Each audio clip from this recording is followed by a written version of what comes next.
Abu Dhabi and UAE at the moment seems to be the epicenter of autonomous robotics and many other activities.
Welcome back to Games of the Future 2025 by Digital International. We're back in Abu Dhabi. It is the Dota 2 tournament to continue on day number 2. I'm T-Time, joined by Tultrus. Dala, how are you feeling?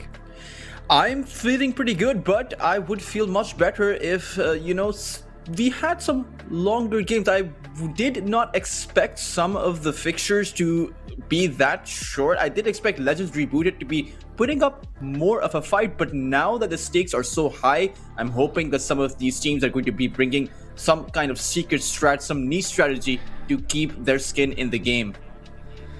Well, we're going to be showing you guys all of the action we have all of this week, and Tultrus is right, we had some very short ones, but I'm sure we'll have something a little bit more balanced in at least one of these series that we have. The entirety of the group stages will be wrapped up by tomorrow, so we will be moving to the playoffs very soon on the 17th of December. 19th of December is when the finals are, and we're all looking forward to that, but we also all hate to say goodbye.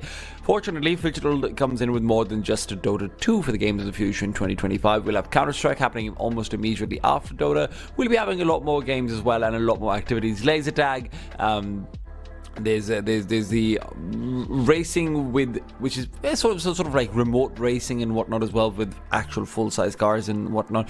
It's a good time over here in Abu Dhabi, and hopefully we get to see more and more of the visual plans for whatever's coming up next. Now, for today, we have E7 versus TpaBoTeam on the lower bracket side, as well as Legends Rebooted versus Team Phoenix, before we shift over to the upper brackets, Paper Tigers versus Vikings and Nigma Galaxy versus Win.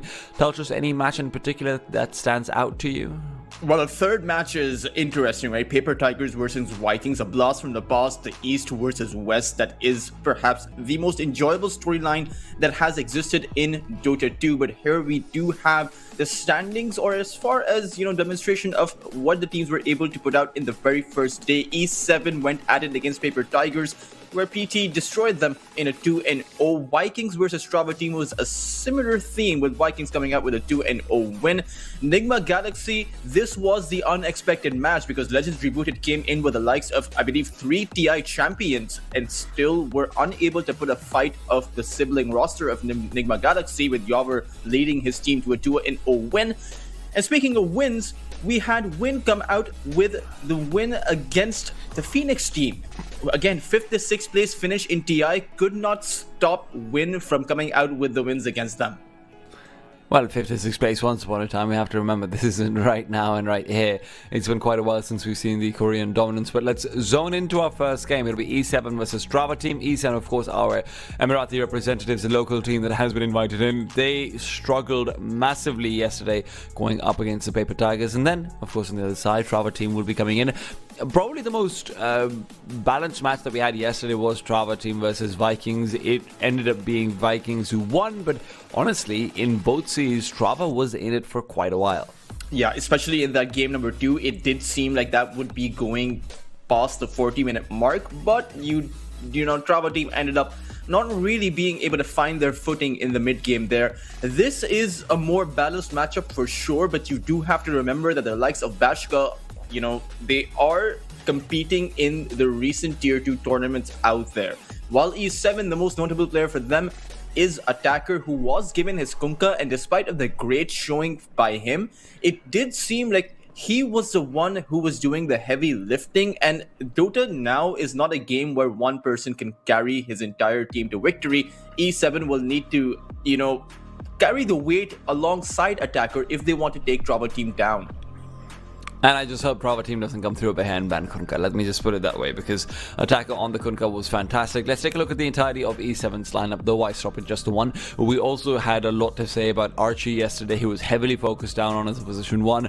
I think overall they had some interesting drafting coming out, which, look, I didn't always necessarily agree with, but it was a good time, and that's for sure. And that's what we're looking forward to seeing. They pulled off a very unconventional, or rather, they tried to pull off a very unconventional Phoenix offlane yesterday that was heavily punished by the Paper Tigers, and then afterwards as well a Dawnbreaker supporter. So here's hoping that they will be going for a couple of more straightforward standardized drafts. Now, I have just been told there are a couple of substitutes coming in for the team, right? And you can see already Alpha's coming in. King was playing yesterday. Alpha will be the replacement, I'm assuming.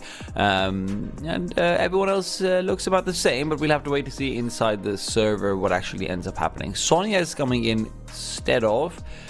who is so well. I don't see attacker right I think now, but we're gonna know. It might just be attacker who is being subbed out. Yes, and if that's going to be happening, that could be a problem, Touches. Definitely, I think attacker is by far their most successful player as far as international record goes. But taking a look at TpaBoTeam, this is a team that has a mix of different types of players. We do have show match players. We had a great performance by TpaFocus on the offlane role. BZZ, who has had a name for himself in the international circuit, not just in as far as esports goes, but also being given some recognition by Dota 2 itself, having a Pugna set all for himself. And then you have Bashka, who has been playing for a couple of tier 2 rosters. You might have seen him on Nigma Gaming, where he did compete in lots of tier 2 European circuits such as EPL and CCT. So we've been quite used to seeing Bashka, despite of him not having won a tournament over there. It's likely that this is a player that is on the up and up. Yeah, we're going to keep on keeping an eye out for him. He had some very interesting performances yesterday.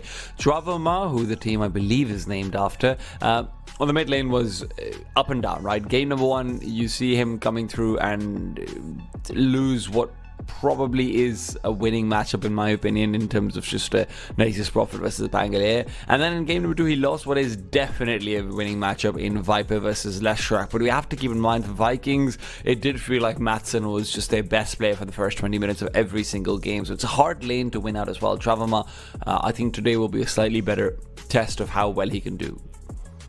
And that's a very important point, right? You have a lot of players that everyone is aware of, and then you have players that people may not know of, like Matson, who had a phenomenal showing versus TpaBoTeam, and then on Win you had Rostic, who came in. Both of those two players did not have a verified Liquipedia, but both of those two players left quite the impression in my mind, just simply based off of their performance. I mean, TpaBoTeam picked up a Viper against the Leshrak, like you mentioned. Viper is a hero that is designed to win. There should never be a point at which your Viper is going down several times. I believe, what was the scoreline, T-Time? He had 7 deaths by the 10-minute mark. Something ridiculous like that. It's completely ridiculous. And if your strategy is to pick up a lane dominator and you're unable to come up with it, I'm not sure if there is enough homework that you can do to overcome your shortcomings there. Well, we're going to have to wait to see if he can, because honestly, if not, then that could be the sort of needle, the hole in the needle that E7 can hope to thread.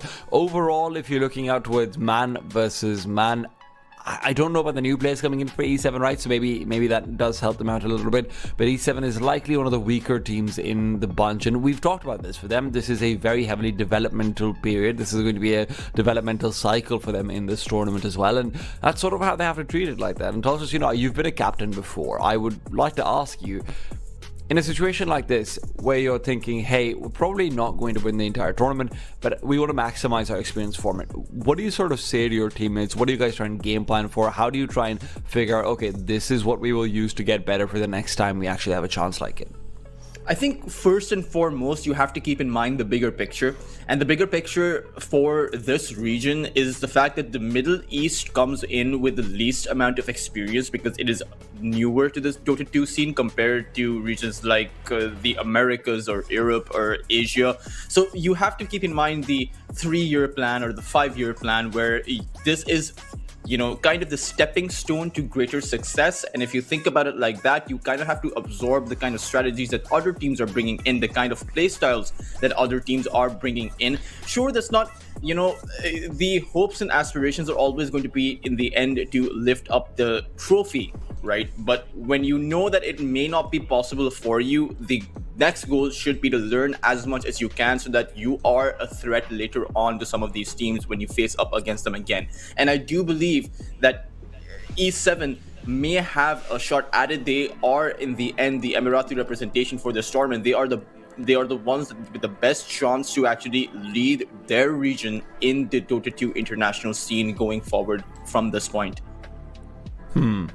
Well, I think one of the other things that you also have to see just on an individual basis is, hey, it is a different game compared to when I'm playing ranked matchmaking and I'm saying, hey, well, I'm ranked in the top 100 to 500 players. I'm regularly playing against some of the best. I'm even beating some of the best sometimes. But then bringing it into a coordinated 5-man system, it's small things, right? Like, hey, oh, we missed one cycle of warding, right? And that maybe doesn't matter in a pub, but if one of your wards is 2 minutes late, then you might never plant it, right? In the highest level of matches, when everyone is out to punish you, when everyone is hyper coordinated versus you and everything as well.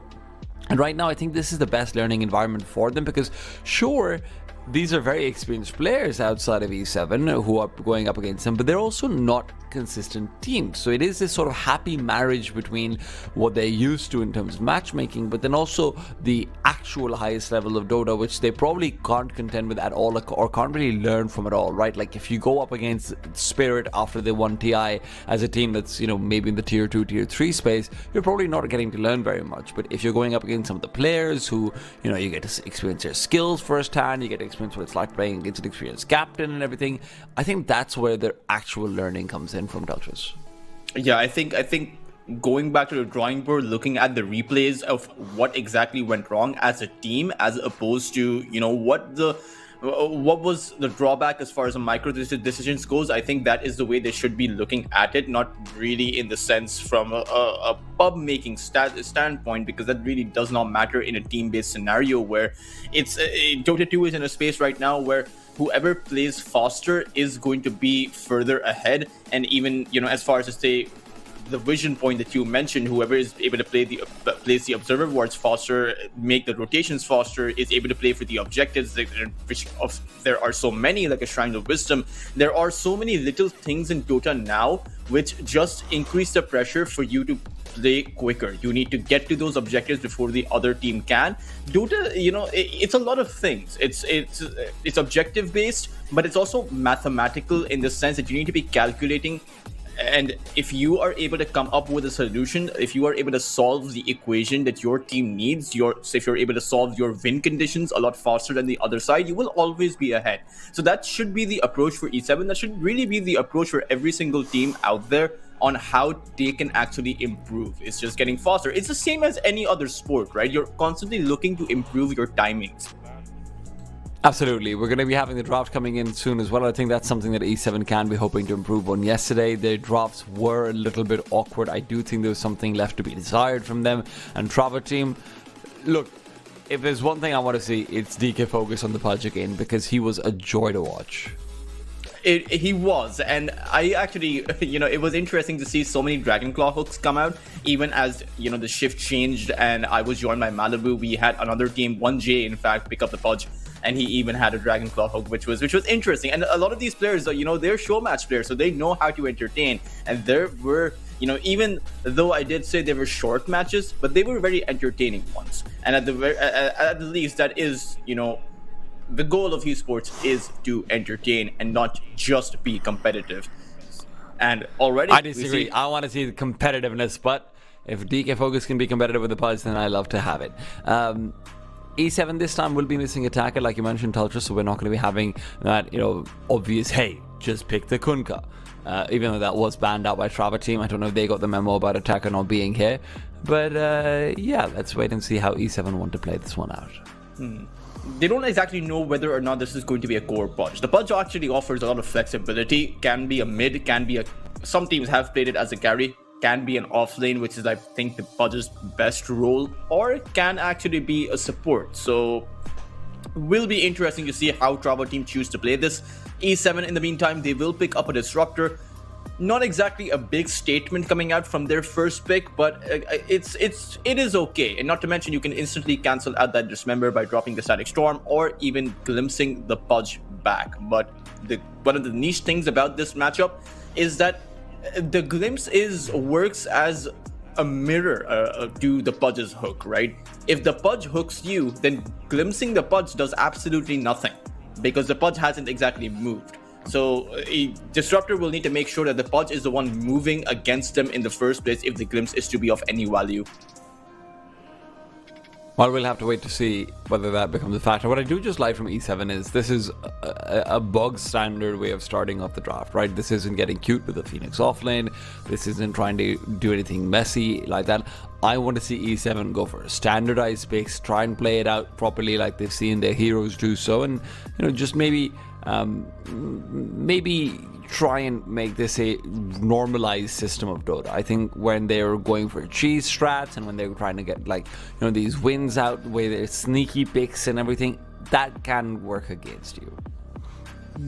Speaking of sneaky picks, I'm wondering what potential sneaky picks can come out in the first few picks, right? And this is a bit worrisome. When I see E7 yesterday, when I saw them yesterday, they pick up 2 support duos against a flex pick, and they're doing the exact same thing again. Disruptor, Snapfire, those are going to be 2 supports. They're not going to be flexing the Snapfire into a core position. And TpaBoTeam will recognize this. They will just pick up the Willow and the Pugna, revealing their own support duos, and this means that the Pudge will be a core, but TpaBoTeam do have they have ways to play around what is going to be an obvious draft from E7. Well, we'll have to wait to see. Pudge, I think, is going to be on the position 3 because more than anything else, DK Focus has always been a big specializer in the hero, so we're probably going to see him maneuvering it. E7 has a fair idea of what's coming over. What is interesting, though, is, again, the Dark Willow Pudge combination coming from TpaBoTeam. This is something they used yesterday as well to try and punish, and the Bramble Maze into the hookshot ended up being very effective versus slow-moving supports. Disruptor is one of said slow-moving supports as well.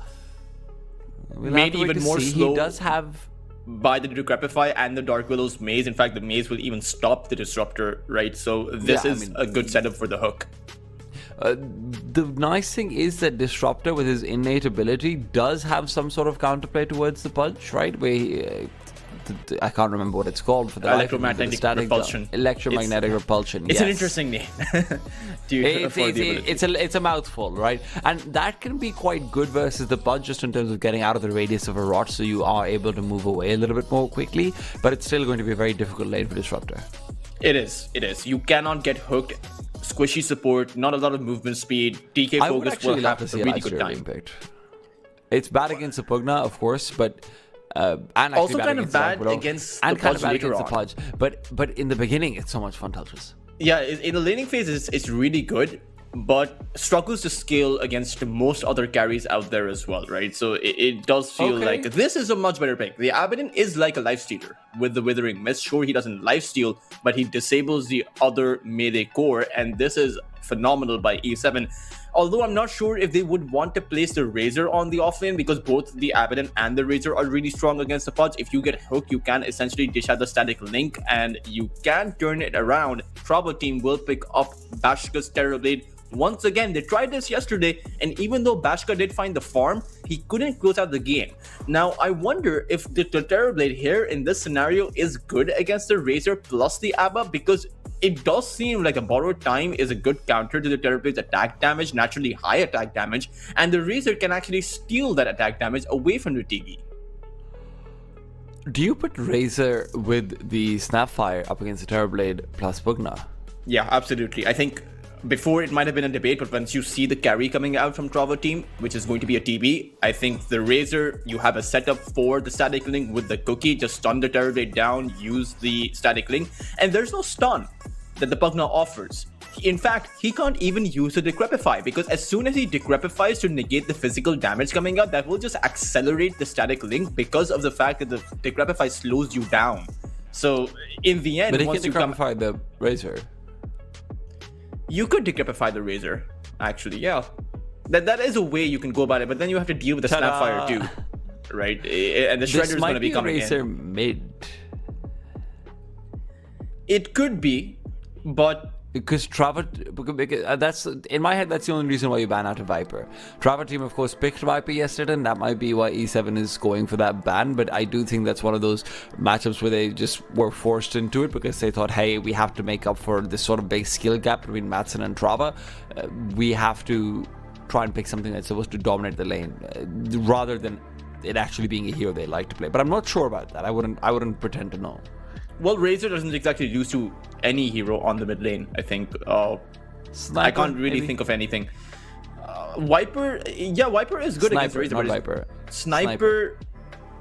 Yeah, I suppose the sniper is good, but sniper is bad against the Snapfire because as soon as you get to that scepter on the Snapfire, you can just throw the Razor down on the sniper, or even throw the Abaddon down on the sniper, and it's just game over for the sniper from that point. Even though it does require a lot of farm for the Snapfire, right? You have to get to that scepter timing on the support. E7 thinks this is a Razor on mid. It could be, honestly. Sorry, TpaBoTeam thinks that this is a Razor on mid. They've banned out the Phantom Lancer. It could be, you know, because E7 do have a lot of options. The Axe, the Centaur, the Mars, all three of those heroes that are strong against the TB are available. So E7 can go for them. Not to mention, Razor offlane, Abaddon safe lane is very greedy. So E7 may not want to play it like that. So TpaBoTeam may have a good read. It just depends on how confident E7 are feeling to go against the Bashika's Terrorblade.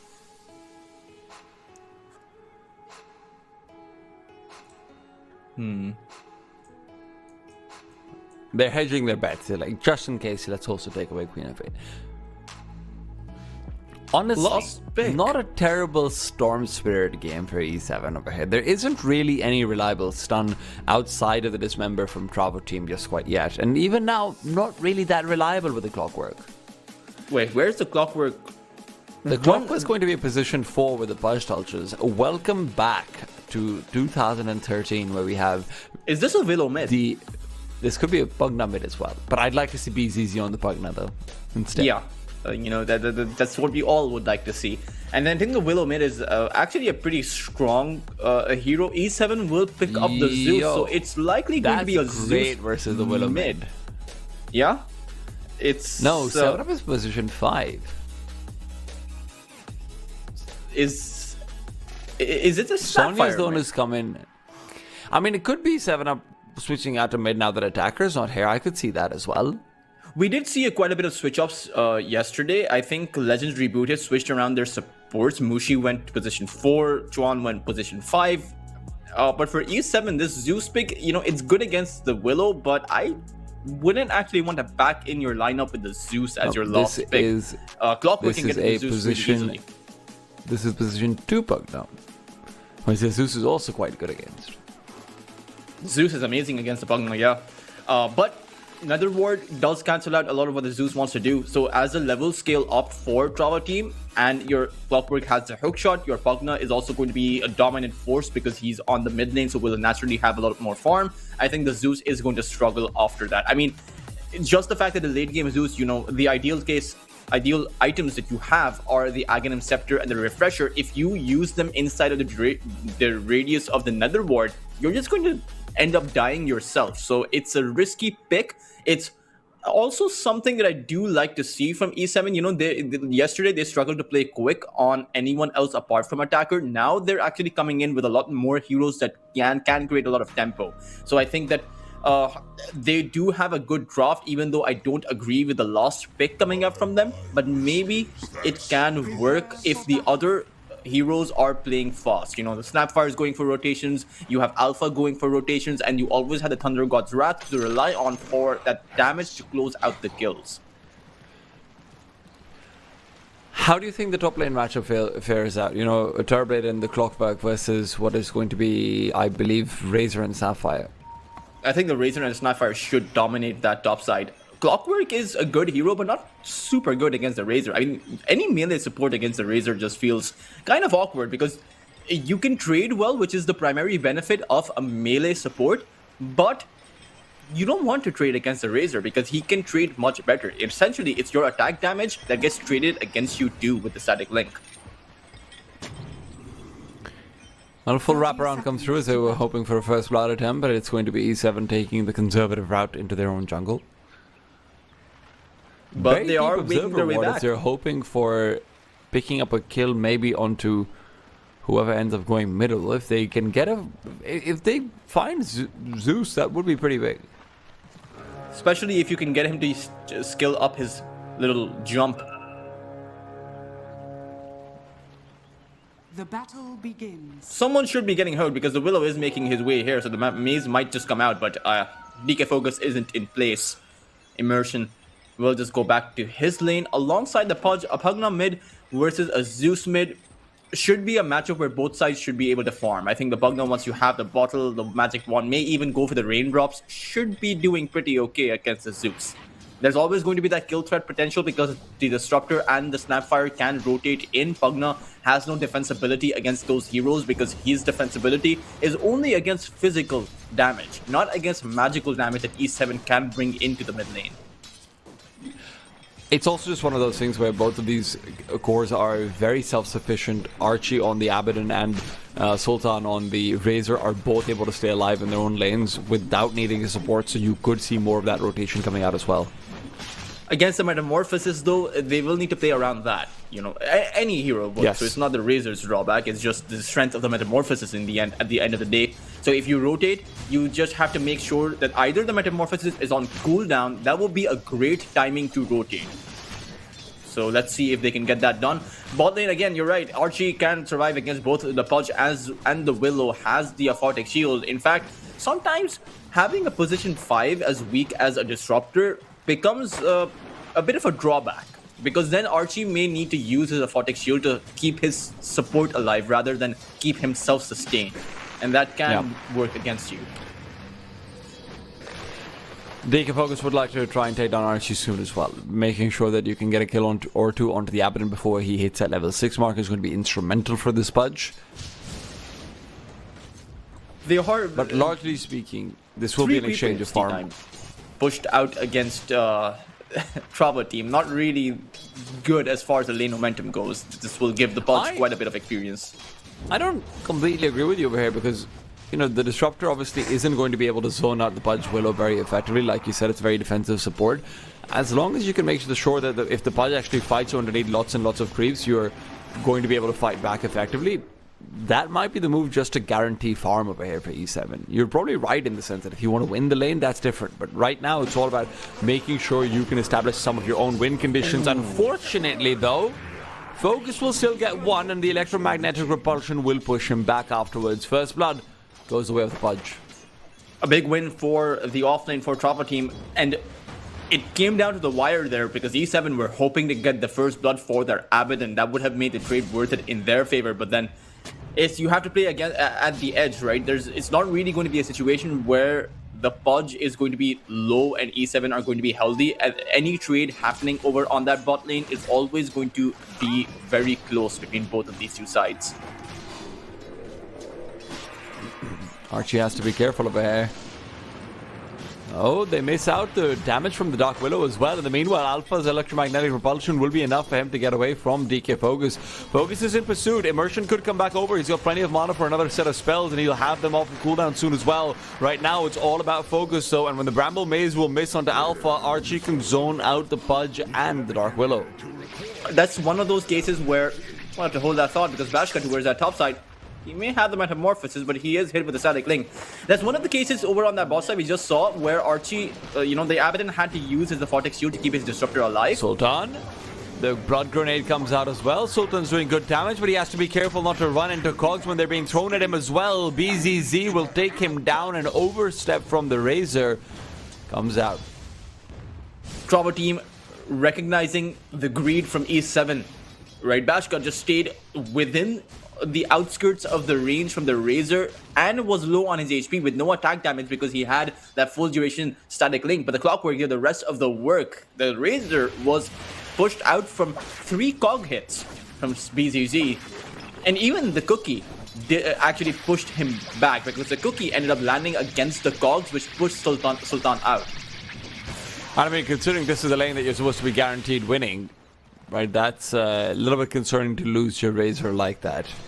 I mean, he was always losing the offlane as far as the last hits go. T-time. He has 13 versus Bashka's 26. You can't live over here, not when there's another ward down and your trades are ineffective. That's a full solo kill from TpaBoTeam.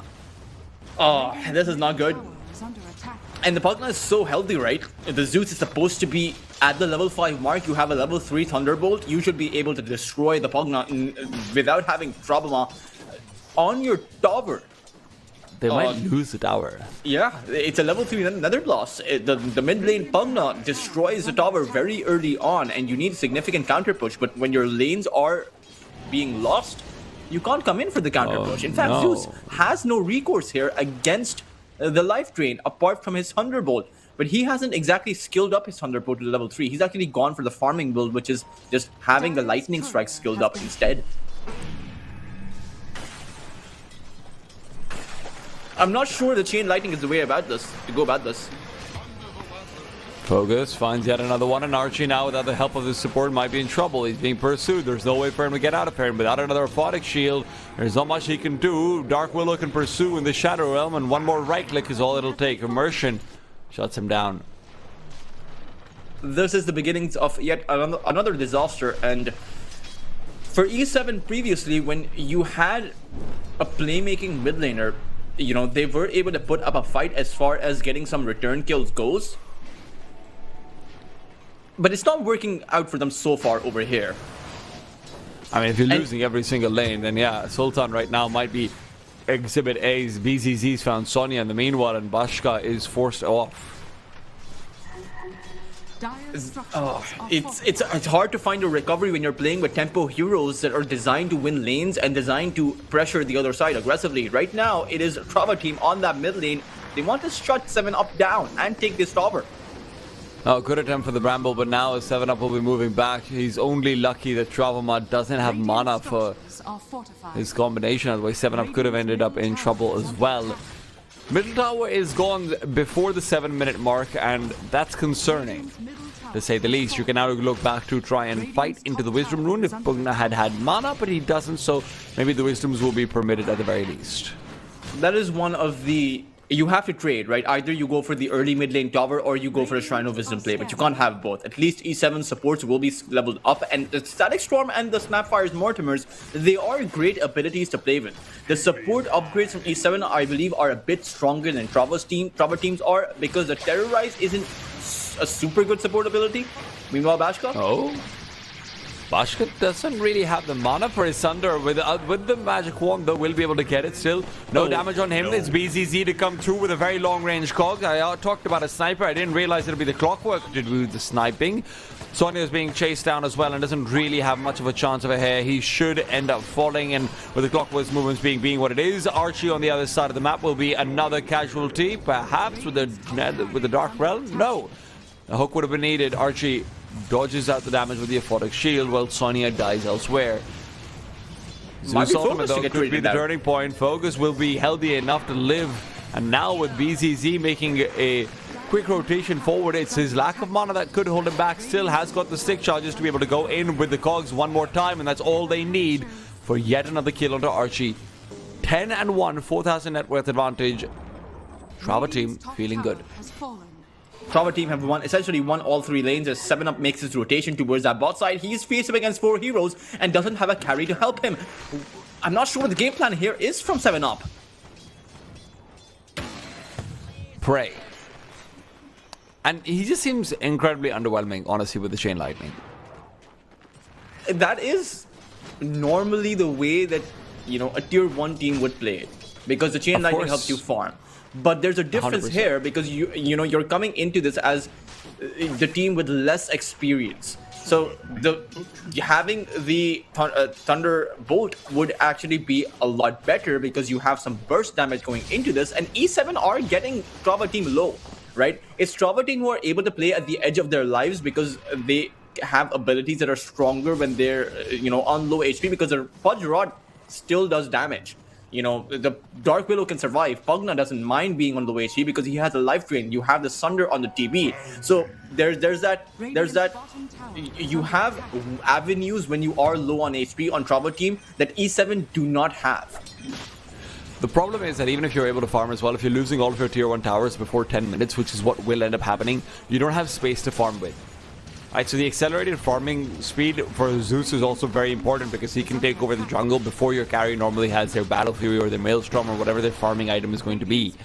So you can take advantage of that and snowball. But right now, when the space has shrunk so much, your map is smaller than it's been ever for you, before 10 minutes even, that farming might be a little bit limited.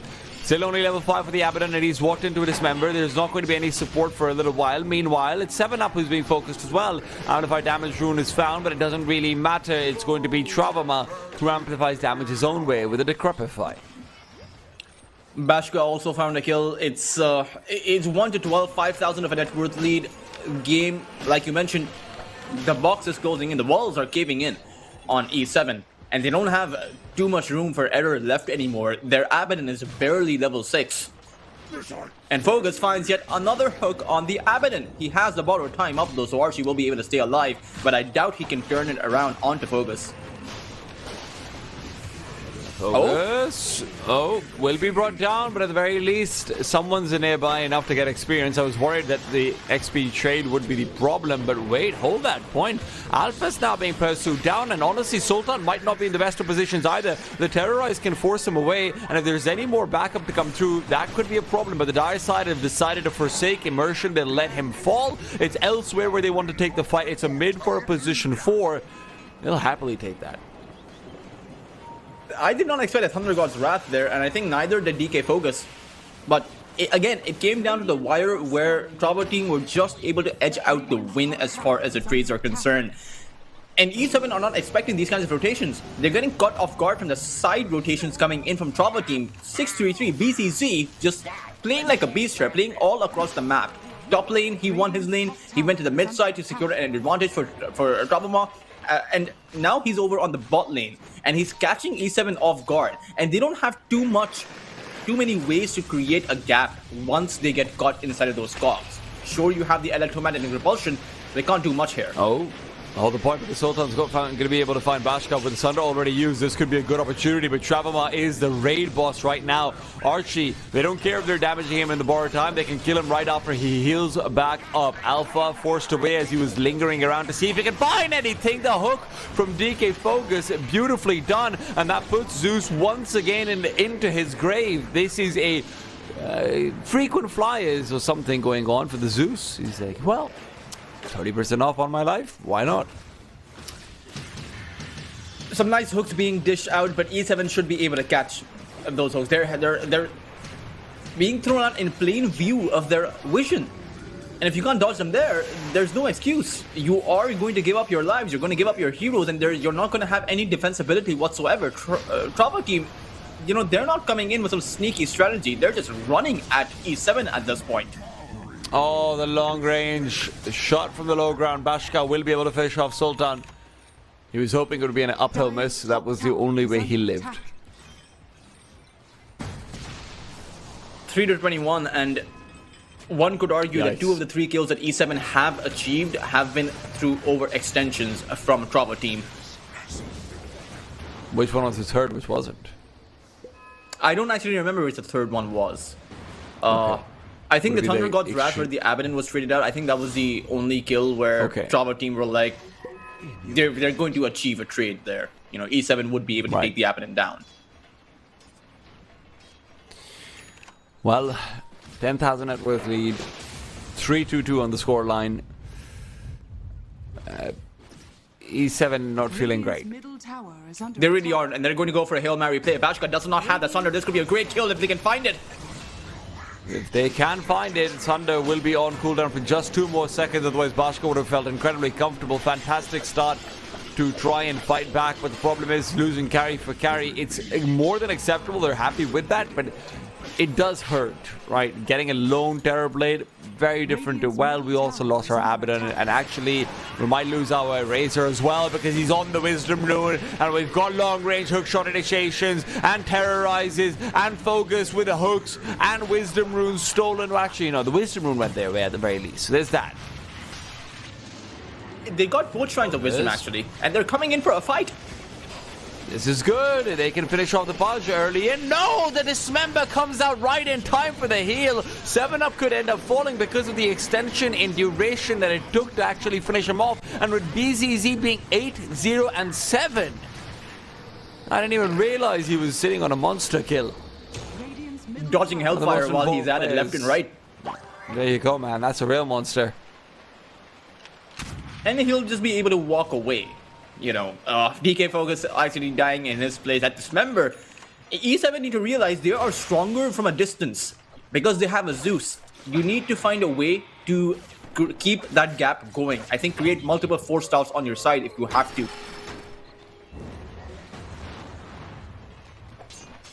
As this is now the danger point for E7 if they weren't already in trouble. TpaBoTeam has a Dagon now, and the damage coming out from the Spugna alongside the Decrepify is going to be too much for anyone of E7 to survive because they don't exactly have tanky heroes. Only the Abaddon can actually sustain himself against the amount of damage because it's not as if the Razor has found a lot of farm here. He is at the bottom of the cores as far as net worth goes. Well, Archie might be joining him a little bit more quickly, though, at the very least. Borrowed time used. Bashka's movement speed enough to continue pursuing on. Archie's got a horse, he's got wings. Turns out those wings don't work, though. Archie will get away to safety. You can't say the same for this fire. She will fall. Mantisar almost ready for the Terrorblade. And I think E7 should just dodge at this point, but I'm not sure if TpaBoTeam will allow them to dodge. I think they'll just... yeah, they're gonna pick them off from their high ground at this point.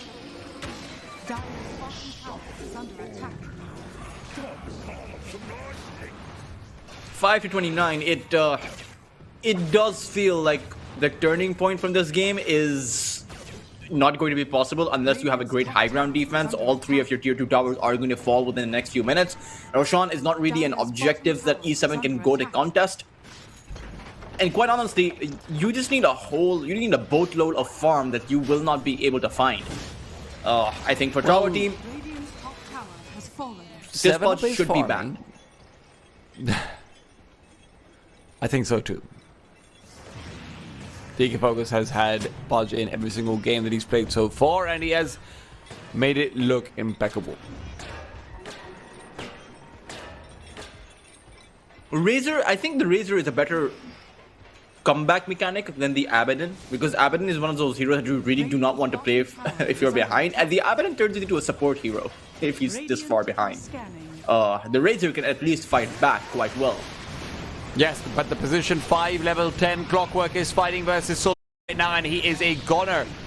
A lot of damage dealt to the Dire side, but once again, it's the same thing that you said. It is no finishing ability. TpaBoTeam turns around, heals himself right back up to full HP, and while they're at it, BZZ will also continue to interrupt. Archie gets him pulled back by not just one cog, but two, and while Alpha wants to come in to help, it's the hook shot from TpaBoTeam which will finish the job.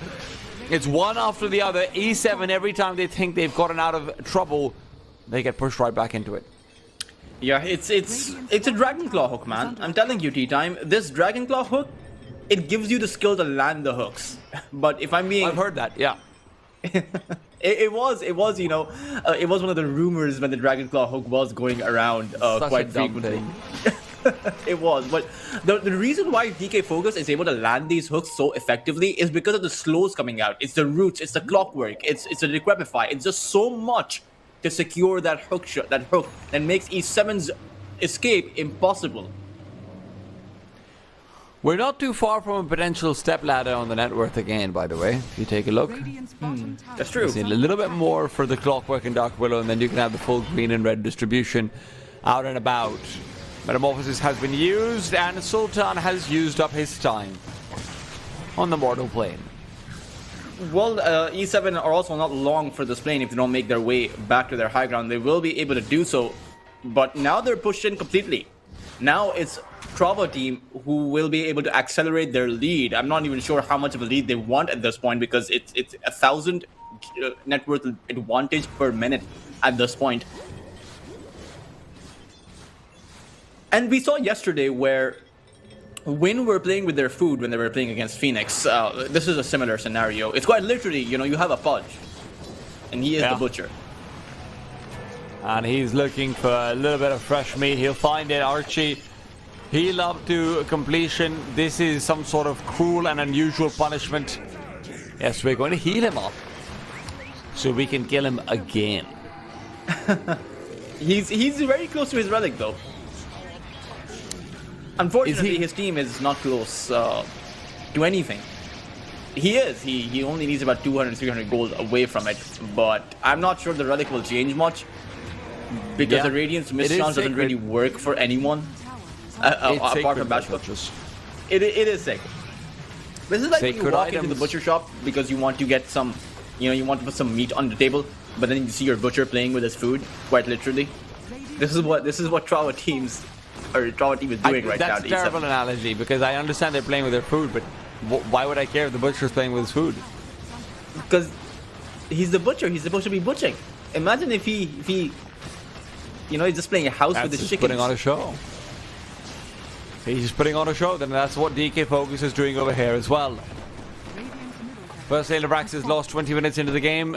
That's the Pugna dream. Yeah, and I think that TpaBoTeam would have been able to do that much quicker.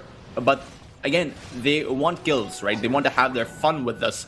As the Podge will respect the other side by going for a Pipe of Insight, recognizing the amount of magical damage that E7 do possess on their high ground, and keeping in mind that the Radiance is also magic damage burn. So they'll have insurance. They'll be level-headed despite of the lead that they do have. Great hook on Alpha. This time no slows needed, and nothing of the sort. The Dagon will help out with completion, but as the kisses will chase, this Butcher is still going to walk away. Fear onto 1. It is the Cursed Crown onto 2. Sultan and Sonia might be caught up, but at least they fight back. Finally, they kill BZZ. He'll end up giving 1,700 gold to the Radiant side, but the Radiant might be losing more than they got. A hook that doesn't go quite where it's supposed to. Travama brought back in, and that means that the Zeus might be able to fight back versus Immersion. The Cursed Crown will be activating in time for Immersion to stay alive. Bashka finishes off the Zeus as well. We're going to be losing Rax's number 2. And there's nothing they can do about this. Archie will just simply call GG, recognizing the state of the game. 48 kills in, with only 6 of them being achieved by E7. TpaBoTeam completely demolish E7. And it turned out that this time around, E7, while they were able to stay consistent on their mid lane yesterday, they weren't able to win a single lane this time around. I mean, quite literally, they lose out kills first in every single lane, right? Like the Pudge trades 1-for-1 with the Abaddon and bottom lane, but Abaddon goes down first. You have Pugna getting a solo kill onto the Zeus. You have a kill onto the Razor. You have a kill onto the Snapfire. And from that point onwards, when the map started to shrink for Zeus, just didn't have enough damage to be able to finish things off. And to be fair, E7, there were so many places in the early game where you're thinking, man, if you just had one more nuke, you would have gotten like 3 kills. That one nuke was a difference maker. It really was, and for TpaBoTeam, it does seem like they've leveled up a bit because sure, they were playing against a relatively less experienced team, but at the end of the day, this win was incredibly consistent in the way that they did amp up their tempo. Yesterday, they played the farming game. This time around, they played the killing game, and we can just take a look at how many kills they were able to achieve. Surprising, I would have actually liked to see the Clockwork because he had a phenomenal game, but Bashka and Travama did put up a great game for us. 6 kills for Bashka, 11 for Travama. Similar amount of assists and not too many lost hits found on either side, but the GPM and XPM does demonstrate the fact that they were ahead through the very start. And you're right. I mean, the amount of work that BZZ on the Clockwork was able to get done was kind of insane. He was always in the right position. His GOG manipulation was fantastic. And the fact that he was able to get kills on the Razor and Snapfire lane as a Terrorblade plus Clockwork, that's a lane you should never be dying against unless there's just a really well-placed Metamorphosis and set of power cogs. And that just wasn't really the case. So, great to see. Fantastic stuff coming out over here from the TpaBoTeam side. And honestly, I don't think that there's too much that E7 can do about this one, Tultrus. In going into the next one, it has to be more conventional drafting. And I know I keep saying that again and again, but you really do just want to see them hopefully play something safe, hopefully play something meta, and try and figure that one out. I do think that picking up heroes that can dominate the lane is going to be better. Let's see how E7 will be able to adjust around it. Perhaps pick up a Viper, perhaps pick up a Huskar. It's back to the drawing board, and it's 1 game away from being eliminated from the tournament. Let's see if E7 can continue their run here and take it to a game 3.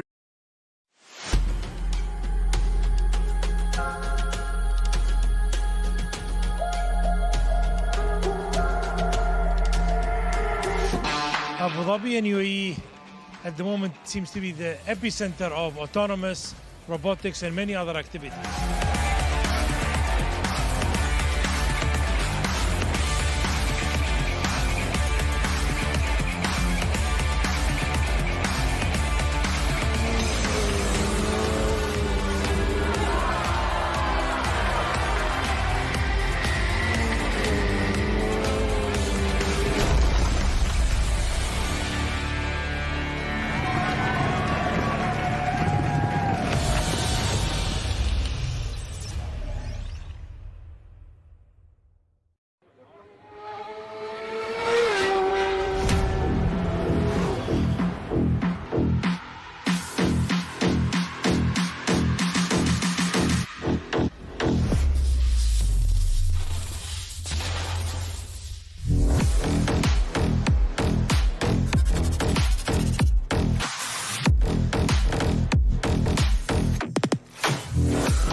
Welcome back to the Games of the Future 2025. We continue on with the Dota 2 as it is a stunningly one-sided game number one. I have to say, E7 were really not able to get a hold of themselves. I'm TpaBoTeam bringing you all of the action with Tultras.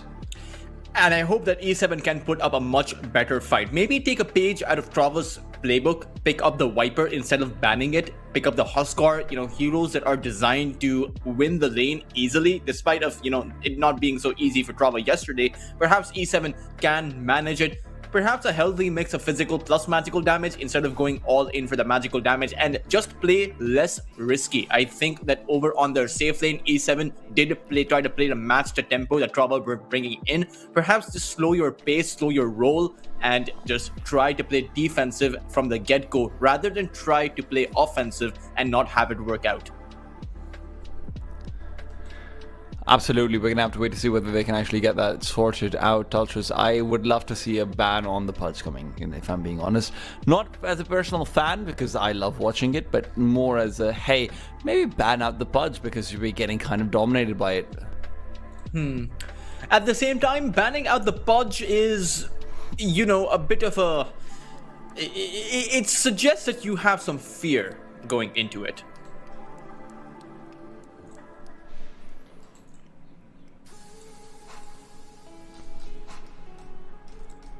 As E7 will pick up the Pudge for themselves, and this time around they'll be playing with the Pudge T-time. Well, listen, the fans get to see it. Maybe it's not in the hands that we were hoping to see it on, but I'm excited, man. Maybe this is the ultimate way to counter out DK Focus. I will take your strengths and use it against you. It's like going up to Superman and being like, well, what if I could fly?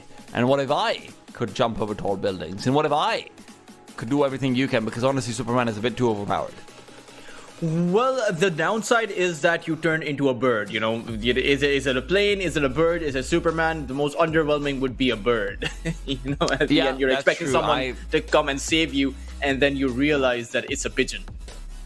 It's just that if you hear the word, is it a bird? You really want the answer to be no, not yes. No one's ever wanted it to be yes over there. So let's hope that this will not be a pigeon from E7, but TpaBoTeam do pull out the Wind Ranger, and I have a feeling this is going to be DK Focus playing that. Is it because if you don't have the Pudge, Wind Ranger feels like an easy fallback option? Yes, that's exactly why I feel like it, but I think we're going to see it.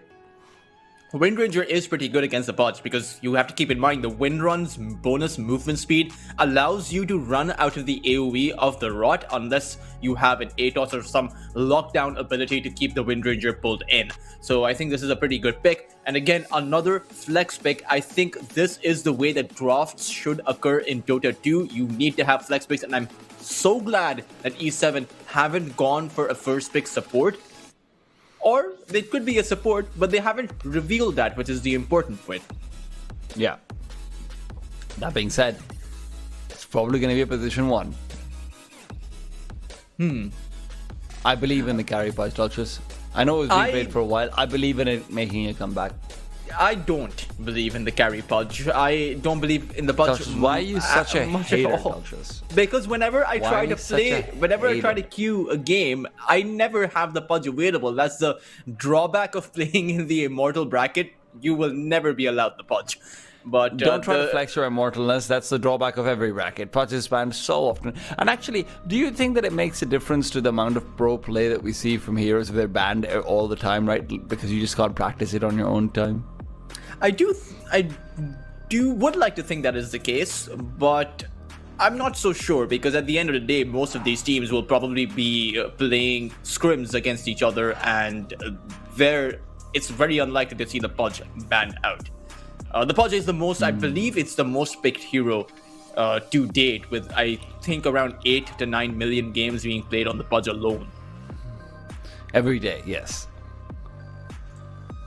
Otherwise, you're probably thinking of billions of games. But we have the Pudge, we have the Bat Rider, we have the Dawnbreaker. This is a varied draft. We've got 3 heroes that can potentially go into offlane, but we're probably going to end up seeing, or at least I hope we end up seeing, a position 4 Dawnbreaker with the Pudge. The position 4 Dawnbreaker didn't work out that well, though, yesterday for the E7 side, did it, Teltras?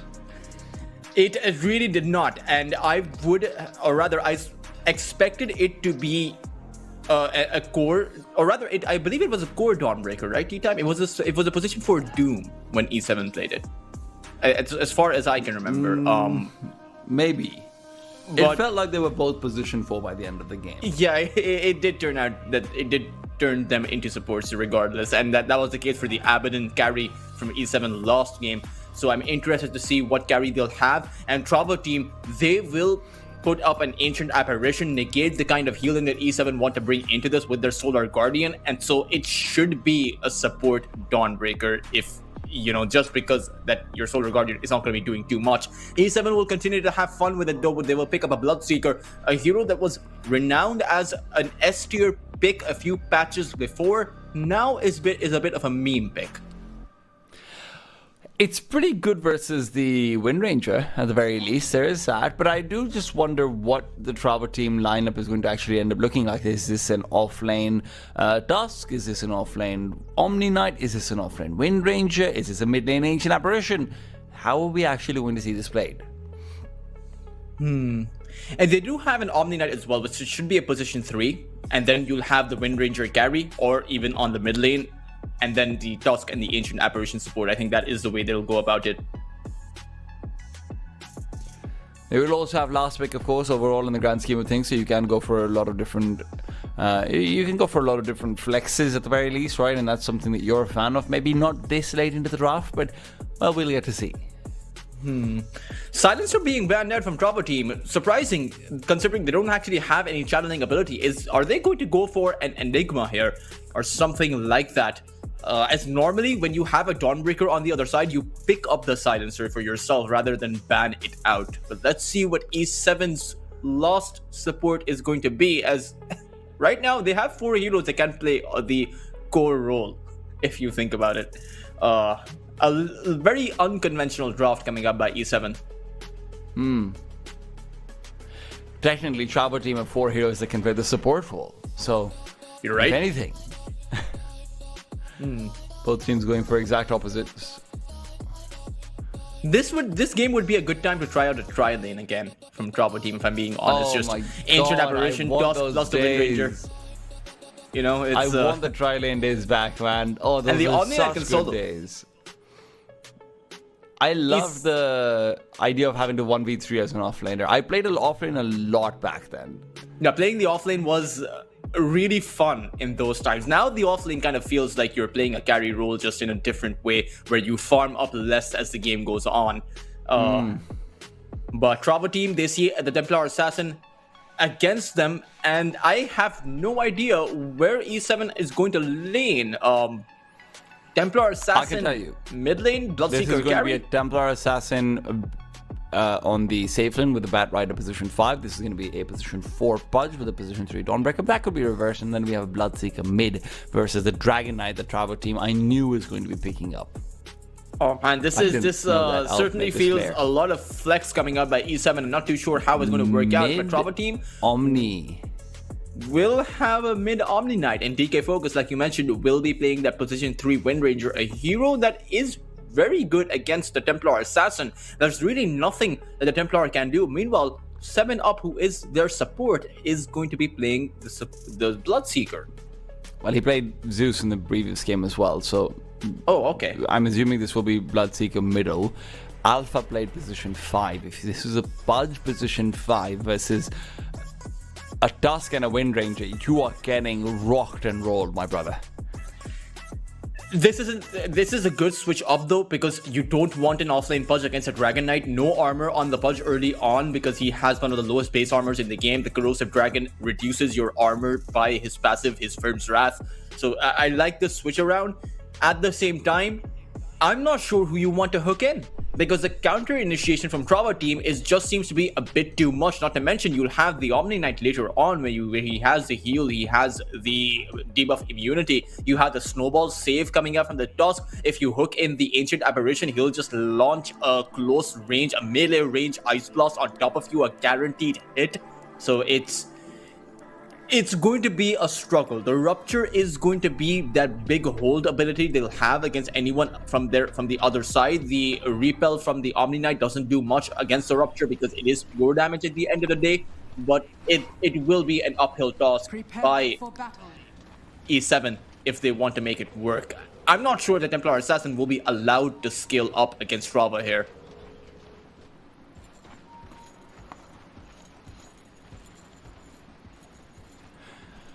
Yeah, I'm very confused about how this is going to go, so I'm just going to shut up and let you talk, Talchus.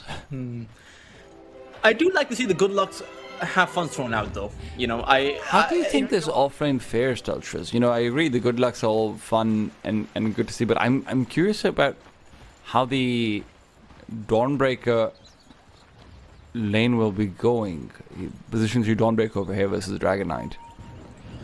Position 3, well, we have to hold that 40 down. We're going to have a very big early engagement. It's a big old blood cloud onto 3. TpaBoTeam will, however, still pick up first blood with a kill shot. Second blood as well goes the way off the position 3. 7-up is probably going to end up being blood number 3. And, well, listen, it's not going over to TpaBoTeam, but this full 5-on-5 is not ending without a team wipe over here. Archie is going to fall before he can get that final right click. TpaBoTeam gets a refresh on the power shot. And this has gone about as badly as it could have for the dire side. A 1,000 goal lead before the first minute mark, Talchus. And the downside is that E7 ran into TpaBoTeam. You want to hook someone in when you're going for a play like this, so that you have that 5-man advantage against an isolated one person that you do find the hook on. But this time around, it was a full 5v5 brutal clash that the Dragon Knight was the focus of from E7, and that's really not the way you want to go about it. You had the heal coming in from the Omni Knight. The Dragon Knight's naturally high HP pool and the armor made it an impossible fight for E7. And well, speaking of impossible fights, Alpha might have managed to survive over there, but he's fighting an impossible battle versus 2 incredibly heavy damage dealing right clickers, Bashka and the Ancient Apparition will be able to zone out anyone who wants to go for creep pulling shenanigans. Sultan at the very least should have a decent lane in the initial phases. I'm not sure about how it goes later on, but right now it is still a 2 versus 3. No Observer Ward down for the Radiant side, but BZZ can still dodge out those hook shots. And the hook shots have been used, right? 3 hooks coming out in the early game means the Pudge has no more mana pool to play with. They will have to go back to the base. Meanwhile, the win rate will be very happy with us because TpaBoTeam ended up with a triple kill at the start of this game and is playing against a lone Templar Assassin. Archie can't really do much in this lane while he doesn't have a support. And even when you talk about the support, it's the Pudge that's going to join Archie, and against the Tusk who has a snowball out, there is no way to secure a kill with the hooks. So there's really no play there for E7 on that top side. They might as well play a trio off lane. Well, you did get the tri lane you asked for in some ways, Talchus. Yeah, just not the way that I expected. Just not for, you get not for the solo. You said, hey, I want a tri lane and I want a solo Omni Knight. And what the hell just happened there? Sultan dies immediately as soon as the Pudge rotates away. Archie's feeling too much pressure. He calls over Alpha. And I can see why he'd be feeling that pressure. He is going up against a ridiculously farmed Wind Ranger, courtesy of those early few kills. There might be another one coming over here, Talchus. TpaBoTeam will get this done with a kill shot very soon. Archie needs to dodge it out. Will Focus land it? Goes for the attempt. It's ill-placed. And Alpha will get good trades against Immersion. Immersion stays alive with the help of the wand. Focus back over to the lane. Sonya, though, he's going to have to come back to the lane in a slightly more extended flight. Might need to go back to Fountain. Great play from Archie there. He went back, and while that may have seemed like he was in trouble, he took down the sentry ward that TpaBoTeam had and had the melt strike to make sure that they couldn't detect him. Meanwhile, Archie will actually pick up a kill on immersion. So the game might have started wrong for E7, but they are able to trade a whole lot better than that game number 1. Absolutely. Sultan, however, is not having a very good game at all.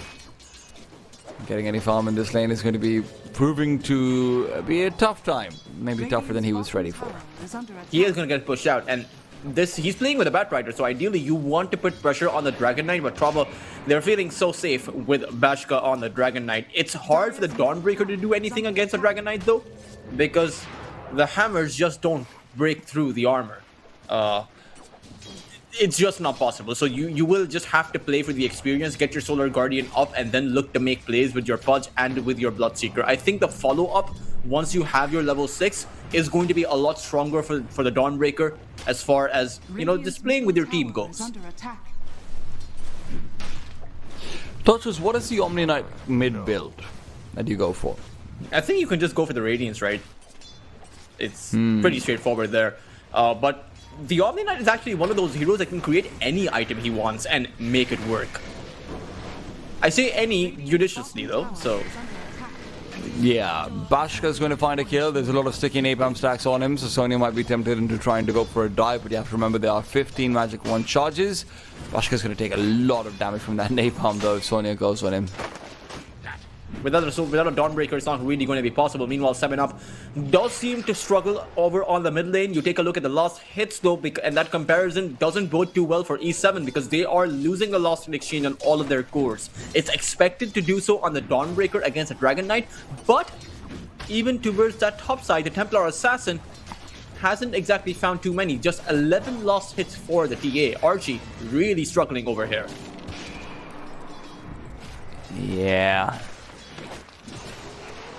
And Immersion's not making it easier for Alpha either. Focus is going to finish him off, and as Archie tries to blink away onto this Wind Ranger, he's going to be walking into a Shackle shot as well as the Power shot as well. Archie's not going to have a chance to stay alive. He tries to turn around, do some more damage, and Focus knows he has it any day of the week. 5 kills for him in 5 minutes of the game. 9-2. This is looking dreary. It really is. And they're trying to enable their Bloodseeker to have that movement speed advantage, but they're not able to do so. I think Alpha needs to abandon this lane because it's not really going to work out. There is nothing the TA can do to the Wind Ranger. Ooh, oh, Sonya stays alive. Managed to dodge out the Breath of Fire. I'll give him credit for that one, Touches. He dodged it. It's also the Ironwood tree that he plotted down to block the Dragon Knight from getting the last hit. It is a straight up outplay by Sonya. And, well, we might need a few more of those for Sultan because he is not managing to stay alive. Turns around as the gold feed is proccing. Bashka is taking full advantage of his tankiness. He's got a flower, he's got a wand, he's got a whole lot of HP, and now he's even had a tango given to him. Immersion is not going to fall. He dodges out any further damage with the help of the snowball, and the kill shot from Focus continues to impress. This is going to be a very fast Maelstrom, maybe even 10 minutes in. And once you get to the Maelstrom, you can take out the refraction charges from Archie a whole lot better. You can stand your ground and fight against the Rupture. It's a big power spike for the Wind Ranger because of that focus fire. I believe the Maelstrom is the best item, or rather, the most suited hero for the Maelstrom is that Wind Ranger because of the focus fire. And it doesn't bode well for E7 once he acquires that. Mid lane, now you do have the Rupture though for 7UP, so you can follow it up with that Solar Guardian. The only problem is the Dawnbreaker has been suffering so hard and he is going to have a very late level 6. That's a big problem. It does feel like without the Dawnbreaker having level 6, you can't really do anything to Focus. And his reign of terror that he continues on. The fact that he has this many last hits as well as the kills is kind of insane. BZZ level 5 really wants to go out for the contest of the Wisdom Rune, prevent the Batrider from getting anything, and if Sonya gets frozen underneath the charge of the Wisdom Rune, this will be troublesome. 7UP in his rotation is supposed to be what helps him, but with the help of the Snowball, in fact, Bashka's kept alive for a lot longer. This is still going to be 2 kills coming out for the dire side, I'm sure of it, but Bashka turns out he is just a real man, fighting away, bashing away, but it is far too much, and now it's too much attempted.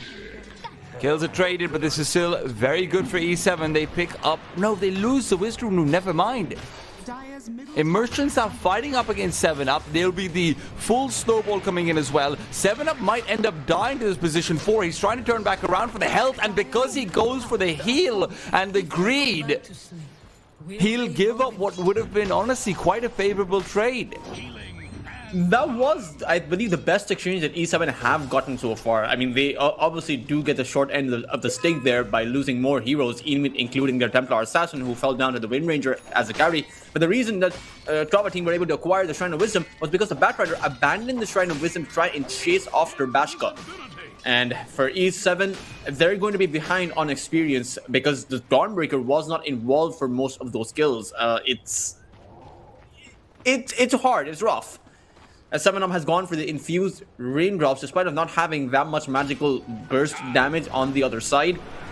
TpaBoTeam picks up 3 bounty runes, and really nothing is going E7's way. That was a bit of a glimmer, a pulse in between, but not too much. The level 6 from the ancient apparition never expected before the 9-minute mark, and when it does come through, it feels like Sultan might be going down. 7UP, however, with the help of the knockback, will get another 1-for-1.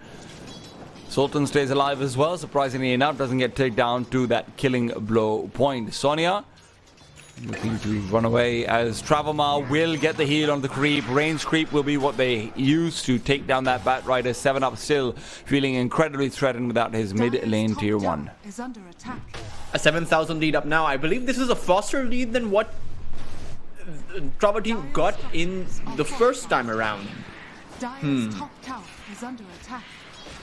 The problem is, or rather, I think the good thing for E7 is that despite of this shaky start, they still have more farm on their core, specifically the Templar Assassin, but Sultan's game is over.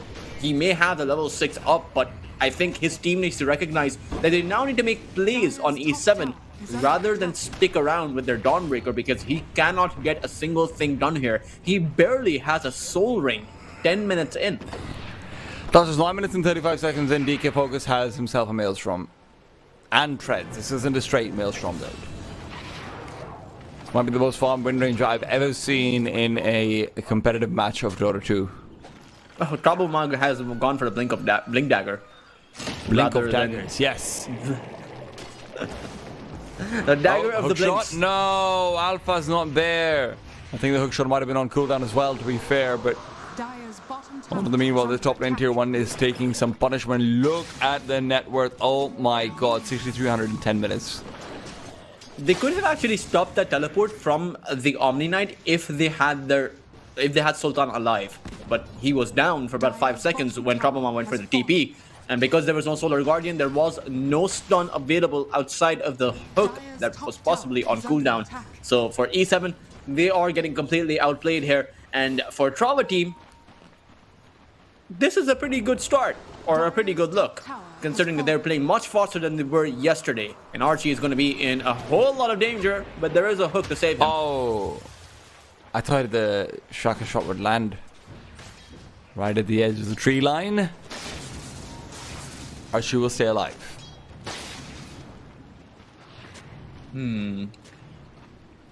Now the aggression will be a whole lot more because there are no tier 1 towers available for E7 to defend. They're going to be confined to their tier 2s as TpaBoTeam will take control of E7's jungle. Templar Assassin, though, this does increase her farming capacity because being at the tier 2 position means your carry can farm up safer, has a bit of more room to farm. But overall, of course, it doesn't really help you that much. Particularly against a Wind Ranger who is just so much more farmed than you are. DK Focus is actually the most farmed hero in the game, is even eclipsing his own allies' net worth at this point. I appreciate that you're mentioning that he's eclipsing them because it does feel like he is just a one-man Wrecking Ball. That Wrecking Ball is going bot lane. But bot lane has already had some action happening. DK Focus now makes his way over. 7UP is going to be a guaranteed death. Focus now on the monster kill streak, will be looking to find himself to be godlike by 12. 6-3 BZZ, however, will take that kill instead. They don't really care who's getting the kills. All that matters is that they're coming in. 4 heroes down for E7. Solar Guardian was used, everything was used really, but the tag team from TpaBoTeam just discharged so much damage because of the focus fire that coupled up into it. And for E7, this is not a good look because even Archie is going to get pressured again. He has to go back to just farm him safely in the jungle. But with TpaBoTeam accelerating the tempo over here, there aren't too many options for E7. They're just going to blunder their heroes across the map. Whoever shows up on a lane is going to be easy pickings, easy targets for Trava to take down because of this Blink Dagger. Look at it. Well, what? That was from like 60% HP with a full power shot. That's kind of crazy. He's not even level 15 yet. It may seem like 60% HP, but you have to keep in mind how far behind the Butch is. He has 1400 net worth. I believe he would have more farm if he just stayed in the base at this point. Only barely. Dire's middle tower is under attack. Archie does have a Dragon Lance though, as Sultan is going for the Blade Mule. Some good items when you're really behind, because these do bring in the value. They pack a punch. Dire's middle tower has fallen. Speaking of packing a punch, TpaBoTeam is going forward and packing many punches. In fact, it's a whole full gift box of punches. And while the gift box comes in, there's a Walrus punch as well in the back lines. 2 kills yet again. 1000 GPM lead for the TpaBoTeam side.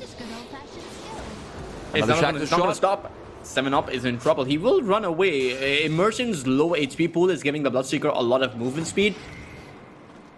The problem for E7 is they're playing against save mechanisms. So TpaBoTeam's lineup is designed to lure E7 in, and E7's lineup is designed to rush after Trava. So it's a bad combo if you're behind for E7.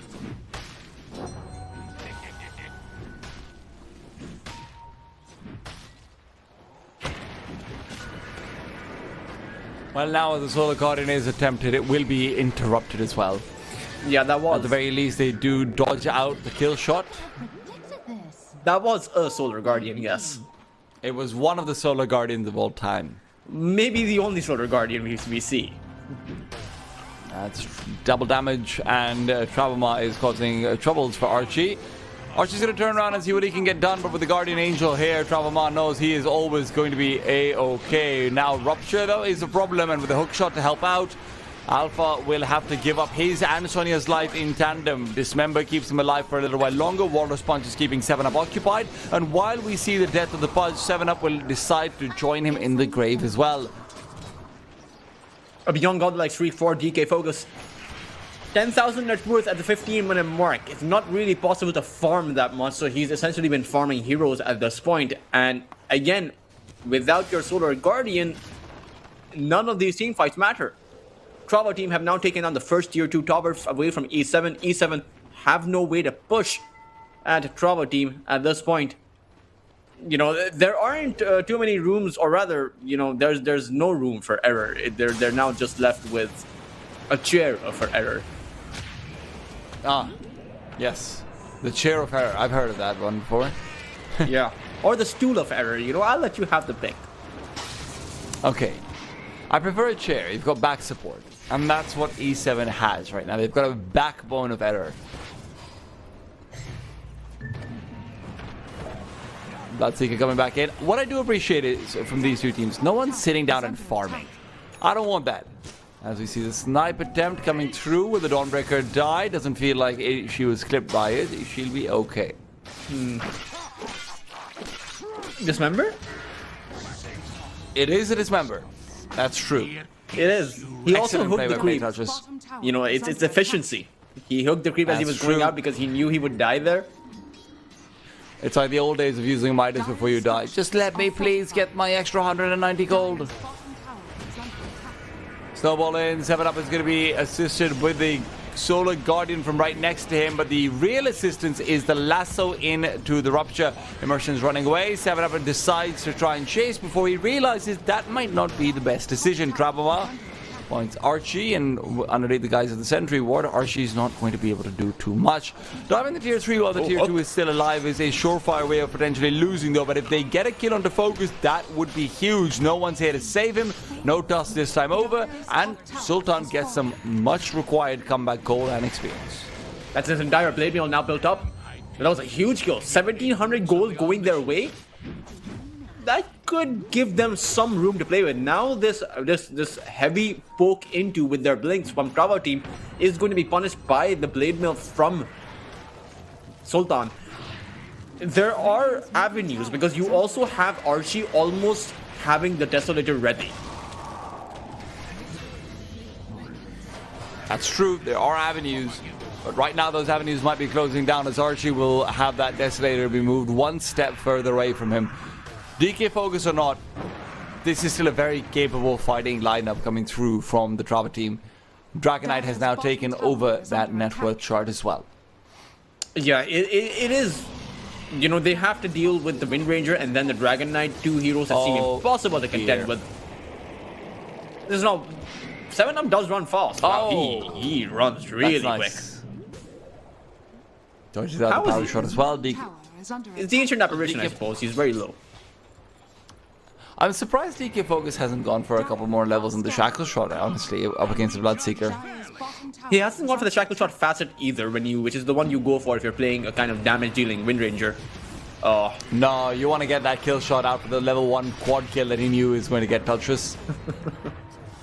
He knew it. He telegraphed it. They are zoning in on them, but they don't have a Solar Guardian, so they need to be careful. Sonya does have a Blink Dagger, but they don't really care about his Blink Dagger. They also don't care that much about the Solar Guardian. I don't think TpaBoTeam care at this point. Wow, that's kind of sad. Is this what Nietzsche warned us? Is Sans They see the Templar Assassin. They have a ward on her. Too. Yeah, it's true. They also have Hook that they have to deal with. So when the Templar Assassin gets away, it's a Solar Guardian that's going to be coming in to replace him. You need some sort of kills, and well, they're going to get not just 1, 2, it might be 4 in this little chokehold. Traboma is the only one who was under any threat at all, and that wasn't much threat even then.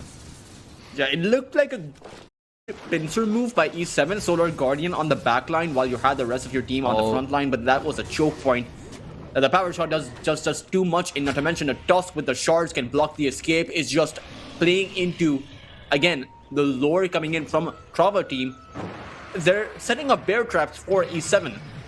And E7 need to recognize this. They simply cannot contest against TpaBoTeam. I'm not sure if there is, you know, the chair we were talking about. It's lost its legs at this point. It's now just sitting on the floor. But it's sitting on a floor with dignity, right? Because you've got like the wooden part of the chair. The seat is still there, so you're not getting your bum dirty. Did we say it was a wooden chair? I thought it was made of plastic. What kind of chair? Really? Yeah. No, I don't. I don't think I've seen. I associate wooden chairs with Abu Dhabi. I think plastic chairs for me are very much like the Philippines and the gaming zones over there. Well, that is true. You know, it is. Chairs have to come with some. Might come with some prestige, particularly if they're in Dota 2. You know, this is. Yeah. This is the pinnacle of esports here. Touches, if you had to design a chair of shame, it obviously can't be uncomfortable. It has to be very comfortable. While we see discomfort from 7-Up, how would you design it to be? Like, you know, let's say the last place at a tournament needs to sit on a chair of shame for the rest of the tournament. I think a chair with a Ringmaster plushie on top of its head, you know. Fair enough. There you go. The legs would be the heroes that you played with while you lost. Okay, that's a bit too elaborate. And maybe that's the problem with what Immersion is going for, trying to go into 4 heroes at the same time. A little bit too elaborate. 41 to 10 on the kill feed. 2.5 kills a minute. But then again, my maths is horrible, so I don't exactly know if that pans out. But it's more than 2 kills a minute. It's 3 kills a minute. No? 61 kills across 21 minutes. It's 51 kills. 60 divided by... Your math is even worse. It's gonna be 61 pretty soon, Douglas. Listen, it doesn't work that way. I see the future. Oh, I'm afraid that E7 might be seeing it too, because their shot at making it into the playoffs is looking dim right now. Forget the playoffs. This is elimination for them, Daltris. It's a loser's bracket, and I think that they might be the ones who are losing. Yeah, and even if they win over here, you know, they're going to be going up against some heavy star-studded players. It's not as if the competition gets any easier. Let's not get ahead of ourselves with it, even if they win over here. Let's wait to see if they can make a show. E7, however, for now, are just going to be looking to defend that high ground. Rupture does a lot of damage to Bashka, but with the Aegis on him, he might be comfortable coming back into the fray soon. It's going to be a tier 3 siege. They have the Aegis, they have the Dragon Form, they have everything at the ready alongside the Ice Blast, and they're going to go in. 7-Up has been found out by the Ice Shards, and that's where Bashka can start to bash him down. Alpha next on the menu, and this is looking like a pretty small menu. All of the items on it seem to be provided by the Dire side. Radiant's really not doing much feeding at all. Despite of playing outside the fountain. Okay, there you go. Travama stays alive. They're trying to hook him back in so that when the Guardian Angel runs out, then he will end up going down. Definitely that possibility. But in the end, it's just a bait and it's just fountain diving. Travama finds kill number 3. And as they are once again trying to get the kill on the Omni Knight, they finally do with the help of the Firefly. Hook is good. More kills come out. And then I'm afraid these were... we could just get Raxes. Yeah, but do you want Raxes? That's I would love probably to what TpaBoTeam are wondering right now. They want to farm kills, you know. We're almost at the 60 kill mark. Not really quite there yet. But E7, they did find a nice hook in. The problem is they use their buyback. So that little play they made, they can't do it again. Tasos, if you could have one building from Dota 2 that isn't the Ancient, and that building belongs to you, which one would it be? The Twin Gate. See, I knew you'd say that, and you're wrong, because there's only one of them that you're getting, so what are you going to Twin Gate to, you dumb? Can't I have 2 Twin Gates? No, I said one building, Teltris. Okay, I have the Shrine of Wisdom. I set this up specifically for that. You know, Shrine of Wisdom every 7 minutes of my life. Holy moly, yeah, I would be Teltris, you have to remember... You have to remember that that's only if you're a hero, and Teltris, you're kind of a creep. Ugh. I always thought I was a courier. You know, at least I'm not a Poogie. Well, what I can tell you is the courier is the entirety of TpaBoTeam, because they have been delivering in this series. Right now, as this member comes through, this courier is being targeted.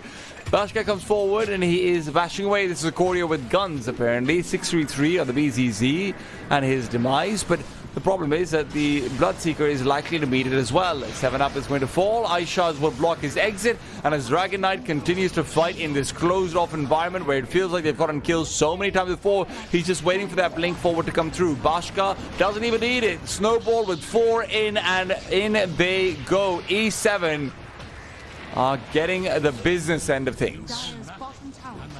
A GG will be called. E7, the Emirati representation for Phygital Games of the future, will be your first ones eliminated from the tournament. TpaBoTeam will go on to play against the losers between Legends Rebooted and Team Phoenix. Certainly the competition for them is only going to get riskier, and they're going to need to bring their A game. But the demonstration here today compared to yesterday is something to point out, because TpaBoTeam did play much faster yesterday. They took their sweet time with it, with Bashka continuing to farm up. This time around, they were playing super quick and they demolished the other side.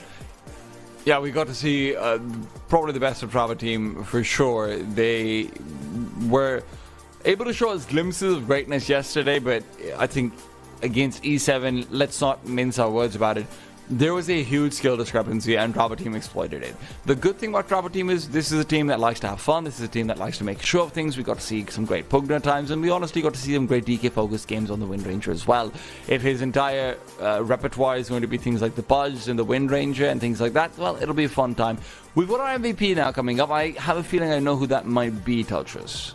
Yeah, it's DK Focus all the way through. He is not only the MVP in my book of this game, but also the MVP of this entire series between the two games. This one, he has 17 kills, 1 assist, and 17 kills, 10 assists, and only 1 death. And I have a feeling that 1 death was only because TpaBoTeam were playing on the edge, even reaching all the way through to the opponent's fountain, and E7 could not do a single thing about it. DK Focus is certainly one of the players to look out for in this tournament. He even had a pretty good showing in yesterday's games. He was perhaps one of the only ones outside of perhaps say Bashka who was doing incredibly well.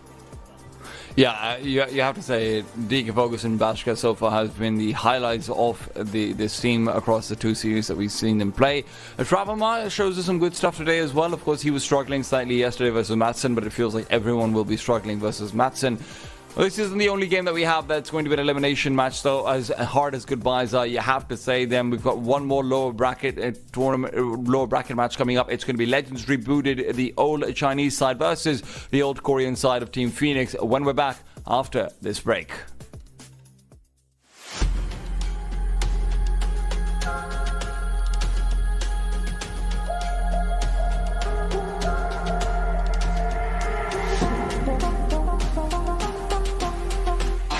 Abu Dhabi and UAE at the moment seems to be the epicenter of autonomous, robotics, and many other activities.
We're here to win.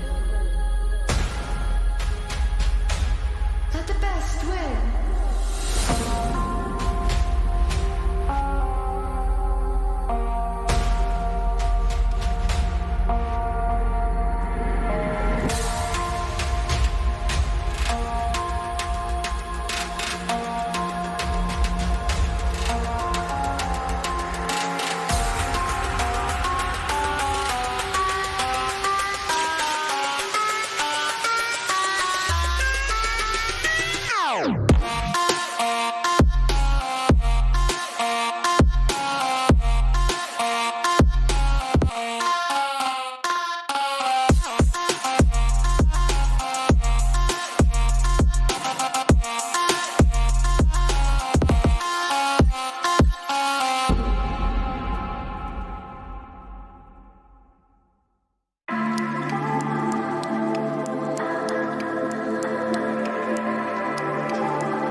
Welcome back to the Phygital Games of the Future 2025. We continue on as the lower bracket. We'll be seeing and saying goodbyes one more time. It's Legends Rebooted versus Team Phoenix coming up next. Some tea time, joined by Talha, Taltros, and the Doctor is going to be giving his quick little summary of what's coming up next. Talha, I wasn't covering Legends Rebooted versus Team Phoenix, rather Legends Rebooted or Team Phoenix. I got to watch them though, and it did feel like both of these teams seemed slightly underwhelming yesterday.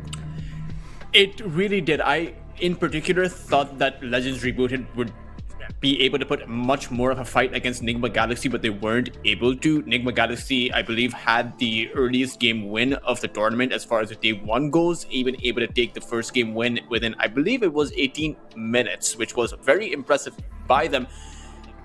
But even Team Phoenix did not have that much of a fight against Team Win. Team Win came out of the kind of Ana strategy we saw quite a few years ago with the mid lane IO that no one believed in, but changed the narrative of the game as far as the diversity of hero pools go and what works and what doesn't work. I was very surprised by Win's performance. Let's see what they'll be able to do against Nigma Galaxy, as that will be the match that closes today out. But over here, Legends Rebooted versus Team Phoenix. Xuan, Mushi, Hao, 3 TI champions going at it against the former MVP Phoenix squad, the Stars from Korea, that may still have yet something to prove because they are currently coaching some of the biggest teams out there. I know that March is a coach for Team Nemesis.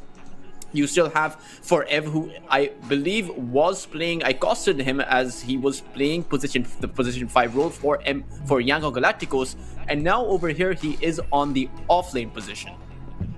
Doctor, these are 2 TI champions. Mushi hasn't won TI. Oh, you're right. You're right. I got emotional there because I forgot. In my mind, I thought, you know, TI3 was in an alternate world, you know. Chuan remains, I believe, the only Southeast Asian player to have won a TI, in fact. Hao, of course, did win his TI back in 2014 under Newbie. Probably the most underwhelming TI Grand Finals of all time, but a lot of the other matches were very, very good over there. That was an interesting metagame. Phoenix has been a curious team as well, Touchers, as we do head into the draft very quickly.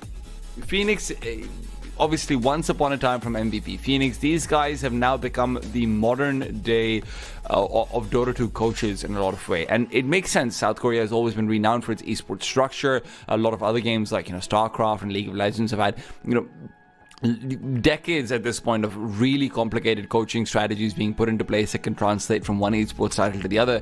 And the fact that these players had exposure to that sort of culture and now then go on with a few of these guys becoming very successful coaches, I don't think it should surprise anyone. It really shouldn't, but you also have to keep in mind that Legends Rebooted do come in with a bit of coach experience themselves. Mushi, up until a few months ago, was the coach for Boom Esports for quite a few years as Boom headed into their TI run. So despite of not having as much success that Boom perhaps should have had with the kind of roster they did, Mushi still comes in with tier 1 coach experience. So this is kind of coaches versus coaches. This is kind of players versus players where experience does seem to be matched up. But this is Phoenix's chance to, you know, they may have come in 5th to 6th at their peak performance, but now they get to go at it again. May not have as much prestige as TI itself, but they get to have their revenge after all of these years. Absolutely, and that's what they're going to be looking forward to seeing. Now, listen, revenge or not, this is probably a bit more friendly between these guys. I think between the Legends Rebooted and the Team Phoenix side, this is likely the teams that have a lot of experience but have probably played the least amount of Dota, like in terms of actual game hours put in a match in quite a while.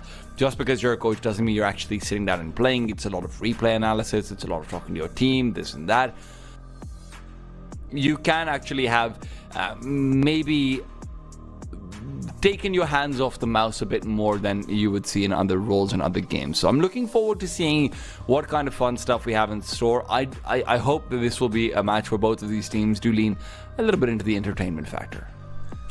At the same time, the drafting isn't going to be much different because Phoenix do pick up the Beastmaster. This was something that they tried I believe just yesterday against Team Win. The Beastmaster from Phoenix did do really well, as Legends Rebooted will pick up the Batrider that caused them the loss against Nigma Galaxy, who did play a mid lane Batrider and destroyed Legends Rebooted with it. So this is both teams adjusting around what did not work for them yesterday and coming out with it for themselves today. Bans are pretty straightforward as well. We don't really have anything awkward or different coming out to be banned away. Husk has been more of a feature in the bans than I think you would normally get to see. Other than that, everything else is pretty bog standard. Actually, now that I recall, or rather see it on for myself, it was Beastmaster for Win that went at it against Phoenix that had a phenomenal performance. So Phoenix lost to the Beastmaster in Game 1, Legends Rebooted lost to the Batrider in Game 1, and both of these teams will start it off with the very picks that defeated them. This is actually very interesting. It does go to show that there has been a lot of research from the previous day coming into it for the second day, as one of these two teams, both carrying Legends, will be going home today. Hoodwink coming out for Phoenix coupled up with the Beastmaster. This is a pretty good pick because the Bushwhack sets up for your wild axes, enabling or rather increasing the damage of those axes, because you know the axes are singular projectiles from both sides and they stack up the damage as they go out and as they come in. So the Bushwhack will enable the Beastmaster to just land those axes. Enchantress ban makes the Beastmaster work out quite well for Phoenix, as they were faced up with similar bans yesterday too, but you know, bans are not as relevant because you usually see the same bans most of the time. I like the Gyrocopter pick. I think you need a very strong carry going up against this offlane coming out from Phoenix, right? The Beastmaster and Hoodwink are likely going to be very aggressive.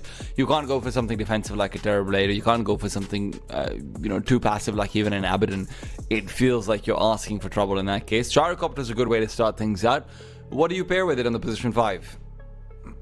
A Tusk would be pretty good. You know, both the facets of the Tusk, the Afterburner, or rather, not the Afterburner, the Tag Team or the Drinking Buddies pairs up really nicely with the Gyrocopter. The Drinking Buddies pairs up really nicely with the Afterburner facets from the Gyrocopter, and the Tag Team naturally is just super good with the Gyro in the first place. So I would very much expect to see a Tusk for the aggressiveness, but if you want to go defensive, then the story is a bit different. You can go for the Disruptor, or maybe rather the Shadow Demon is actually banned out. Both the Disruptor is also banned out, so it will just be the Tusk. Okay. And interestingly, T-Time, Phoenix, you know, when they had the Beastmaster against them in the very first game, they had a Gyrocopter that they themselves picked up, and they weren't able to come out with the win with it. So Legends are actually saying that, you know, Phoenix, you try the Gyro, but we are going to try it, and we are going to win with it. I do want to see the Gyro Tusk be a lane, but then that also opens up the question that, okay, if this is going to be a Batrider core, or is it going to be a position 4? Could it even be a position 5? I think that's a little bit less likely, but how do you want to see this Batrider being played out? I think it just depends on the mid lane from Phoenix. If it's a melee mid lane hero like the Dragon Knight that Legends Rebooted lost with in both games, that could be the way that Phoenix go about it. So if you have a mid lane DK, you can pick up the Batrider or send the Batrider there. Then again, you know, Legends Rebooted had a Puck on the mid lane when they had a Batrider against them, and despite of that being a favorable matchup for the Puck, they weren't able to do much. So it could be a core Batrider or it could be a support Batrider. Either one honestly is good, but with the Bane coming out for Phoenix as a position 5, this makes the position 4 Batrider a bit awkward because the Nightmare just will cancel out the Batrider's Flame Trail as he tries to zone in on you. I think it's a great hero to have against the Batrider. It's a great hero to have against a Gyrocopter, because Enfeeble is one of those spells that is not really all that mentioned, but reducing your opponent's attack damage by 60-70% is great, especially against a tag team. Do you remember the days back when we used to have Enfeeble against, you know, position 1 carries just so that they would literally have it impossible to last hit? That was one of the ways to try and disable hard carries in the lane. It was one of the most toxic things to play up against in Dota. The Bane with the Enfeeble just making it impossible to get any farm. Abaddon comes out though from the Phoenix side. I don't hate this. Of course, it's always going to be a consideration up against a Batrider. Such an easy dispel with their Photic Shield, but it does still feel like they're lacking a bit of firepower, if I'm being honest, Ultras. It does seem that they'll require quite a bit of farm before they'll have that damage output but they should be able to get the farm because they have a Beastmaster that can create space by split pushing around the map. Meanwhile, Legends Rebooted are going all in for the team fight, and the Abaddon versus the Batrider, like you mentioned, always going to be that stable combination. Even if the Abaddon is the one that gets jumped on, there is no break mechanism coming in from Legends Rebooted, so they won't be able to destroy the Abaddon or kill him before his borrowed time comes out. So maybe Legends, if they're thinking about countering out this Abaddon, have to come up with a break. But the Hoodwink is picked up, and there aren't too many heroes that come in with that natural break mechanism. This is a good draft by Phoenix. And for Legends Rebooted, they need to have some counter push against the Beastmaster. Right now, the firepower that is lacking from Phoenix doesn't seem to be a problem for Legends Rebooted, but they do have a problem with pushing around the map.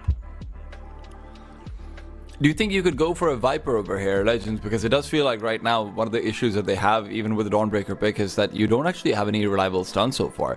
The last was the only one, and then the Abaddon has a very clear-cut reason to just wait and Aphotic Shield, whatever mid you're picking. Phoenix could easily go for a Spirit hero, they could easily go for a Buck, they could easily go for a Queen of Pain. There's too many heroes to ban out. It feels like you have to try and preemptively counter that, if I'm being honest. Viper has been picked quite a bit in this tournament so far. It comes to mind. Viper is good, but then you have a Bane, right? Which reduces who can reduce your cost range. So if the Bane is able to land that spell on the Viper, then you won't have that reliable Viper strike against that Abaddon.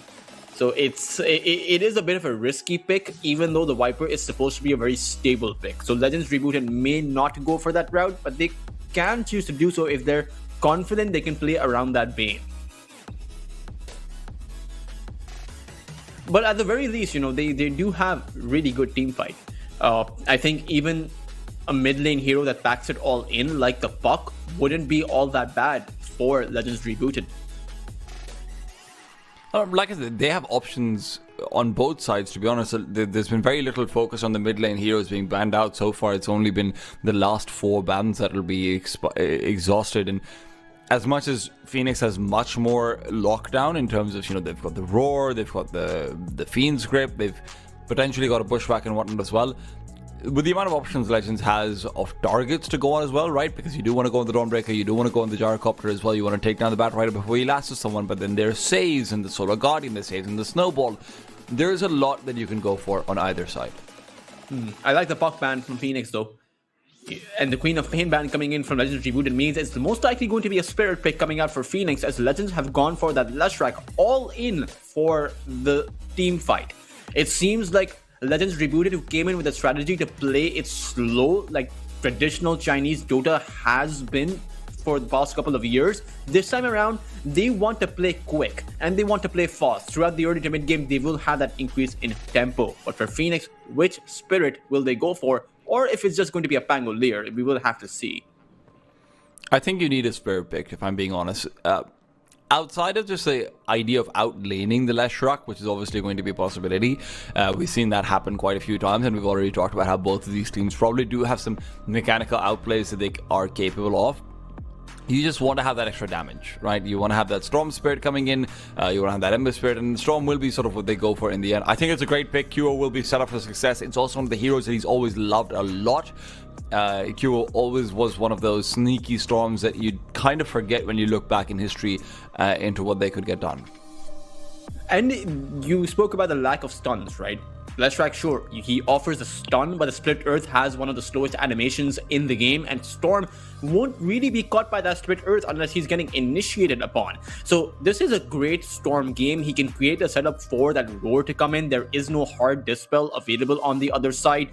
It does seem like Phoenix can overrun Legends Rebooted, but only if Legends Rebooted don't get the jump on Phoenix first. I think if this Leshrac is allowed to initiate, land the stun on the Storm, or really anyone else, then it will be Legends Rebooted to come out on top, because you take a look at their follow-up, it's the flak cannons from the Gyrocopter, the tag team, and the punch coming in from the Tusk. It is just so much they can throw into it, not to mention the Solar Guardian, which can keep their heroes alive and also dish out a stun against against Team Phoenix as they get get dove on. So it is risky. I think this game is going to come down to who is able to get the jump in first, and if Phoenix are able to get the jump and counter out the damage, or heal rather, coming in from the Solar Guardian. It's harder for Phoenix and easier for Legends Rebooted, but possible for both sides. We also have to keep in mind that so much of the matches we've had so far have been laning stage. And I do think that the first 10 minutes are going to be giving us a very good idea of who's going to be taking the entire game. So many of these players who maybe haven't been on the server as much, even if it's going to be, you know, like a 2,000 net worth lead at 10 minutes, which is a lot, but doesn't sound like a lot given the fact that we've had some pretty ridiculous ones. It's hard to let go of that. It's hard to come back against that if you don't have the feel for the pressure as you maybe once did. We may just have our third game come out, because I do think that both teams are even. Now, it could go either way because there is a big discrepancy between, you know, some of the newer teams, some of the later teams, but still. 30 seconds to battle. A 5-man swarm coming no out initial by clashes. Legends Rebooted, as the And we both will sides not are have the dispersed a observer bit. being spotted. Of course, that was planted underneath the smoke, so it's A-OK. I'm not sure if there will be any level 1 clash, because Phoenix are quite weak at the level 1 mark. A Mushi Batrider, I want to see what kind of plays he'll be able to make. The battle begins. Good days, man. Once upon a time, that would have been a core for sure. Old 11 and Chuan will be looking for a fight over here, but with a Nightmare, you're always going to have the advantage in the bounty room. Did Dubu not go for the facet that allows you to moonwalk players when they're sleeping? I'm not sure. We'll have to see when we pan on towards Dubu. But 3 heroes available here from Legends Rebooted. They were looking for a play, but getting the Abaddon down is very hard. The Bane also has a Nightmare, so it's a risky play to make. Mushi will just teleport back towards that top lane, where it's going to be a Batrider plus a Gyrocopter. An interesting lane because there's no disable, which the Batrider needs to be able to overwhelm the Beastmaster with. So, can't exactly get the Firefly on top of Phoenix. You have the Bushwhack to just counter out the Batrider's movement with. Maybe just hoping to get a little bit more done in terms of farming and getting the Batrider in early level 6 and actually getting kills on. If you can protect Hao and put him into a winning position, that's always been a good formula for success. Febby will help. Oh no, QO, be careful over here. He could be taken down with the help of the lightning. D-Stones will gladly trade his life.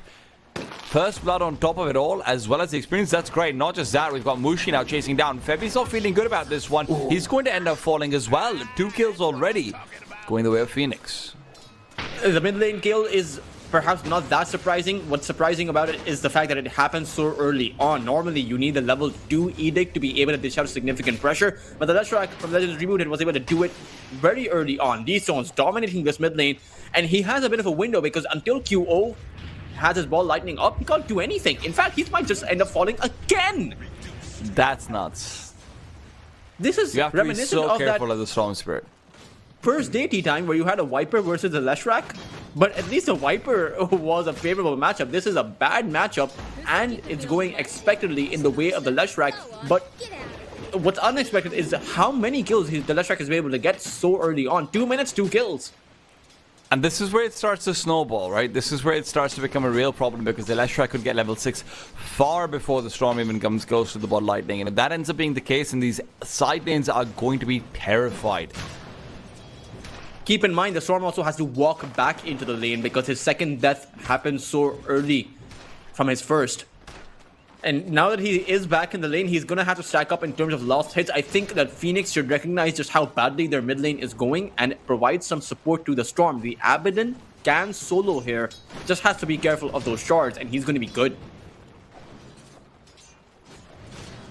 Old 11's getting a whole lot of farm over here as well, but this is basically every single lane having a very good start, as good as you can hope for in the first 3 minutes. Level 3 on the Storm Spirit, and he's not going to be able to walk back to the lane. These stones will continue to zone out QO. QO doesn't know how to find any farm over here whatsoever. The threat of the Edict is constant, and D-Stones is doing such a good job of just lane control. Forever, in the meanwhile, on the top lane is trying to run away from How and his Afterburn, and that's a quick little box in. That's the only place where Forever could have stood at the time.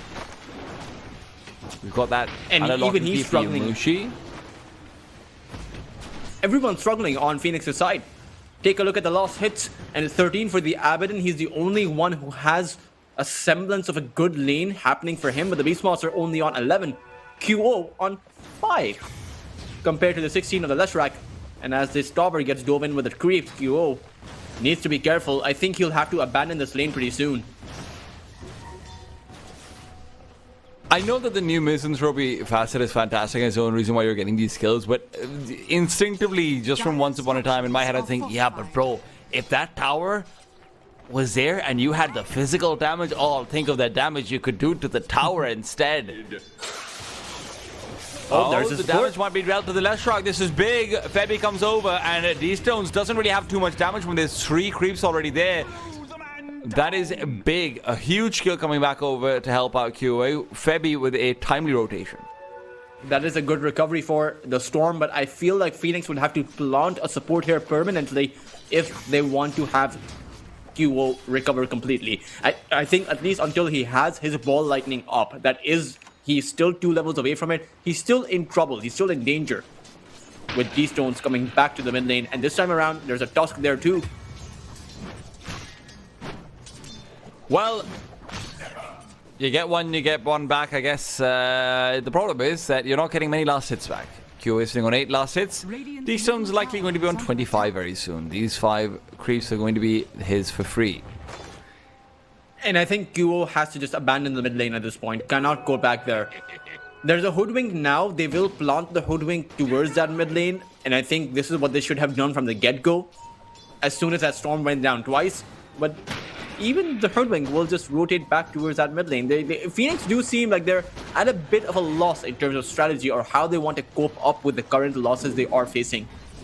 As the Storm will go back to the jungle, but take a look at this. The Tusk from Legends Rebooted. He's moving in. He wants to apply as much disruption to the Storm's farm as they can. It's turned it into a 1 versus 1 on the bottom lane over there as well. The Observer Ward planted down. Kyo is getting close to that level 6 mark, just hitting level 5 right now. But Mushi takes that time to find a kill onto Forev. Forev will not be living. No, the Rocket Barrage just barely runs out while there's a double bushwhack underneath the mid tower. The sleep from the Bane keeps Kyo alive, and Kyo will get 2 kills under his tower. That is huge comeback potential. Right there, what a play between both of the supports. Yeah, that Phoenix's nightmare, that completely saved the Storm as he was so low on HP. He was able to survive, get that return double kill, and the Storm is completely back. I'm sure there is a few lost in discrepancy, but that is so much experience going to the Storm Spirit. He will hit his level 6 by the time that Legends Rebooted come back to the mid lane. And now these kills are no longer possible on the Storm. Legends Rebooted getting a bit too ahead of themselves as they rotate down towards that bot lane. There's D-Stones here and he's hungry. Well, you say that they're not possible towards the Storm. They're going to be possible out towards MP. MP's not going to be living borrowed time or not. Good Nightmare initially, but Tuska will swap out the sleepy times, and with the MP now looking to just somehow fight for level 6, he's going to lose that fight. Febby TP's in, could be another dead man with the lightning bouncing to him. They will know, but a good bushwhack will block Chuan in with the body blocks as well. Really well played by Febby. Chuan still manages to snowball away ice shots to help out as well, and that'll be him staying alive. Febby, has he overextended? That's the big question. He might have, but he's still looking for a fight. That was a mistake. Mushi underneath the mid lane tier 2 will ask for how to come over. They want to make sure that Kyo doesn't get any more kills than he already has. Another good recognition by Legends Rebooted, knowing the fact that this Abaddon is vulnerable before he has his borrowed time, so you at least want to get 1 kill on him. The Leshrac did enough to dominate the mid lane, and they made a play towards that bot lane where Phoenix did come in with some numbers, but without MP having his borrowed time, it was impossible to contest against that incoming Leshrac. And Legends Rebooted, they can close the gap really easily with that snowball. So it's tough to actually create some distance when you have a snowball coming against you. I think Phoenix, they're going to be on the back foot for a while. But now that they do have the ball lightning, they can look towards making a play. It's just going to be really hard on these stones. Oh, Kyo's going in for the haste rune. Will actually end up getting it. Haste himself away. Is there an ice shot? Yes, there is. He has just enough mana for one more ball lightning. But he's wasted all of his mana pool for that one. Fortunately, the soul ring and the bounty rune means he can go back to farming though. Gyro? Gyro? Gyro. Gyro. Oh no, Gyro! Gyro! Gyro! Gyro! Oh. Dawnbreaker. And Febi's dead. Dawnbreaker? Great set of kills. No. Oh, Febi? Febi? Hoodwink. Febi is going to end up living right now. This guy will help him out. He's got another bit of support over there as well with the help of Chuan, and the ice shards are far off the mark. Nice save over here for Febi for himself at the very least. But the pressure that Legends Rebooted have applied has granted them the ability to pressure this mid lane tier 1 tower. And for Phoenix, right now they've just been responding. That was a move they tried to make on the Gyrocopter, but that did not pan out because they just took their sweet time. They have a lack of burst damage like you talked about in the draw. And it's not going to get any better until you have some Witchblade action coming in from the Storm.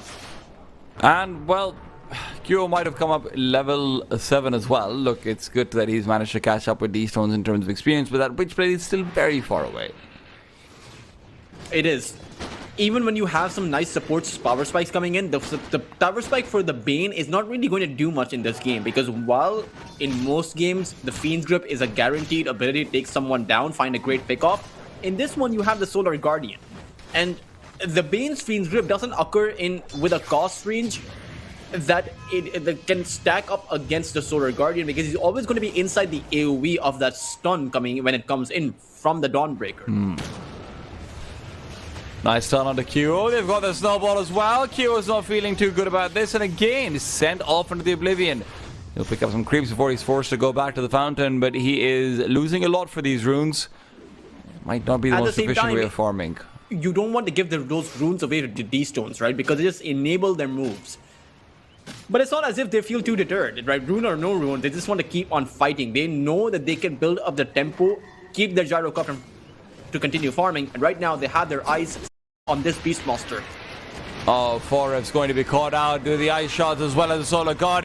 Stun onto 2. Old 11 comes in, and How is saying thank you very much for these stacks. I'll be taking those along with the kills. D-Stones, the one to get the last hits on both heroes. Happy for another power spike. I think it's his Blink Dagger now underway. These plays are going to occur so much more faster now that he has the Blink.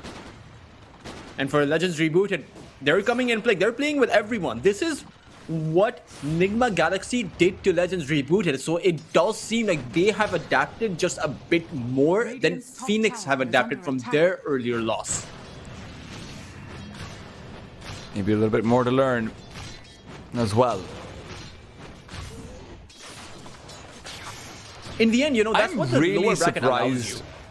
I'm really surprised about Chuan not going for the moonwalk facet, to be honest. Maybe he's gone because for the right click one instead. It might have just been a mistake as well. Not too sure. I do like the moonwalk facet, but I don't think it's as good. You know, it's not game breaking. I think it's a nice upgrade to the ability. But imagine if Chuan was moonwalking there. He would have looked so cool. Good eye shots to trap Debbie into the river. I don't know if that was the goal, but it is very happy D-Stones who will just go forward. Q runs away. D-Stones, Blink Dagger will be coming off cooldown in about 5 seconds, but with the Arcane Rune picked up by the Storm Spirit, he's going to be A-okay. You don't want to be chasing him too far out. Now, they do have a ward over here for Phoenix's side, but Phoenix, stun has been cancelled. Q has got more than enough mana. He's always going to be living there. Some time wasted for D-Stones, but he'll be going back to farm immediately. Just zapping around the map. And I would like to actually change what I said. The moonwalk facet in this game is actually pretty good because you can bring someone out of the shards with it. Oh, yes indeed. But right now, Dubu, all he's hoping for is to be given a little bit longer of release in life. Another Solar Guardian onto 2 heroes. Why not? The stun will land and MP is locked out. Board time or not. he'll have to give that time back eventually. This is bad for Phoenix because while in the earlier losses they were able to fight back, now that D-Stones has this Blink Dagger, Legends Rebooted will be playing as 5. How has joined his team consistently since the past 5 minutes, and they will look to pressure these tier 1 towers, where previously I thought that Phoenix could split push. Right now they're going to be at a loss. Look at how fast these rotations come in. Mid lane tower took 2 hits from the Storm, and Legends Rebooted already teleport into defend. If D-Stones gets a stun over here, you could just see QO being forced back to the base immediately again. That's happened a lot. Even if you don't get the kill on the QO, you're just stopping him from farming again and again, and that is reflecting in the net worth charts now. 2,000 gold differential between your mid lane and the enemy mid lane. Not a pretty sight. It's not pretty at all. 3,000 overall difference. This Herdwing is doing a lot better, but we haven't exactly seen a Sharpshooter or a Fiend's Grip play. And they know that they can have the Fiend's Grip play because the Fiend's Grip or Solar Guardian is on cooldown. Well, now as they go back in, QO has a chance to fight for the regen rune. That's a fight that any Storm Spirit player worth their salt will take. QO, Soul Ring, zip away, and look, Legends Rebooted are taking a lot of time just 5-manning. I wouldn't say that that's necessarily a bad thing right now, but you are getting to see the Abaddon farming up. He will have his Radiance by about 18 minutes or so. You will have your required items on Beastmaster as soon as well. So if you get even 1 4 versus 5 fight for Legends, they could end up slipping over a banana peel. I'm not sure how they'll slip themselves though. Phoenix will have to make them slip. You know, Phoenix will have to apply some lubricant on the floor to enable the slipperiness. Because Legends Rebooted, they're just playing a whole lot faster. Phoenix have just in the first 15 minutes of this game just been responding. They haven't made any moves of their own, and as long as they don't make a move, remember, this is a game built for initiation from both sides. The team that is initiating is always going to be the one that has the advantage. And right now, you're allowing Legends Rebooted to just enable their initiations further. Mushi's farming for his Blink. You have Chuan for his Blink soon as well. They're about 1,000 gold away.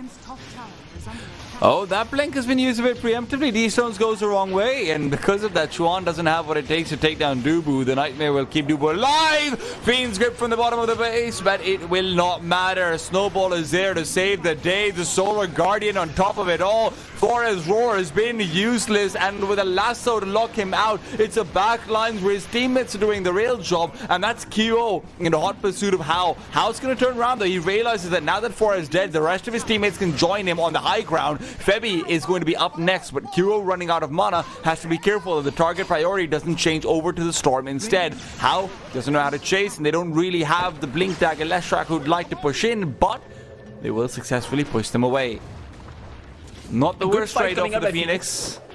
Yeah, it is good. Oh, they'll actually even be able to cancel Mushi's TP. The Acorn shot comes out, and Mushi doesn't have a teleport, so should guarantee fall over here with the Storm jumping in to secure the kill. That's 3 kills for QO, mind you, because of Legends Rebooted overextending in the tier 2 tower, but that's all it was, right? Legends Rebooted overextending.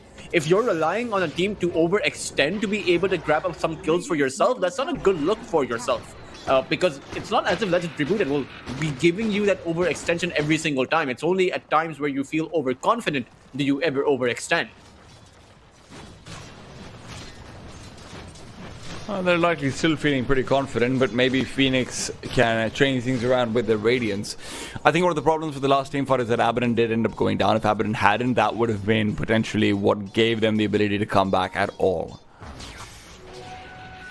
And he'll have the relic, so it's not exactly early timing for the Radiance. It's wow, this is minute 16 would be the average timing, so it's a bit delayed, but not by so much. This isn't to the point. It's not delayed to the point where you don't have a shot at this game. You have a really good chance right now with the Radiance to continue farming up, and potentially when you have some more items, when the Storm is able to recover just a little bit more, you can fight back.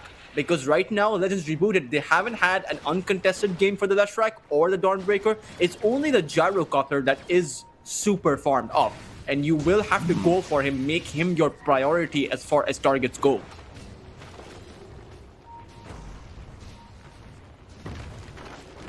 Dire's top tower tower is under I think the question is whether you can do that though, because with the snowball, with the Dawnbreaker being conventional saves, and honestly, in some ways I think Leshrac is a non-conventional save as well. Leshrac's the ultimate kamikaze attack hero. You just throw yourself in and you have to be focused on. So one way or another, you are getting damage off as the dire side. This will eventually have to be just a battle of farm and a battle of pure right-click damage at some point. And for Phoenix, their objective is clear. We need to live long enough to let that happen. Zip back from QO. They're going to be going in onto the Solar Guardian. Solar Guardian can be dodged though. And with Chuan finding on a Dubu, sure they'll get a kill onto the position 5, but that won't be without cause. It's taking them a long time. Now, with the Fiend script being used as well, MP gets given time to go back in. Mushi's died. Chuan should be up next. And this Leshrac just doesn't have the ability to blink in because he's been bushwhacked on the side. Now they'll have to settle for MP. As the borrow time runs out, the roar will be used. MP turns it around. He realizes that's a mistake, though. He's been blown up. Split Earth has been missed. How will we be pursuing forward with the help of his rocket? And if there's another blink from the Leshrac, he might want to go in. Remember, there's still creeps underneath that tower, so you have the potential of diving. That's why Febby takes the acorn and immediately clears him out. That fight, honestly, is all Febby keeping the Leshrac locked away. Yeah, it's just, but it is damage control, right? But maybe now with the smoke they can make a play. They will come across all 11 here, that's massive. Oh no, he's just made his way out, and you can't go on the gyrocopter. He is too massive right now. Well, you could just zip forward. Kiro's feeling himself. Quick little remnant down. Old 11. Blade mail or not, he's a dead man. Zip to avoid the rocket, but it's the essence string that actually ends up saving him. That extra bit of tankiness provided. They are coming in. They see QO. They see him, but they can't really kill him too easily. They need a little bit more support. The zip over the shards is there. The blink dagger from Mushi debuted. And that's what they were looking for. And the problem for Phoenix is that they don't have a good first point of contact. If you have the Bane being the first point of contact, you are always going to lose the fight because you can't get the Fiend script out.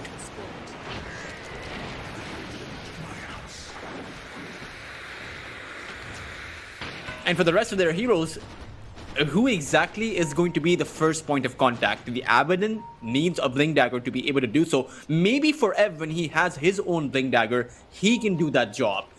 Because you need someone to go in, buy some space, force out the Solar Guardian before you come in with the Fiend's Grip or even the Sharpshooter.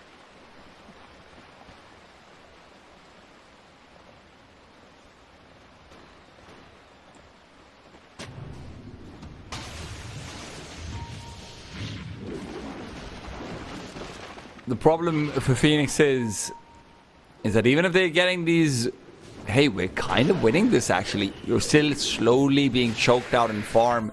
They're always being pressured at their towers, and now QO wants to prevent that. A quick zip in to scout, but it's MP who's been trapped in by the shards. The Fiend's grip onto the Leshrac is massive though, but Leshrac still gets brought back in, and with the help of the Solar Guardian, everyone will be kept alive. Roar's been used without a kill yet either. Everyone might be low for the Legends, but they are still living, and with How and 11 being largely healthy, they'll be able to disengage easily. No kills found for either team though, and that's a win for Phoenix. It is. At the same time, they really do need kills, right?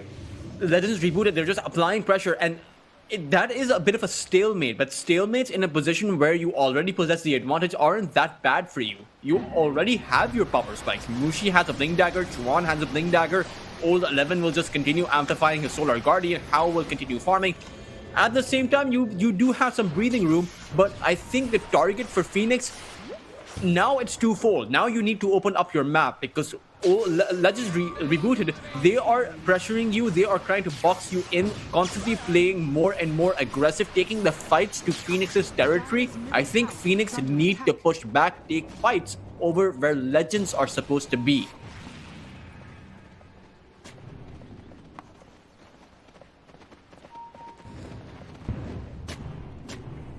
Dubu, look, even if you've only found the Tusk, even if you can only take him down, that would be great. The problem is, Tusk is playing safe. Oh my goodness, do they have vision for the... Is there a Hawk? Is there a Ward? Is there anything at all? How is isolated, but now that Legends Rebooted, they have come in across multiple heroes, this makes it harder. I mean, Phoenix had a good play with that smoke. Unfortunately, they wanted to find someone on the side rather than on the lane. They've spotted out MP underneath the observer that they put on their twin gates, so they should have an idea that the top side of the map is where most of the Phoenix side is playing. So they'll just settle for the tier 2 tower. There is no way for Phoenix to come in and defend this. They just are not in position. Dire's top tower is under attack. Radiant's bottom tower is under attack. Oh, what's the catch? Who's the catch? It'll be a quick kill on the Dubu. Has fallen. Tier 2 and a kill. Why not? Dire's At bottom least tower is Phoenix under are able to attack. trade. They do find a tier 1 tower, which in this scenario is not all that bad. You open up the map, give yourself some breathing room. Because you're about to be put on oxygen support right now, as Legends Rebooted are going to head towards that Aegis, making the next 5 minutes of the game nearly impossible for Phoenix to contest. And there's already an aggressive high ground ward actually put down by the Legends as well while they were in their smoke. So if they want to start maybe looking for a sneaky fight behind the tier 2 or something like it, then they've got the vision needed to know whoever is coming in for support on that bottom lane. 21 and 9 on the kill feed. Aegis up for how? Aggressive vision placed down for Legends Rebooted. All these things suggest that their intent right now is to increase the tempo, take the fight to Phoenix in a very hyper-aggressive way. Phoenix are very close to their Blink Dagger for Ev though, so maybe they can look for plays of their own, but taking all 11 down is an uphill toss. 2500 HP, Blade Mail, Scepter at the ready. Playing forward from Mushid. Once again, it's a catch on the Dubu. Good kill to get consistently onto the Nightmare, or rather onto the Bane. Sure, it's not giving you the most gold or anything like it, but the important point is that you now can't fight while the tier 2 siege goes on in the bottom side of the map. From how? Walking in blind without any kind of vision or any kind of counter vision on top of an enemy observer ward, that's for Legends of the game, that is an amateur mistake. Well, to be fair, he didn't know there's an observer ward from the enemy side there. Of course, but it's the enemy's jungle, man. You know, hey man, if you don't have sentries on an observer of your own, and this is something you should keep in mind for your games, for your competitive matches, for everything. You should assume that the enemy have vision on you. That's why I don't leave my base. Radiant's middle tower is under attack. It's the easiest fix of all time. A lot of people don't like that though. I don't know what that's all about. 3 minutes on this Aegis though, tea time. No tier 2 tower will remain by the end of this Aegis' duration, and then Phoenix will be tucked away on their high ground, similar to your scenario, but except Phoenix don't have a choice in that regard. Radiant's middle tower has fallen. Do I? Play forward, catches there, and once again it is Dubu down. And while we were talking about the tier 2 towers being put under risk, the threat is now to the high ground directly. QO nowhere nearby, wasn't expecting for the push to go this fast uphill. And now QO might be regretting his position. They're going in for the Dawnbreaker instead on the top lane. Dawnbreaker will be almost down. Snowball will save him for just a while longer, and D-Stones decides to come in as well. He'll take this fight any day with the BKB, and as a TP from the Beastmaster is going to be secured, QO's life is forfeit. He has a buyback though, so if he wants to come back in for a high ground defense, that's always going to be possible. Great move from Phoenix. That was the only way they were ever going to defend that high ground. Surprising they were able to get the kill against the Dawn with such limited firepower. Great job by them. Disable the push from Legends Rebooted, right? Because if they hadn't made that play, that would have potentially been their mid lane barracks under threat. But because they made that play, they were able to disperse that threat, and now the game will reset. Still 2 minutes on that Aegis though, and Phoenix perhaps may need to make another play to keep Legends Rebooted, their attention diverted away from their high ground. Full Daedalus for How, by the way, just casually walking around with a Manta, Hurricane Pike and Daedalus. If there's one thing I know for sure, How hasn't lost his farming ability. Listen, Chuan doesn't have his Moonwalk, How doesn't have his Agnum Scepter. I'm more than happy to go back to 2015 touches. I'm okay with this. Radiant's top I tower would go is back to under 2012 because, you know, Dire's I- bottom tower is under attack. TI3 Life was better then. Dire's Oh, right. bottom Yes, of tower course. has fallen. and that. And the play. I see Mushi scouting out and about. Dire's He's bottom had some tower is successful under attack.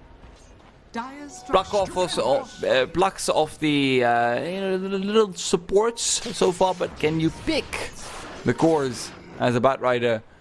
Always tough when there is this much mobility and this many saves in terms of Forex shields, nightmares and the bunch, but yeah. Radiant's top tower is under attack.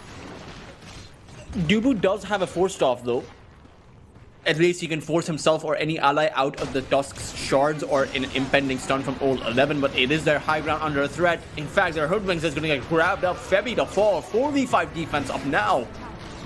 Well, buyback is there, but the problem is actually the Solar Guardian catching out QO. QO forced to zip back to the base. He won't be here for another 8 seconds or so, but while the Bushwhack misses, How will continue to just bash up on these buildings. There's no MP. Abaddon has decided not to engage here at all. They will forfeit their barracks rather than call in their carry. No. Is How second guessing this? QO zips forward with the help of the Enfeeble. They are slowing down this push if nothing else, but Aegis has now expired. They will not finish off the barracks. It did come at the cost of 2 buybacks, so it's an expensive hold by Phoenix. MP finally does teleport back to his base, but there might be an impending push coming in from Legends Rebooted because they will now constantly be on the hunt to find and catch these supports once again. And when you have them down, you can put Phoenix at a numbers disadvantage and go for that barracks play. Radiant are With an scanning. assault squares for old 11, by the way, so it's not exactly easy for Phoenix to take anyone down anymore from Legends, even if it's just a support. And armor AoE really does help.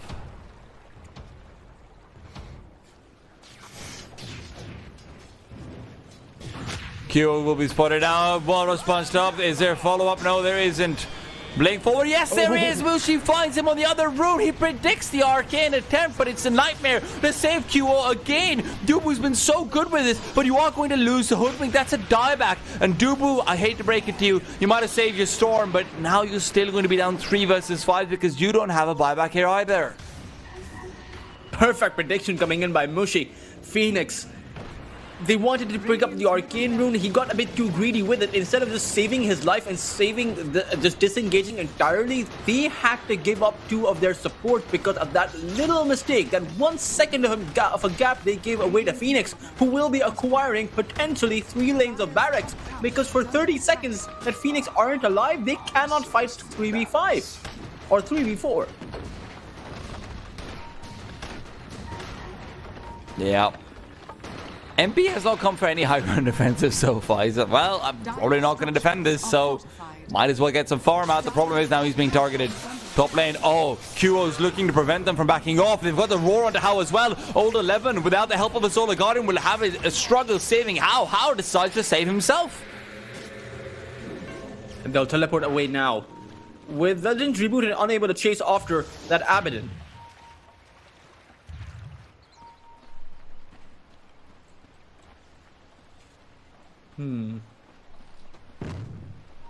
12 to 28 right now. As an 18,000 lead builds up for Legends Rebooted. 2 lanes of barracks at their advantage. They have all the options available to them. QO does not have a BKB. Can choose to make it once he has enough gold. But then he'll have to buy out. And with 2 heroes already not having the buyback, I think Legends Rebooted will be in a good place to take control of this game completely.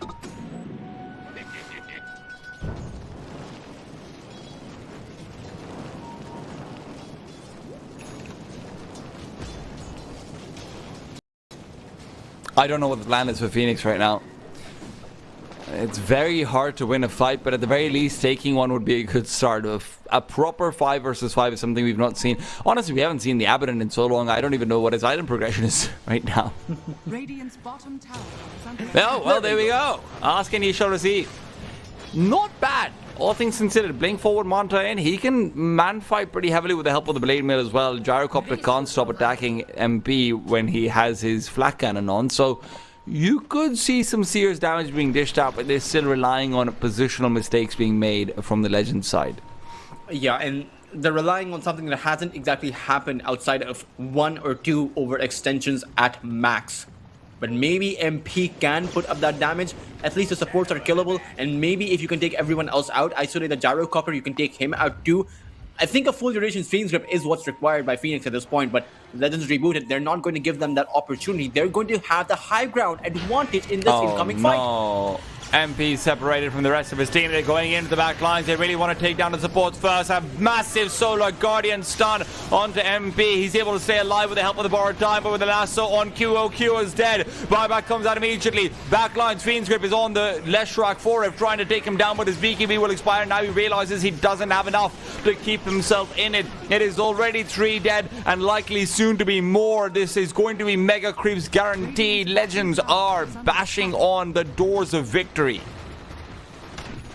Might be able to acquire the game 1 win. In fact, they will be able to with Dubu calling GG. Phoenix will crash and burn in this game number 1. Legends Rebooted will come out with a strong statement, will come out with a strong recovery after the horrible games they had yesterday. This is a great showing by them, certainly finding their footing in the second day in Phygital Games of the Future. I'm glad that we got to see a good showing from Phoenix as well, though this is when... look, this was kind of stompy, but this wasn't the same kind of stomp that we've seen so far in the tournament, right? QO, when he starts to lose the lane, he's already died out 3 times to the Leshrak solo. You have supports coming in, you have Febby making plays, you have some good plays being made over there by Dubu as well, right? Just to keep his Storm Spirit alive. You actually got to see a way where Phoenix could have come back into the game, and going into the next one, I have to say, I could still see them taking this series. It can certainly go either way, because I think that Phoenix did play really well in terms of adapting into the early to mid game while they were getting pressured. I think the one adaptation, the one change up that I think they really need is just play much quicker. Take the fight to Legends Rebooted, because you now know their strategy. They want to play fast, so you need to be able to match the tempo if you want to be able to stay in the tournament or even take Legends Rebooted to a game number 3. Well, we're going to have to wait to see for that one, because Legends right now are still looking incredibly strong. I love the fact that we get How putting up his vintage performance, no deaths, just farming away like a madman. We get such a good performance from D-Stones as well. Mushi's showing us a lot of plays. This is still incredibly exciting to see all of these players still having it. And the fact that Phoenix is putting up a fight, we're going to be hoping that they can do it again in game number 2. We all want a game 3. We'll be the first for the entire tournament. Can we get it? Let's find out after a break.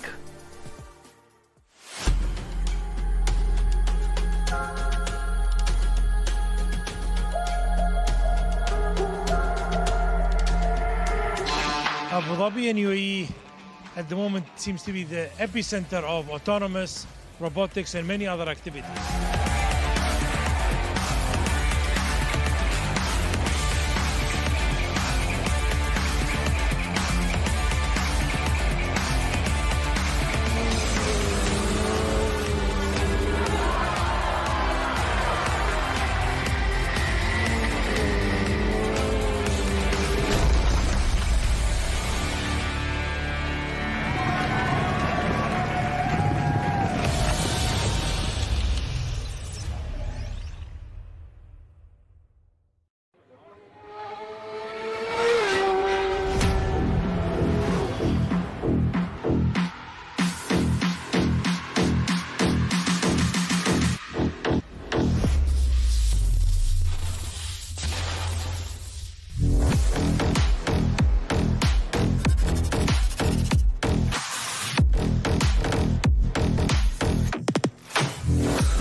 Legends in their midst. The Phoenix has proven to be more of the latter, but can it show up in game number 2 and bring it back? This is the lower bracket for Group B. Welcome back to Games of the Future at Abu Dhabi 2025, brought to you by Digital International. I'm T-Tom, joining me is Tultrus, and we have just seen, honestly, probably one of our most competitive games so far in the entire tournament, Tultrus. Yeah, it did seem like Phoenix had a pretty good shot, multiple avenues to find a comeback in that game, but Legends Rebooted did not really let up the pressure that they kept on Phoenix all the way from the early game, where you had D-Stones coming out with multiple kills on the Storm on QO, and they simply just kept the pressure going. I think Phoenix did not have any outlet to let off that pressure, and they should have been able to find MP in a position where he could carry their team, because he did have quite a bit of farm. But they just simply did not play together, and they did not have any openings being made by their Bane and by their Hoodwink. The counter mechanism that was against them, the Solar Guardian, and in fact the saves from the Tusk just proved to be a bit too much. Yeah, we had some good plays being made by Dubu and company as well, but at the end of the day, it doesn't matter if you're making a couple of good plays when you are faced with a mountain of them as well. Phoenix now will be hoping to change up a few things in their draft. I think they would really like to have a carry that can maybe do more with the farm it's given. I think one of the things we were missing out on was MP. On the Abaddon, he could have maybe fought, but the problem is, even when he got his items and the like, Abaddon just isn't one of those heroes that likes to play from behind. Abaddon isn't a hero that's going to do massive damage if you're down 5,000 gold versus your enemy carry. It's not like a Juggernaut, it's not like a Phantom Assassin, it's not like these heroes that come ingrained with burst potential. It's very much a sustained damage over time kind of hero. It did seem like maybe a hero like the Dragon Knight would have been much better, but Phoenix now get the Timbersaw. This is a hero that is at the very top of the meta. Over at Dream League, this hero has a 100% contention rate, and when it's not banned out, it has been first picked by nearly every single team out there, irrespective of the region they come in from. This is just the amount of pure damage, the amount of sustain, the ability to create both auras, damage, and utility on the Timbersaw makes this hero super strong.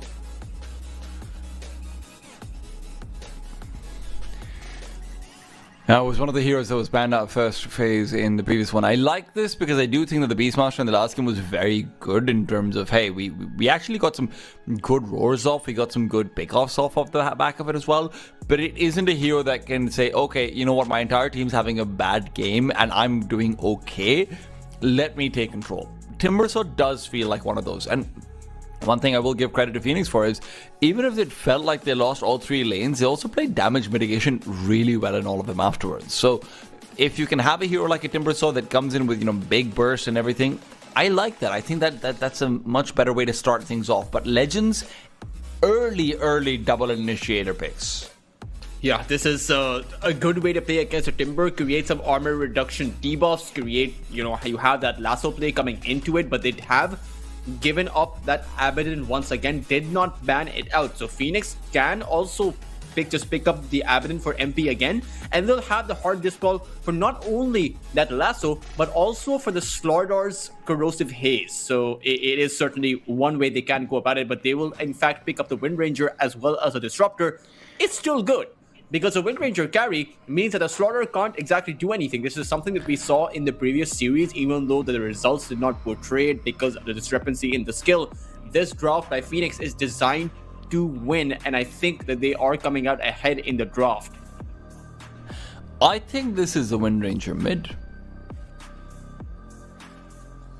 But the problem with the Wind Ranger mid is that mid lanes have to create that initiation capacity. And on the carry role, you can just farm up. So the Wind Ranger, if you go for a Blink Dagger ATOS type of build on the Wind Ranger, you're going to be really lacking in the damage output, because sure, you have the pure damage coming in from the Timbersaw, but you need heavy sources of physical damage too if you want to contest against the physical damage coming out from Legends. That's true. Skywrath Mesa comes out to try and counter out the Wind Ranger. This is very much a game of hell. You don't want to be dealt physical damage? I'll bring in magical. Why not? Also very good here versus Timbersaw as well, just in terms of having a very natural lockdown before Timber makes any sort of Lotus Orb or other defensive items. So it's a good way to try and put down 4F before he takes the lead or before he becomes a bit uncontrollable versus the strength heroes versus everything else and whatnot. Batrider doesn't feel like the best way to pick off Timbersaw. This is a support that can definitely do that. But I wonder how they plan on actually disabling that Timber. Sure, they have a lot of magical damage, a lot of physical damage, but you may need a break mechanism.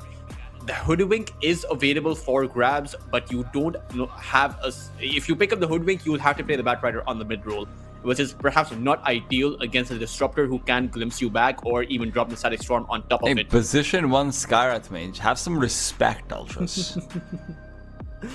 Legend Rebooted will go for the Ember though, so this is one of the ways to play with the Skywrath. You see a lot of teams go with this, so instead of that long disable, that long duration disable, you have this miniature disable with the Searing Chains, which are about 1 to 2 seconds. You can have the Mystic Flare drop down on top, creating a very magic damage heavy concoction. So should be able to keep that Wind Ranger locked down at least until the BKBs start coming out from Phoenix.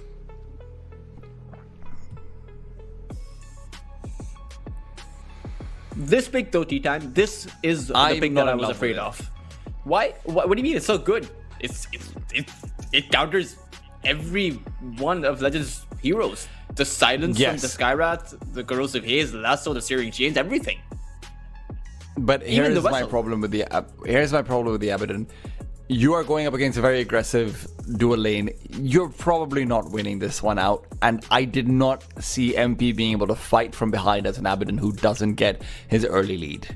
This is entirely reliant on getting your first 12 to 13 minutes to work out really well for you. And now you've shown all of your cores, right? This is definitely going to be a Wind Ranger mid. This is definitely going to be an Abaddon on the safe run, and definitely going to be Timbersaw. Actually, to be fair, it could be Timbersaw mid as well. But that's really your only flexibility is what it feels like. Legends with their loss, you can go for a support Abaddon. That would actually make things a lot more smooth. I would like that a lot more, but then you're missing out on some disable. You probably need a bit more than that. Legend in their last pick of a hair have so much space for their carry to just come through, and I wouldn't hate a Shadow Fiend even at this point. A Shadow Fiend, a Terrorblade, either one of those I think works really well here. I think for they're Legends, squishy versus the Timbersaw, don't get me wrong. Should just be straightforward where you pick up a Templar Assassin. It's banned. Or an Ursa. Oh, okay. Oh, both of them are actually banned. So Phoenix banned those out as soon as they saw the starter. So good work by them. Not too many heroes apart from those two that pair up really nicely with the Slaughter, but especially considering the fact that Legends have actually banned out a Dragon Knight too. So all the heroes in the Marcy and the Gyro. This is interesting because the Slaughter pairs up really well with all of those heroes, and there aren't too many available in the pool that the Slaughter likes to play with. So what kind of a carry Legends will go for? This is going to be up into the air. This is very interesting. So this is going to be a mid lane Earthshaker, which is a very good matchup versus the Ember Spirit as well. Phoenix has put themselves in a very good place. Actually, I love the Abaddon now that I've stopped thinking about it as a carry. I agree with you. I think it's a very good pick over here as a support. And Earthshaker also makes up for the fact that you are lacking on some sort of disables. Legends is in some trouble. I have to say it. I'm not quite sure what direction you go for. I thought that a Shadow Fiend wouldn't be bad. They banned it out themselves. Medusa's taken out now as well. What kind of big physical right-click carry is left? Because every single one of Phoenix's bans has been a carry hero. Maybe a Razor? Oh, this is... Troll's not bad. I don't hate it. What do you mean? I know it's bad versus... I know it's not the best versus the Timbersaw because you can get guided really effectively. But I think Troll, at the very least, makes a really big point of focus. It allows D-Stones and Old 11 to go around the team fights and try and, make this extended fight work for you more so. But you can just glimpse the Troll back. Or you can hold him in with your kinetic field. You can also fissure him. You can also shackle him. You can also just throw MP towards that front line. You can Timber Chain away from him. The Troll can't control who he hits, so you can just have the Abaddon borrow time against the Troll's battle trance and just negate that entire ability altogether. So it does very much feel like Phoenix are coming out with an outdraft, even if it's not going to be a support Abaddon. It is a carry one. I do think they are going to be stronger for it. How does the Windranger Timbersaw lane do against Mushi, I mean Batrider and Troll? Well, you might have to go for the kill shot. And the Timbersaw comes in with a lot of pure damage, so it's just spammability, right? You just constantly spam out your spells, the Timbersaw's Whirling Death, the Timber Chain, and then the power shots that come flying out. And since those spells don't cost a lot of mana, both of these two heroes will like to create those arcane boots. I think this is a lane for spammability. Just dish out as many spells as you can and bring those heroes down. I think that's the way that Phoenix will play with it. And then later on, you want some auras for the Timbersaw. You need that pipe because the incoming magical damage from that Skywrath Mage, Ember Spirit is going to be a bit too much. But there is a way there, this is supposed to be Phoenix creating the tempo where Legends Rebooted were able to do that in game number 1. I think Phoenix can do this in game number 2. Prepare for battle.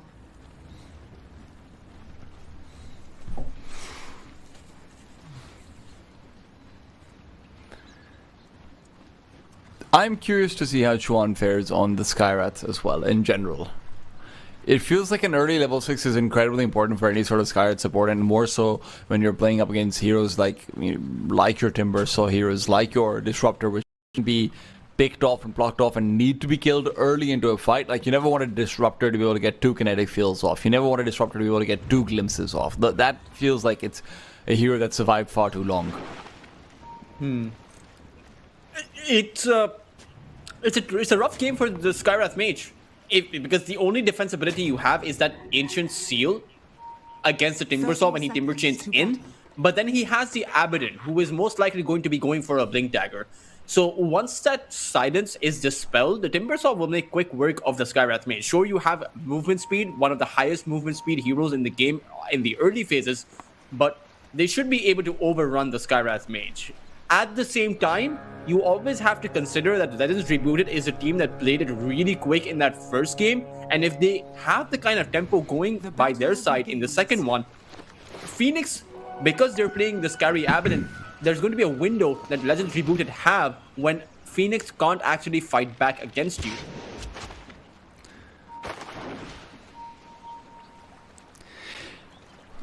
I mean, the more you're saying it, the more I'm thinking that Legends doesn't win this game unless they just completely outplay. Yeah. I think so much of this game will come down to D-Stones and what he can get done from the transition from mid onwards. And this is a hard lane for him. Up against the Earthshaker, you don't manage to have a good time as a melee hero. Look at this already. Q has 2 denies in the first wave. At the same time, the dominance of the Earthshaker has worn off a bit because the skill is skilling up is a bit different. Now you don't go for the maximization of the enchant totem, you go for maximizing your aftershock, and because the aftershock is magical damage, the Ember Spirit's Flame Guard will be able to soak up the majority of it. So it's not as bad of a matchup as it was a few months ago. The top side though, this is going to be a bit troublesome. Has been killed. Because you have a Slaughter plus a Skywrath Mage against a Disruptor, and you should be able to destroy the Disruptor. That's what you're hoping for. That's supposed to be the target you try and pick on for the Phoenix side. It's one of the few weaknesses that are there, and I say weaknesses with plenty of air quotes around it. These stones. He's managing to keep the harass game on point versus QO. QO will still be struggling a little bit over here. Old 11 and Juan. This is a lane that has to be won. It cannot be a lane where you go even. You just have no choice but to take it home. Yeah, and the Ancient Seal from the Skywrath Mage will cancel out the Glimpse. So you need to have that skilled up earlier than you would like to. Maybe even get it at your second skill point, but it would be a bit awkward because then you won't have that spammability of your Arcane Bolts. It certainly does seem like they have their work cut out for them, which makes it hard to actually win the lane. But over on this bot side, Windranger versus Timbersaw, right now they aren't able to stack up the damage, but Forev is able to consistently find his farm, even if Febi isn't constantly present here.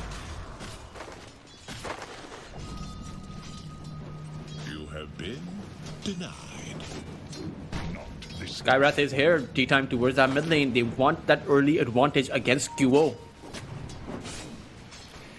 You can't really get a kill here, though. Not when QO is this close to his own tower. D-Stones is continually keeping the wave pushed out with the help of his Flame Guard, and that's something to be expected.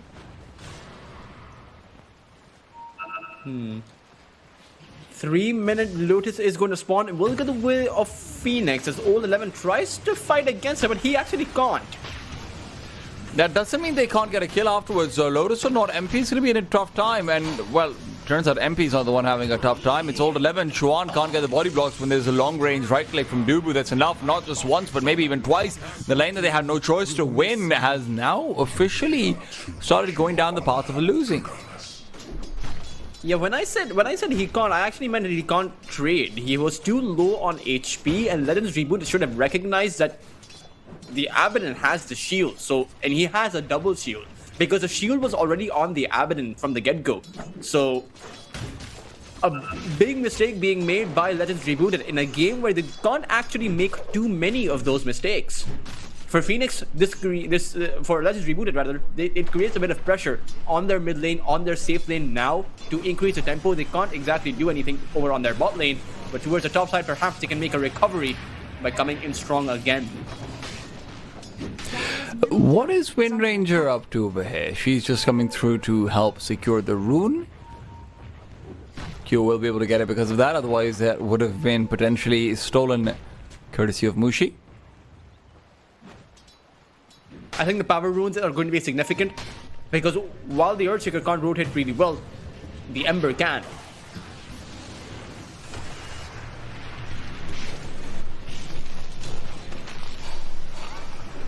Old 11, he's going to go down. Chuan might end up going down too to the Wind Ranger and the Abaddon, but they will let him go.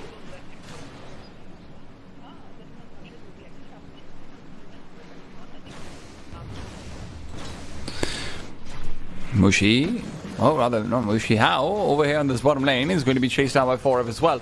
And one lane that has been going reasonably well so far has been How, but if he goes down over here, that would be huge. Whirling Axes or not, 4F doesn't even want to right-click the Stroll Warlord. How is just being bullied underneath his tower and now finally put out of his misery.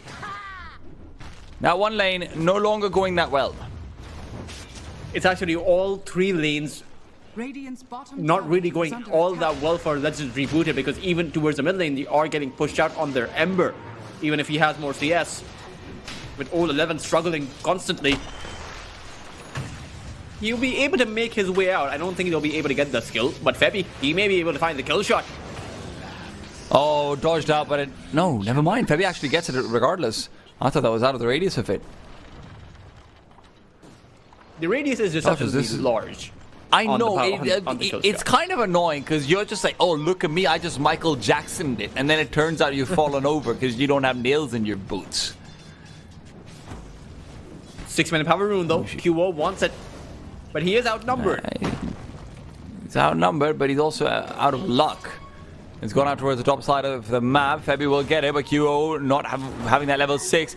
It's a TP back to base so that he can remnant in. D-Stones refreshes the bottle so he can get a bit more mana, but the double shackle will still come through for the outplay. Now you've got 4F coming out with a bit more backup. Mushi will die, and D-Stones, who's looking to get fancy with the footwork, will instead have to do the walk of shame. I did not exactly agree with that play, because as soon as he wanted to go for the teleport out, I thought that they wouldn't have been able to come out with it. The Wind Ranger, Febby actually got a haste rune from the topside river. So he was able to close the distance, make his way to support that Timber Saw, or rather, that Earthshaker. And they were able to keep him alive. For Legends Rebooted, they're trying to play quick, but Phoenix are responding in kind. Any other rune and that Earthshaker dies. Yeah. And I mean, you can't blame them because they didn't exactly know what rune the Wind Ranger got, right? They had no vision over it. That little observer ward in their triangle doesn't actually spot out the... I don't think it spots out the rune. I can't be too sure, though. Maybe right at the edge, but yeah.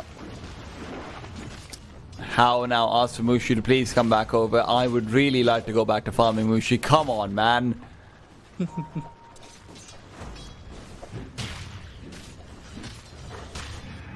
For Ev though, I mean, it's very difficult to shut down the Timbersaw's farm, and because you're playing into a hero like the Timbersaw, Mushi has to plant himself there. Not an ideal spot, because Legends Rebooted don't exactly have heroes that like to babysit. They are playing heroes that want to move around the map, get kills across the board. Now, there will be a power spike for Legends Rebooted. That will be their level 6s, the Lasso, the Mystic Flare. Very strong ultimates to be able to get some kills. And even though you do have an Aphotic Shield, you're not exactly going to be present because you are the carry and you want to farm up for your Radiance.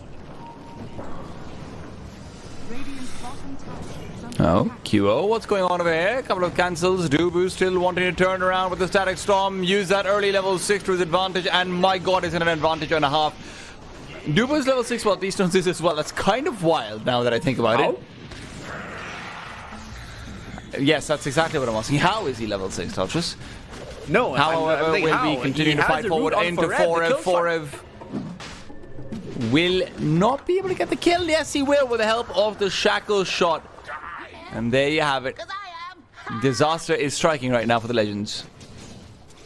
They did manage to find 1 kill though, but they've lost 8 in return. 2,000 of a lead up now for Phoenix.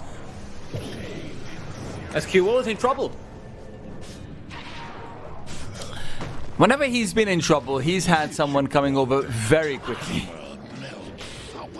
And that's the big change up from the previous game, where D-Stones was pressuring QO, but the rotations were a bit too slow coming in from Phoenix. This time around, they're coming in quick. They are not hesitating at all to support their mid laner.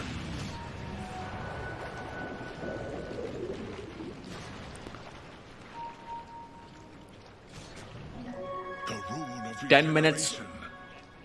It will be another power rune, as it's a very early level 6 from the Disruptor because of all the kills that Phoenix have been getting. That means that Chuan is going to struggle, Mushi is going to struggle. It's so big of a discrepancy between both of these two supports, or these 4 supports, with Forev even being able to take Mushi down. There's not much of a discrepancy between the supports of Phoenix and the mid laner of Legends. That's, I think, a bigger problem than anything else. And it's not going to be a problem that gets solved anytime soon for Legends, as you need a Vessel, you need a Blink Dagger, you need your ultimates. It's just a lot of win conditions that Legends Rebooted have yet to acquire, and with all of these kills that Phoenix are getting, those win conditions keep on getting delayed. They keep on getting harder for Legends Rebooted. Radiant's bottom tower is under attack. It's impossible to even go down towards that bot lane now. Forev has a Kaya, that's damage amplification on all of his spells. And you take a look, he hasn't even skilled up his reactive armor. He just doesn't care about the kind of tempo Legends Rebooted possess, because they know that they've essentially flamed out by now, 11 minutes in.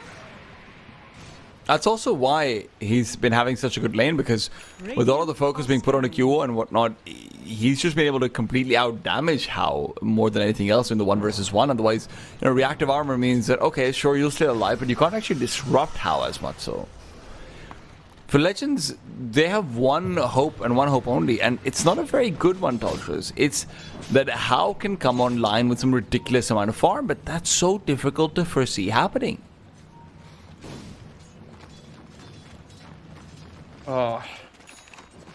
Even when he does find the farm, there are answers from Phoenix. So many suns, so much control, so much send back even with the glimpse. Yeah, so much save.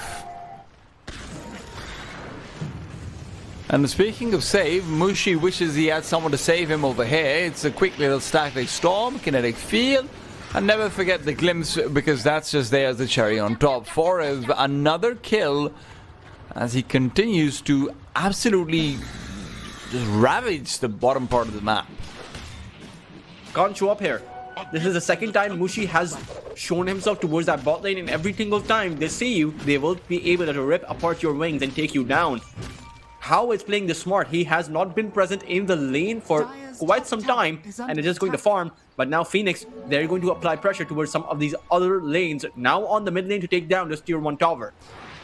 You're seeing a lot of pressure being put on the top tier 1 as well. So if they go for tier 1, that would be big, but that's a big ask as well. Remember, this disruptor has used his static storm, so the only thing you can hope for is a glimpse back. Old 11 is out of range for it, but right at the cusp of vision, gets brought back in, and now it's a free kill onto Mr. Old 11. 1200 gold away from that blink dagger. That's supposed to be his main contribution to the game. He is not having it for at least 3 more minutes. Yeah, it's the level 4 glimpse right now for the disruptor. A high cost range, and this is why you don't ever want to give the advantage to the disruptor, because the increase in the cost range for the glimpse the earlier he receives it, it just gets more and more deadly every single time. And Legends Rebooted, they don't actually have too many options apart from just trying to run desperately. Glimpse. T-Stone's able to make it to his high ground. That's the only place you're safe from Dubu. He almost wasn't safe even over there, but Dubu right now stunned up. It'll be a big kill to find, but they're not finding it easily. How will pick it up? It's a glimpse back for him. He's going to be all the way back over to the bot lane for safety and farming. Slardar will fall, but Forev over here is the raid boss. There's no way to kill this man, not without a concussive shot and Mystic Flare, and unfortunately, half of the Mystic Flare just doesn't connect. Without the lockdown, Forev can always just move out. Radiant are scanning. How was unfortunately glimpsed back, but at the same time, he was glimpsed back after he got the kill. Oh no, this is a disaster. D-Stone's falling towards that mid-side. Femi with a mega kill streak, and in the end, Phoenix will be able to take apart this tier 1 tower that they wanted in the first place without the contention coming in from Legends.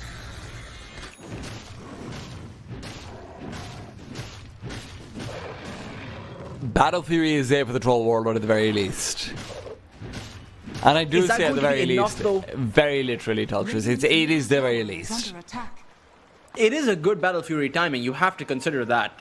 And he was even playing against a Timbersaw, so it's not as if he had an easy lane. So very well done by How. It does seem like the pressure will be on him to carry his team this time around, as they won't have that reliable Slardar Snowball or the Ember Spirit who will be able to amp up that magical damage. Now, they will have a Vessel, but you already have a Lotus Orb built up by Febi, so the Vessel is not going to be doing anything. In fact, Febi has a Lotus before the mid laner from Legends Rebooted, before D-Stones has that Vessel. So this is not a good look. It seems like Phoenix are 3 steps ahead.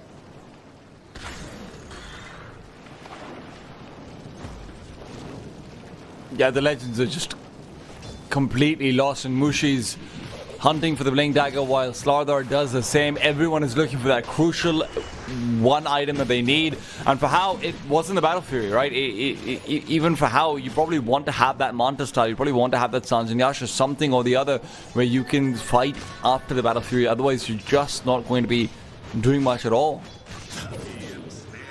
And I think one of the bigger problems that Legends have is the fact that MP is untouchable. In a big contrast to that previous game, this is a game where MP can actually farm up to his heart's content. And Legends can't do a single thing about that. Taking apart the borrow time is an impossible task, because right now Legends are even struggling to take out any of the supports from Phoenix. Only 2 kills on the board for them, and they are going to struggle to even defend their tier 2s as Phoenix makes a play towards that mid lane. So many blinks on the dire side as well over here. Now, plenty of options to initiate. 14-2 for Phoenix. Dire are scanning. They're sticking true to their name, right? They're reborn from the ashes. Well, Legends might be sticking to their name and being reborn as well, just because this is like taking candy from a baby. Bottom tower is under attack. They're stuck in the reboot, though. You know, it's kind of like... Yeah. Wait, I thought I was supposed to accelerate back into a hunk. Why have I been brought into, like a cat's body?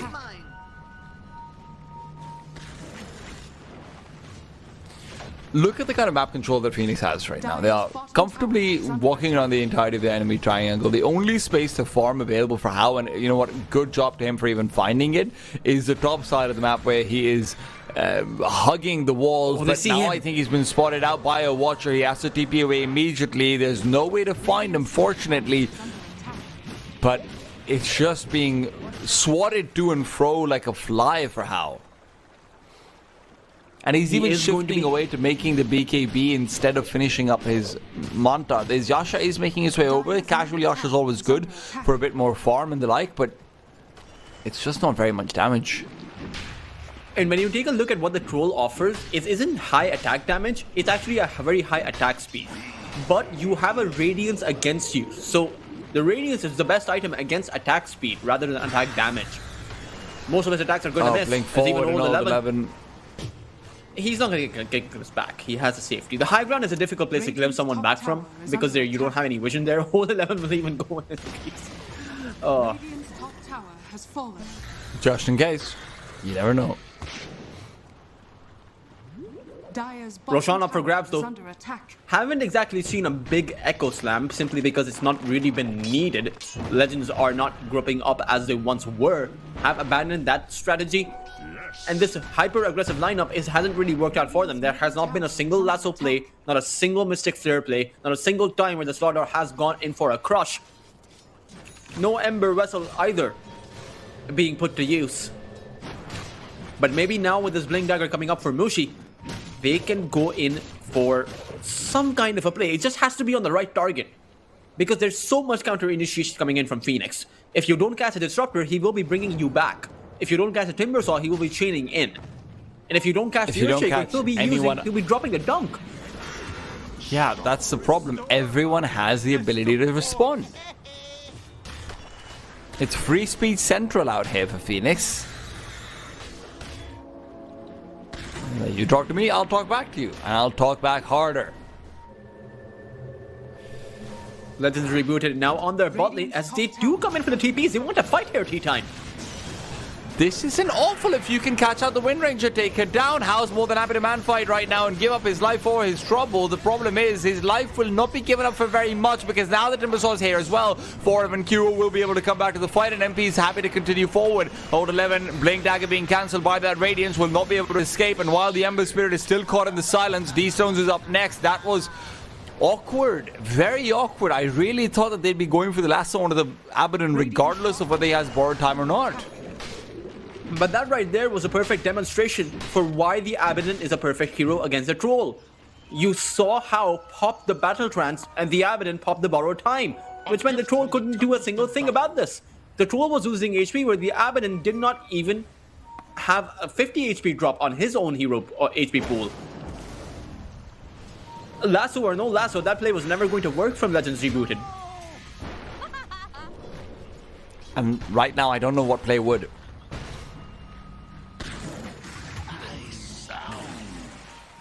I don't think they can have a play right now. They're going to be confined to their high ground. Even if you imagine how has had a BKB for that fight, would the outcome have been any different? It's not as if he was hit by any spells. No. He just got simply fought to death by the sword.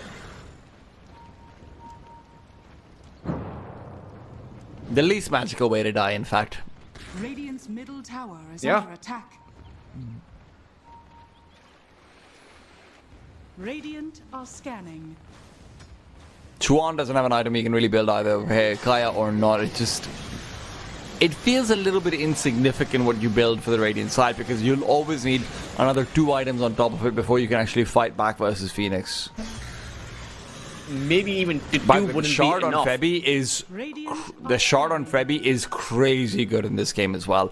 For Mushi to blink in, and if he doesn't have the perfect blink, if he has to actually rely on his movement speed to get the lasso, it's hard to do so underneath the Gale Force. It's very hard for the Slardar to be able to maneuver around the fight underneath the Gale Force as well. Skyrath, same. This is very good high ground sieging mechanism that they've just been given for free. Tower is under attack. It's oh man, no, Chuan. Phoenix are taking their sweet time going for Roshan because they know they can get kills across the map right now. They want to use the Aegis at the perfect time while they have enough farm that they can take out the barracks in one fell swoop. As the Ember Spirit is going for that Meteor, that is a big power spike, particularly against the Timbersaw and the Earthshaker, maybe even against the Wind Ranger. But it's not enough. Like you mentioned, they're several items behind. All 11 has a Blink Dagger.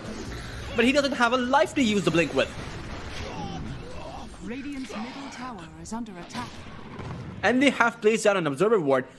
I think it's time for Phoenix to make their ascent towards that high ground.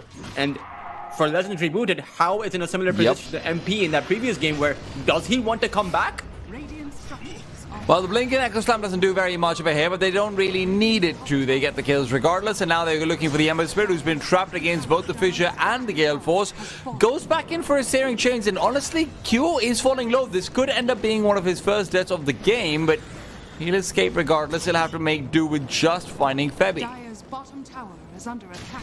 It's a good pick off. It's a bit of an overextension coming in from Phoenix, but it doesn't really matter, right? Because it's Febby. He's a support. Don't really care too much about the Wind Ranger falling. At the same time, the Wind Ranger is a bit... I mean, he's the most farmed hero. As far as supports go, he's even more farmed up than the Ember Spirit is. So he does give a bit of gold away, but doesn't... The loss of Febby doesn't create any tempo for Legends. What does, though, is the fact that Phoenix do overextend at a time where How is just farming away all the time. So How is one step closer to his next item. The problem is, like you said, Tultris, I don't know if the next item changes all that much. And they will be hunting How. The thing is, T-Time, How has been farming the whole game, right? It's... Old 11 with the glimpse is actually going to be able to get away to safety because he's outrun the pace of the Radiance. The Blink will come back off of cooldown. That's a rare mistake coming through from the Disruptor, and even just barely missing the power shot. That would have been a kill shot for sure, but Phoenix can't find it. Living by the skin of his teeth, and... or rather the skin of his life. There is no skin on your teeth. One would imagine that a doctor would know that. That's the metaphor. That's the metaphor, Teltris. You're not a dentist. Or a dermatologist, for that matter. That is true. That is true. So MP, stay in your lane. Dire's top tower is under attack. It's the dentists that only have one lane, the teeth. Doctors have many lanes. Well, That's the point. I don't believe you. I don't believe you. He's the one who's got many lanes, many options, many things he can do. And right now he chooses to blink back. Only one tower remaining for Legends. Under attack. That means that they only have one place they can fight outside of their base. The rest of the side lanes have vision on them. The triangle has vision from Phoenix, and the bot lane has vision right outside of Legends Tier 3. They see How.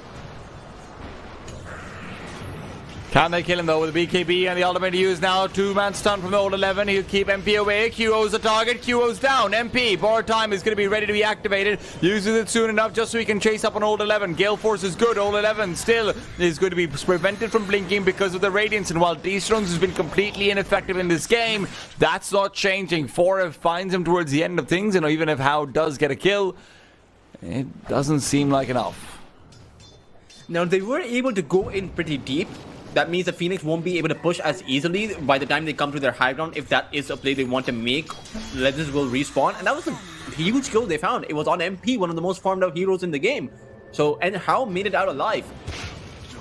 Losing your Slaughter is not that big of a loss because at this point, the Slaughter doesn't have much of a game. He barely has 7,000 or rather 8,000 net worth 26 minutes in. Does seem like How, you know, has the Sanj and Yasha, has the BKB, has the Battle Fury. This is, you know, a position where a lot of Chinese teams find themselves in T-Time. It is Dire's bottom tower everyone is under attack. everyone struggling apart from your carry. It is the expectation of your carry to truly perform to his role and win you the game.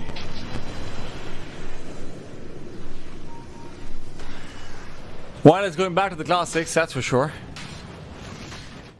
I don't think the classics are coming back to us, though, unfortunately. How on top of the net worth chart still just feels like he's been completely outpicked more than anything else. Teltris. Roshan on the MP even feels kind of useless. Maybe when you give it to QO, MP just isn't going to be dying in these fights. Not until the MKB comes out for How, for sure. And even then, it's hard because no one can follow up with How. The thing is, Legends, if they throw everything they have alongside their Troll Warlord, They can get 1 kill, maybe even 2 or 3 if they're lucky, but no way to close out the team fight like Phoenix can. And that's without the Aegis. We need these stones to become more of a factor. I don't know how he can do that. I don't know if there's an item he can make. I don't know if there's a play he can go for. I don't know if there's a target he can prioritize, because right now he is mano a mano behind every single player on the Dire side outside of the Disruptor. He needs a... Well, not to hold that thought, because how they've does gone the real for the target... shackle onto How, Tultrus. They're going to be avoiding 11 completely, but they realize that How would be a dangerous target to go for. How does have a TP and a BKB. He hasn't used either one of them. He's looking to buy time and space, and sure, might be able to do it. Even uses the TP without the BKB. That's bold. All in the meanwhile, the bot lane was being pushed out by the Ember Spirit. They are doing a good job at creating space, even if it is throwing bodies on the floor to be able to do it. And I suppose that's an okay distraction, because as long as you can keep How farming up for his MKB and you can keep Phoenix away from your high ground, that is a win in their book. Radiant's middle tower has fallen. BKB going to be made for these stones, but he has 0 vessel charges. I don't even think I've seen a vessel be placed on Phoenix. Yeah, he's not gotten any charges in general. It's feels like a bit of a useless item because of how few kills they're getting, and you can't blame him for going for it. That is, of course, the build, but it's not a build that's helping them. It feels like another 2,000-3,000 gold that maybe you should add to the Phoenix advantage. Dire are scanning. They're looking for Old 11 once again. The Observer is down. They'll find him. Old 11 has been the fish that they fried and fried and fried again and again. It's I mean, pretty soon Phoenix will come to your high ground, and if you're not, if you're not over on the Dire side of the map, bleeding these kills really hurts you. I can accept that you die over on the other side, because then at least Phoenix had to push too far away. They will have to push out these lanes again. You kind of reset the map. Schwann's going to be gone over here as well, and that's the worst place to try. It's at the very foot of your high ground. How needs to come back in very soon. We need to buy back from Chuan. You need How to come back in. I know that they think they can let go of the Aegis, or rather they can let go of the barracks because of the Aegis, but I don't think that's true. All of the space they've been able to find is by dying at other parts of the map, and now with the Ember Spirit being down and out, there's a good lasso backwards onto QO, but an even better Gale Force Shackle Shot combination. Stun onto 3, but Old 11's only asking for death, and he shall receive. Chuan with the buyback is now looking to fight up with MP, but again, that Aegis is giving him absolute invulnerability. How? He's glimpsed back to the lane. He's on the top side. He has to run back to the base, while Phoenix are on the high ground. He did not activate the BKB. This is the problem of trying to split push out with the Troll Warlord. You are going to always have to activate that BKB, and now he's gone right back over to farming. Might as well, right? Because there's no way you come in time to defend your bot lane or barracks. Radiant's bottom barracks are under attack. What item does he make, though? What does he go for? What does he do over here?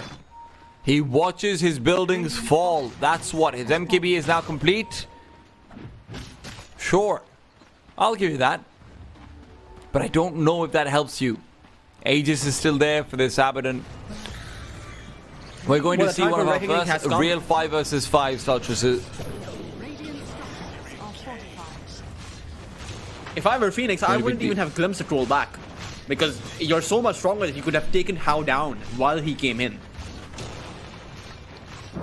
But now they'll make a wraparound. They need to find the right target. Ready. They will be able to find the Disruptor. Good kill initially. That puts him in an immediate 4 versus 4. Sure, Mushi's down as well, but these stones can stay alive. And what's How going for? He's trying to run after a player who just cannot be reached. It is a win range, and now MP taken down. He will be, but there is still that Aegis. How is in the building, and now it is time for him to feast. 4F thought he was safe. 4F thought he could stay alive. That big tanky timber saw is gone as well. But How only can fight for so long. He has no BKB. He has no chance. And he has no choice but to call GG. A great team fight. A great comeback almost on the horizon for Legends. If they manage to close out the kill on MP, perhaps the game would have gone for a lot longer, but Legends Rebooted unfortunately received a taste of their own medicine, and it tasted pretty sour. At Phoenix finding the recovery, finding the adjustments, and now finally with the game 2 win going the other way towards Phoenix, we now have the first series of the tournament going to a game number 3. And you do just see Phoenix with some great adaptations from game 1 to game 2, just what you'd expect to see from a team of coaches. You see them pulling out a better draft, you see them pulling out winning lanes, you see them making very good prioritizations. That Abaddon looked like a completely different hero from game 1 to game 2. All of my doubts were completely unfounded. And as far as the Radiant side is concerned, the Legends, Skyrath and Batrider both felt like they gave absolutely nothing, and I don't entirely blame them. I just think those picks didn't work very well for them. But man, Tultras, that wasn't a pretty sight. It really wasn't. I think there will need to be a bit of an adjustment on Legends Rebooted. The Eastern style of Dota, where you rely on your position 1 to carry you through the rest of the game, it doesn't fit very well in the current meta. Maybe in future patches it can make a comeback, but right now playing quick and playing fast is the way to go about it. Even though your lineup was designed to play that way, they did not have the kind of start that they needed. Old 11 did not have the kind of lane that he had, or rather D-Stones did not have the kind of lane that he had the first time around. I think Phoenix found the outdraft very early on in the previous game's draft. It was fantastic stuff, and adjustments can go both ways, where Phoenix was able to find the solution, the keys to the door for game number 2. The question is, can Legends do the same going into our first game 3? Let's find out after a break. We'll be back very soon with this elimination.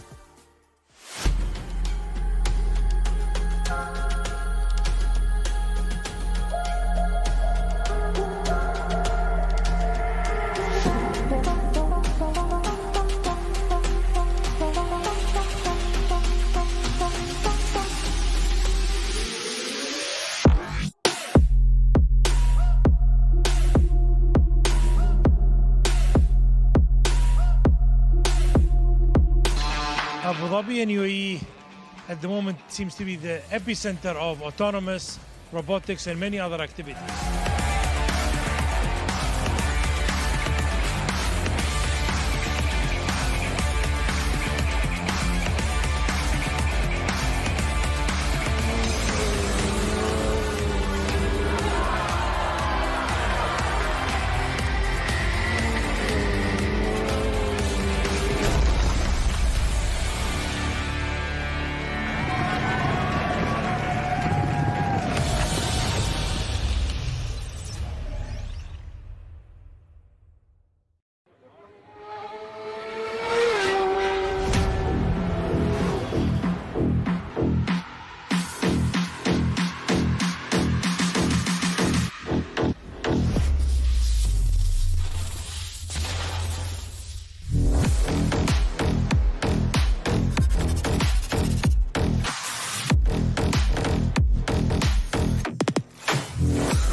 Welcome back to the Games of the Future 2025 Digital International, bringing to all of these fantastic Dota 2 legends coming back into the space. We have our first 3-game series of the entire tournament. So far, it's been a lot of very one-sided affairs, and you understand why, right? Obviously, there's some show match players, there's some streamers, there's a lot of players who haven't played in a long time, there's some domestic representation, but now we're getting to see some good adjustments from tournament to tournament.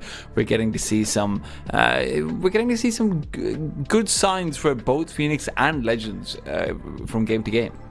And I do expect the rest of the tournament to be in a similar theme where you do have those, back and forth matches. Even the next matchup should have that. But taking a look at this game, Legends Rebooted, this was a one-sided affair in the individual games in this series, right? Legends Rebooted stomped Phoenix, Phoenix stomped them back.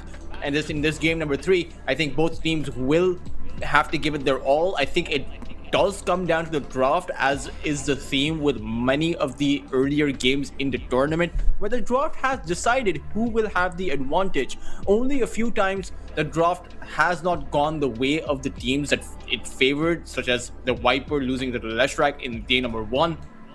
But I think that Legends Rebooted, they did get outdrafted in the sense that they didn't have too much follow-up, or rather too much pushback. Their heroes were directly countered by Phoenix, and in my opinion, whenever you pick up a BKB piercing disable, you should always look to ban out the Abaddon. That was such an easy pick for Phoenix. I'm curious to see how exactly this draft now ends up going forward. For me personally, I don't think you need to do anything as drastic as banning out the Abaddon, but maybe for Phoenix, if the emphasis is going to be on banning carries early on again, right? I think it's safe to say we've seen how being the central point of Legends' style of play and how they do try and enable him primarily. Legends wants to get a carry early on rather than late into the draft. I actually don't necessarily think Legends should have could have banned the Abaddon. They also could have picked it, because it did seem like the Abaddon was a really good pick for their own carry position. The Troll Warlord was a bit dubious into the Abaddon itself. They saw everyone else. Legends had the very overall last pick. And for Phoenix, let's see who they go for. It is going to be a Wind Ranger again, coming in with the flex potential. Febby had a phenomenal game with the Wind Ranger, but they don't necessarily have to continue with the support Wind Ranger.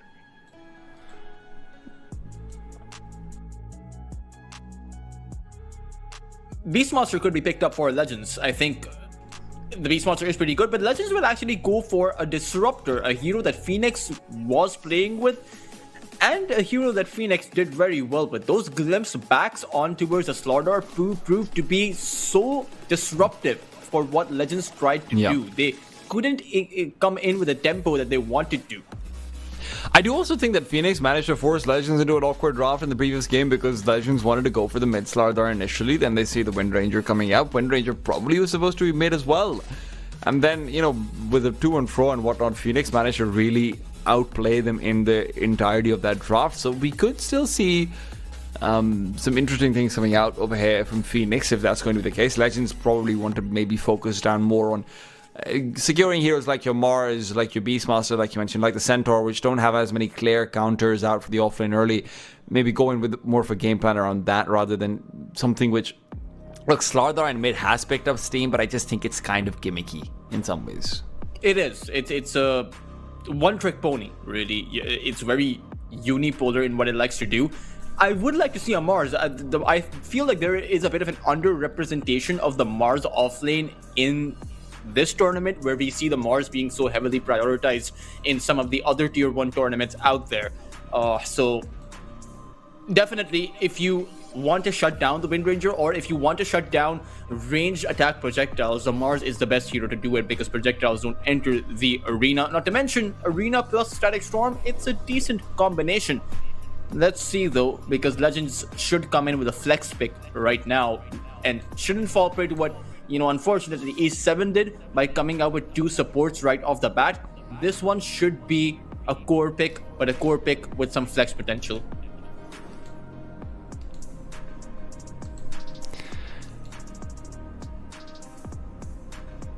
I'm curious about what Legends wants to go into this, going for over here, right? Because for me personally, like I said, I would just love to see a Mars pick. I'd love to see a centaur pick. Just something where you know you're going to center the entirety of your draft around this. This is my initiator. This is how I know I'm going to play it. It's a stronger laner. Maybe it's not going to get some kills, but it's going to be pretty alright in the lane. And that's what it does feel like. I like my offlanes to classically be like. They are taking their sweet time with it though, so they may not be sure what kind of a strategy they want to go for. Maybe a Skywrath Mage again wouldn't be all that bad. Disruptor plus Skywrath Mage is a good combo, but they will pick up a Pangolier and a core that has some flex potential, because you can play it on the mid lane, can play it on the off lane role. Not to mention, the other side is the fact that you had a Disruptor and Phoenix could have picked up the Pangolier against the Disruptor. Legends will take that one away from them. Certainly a very decent pick in this scenario, but Phoenix, let's see what they respond with. They need control against the Pangolier. You need some way to stop his Rolling Thunder, and there are several heroes that can do that. Such as the Axe. Okay, that's good. Axe wouldn't be at the top of my mind. Heroes like the Skywrath Mage or the Primal Beast, Queen of Pain, those heroes are pretty good against the Pangolier. Bane as well, yeah. Axe is a weird one, right? Because Axe of it's not a hero that gets played very often. It does feel like everything that the Axe does, a couple of other offlaners do it better, but let's see how it does shape up. Ursa Warrior immediately picked up. I really like this. It's a slightly more active carry for how they can still flash from, and is supposed to win the lane. Ursa and Disruptor in the lane together is a deadly combination. Phoenix, I still think Phoenix should go for a Bane over here, I'll be honest. You could, because the Wind Ranger carry is really good against the Ursa. Doesn't matter if you have, if your overpower gives you 1,000 attacks with maximum attack speed, you need an MKB for the Ursa to contest against the Wind Ranger. Otherwise, it's not going to be even close between those two carries. So I think Phoenix, once again, have a pretty good draft, even if this Axe versus Ursa isn't exactly as favorable to the Axe. But this Bounty Hunter pick from Legends Rebooted makes me slightly concerned for them. Okay. Oh wow, Phoenix come out with a troll of their own. Now, so you are doubling down on the evasion. You're really making that MKB have a lot of value for its money. But at the end of the day, it's very good versus the Bounty Hunter in the lane. I'll give you that much, right? So Troll plus Warlock Bounty is not really going to be doing anything to it, even if you've got a Pangolier with it, or you have a different position 3 coming in with the Bango going down to mid. Phoenix, in terms of man versus man, Troll does feel like there's no one here to disrupt him outside of the Disruptor. But even that, it's an obvious BKB builder as a Troll. And it's a great hero against the Ursa, because again, similar to the Abaddon, as long as you have your battle trance up, the Ursa Warrior cannot take you down. So Phoenix certainly coming in with a really good carry pick in, I believe, the second game in a row. The first one could be up in the air, but in second game, they had the carry pick down. Third game as well. This is a great Troll Warlord game. In contrast to Legends, who picked up a Troll Warlord in a bit dubious spot, this is pretty good. I am not too sure of what the Bounty Hunter can do in this game, if I'm being honest. Where does he rotate? Where does he go? How can he get kills? Because your Ursa Warrior is going to be farming. You have a Disruptor, so you don't have too much follow-up damage. And you have a Pangolier, so it's a slow burn for those team fights. And most likely, Phoenix will be picking up a Lotus Orb for their Axe. Maybe even Febby will go for it on the Wind Ranger. The Troll Warlord, once he gets to his Aghanim Scepter, can dispel away the track on himself if he wants to. So this isn't exactly a good track game. And then the question becomes, if it's not a good track game, and your laning phase is not going to be good because you're, at the end of the day, a Bounty Hunter, what is this pick designed to do? I don't have the answer to that question, but I do like the bans that are coming out from the Legends side. It does feel like Phoenix want to go for something hyper aggressive, but even now, I just think Phoenix has the world as their oyster. They can literally go for practically any mid lane that they want to, as long as it's a ranged hero that has some sort of control. They're fine.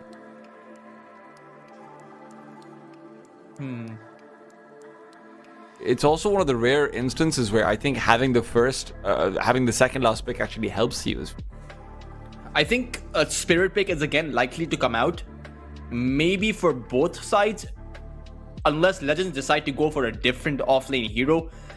It just depends on what Phoenix go for right now. they have the pick first, it will be an Ember Spirit coming up for them. So now Legends have options, can go for the mid lane Pangolier and pick up a strong off-lane hero. I still Like the think you Mars. should go for a Mars. It's pretty good. Just capture the troll inside of the arena. You can spear him. Yeah. You can even spear him back when he activates the trance. So it's a good way to play around it. Or you can go for a Centaur. Both of those two heroes achieve the same thing. The Mars will push the troll back, and the Centaur will allow your team to reposition back. So it's similar. They just do it in different ways. If the Pangolier is going to be put in the offlane, though, what do you go for as a mid lane hero? Would just have to be another spirit, I think. Even though you have an axe on the other side. Not the Storm, maybe the Void Spirit, because the Storm can't zap out once he's rooted, but the Void Spirit can. But Legends Rebooted, they will go for a Pangolier.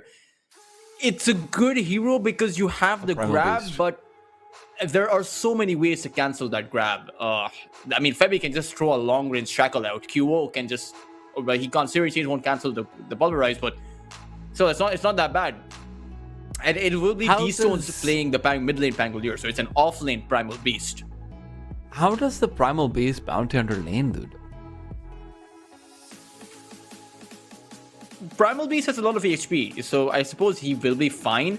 And since Phoenix are coming in with a Warlock, it's not as if old 11 will be pressured quite a bit. Troll Warlord will just continue on farming. I think for Legends, they'll just rotate around with their bounty hunter. Maybe look for kills on QO, because again, similar to that game number 1, QO is playing a hero that is very vulnerable before he is level 6, and since you have a Pangolier, it's physical damage.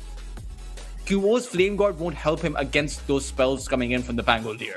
So Chuan can rotate in, get some kills on QO, maybe even towards that top lane, because you do have an Ursa Warrior. You can utilize him to get kills for Ev and maybe even Febby, because you have the glimpse back when Febby uses a wind run. So you have options, just not a whole lot of them available on the lane the bounty hunter will go to. I think the win condition for Phoenix is very clear. Rather for Legends is very clear over here. You need an early level 6 on Mushi, you need an early level 6 on Chuan, and then you just need the Ursa to activate, because the Ursa is really the only hero that makes use of the crack and has the ability to burst someone down quickly. There are 3 win conditions, and it isn't the mid laner, it isn't the offlaner, it is predominantly the supports and the carry put together for Legends.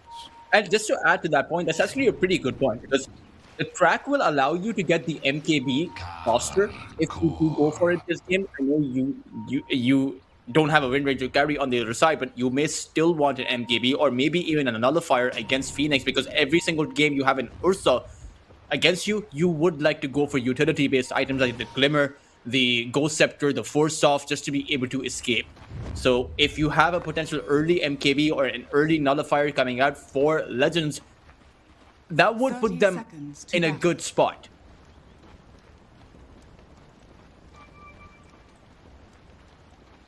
But it's an entirely mid-game timing for Legends. Late game, Phoenix wins this without a doubt.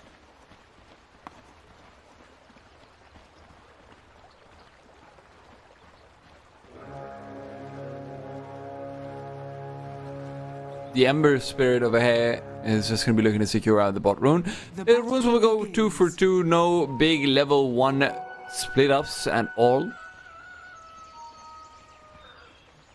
No team fight early on as well, because this is a very high pressure moment for both sides. One game away from elimination, one game away from proceeding further on. And with $176,000 on the line, you do not want to be knocked out last place. Also the main stage, right? It's yes, getting to be, for a lot of these players, right? It's been a while since they've been on the main stage. So having the emotions rush through you again is certainly something that I think for a lot of them, that will be something that they're looking forward to.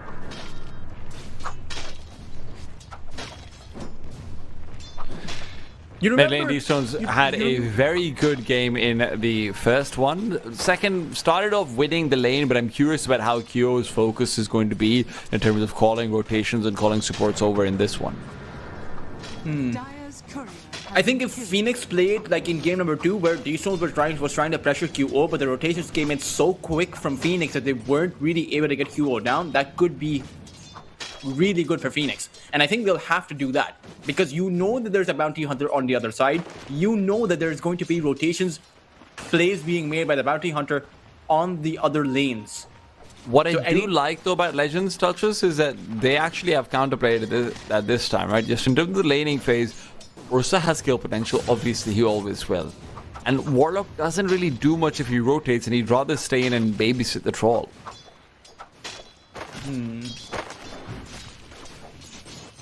Well, I mean, Debu can't, yeah, you're right. Debu can't do much other than just babysit the troll. At the same time, it's you want to get experience too on the Warlock, because you want that chaotic offering. You take a look at their stuns, they only have one.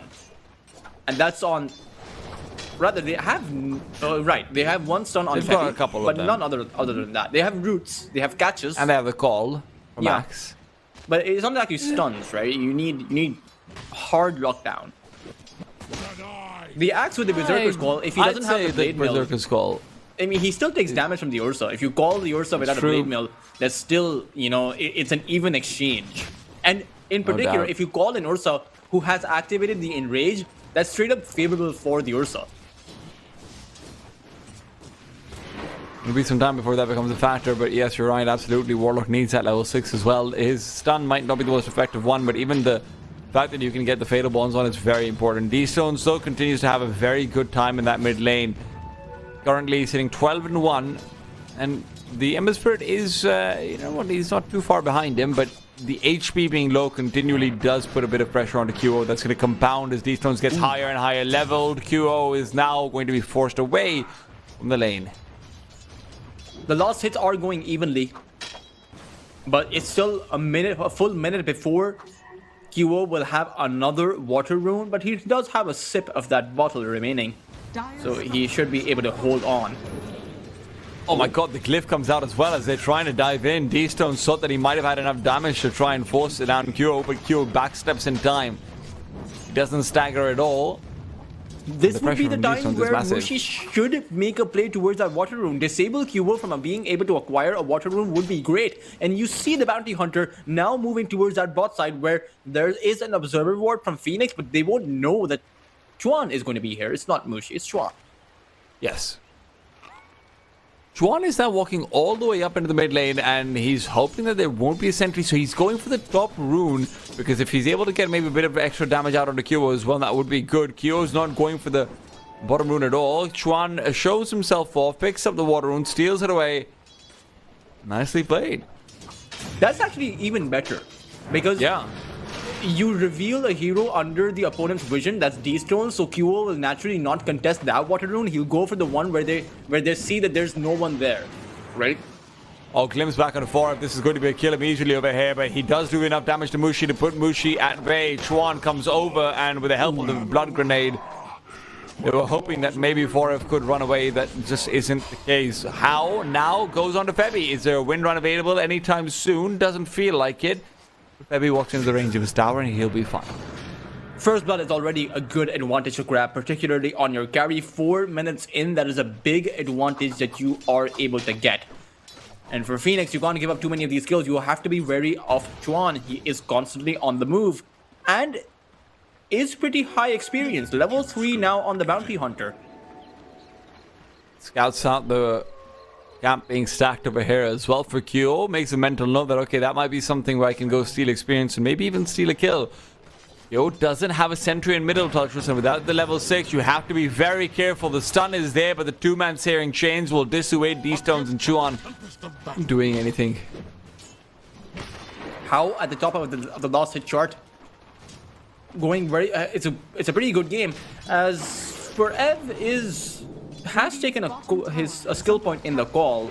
Normally we don't see this early on anymore from the Axis, but I suppose he wants to call for that extra armor in case he gets dove on again. Observer wards being kept down consistently for both teams towards that bottom rune spot side. You might even see an engagement as the Warlock is coming in closer and closer. Ember Spirit getting low, still no level 6, still no remnants, but he gets back into the guise of his towers. Now with the Wind Ranger nearby, the regeneration rune secured. Febby got there much earlier on, and Q gets a perfect rune to stay in the lane. Yeah, it's a great rune to find on the Ember Spirit. Doesn't help him go for any ganks because he has to use this to replenish his HP, but he will be able to stick around the lane for a lot longer than D-Stones can. As even How is now getting pressured up quite a bit. Doesn't have his power treads in despite having the first blood. This is highly surprising. He's also at the top of the last hit chart. So where are his... Okay, he's saving up the gold. He has 1800 gold in his piggy bank. Spend it. Midas? No. How's Midas? It's not gonna be, you're not going to be making a Midas on an Ursa in an elimination game. That's the best time to make it. The ultimate mental power play. Yes. I've got a Bounty Hunter and a Midas. You simply cannot outfarm me. It's literally not possible. Radiant's middle tower is under Chuan attack. soaking up experience towards his bot side as they'll give the Shrine of Wisdom to old 11. Surprising, but at least he'll have the early Pulverize. Maybe they want to play with the Pulverize and the Rolling Thunder early on. Mushi's also quite low level, so it's not even like Chuan would have been given the XP by default. Chuan has been roaming around the map quite a bit, leaving Old 11 alone, but now Chuan will be roaming back to the fountain. MP comes in, quick kill found, the overextension is massively punished. Old 11 is still quite far from that level 6. You're not going to have that for another 2 waves, basically. Yeah. With the amount of denying coming through. Surprising this give the experience shrine to old 11. When you have a bounty hunter, your biggest fear is that your bounty hunter is going to be severely under leveled. You want to track up as soon as you can because that is your biggest power spike, or rather that is the one spell that enables your biggest power spike. He's slowed down. Mushi, is there going to be a glimpse ready over here? Yes, there is. So How can set himself up for yet another kill. Forever over here, though, wants to fight back. He's got his level 6, and How knows it. So How will disengage, and so will the rest of the Legends. Remember, this is not the kinetic field. Mushi has gone for the wall. Defense, so to Dire's say. top tower is under attack. Indeed. Ember comes over, though. Ember Fear not your will be able to at least assist with 1 kill. D-Stone's full on mana, will run away to safety. Dire's top Doesn't have a Hasn't rolling skilled thunder. up that rolling thunder. Let's not forget that. Dire's structures But are I think fortified. Phoenix doesn't know it either, so he's relying on the threat of the roll, other than the roll itself. I guess the threat's enough. First golem of the game is going to result in a tower being acquired. Forev does pick it up. Legends are unable to deny the goal away from Phoenix. And it's a good enough play that you close the space on the one hero that is that biggest threat for you, the Ursa Warrior. As Legends will be pressed for experience here. Because the Bounty Hunter clearly isn't having a good game. Outside of the few kills that he was able to acquire for his team, they've not been able to find much. D-Stones, though, has been having a great time. He only has the brown boots, but should have a decent diffusal blade timing. And once you have that diffusal blade, Dubu, Febby, even for Ev, they're going to be targets.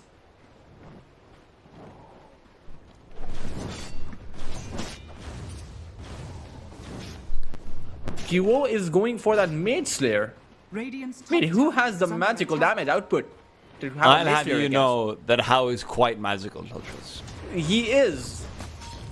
Not It's in a damaging magical how sense. fast he farms. Dire's structures You know, he's. Oh, this is interesting. No vessel. I suppose you don't need a vessel this game, but then you can go for different items. Perhaps pick yourself up a Kaya.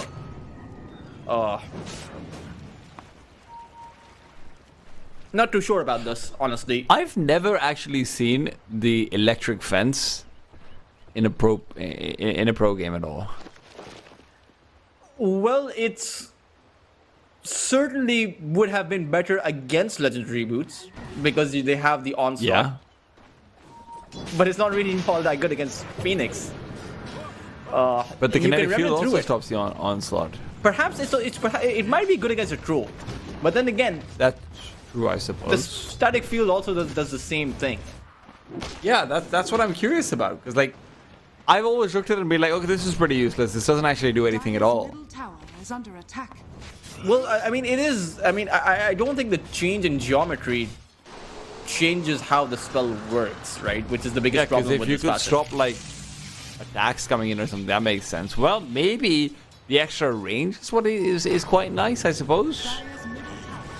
Well, either way, whatever is nice, whatever isn't nice, Xuan isn't feeling particularly nice right now. He's going to be taken down, not even the culling blade needed. Forev will just comfortably walk away.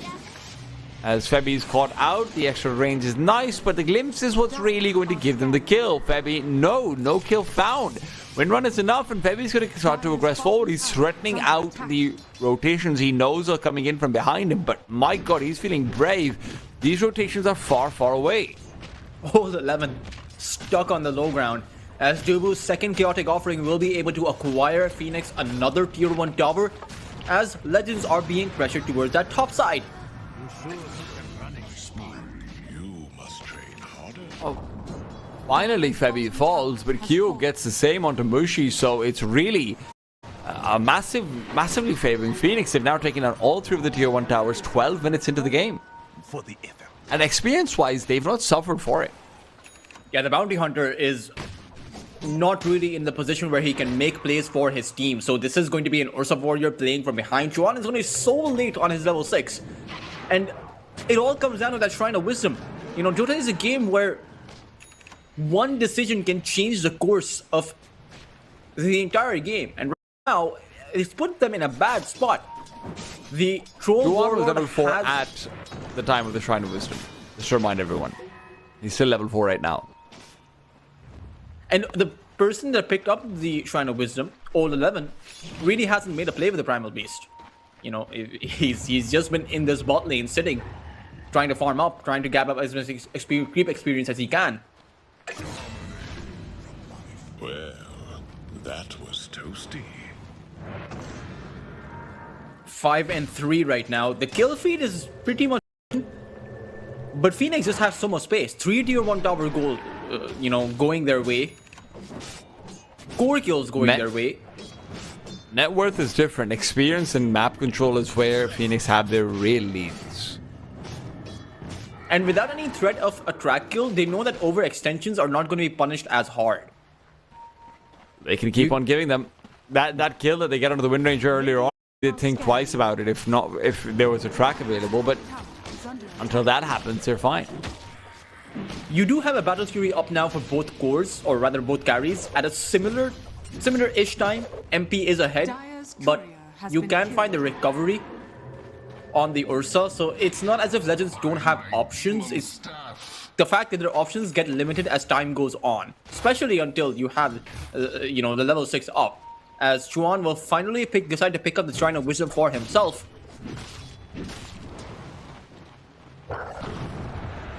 And maybe that's going to place him, or rather give him his level 6 soon. I suppose he should have about half of the experience required.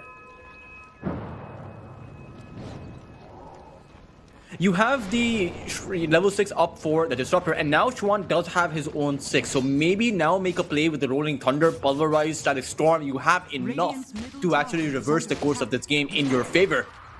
Phoenix now need to be careful, as Legends will go for an immediate smoke. Forev has the Blink Dagger almost ready, Douglas. Gold given. But Forev isn't there. Whatever initiation Legends are moving in on. You're right, this is going to be the critical kill, and Xuan, well, he's going to be able to find QO. They do miss out the Swashbuckle, and he's already behind the fence, so he can run away. The Pulverize is what keeps him in place, so the kill they find with members receiving Trap Gold is nice, but they want more than that. Can the Pangolier disengage is the big question. If he dies, this is not worth it at all. He can shield crash towards the low ground, and he will be able to find his escape. That was a big kill. That was not only a track kill, but also a dominating streak going their way. You take a look at the fight recap, and it will show nearly 1,000 gold they swing the other side. Mushi taken down immediately, though. The other side with that death. Yeah, a little bit less so.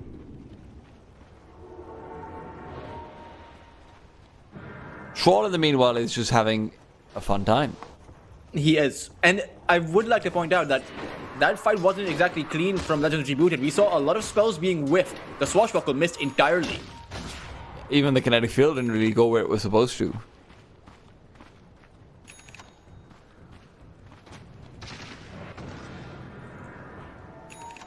You know what would be sick? If you could just make a drawing of how the kinetic field looked like. You know how Hawk obviously has kind of a curveball where you sort of decide what the orb will look like? If you can draw the kinetic field. You know what would be a better facet? If the kinetic field would be the same, except a shorter circle. A larger circle which grows shorter, so it's easier to cast it, but then it encloses, so there's less room to move. Okay.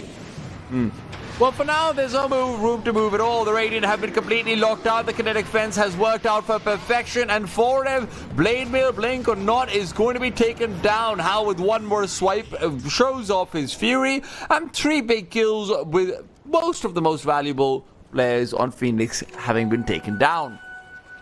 Now, that could be a game-changing fight. That was a huge fight for Legends Rebooted. I mean, first off, the kill on MP puts this Ursa Warrior ahead of the Troll Warlord by quite a large margin. 1,000 gold ahead of MP means that Hao is going to be off to a great game now. And you can accelerate. He has the Blink Dagger up. He is going to go for the Basher up next. If you can snowball off of this, Legends Rebooted will be significantly ahead. This game is now dead even from both sides. And in a game that's dead even, it does feel like whichever team, it goes back to the same thing we always say, whichever team brings out the initiation is likely going to be winning.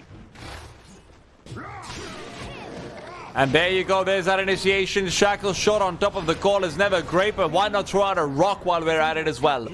That is unnecessary. It was a bit overkill, but at the end of the day, you want to get the kill. And Old 11 hasn't had the kind of impact that you would expect from a Primal Beast. Meanwhile, Heavy. Blue Scepter is good. Chuan's going to be taken down because of it as well. In the meanwhile, Chuan is trying to buy some time and space. There's no counterplay here at all. With 2 players down now, they can move on to potentially even trying to put off a perimeter around Roshan. They can't kill it yet, but at least establishing some wards and whatnot would be good. And you know Legends want to go for the Roshan. They have an Ursa Warrior. So that is one of the first key objectives for the Ursa to take down, acquire the Aegis and accelerate the timings. But Phoenix want to fight against it. The Legends are playing it passive once again. I would like to see them make moves around the map, and they should be going for a Smoke of the Sea. They will have 3 heroes inside of the smoke, but maybe they want Hao there too, because you want that increased damage output. He has the Basher. There's no reason why he shouldn't join his team right now.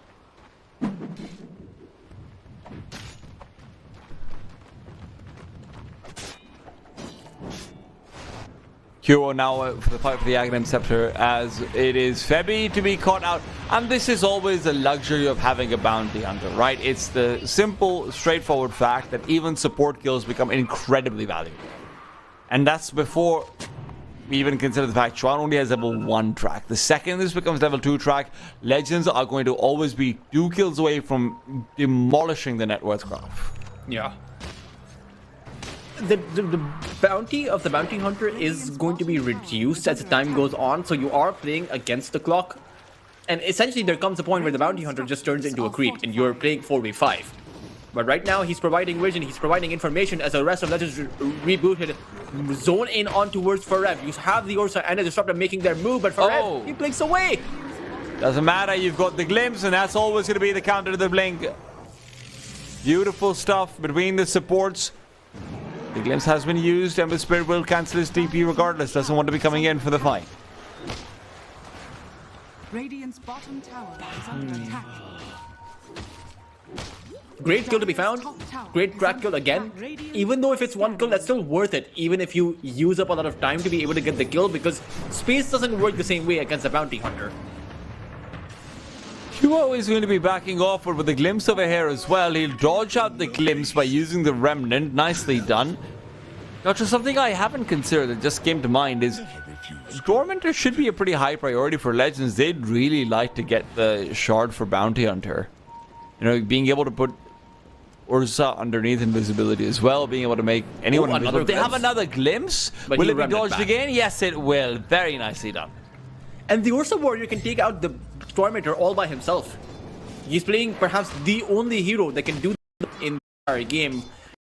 This is the chance to gain that advantage. The Shadow Walk with the Bounty Hunter could be massive, but the Disruptor Shard would also be pretty darn nice. There you go, perfectly done. Chuan, right as we say it, will receive the Friendly Shadow ability. How do they gain the advantage even further now? 99, not exactly too high on the kill feed, as old 11 once again, his passiveness is going to hurt him. It might not though, because you do see Chuan and Mushi making their way over. Mushi can now hope to catch out QO. QO remnants forward. And is there the Ursa Warrior TP? No, there isn't. So 4F feels comfortable. A quick out as well. 11 as a friendly dispelled, but it's still QO to chase. BKB used. Old 11. It wants to get away. It cannot happen. He'll just end up taking out Kron. He's gonna get caught too. What a catch. Oh, you know, as the Ember Spirit remnants through the kinetic fence, it just seems so underwhelming. How? No, you can't get caught here. He does have the TP. Forev, good catch for here. Onto the Ursa Warrior. Ursa can be brought back. How? Instead wants to fight. Forev is not weak just yet. If there was a remnant slightly earlier on, or the shackle shot, they would have been able to get one for none. Instead, oh, what? He gets two? Really disrespecting the damage coming out from How over here. QO felt like he was safe. I felt like he was safe. That was completely worth it. For How, I mean, he got 1700 gold, 2 solo kill experience on 2 cores. I think he's going to be the most farmed up and the most highly leveled hero in the entire game. He may have just hit his level 18 by now. Oh, Rock is down, stun on 3, but there's no damage fall up over here. Static Storm as well, just to make sure that the Troll Warlord cannot pursue. In comes Old 11, finally able to get involved. MP, with the help of that track, can always be glimpsed if Mushi wants it, but no Ursa, no chance. Take down that Troll. It's rough. Can't say the same about Febi though. Febi glimpse back as well. That's going to be what secures the kill. Once again, bounty, bounty, bounty. Yeah, it's and the fact is, the Ursa Warrior got all the bounty for himself by getting those 2 core kills, so him being absent in this kill is a-okay, because these track kills went to your other heroes. So everyone sharing in the boot here. Oh, blink forward for the axe. He manages to catch out the Disruptor. Mushi will be taken down. He didn't have his ultimate anyway. It doesn't matter the most. MP's got the right target to focus on, but he gets bashed up immediately. And now he fights back. This Troll Warlord is untouchable. Shows how it's done. And with Old 11 looking a little bit feeble, a little bit empty of his shell, he'll just be backing off. The Ursa Warrior can't exactly fight if he's preemptively used his Enrage, right? It's the problem there. Sure, he has a lot of damage output, but this time around, MP held on to his Battle Trance, recognizing the fact that once Legends Rebooted don't have their Rolling Thunder, once their Disruptor is down, once there's limited recourse for them to fight back, his Battle Trance is going to be stronger. And you have a Bounty Hunter on the other side, right? So he has limited threats against him, and if he just remembers who those threats are, and the extent of their chase ability, I think the Troll can just counter those out.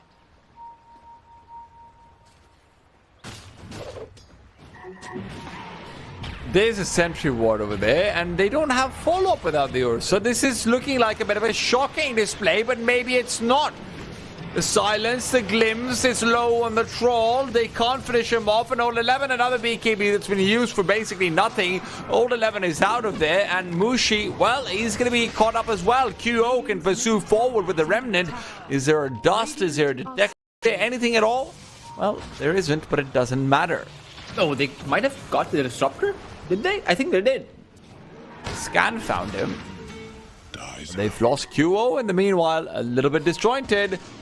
Let's not neglect the threat of the Ursa.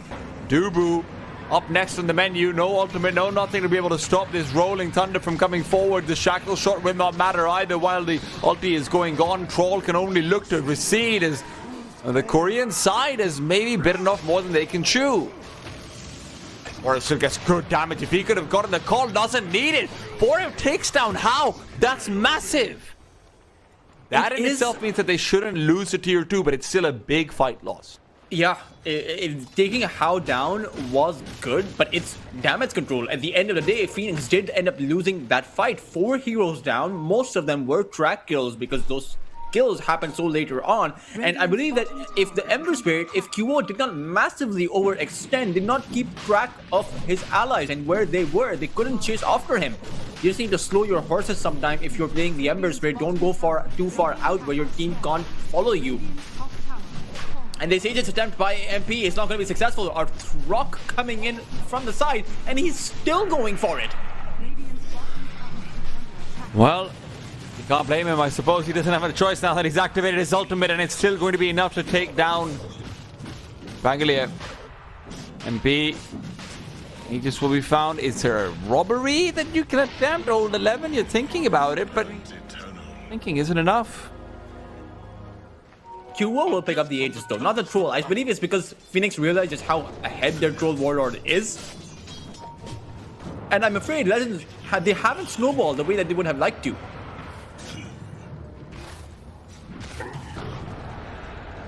QO really wants to go in. He knows that he's got the axe for backup, but where is the Troll Warlord? He's off in the wilderness. QO thinks he can take this fight without his carry, but that's where the TP comes in. Let's not forget the mid lane tier 1 is still very much up and alive, so Legends are always going to be threatened this close to the river.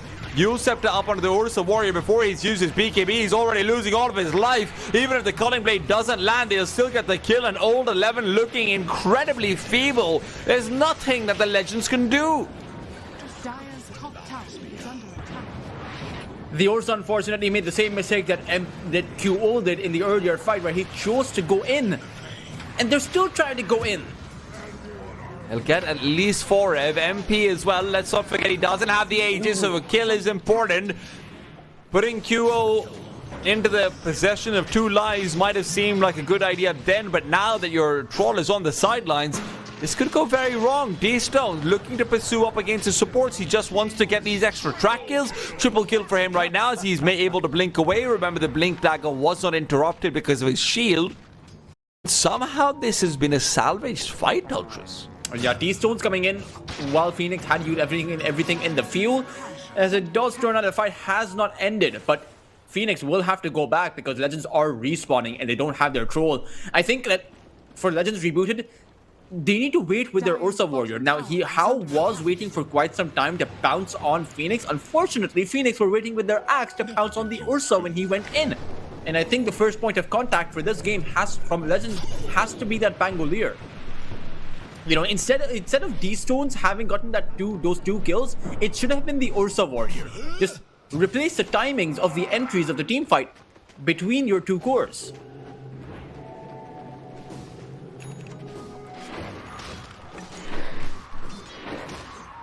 Doctors, that's fine, but I just want to ask you one question. Who's actually winning this game right now? I don't think Legends are in a good spot.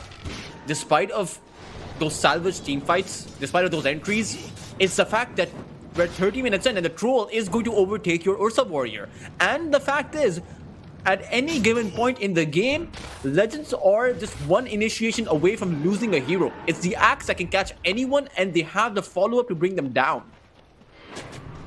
And Axe is looking a little bit underfarmed, if we're being honest. Still, Axe, that is going to be the player caught out. Still, the Yule Scepter from Peppy. Peppy's been making such good investments. That Wind Waker that he's gone for early on, How is going to be caught out, and the Static Storm will help for now. But QO doesn't care. He's got an extra life, and with the Searing Chains out of the Bounty Hunter, he's happy to lose it as well. Coming in from behind is MP. MP is the one who's supposed to be the bodyguard of the Ember Spirit. QO can back off to safety, but MP, he needs to be bodyguarded instead. BKB's up, uses the Berserker's Rage as well, able to find out the Bangalore with the help of a quick dust, and now 2 kills found. Mushi's up next. The menu is clear. There's supports, and more supports. QO's looking to find. That's the problem. When your Rolling Thunder is not up, you are incredibly vulnerable. Now, Legends should never have taken that fight in the first place because the Aegis was going to expire.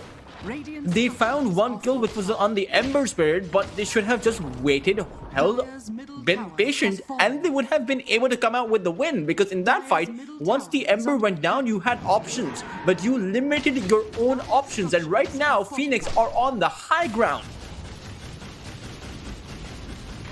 And nothing stops a Troll Warlord from taking your buildings. Look at how fast it goes with the full Fury stacks. This is insanity. Radiant's bottom tower 20 seconds without your 25 Pangolier. seconds without the Pangolier. You cannot stop this high ground from being pushed in. The only advantage you have is your 2 tier 2s.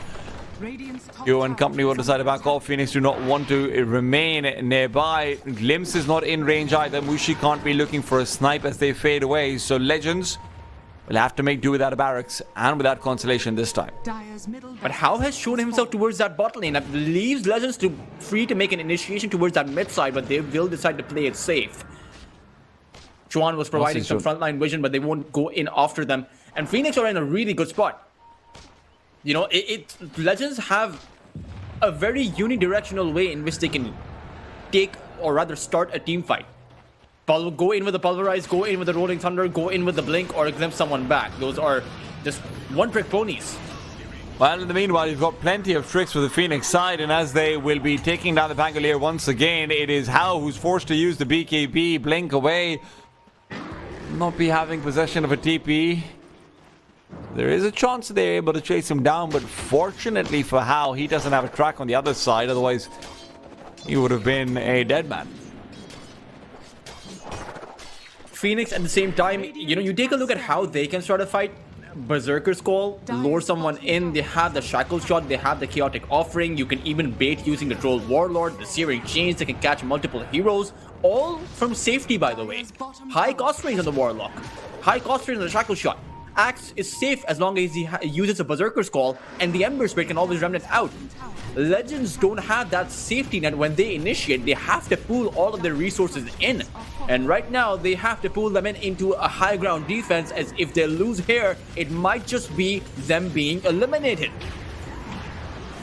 Blink in the back lines. You do have the Pulverize. Is there anything you can get with it? Dubu's taken down before the Chaotic Offering is used. Maybe that's going to be a recipe for success, but instead it's a recipe for the Bounty Hunter's death. Still 10 seconds without the Pangolier. Ursa caught off by the Searing Chains of the Remnant in the back lines. Old 11 chased up by Remnant number 2. Old 11's taken down. He has a buyback if need be, but How is looking desperate. He knows he can't man fight. He knows he can't chase, but he knows he needs to. And as he gets on lower and lower, it's long range when MP has decided that How he won't even close the distance. He'll just fight at range. This Troll Warlord is untouchable, and as How goes back in to take down QO, it's a Pulverize that saves How's hide. 4if is still chasing. The Blade Mail is on. How can't fight back, and when it can, it's 4if who just comes out with the Culling Blade. Ursa will need to use the buyback. How comes in, but it'll be without the BKB, it'll be without the ultimate. These zones has to be the difference maker. Glimpse back for MP, blink in for How. They found the Troll Warlord. No buyback for 90 seconds, but my god, this does feel like salvation. The salvaging rather than salvation. Febby will fall, it's almost a full team wipe, only the Axe to remain alive. And they do save their barracks as well. They keep themselves going in the tournament, but at what cost, T-Time? Because those were so many buybacks that were used. Sure, Phoenix had to use their own buybacks, but they have a huge safety net. Their tier 1 tower still stands on that mid side. Meanwhile, for Legends Reborn, coming in for a buyback on their carry, on their Primal Beast, means that if you lose now, it's going to be all over. So you now need to be really careful. Keep the pressure on Phoenix, constantly go for kills, and you can't make a single mistake anymore. That was a great reinitiation coming in by How, but I'm afraid because he bought back, he's not going to have too much gold. Now, he will have that Abyssal Blade. I think that's, yeah, he'll have the Abyssal. So now you have an additional way to lock someone down. There is an avenue back into this game, and it requires you to create a perfect initiation. With this Abyssal, you can have enough follow-up to stop that Troll Warlord before he can use that Battle Trance. And I'm sure Phoenix won't be asleep at the wheel, but you'll need to disable their backup as it comes in. You have the Disruptor Static Storm, so you can plant it down on top of that, on top of your initiation. Potentially disable the call from it coming out. Are scanning. A lot of potentially in there. In theory, potential, it's all fine and well. But at the end of the day, you have a Troll Warlock with a Satanic, a BKB, a Battle Fury, and now maybe even more to come over his way. And the Satanic offers Abyssal him Blade. that safety net. Because if you go all in on the Troll and you can't take him down, he's somehow able to activate this Battle Trance Satanic. He'll just lifesteal back up. Catch onto Mushi. Can they finish him off? Glimmer Cape will be running out soon. The Haste Rune is his primary defense, but Kyo can't catch up. Remember, with the Aghanim's Remnants, he can close the distance, decides not to. It would have been surefire death with the Pulverize right behind Mushi's Disruptor. A 5-man Legends are very much on the back foot. A Hail Mary at best. And Legends Reborn or Rebooted. They don't have the advantage of information. It's actually Phoenix who do. Bounty Hunter can start setting up some tracks, and this is where, with the help of the Rolling Thunder, you can go in and go on to the high ground. There's going to be double kinetic fences. Old 11 in the back lines is going to be caught by MP as well. MP will be happy to finish off the offlaner, but with BKB used already, with his ultimate used already, this wouldn't be the worst time in the world for the Dire side to take a fight. Where is the fight taking place? It's Ursa who's caught out. Forev is able to keep lockdown long enough for the BKB to run out, and how now? Remember, he doesn't have buyback. That's game over there, and then MP will be able to chase down D-Stones on top of it all. A shackle shot as well, and Forev, who was the initial target, never got taken down. It is 3 heroes without buyback for Legends. Legends had an incorrect read in that one. They went in with the Rolling Thunder inside of the Roshan's pit, but much to their dismay, they did not find anyone inside of it. And that meant when the Ursa Warrior, or rather Old 11, went towards that high ground, towards that triangle, they were outnumbered. And right now, there's nothing stopping Phoenix from acquiring this series, and Mushi will call it. Who would have thought that after game number 1, Legends Rebooted would be the first team to be knocked out of Group B? It is stunning. Fantastic performance coming out from them initially, but that was a draft differential. Phoenix, with their adjustments from game to game, have just made them look better and better, and the risk of the Bounty Hunter, the risk of, Mushi going for some slightly unconventional builds on the Disruptor, all of these risks just do not pay off versus Phoenix, who just could not be stopped. They really couldn't. They really did seem unstoppable. This game was really even. It was a great series. This is the way that I expect much of the rest of the tournament to go. 2 TI champions being eliminated from games of the future here. Mushi being eliminated. So many star-studded players that are going to be going on the way home. The former Phoenix, or rather the current Phoenix squad, having eliminated them. Hugs all around, as I'm sure that there's quite a bit of camaraderie between both of these two teams as Phoenix will go on forward. But the road is not over, T-Time. They're still going to be in the lower brackets. Their next matchup isn't going to be so easy. Phoenix may have improved from their previous game yesterday, but they'll need to continue to improve if they want to continue to stay in the tournament. The thing is that we are seeing improvement from game to game, not even just series to series. Every single game we've seen Phoenix come through with something better and better and better. Even over here, where it looks like things are getting hairy, where it looks like the Ursa is getting farmed up and up, Troll Warlord is doing too much, MP doing too much. MP's progression from game to game has been stunning. We've seen so many good things from the Phoenix side, and you just have to say it. Phoenix looked like they were by far the better team coming out of the series. They really were. Even though Legends Rebooted had a great first game, it did seem like Legends Rebooted should have won that second game, but they just got outdrafted, and I believe that they ran out of the momentum. But for Phoenix, who are going to be proceeding further, they're going to play against a loser between Nigma Galaxy versus Win, and both Nigma Galaxy and Win seem so strong right now. Well, that's going to be all for the lower bracket games of today. We've said goodbye to E7. We've said goodbye to Legends Rebooted. Now it's time to find out who will be proceeding forward to the playoffs. Who will be the first team to make it there? Coming up next, it's Paper Tiger versus Vikings for Group A's upper bracket final.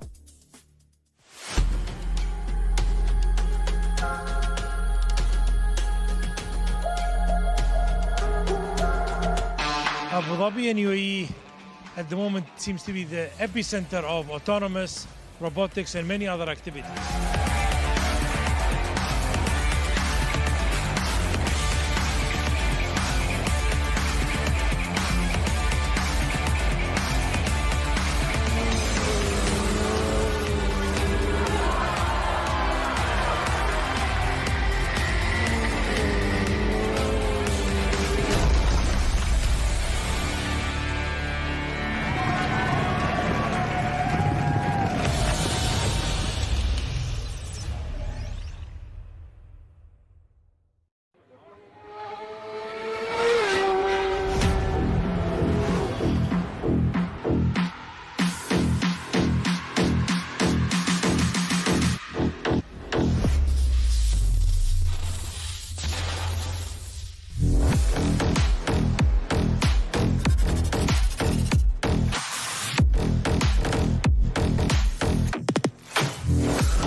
We're here to win. Let the best win.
Hello and welcome back, Dota 2 fans. We are here for our third series of the day at the Digital Games of the Future hosted in Abu Dhabi.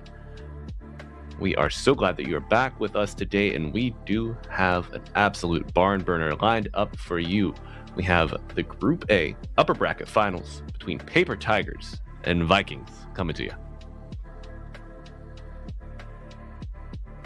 These two teams went undefeated yesterday in their upper bracket semifinals play. Paper Tigers took a 2-0 victory over E7, and Vikings 2-0 over TpaBoTeam.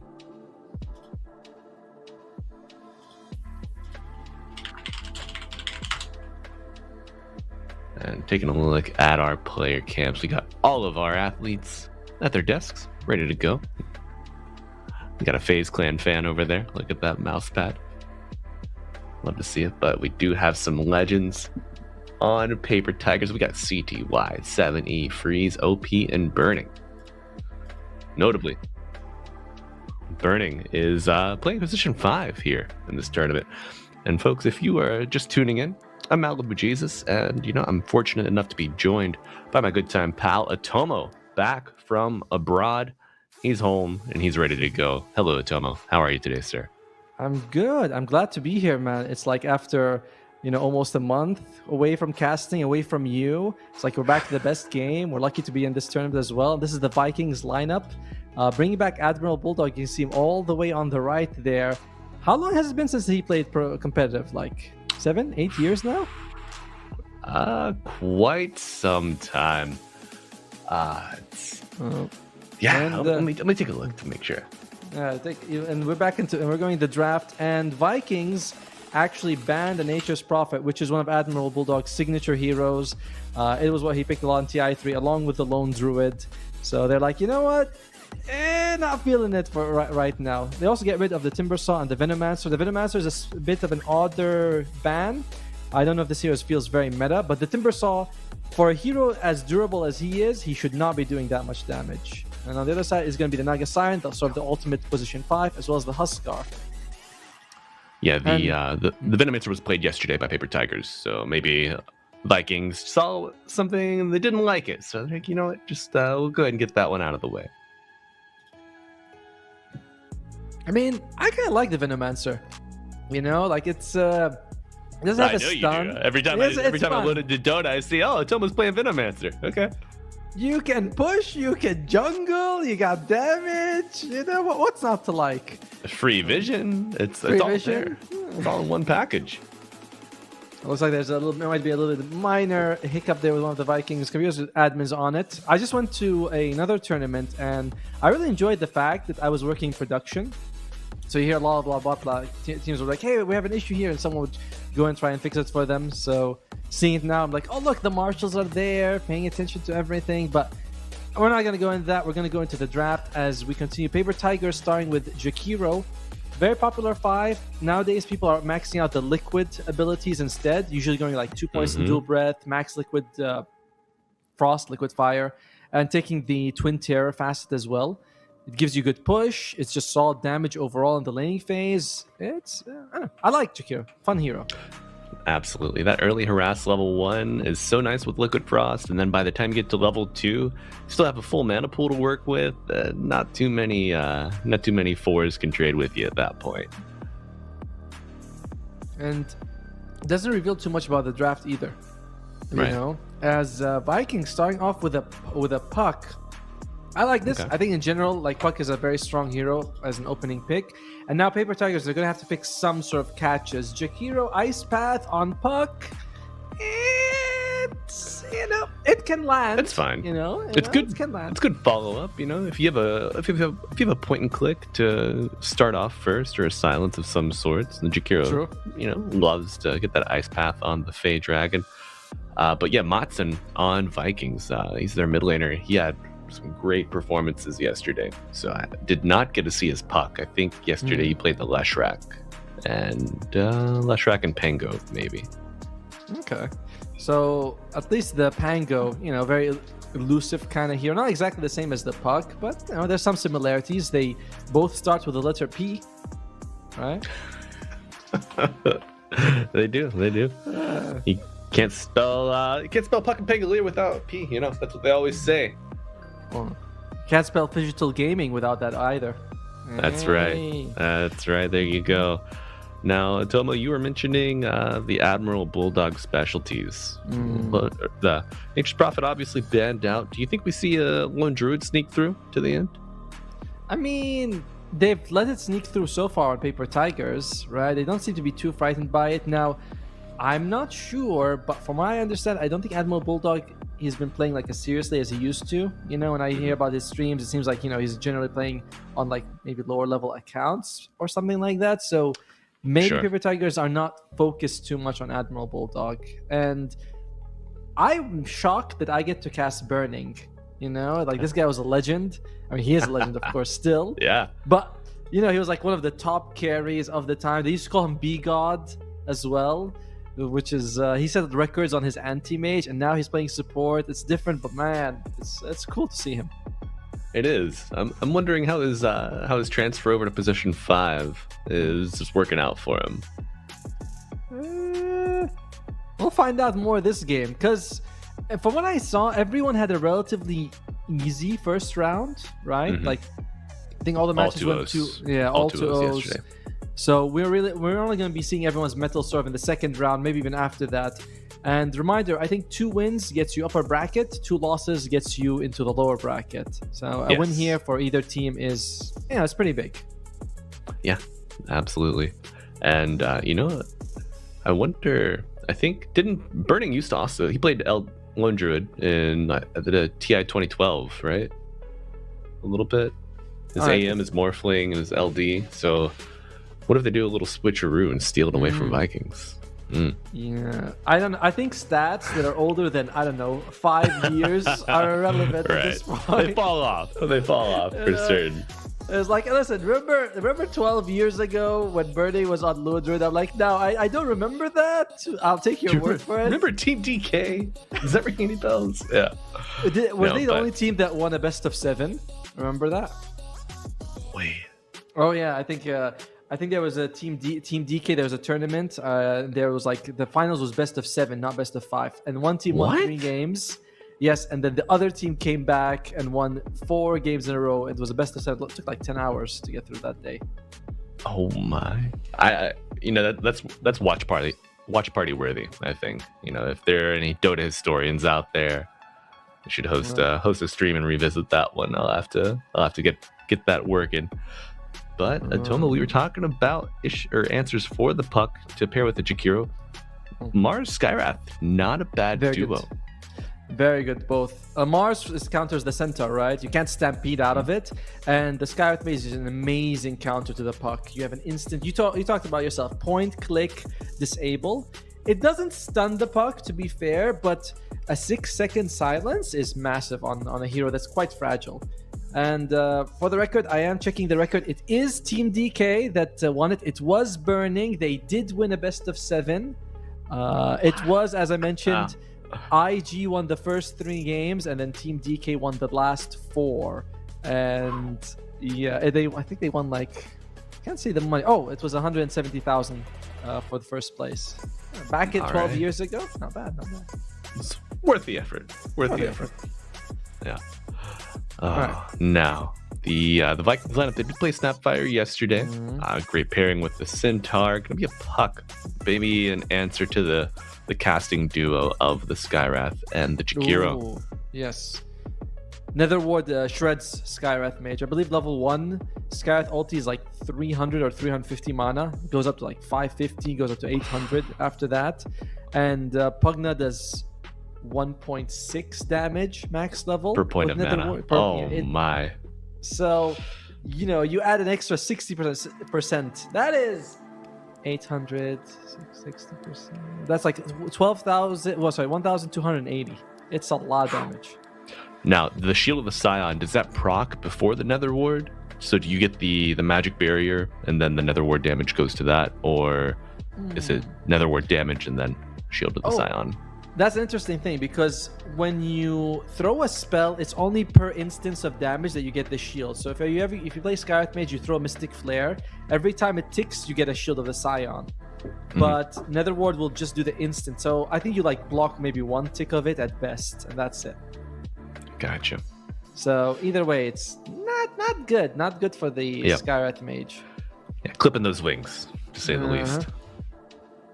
In the meantime, they also round up their draft with, I believe that's going to be the mid Earthshaker for Paper Tigers. So solid team fight. I like the Earthshaker also for this long range fissure on the puck. We were saying point click silence, good follow up on the ice path, but I actually still don't have a way to control the puck from a distance until Earthshaker comes up. So very nice pick by Paper Tigers.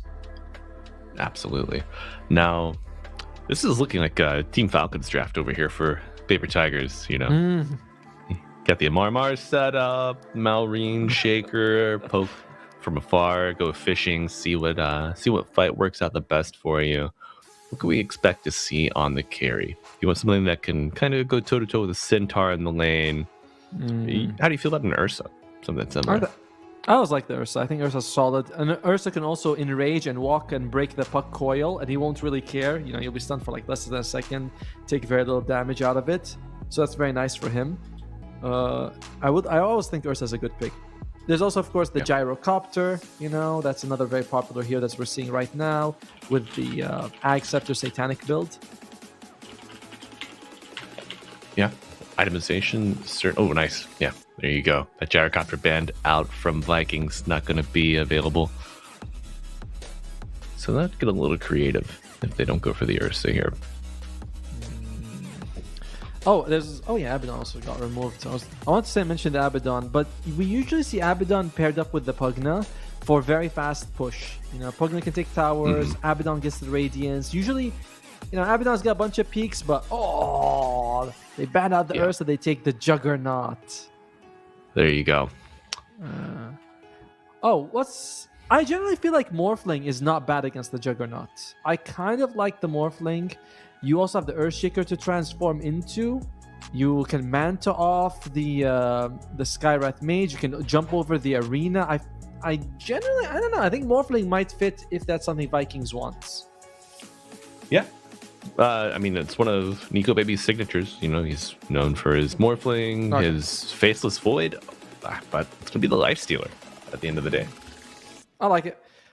Also has that magic immunity that we talked about. Can walk in and out of the arena. Can save allies who get controlled by the Skywrath Mage.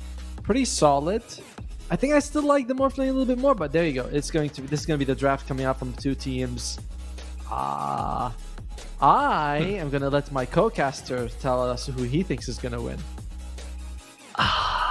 I think it's going to be a battle of who can get online first between the Juggernaut and the Lifestealer. I really like the Fighting Four from Paper Tigers. With the Juggernaut removed, and I think once these fights really start getting underway, the Arena Macropyre with the Nether Ward, or with the Healing Ward, is going to make it a little tough to outlast Paper Tigers draft.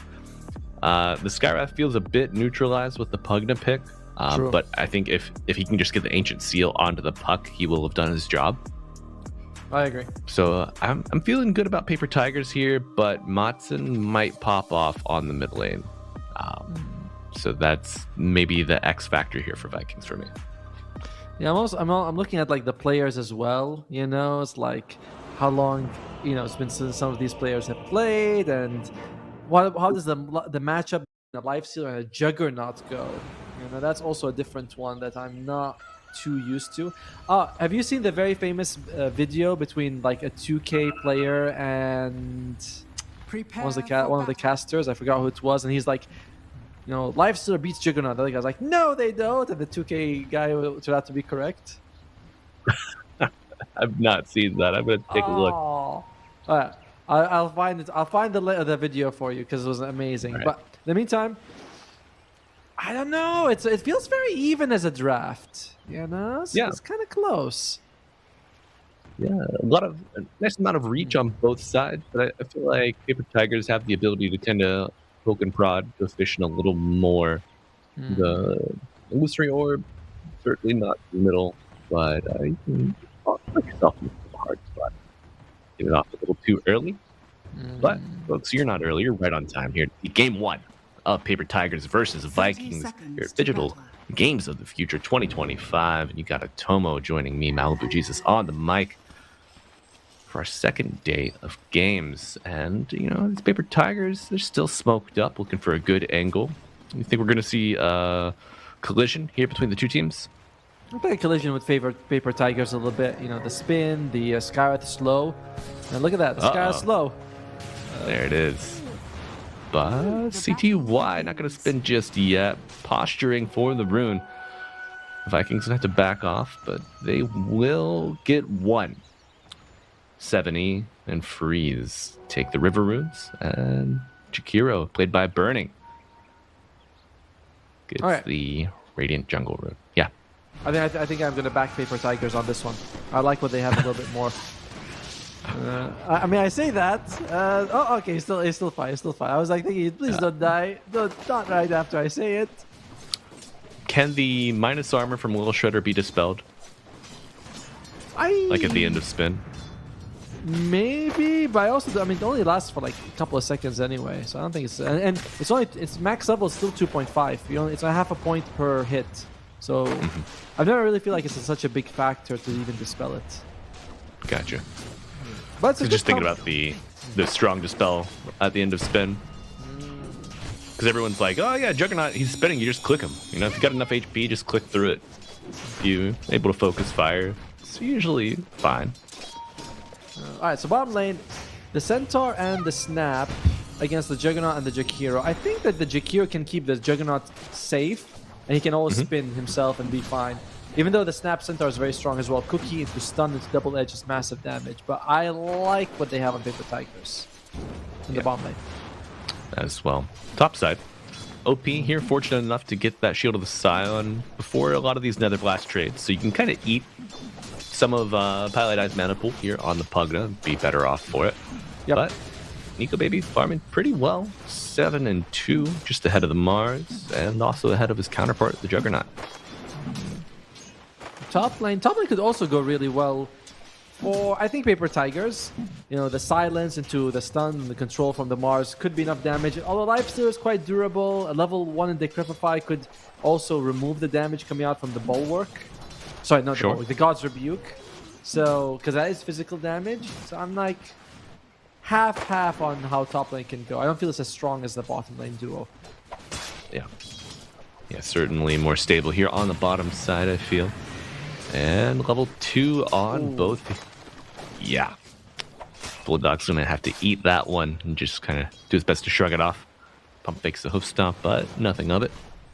Do you think that Burning is giving CTY advice on how to play carry? Because he used to be like a carry legend. You know, he's like, that's how you spin?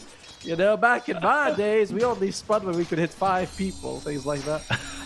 You have to maximize. You might be. You know, if... I think he would be very open to giving advice if he was seeking it, but Burning still has it. Does give up the ghost, but they get first blood. Bulldog does fall. Still very worth it. Oh yeah. Does CTY, has he spun already? Atuf. That was very nicely done. Atuf body blocks him at this, like the edge of the what's it called, Lotus Pool, and he's like, all right, I can't pick it up. That was insane. Really well done. Yeah, good control for sure. Overall, look at the CS, all favoring Paper Tigers and continuing to favor them. That's toughy. Centaur coming right back to lane and getting sent right back to Fountain.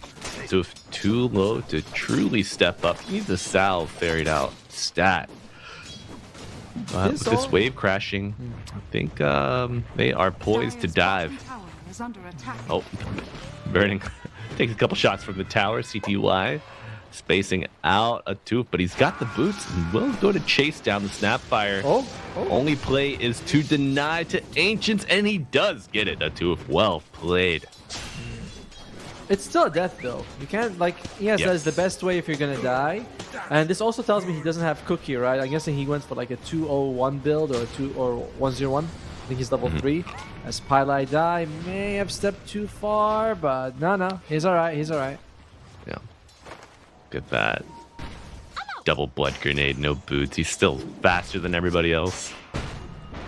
Skywrath Babe is actually also very fast.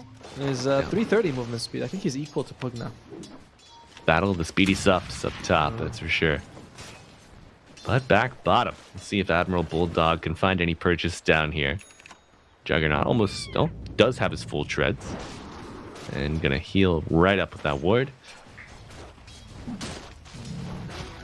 I wonder if how badly Juggernaut's going to get nerfed in the next patch. He does seem to have risen as the sort of the most popular carry. Because when I saw the lifesteal, I'm like, oh my god, when does anyone pick lifesteal anymore? As don't freeze. Well, maybe it's to Mars. It's working out pretty nicely. Walking him down, freeze will be okay. You can TP at any point though. Well, that's one of the things you look at. It's like top lane, there's no stuns, so you're never really in any danger. As Madsen goes deep to steal a bounty and refill his bottle. Yeah. Nice play, punishing the Shaker, forcing him back to base. However, it is before the spawn of the first active rune. So, play is still available here for Paper Tigers on that spawn. But he's still losing the laning phase quite hard, Madsen. Bottom lane is kind of a massacre. 34-3 to the 14-2. That's a 20 CS difference. That's like, when we play carry.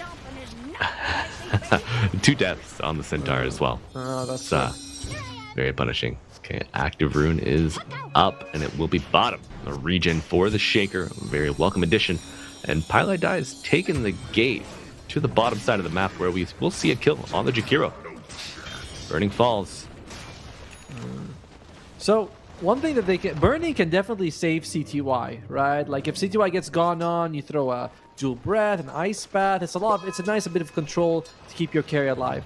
But CTY can't really save Burning. The moment they catch the Jakiro, he's on his own. He's like, I can give you 2% heal a second. What more do you want, bro? Right. I think, the best option that he has is just to be that source to peel off the dire heroes from the Jakiro. They're grouped up and like maybe half health. You get a Blade Fury going, kind of threaten a kill.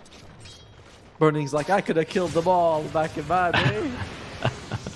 I would have had a 7-mental Battle Fury. And Burning reduced to an Ember. They want to get right back in the action, and maybe forgetting their limits. We see a bit of an overextension. Nice kill on the healing ward. Hefty bounty going to the Pugna. Yeah. It's like worth 2 creeps, and we just said it. If Burning steps a toe out of line, he can be caught by the Viking heroes, and it's what we just said. He throws a healing ward and does nothing. Poor Jakiro. Yeah, that's the thing. Jakiro, durable for the most part, but now that the Snapfire, the Centaur have levels, step out of line and you will get disciplined. And the discipline arriving here at this tower. Tier 1 likely to fall after this fortification expires. But Echo Slam has been used. Not sure if there were some stacks made in the triangle for him or not. It looks like it must have been. Look at his CS, right? 63. That is pretty massive. As bottom lane, Burning again. No, not again. Nice cookie to the high ground there. Oof gets it. A little bit unfortunate here for Burning, as that kind of nullifies all their gains in the bottom lane, right? Getting 2 kills on Admiral Bulldog. It's like, well, you killed Burning like 4 times. That equalizes it quite a bit. Right. I will say maybe snatching that amplified damage away from the puck. Maybe you protect your Juggernaut with that amplified damage off the board. So, Copium, I'll say. Oh, no, you didn't save your Juggernaut at all. Nice strong dispel after you break the coil on that Blade Fury. Cookie not quite on the mark.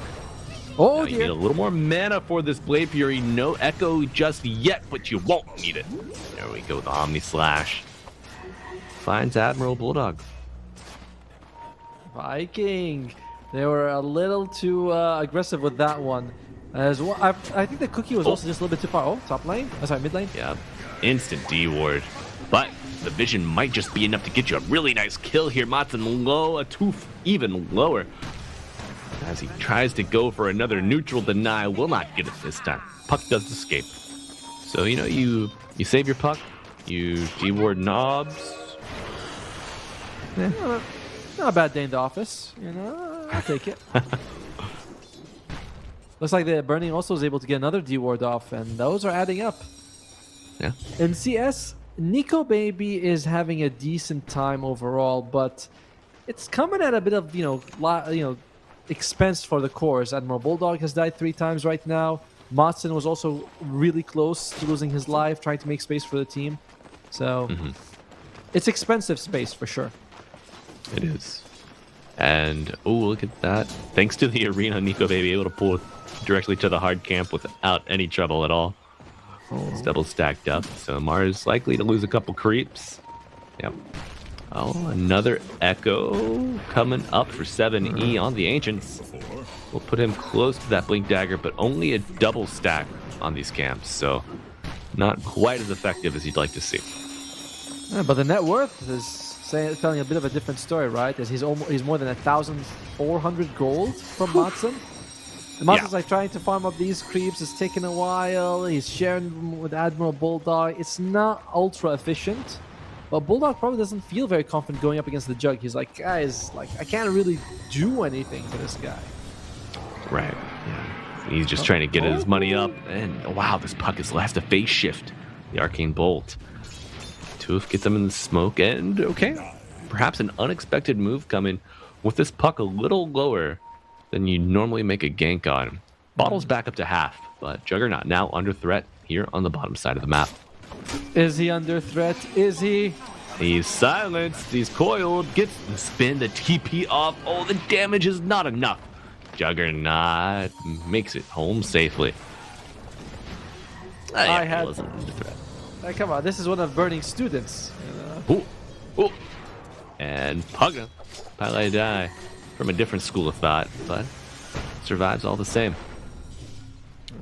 7E, just the fissure, not really enough to bring down the Pugna. Snapfire also was maybe made back in time. So far, I haven't seen Frozen do too much. He's just kind of happy to trade farm with Nico Baby. A little bit behind, but you're kind of okay with this if your offlane is only just a tiny bit behind the enemy carry. Yeah, the Radiant offlane hasn't been touched at all. Like the tower, still quite healthy. We'll be in a good spot to protect the 14-minute wisdom. And Cookie to your death. But the Kiss is coming in to make up for perhaps that sacrifice, and they do get the Earthshaker. 7E falls. That was unexpected. When I thought the Pugna was kind of in trouble, I was like, oh wow, you kind of put him. Comedy of errors, really. Right. Okay, the Worked Fisher, out. yeah, the Cookie. No. That was a nice move by Bulldog, using the Wild Wing Ripper right there, sending the freeze away. I forgot if he used a Tornado or a Hurricane, because they're 2 different spells. I think he Tornadoed him back. Yeah. I think it is the Tornado, but I'm looking forward to the first Tornado out of the Skywrath ult. It's going to be very pog. Skywrath gets the Atos, and Bulldog says, yeah, no, not today. I like how Admiral Bulldog right now, this is a kind of good meta for him, because everyone's buying Helm of the Dominator. He's like, I was the original Helm of the Dominator, kind of guy. Nico Baby loses his life. Yeah. He was he was popular with all these macro heroes, the Lone Druid and Nature's Prophet, so this is right up his alley. Yeah, absolutely. And Atoma, as you mentioned, that off-screen stun, the Fissure, really nice for both the Puck and the Lifestealer. Okay. I've seen this one before. Blood Grenade on top of the Life Drain, but OP making it out for now.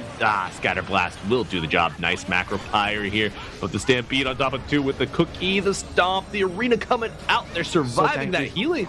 Is there a healing ward? Yes. Now it comes out. And the reversal is on. Matson falls. 2 dead for the Dire. The Vikings back aboard their longboat, trying to retreat here. Admiral Bulldog gets the... Okay. So I think he was dead anyway. The Shaker Blink was available. Bulldog gets the Helm Dom creep on the wave, trying to keep them away from their tier 2 tower, delaying the push.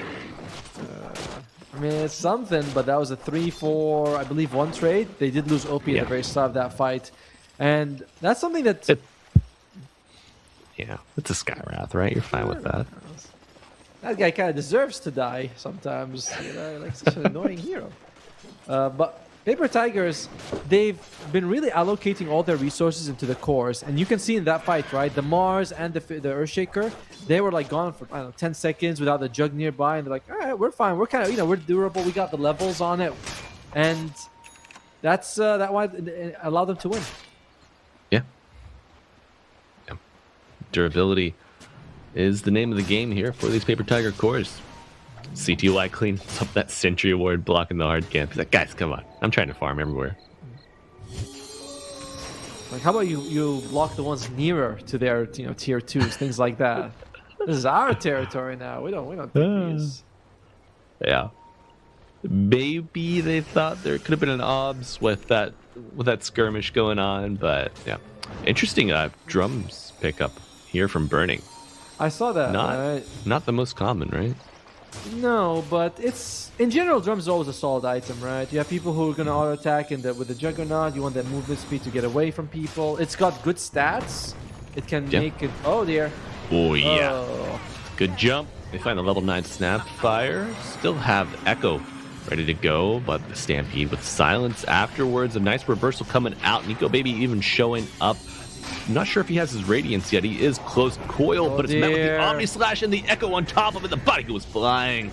Nakes, Puck, and Pugna all fall one after the other. And can they find a Bulldog? They're going to put him right back in the pound. Stick him to the tower and take that tier 1 right afterwards. I love Paper Tigers. Whoa. That's all.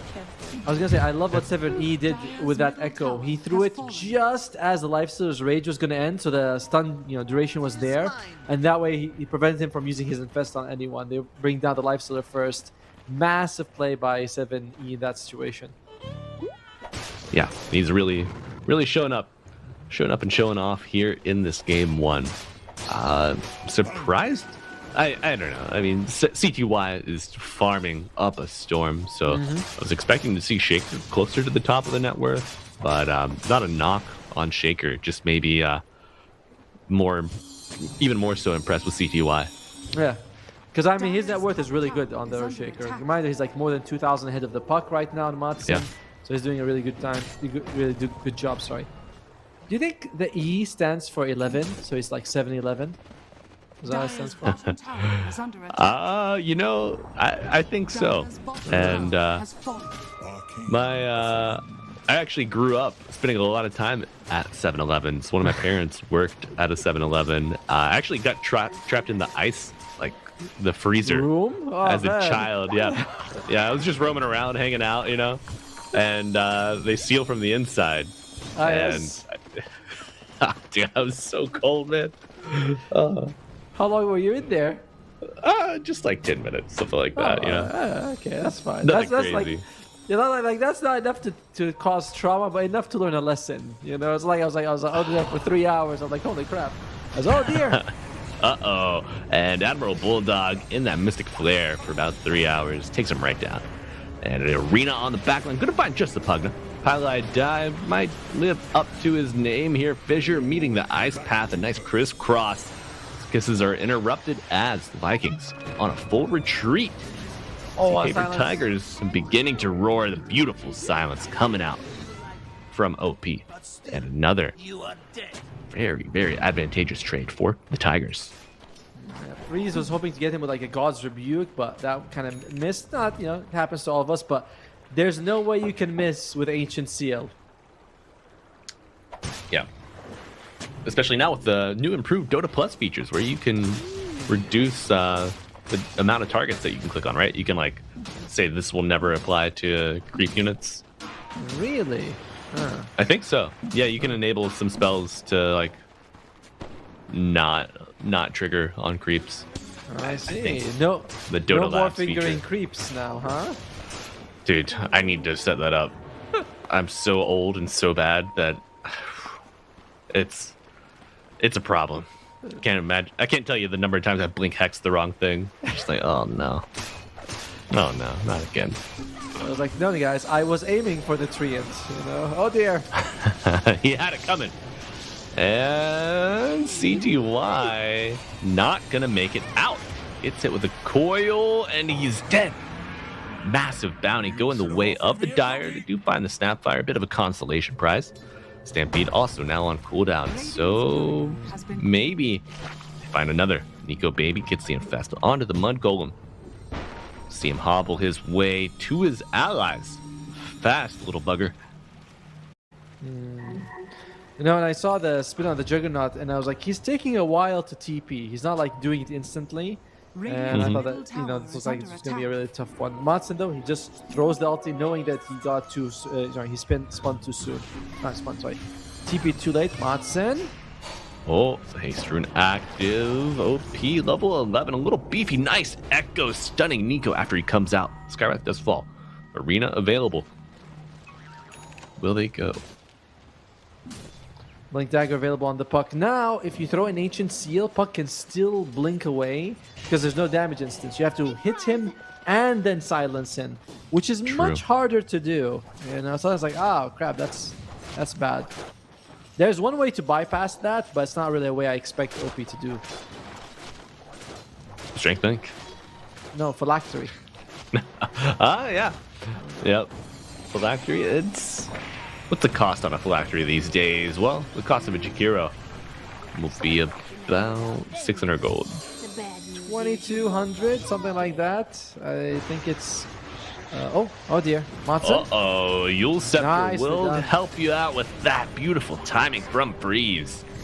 And Altuf trying to get out here, but the Shard allows 70 to be in hot pursuit. Looking for Grandma.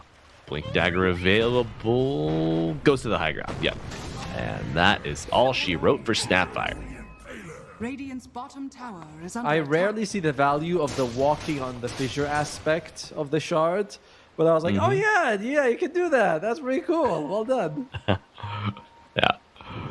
I love those little gimmicks. It's so fun. I mean, they start as gimmicks and they become part of the hero. Remember when Centaur used to be able to do that? Like when he got the cart, everyone was like, oh yeah, that's cute. When are we ever going to use it?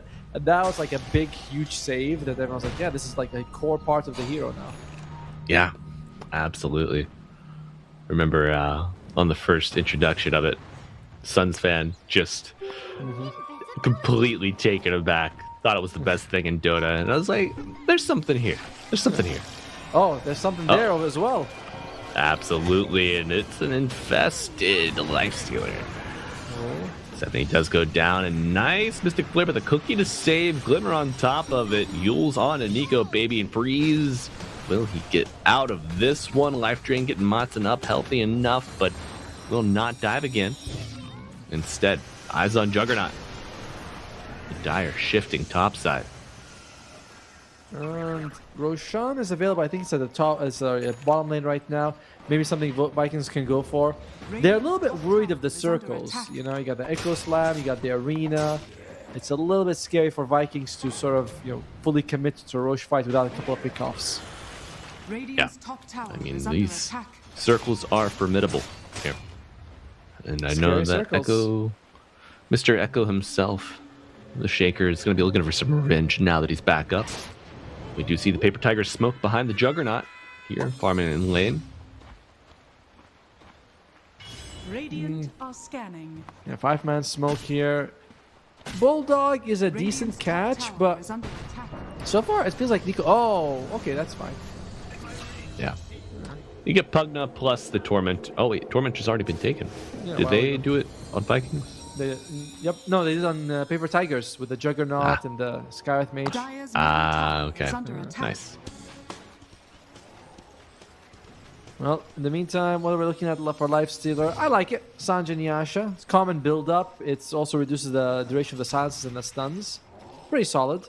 I think that Bulldog has or is working towards a pipe, which, again, most of the damage coming out in Paper Tigers is magical in nature. You know, the Echo Slam, the supports, the Arena, the Spear. There's just a lot of magic. It's mostly the Omni Slash is physical and the right mix. Radiant's middle tower is under attack. Yeah. Radiant also have a pipe of their own. This Mars is so farmed. 12k net. Just... I need to watch this Mars replay. Learn a little bit.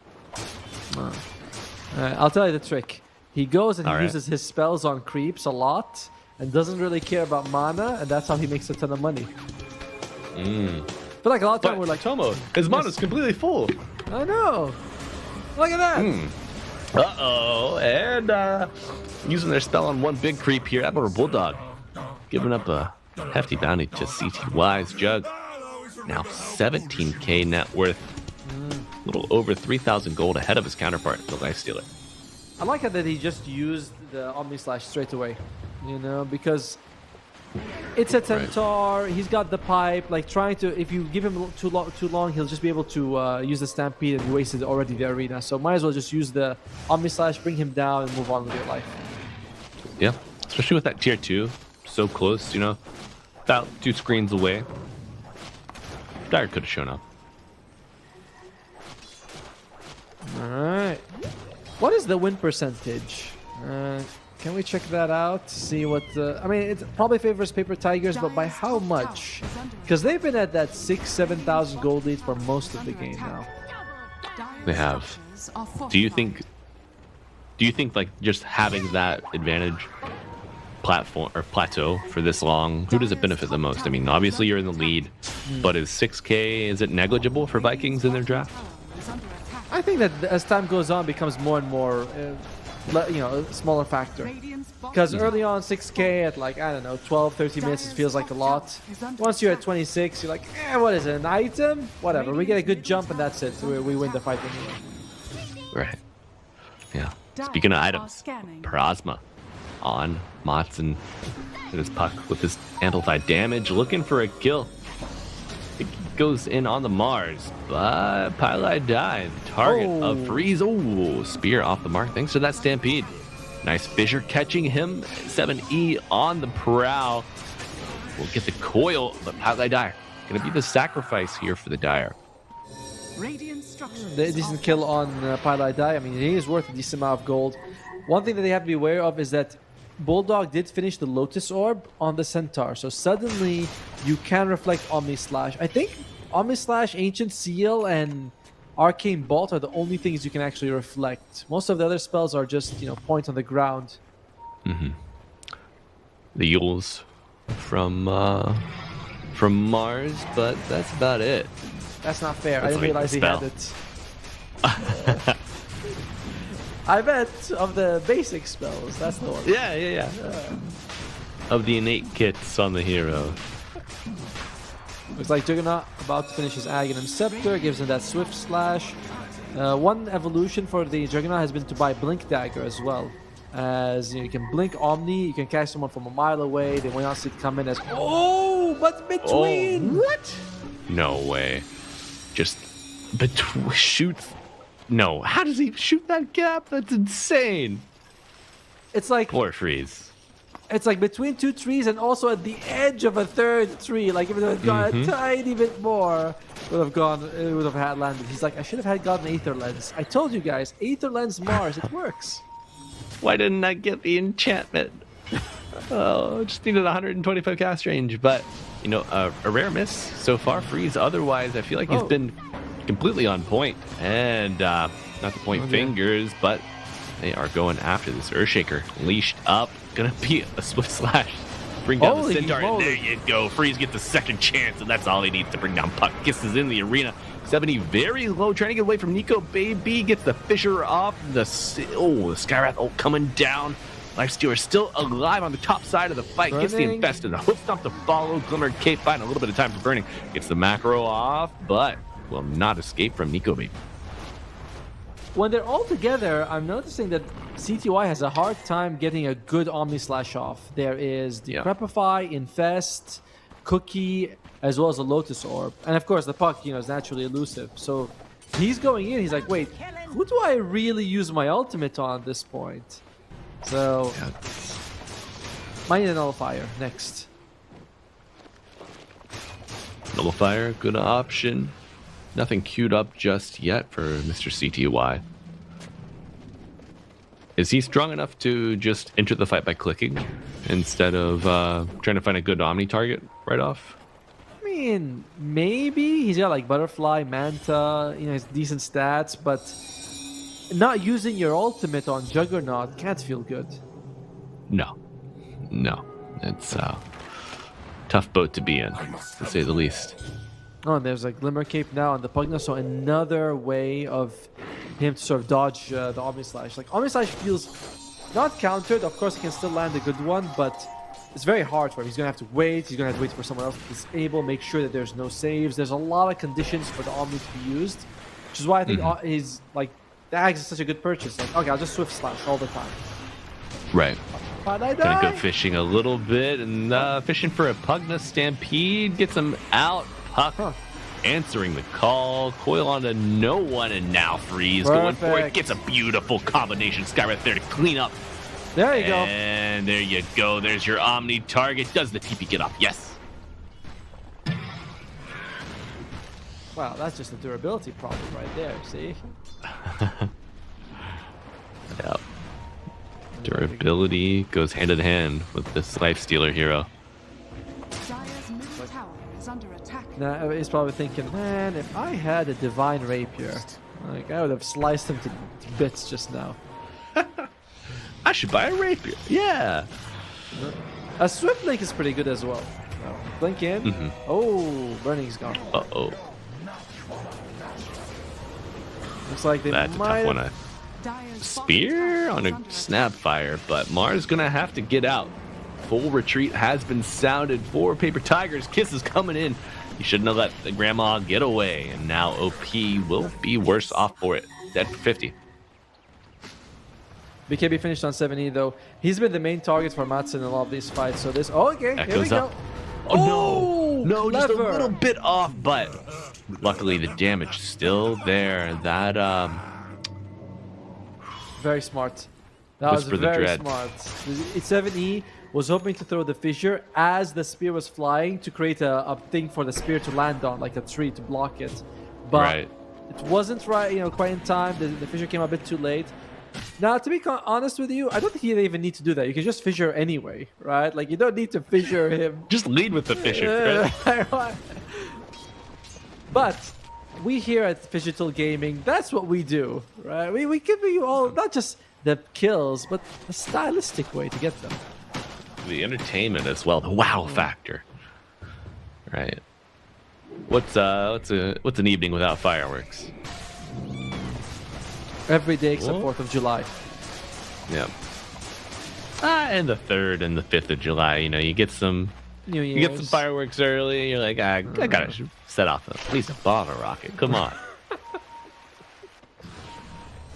Well, let's see if this rocket is gonna land here. This missile. There you go. He's dead. God, it's a Centaur rocket. Yeah. I was always a fan of Nico Baby. I know, like, he didn't win a TI, but he always impressed me with how well he used to farm, especially on Medusa, which I think he has a tattoo of. Yeah, you should see him live. He's much better live. Oh, but CTY gets the spin off. The burning Iziat, so lucky, revealed, and Nico Baby chops him down. So when you say he's better live, like the tattoo is better, he's nicer. What? How is he? It's a joke about musicians. Ah. It's like, imagine you're like watching a concert with your friend. Like, yeah, they're great. You should see them live. I actually got my first sort of concert. We had a free one in Thailand, and I was like, it was by a guy called Bam Bam. I was like, it's pretty good. Yeah, I enjoyed it.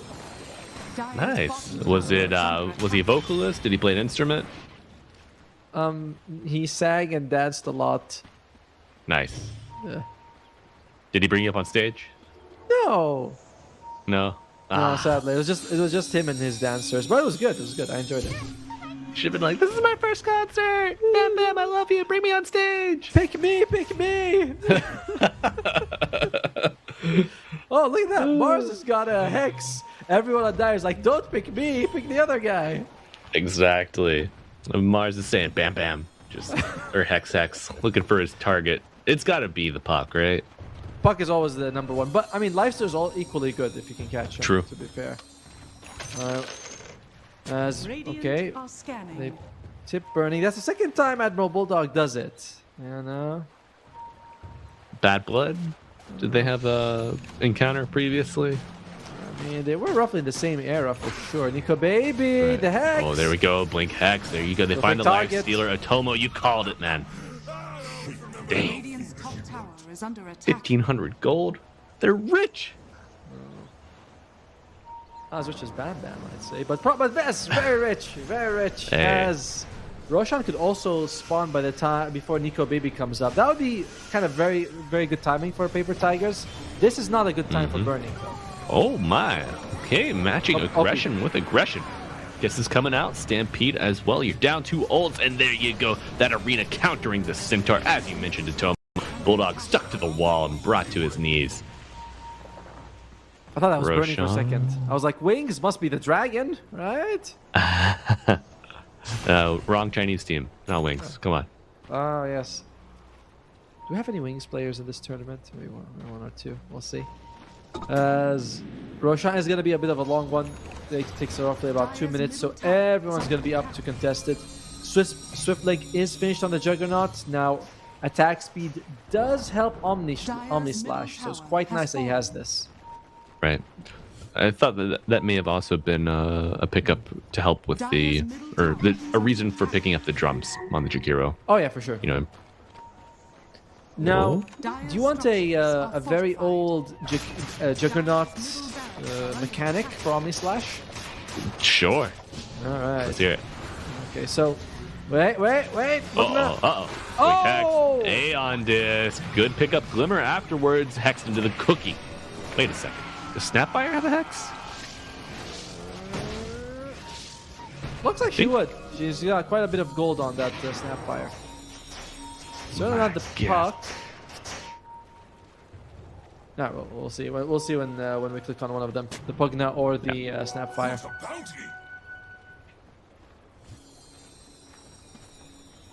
Anytime. No.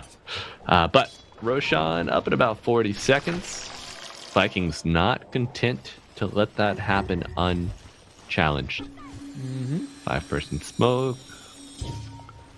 Who do they have to kill? Vikings to make this a successful fight.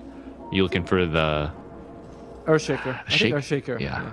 Dire are I scattered. mean, you know, Mars is good too. Juggernaut feels like he'd be great, but one, he's a bit hard to kill, and secondly, you kind of countered a lot of the Omni anyway with all your defensive abilities, but the other two are like too much control. You can get them. Jakiro and Skywrath Rage are like, whatever. Radiant structures are Rage fortified. used. They might come across it. They're looping. Look at that. Look at that. Like, let's go in the line. Here we go.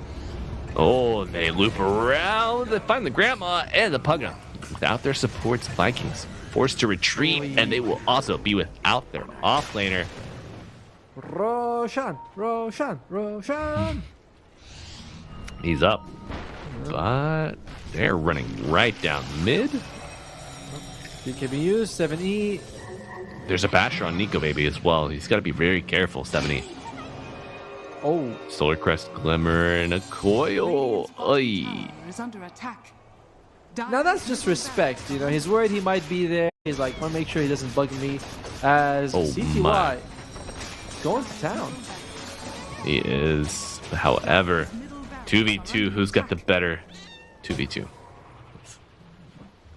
In that situation, I'd favor the Dire. You know, it's the puck and the life serve. Like, I don't know exactly what the Skywrath Mage is gonna do. He's like, I'll try and silence one. What more do you want from me? Arcane Bolt! Arcane Bolt! It has shards. It hits both of them now. Just like you said, the Juggernaut can't really do much to save the Jakiro. The Skywrath, he's not gonna do too much to save the Jug either. But second Aegis goes to Mr. CTY. Looks like the puck wants to go for Lincoln Sphere. I like it. There's just too much. He's actually got no defensive items here. No Yules, no BKB. This is going to be the first one getting the Link. Is a bit late. Not late, but I mean, this is late in the game, to be fair with you. Right. Yeah, about 40 minutes coming up soon. Earthshaker has that Refresher Orb. Double Echo Slam. What level is he currently? He's definitely above 20, but I don't think he's 25 just yet. Okay. Yeah. I think he's like 20, 23 or 21. He's an odd number. I'm willing to bet on it. He's one of these numbers. Yeah, there he is. He's 23. I told you. Nice job. We did it, chat. We did it. You'll love to see it. Oh, and fast on to whom? CTY would be the best target to throw forward here. They're like, jump me, jump me. Oh, There we My God, they find him with a refresher. They get both of the cores locked out. I said they get both of the cores, but the heal, the life drain is getting him right back, right as rain. Nico Baby gets out somehow.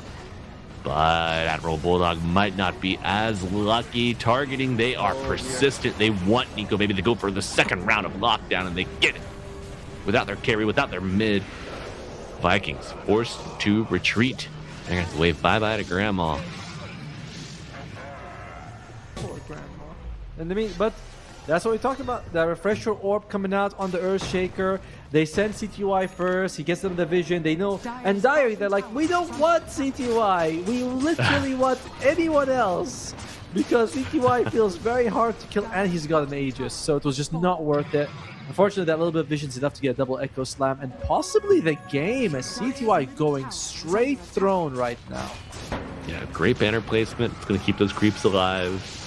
They're not going to push out of it without the without that tier 3 down. Okay. Cart save. Admiral Bulldog gets back to the fountain. Keeping his Pugna alive. Yeah.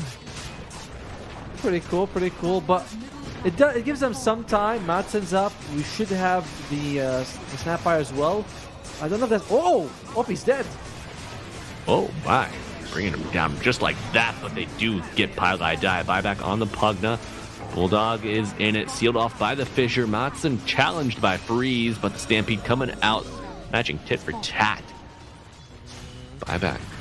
Pylai Die, enough to hold the full melee. Full names down the mid. Oh no, they found him. There goes Puck.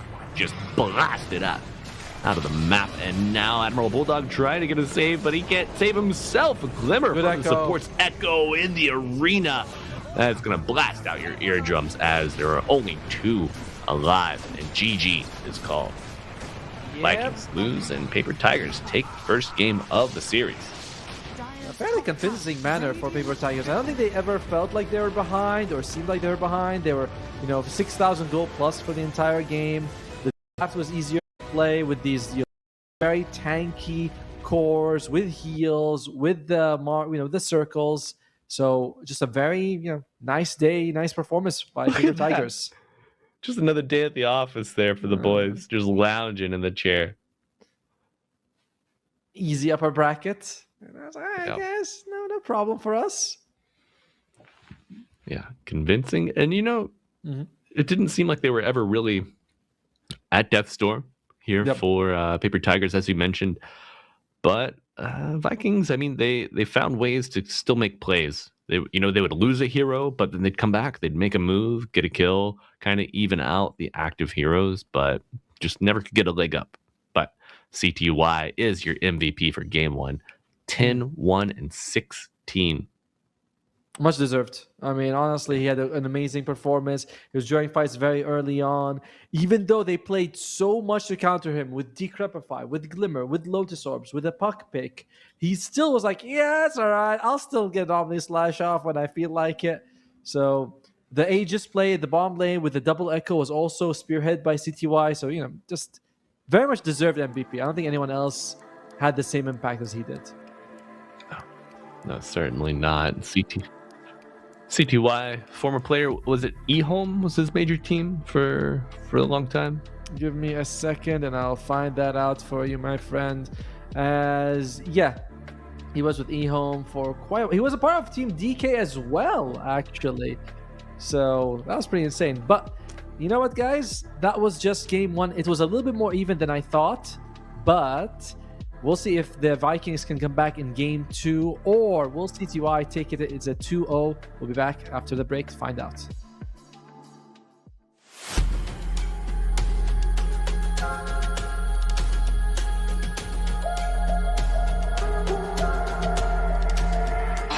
Abu Dhabi and UAE at the moment seems to be the epicenter of autonomous, robotics, and many other activities.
welcome back, Dota 2 fans. We are here for Game 2 of Paper Tigers versus Vikings here at the Digital Games of the Future in Abu Dhabi 2025.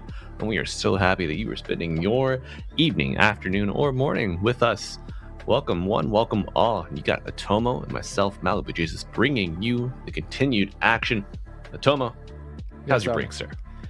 Good. I went and I ate something called kleche, which I'm not sure you know what it is, but I'll Google it. I do not. Yeah, I'll send you a picture of it. It's like dates covered with like a dough, and it's pretty good, you know. Oof. Yeah, it's like 1 million calories per one, so I only ate 4. So 4 million calories on the day. Light work. Not bad. I had a clementine, a small orange myself. I always think of the game The Walking Dead when someone mentions Clementine. You know, I'm like, how is she doing these days? Not sure if you played the game, but it is worth it. As you know, it's also worth it. This tournament, man. You know, a good chance for a lot of these players to come back, get a taste of that competitive experience that they, used to compete for all the time. As we are going to be looking at the current standings right now. As TpaBoTeam, they did beat E7, and I believe that puts them in. All right. Now I get it. Third place. Yes. Yeah, it'll be seeding for our playoffs. So TpaBoTeam will have the third place slot out of Group A. So they will be a lower bracket, but they'll have a stronger seed. And now, Paper Tigers 1-0 over Vikings. Currently hoping for a 2-0. I'm sure they are. Vikings won't let that go so easily, though. I'm sure they're going to make a great challenge in our second game. But we do have a draft coming at you, folks. So let's get there and take a look at what is on the board. Or who's in the chairs. Looks like everybody's collected. No Timber, no Veno. Repeat of game 1 so far. I thought TpaBoTeam, they are lower bracket, but they can still go to upper bracket if they win their lower bracket group stage. You know what I mean? Yeah. So I thought that would be under. When I saw it third stage, I'm like, this is odd positioning because you'd expect. But you know what? That's our fault because our eyes are bad. The draft. Look, picks as Paper Tigers. They get rid of the Jakiro, saying, all right, we don't have overall first pick, so we don't want the enemy to get it. Then they get rid of the Timber Saw as well as the Naga Siren and the Dragon Knight. Meanwhile, Vikings, again with this Veno, they don't like playing against Veno. It's too annoying. It is. The hero, as you mentioned earlier, Tomo, just offers simply too much. Push, slow, vision. He just does it all. And I mean, it's a hero that can flex into a core role now as well. Just as annoying on a 1 or a 3 as it is a 4 or 5. Seems. Needs some movement speed though. You know, when you play Veno, you're like, holy crap, what am I crawling? Yeah, you are slithering. You can't have it all, right? That's only fair. Maybe buy boots first. That could be, your boots, blood grenade. What more do you need in life? An extra slow and movement? Come on. Nah. You'll get that. You get that afterwards. So after the bounty runes. I was thinking about the two teams, and I feel like Vikings could benefit from more team fight. They are taking a while with this ban, by the way, going quite deep into the reserve time. But in the LAN environment, getting rid of the Mars, by the way, they take the Natures. Yeah, they were deciding. They were deciding if they were going to play the Natures. I knew it. All right. So take away the most punishing hero. You know, the Mars, really good jump for the old Furion. Yeah, and one of the biggest punishment is also the Timber Saw, but that's gone too. But there comes the Pangolier. He doesn't care about the Sprout. He can sort of roll over all trees if Nature's Prophet, TPs into the forest or something like that. So I like it. Solid opening there by Paper Tigers. Mm-hmm. Yeah, great amount of damage as well. Once you get that Diffusal online, it's usually pretty early. And we've seen the Pango flexed into the offlane at times recently as well. Teams are not afraid to make that change if needed. All right, I'm fine with the Pango there, as you mentioned, and you can also get Basher and use that to stop any sort of if Enigma comes out with BKB, how do we stop it? Plugging the Basher is just a great way. You don't have to click the target. You can just you click the ground and suddenly Basher just works. It's nice. It's not as reliable as it was when you had 4 slashes, though. That was actually better. All right.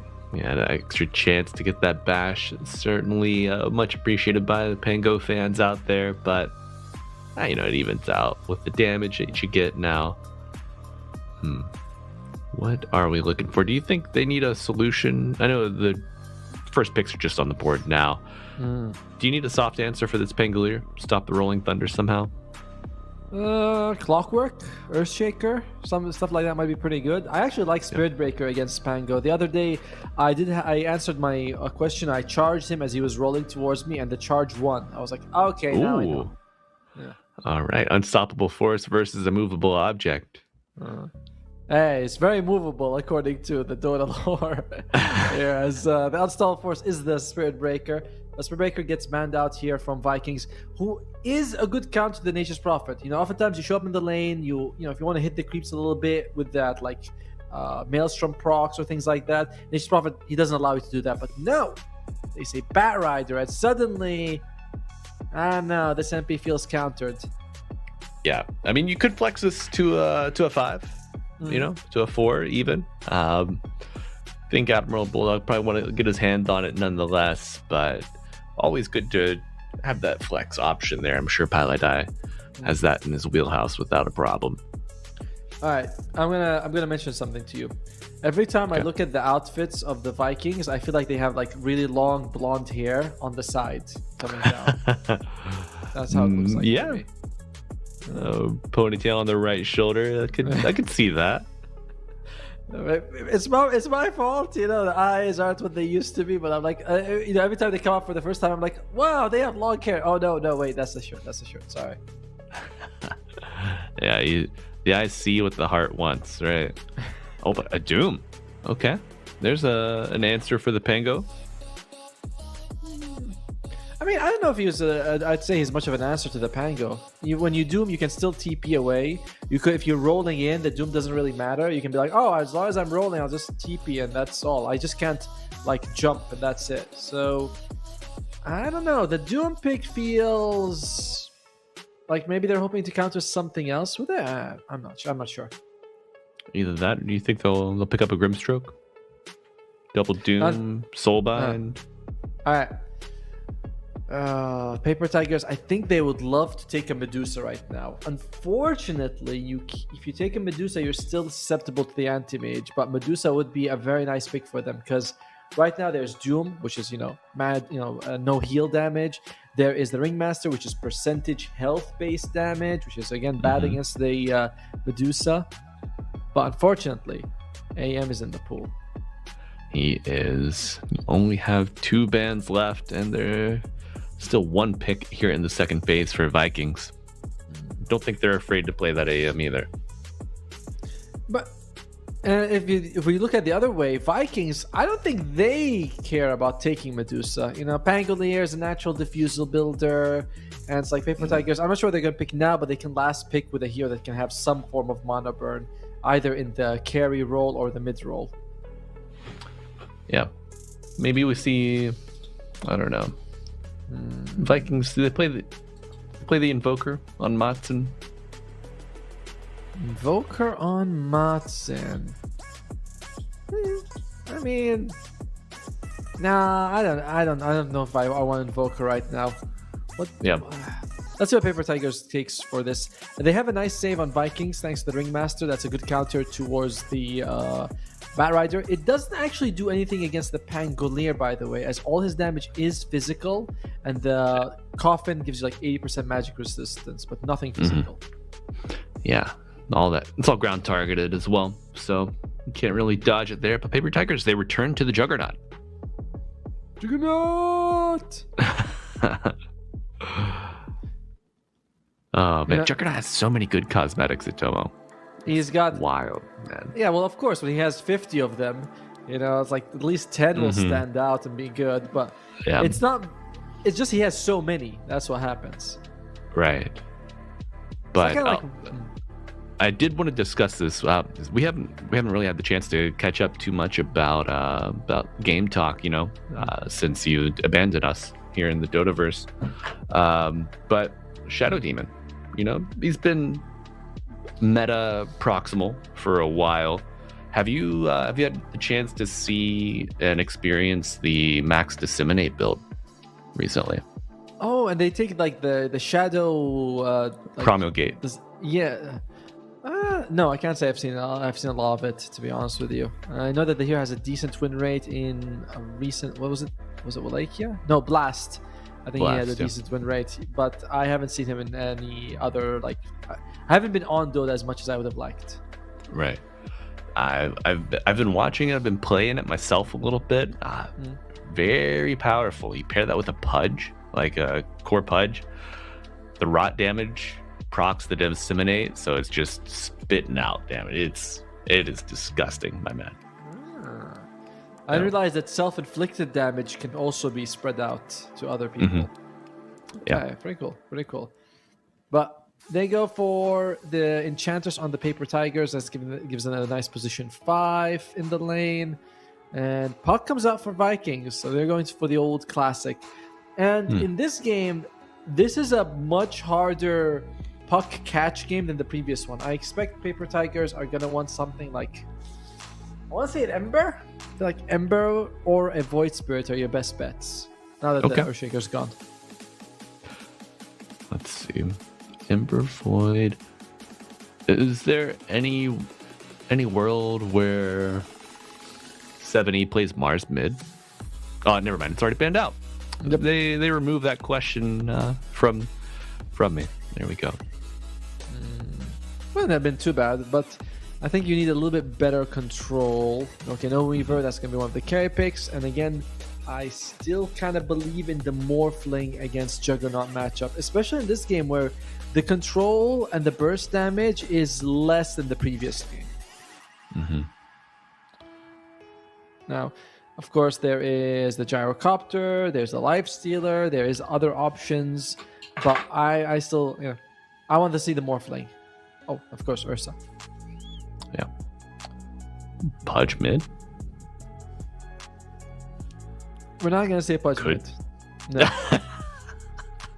I don't know, man. What do you think the chances are that the Paper Tigers just send the Pango against the Puck?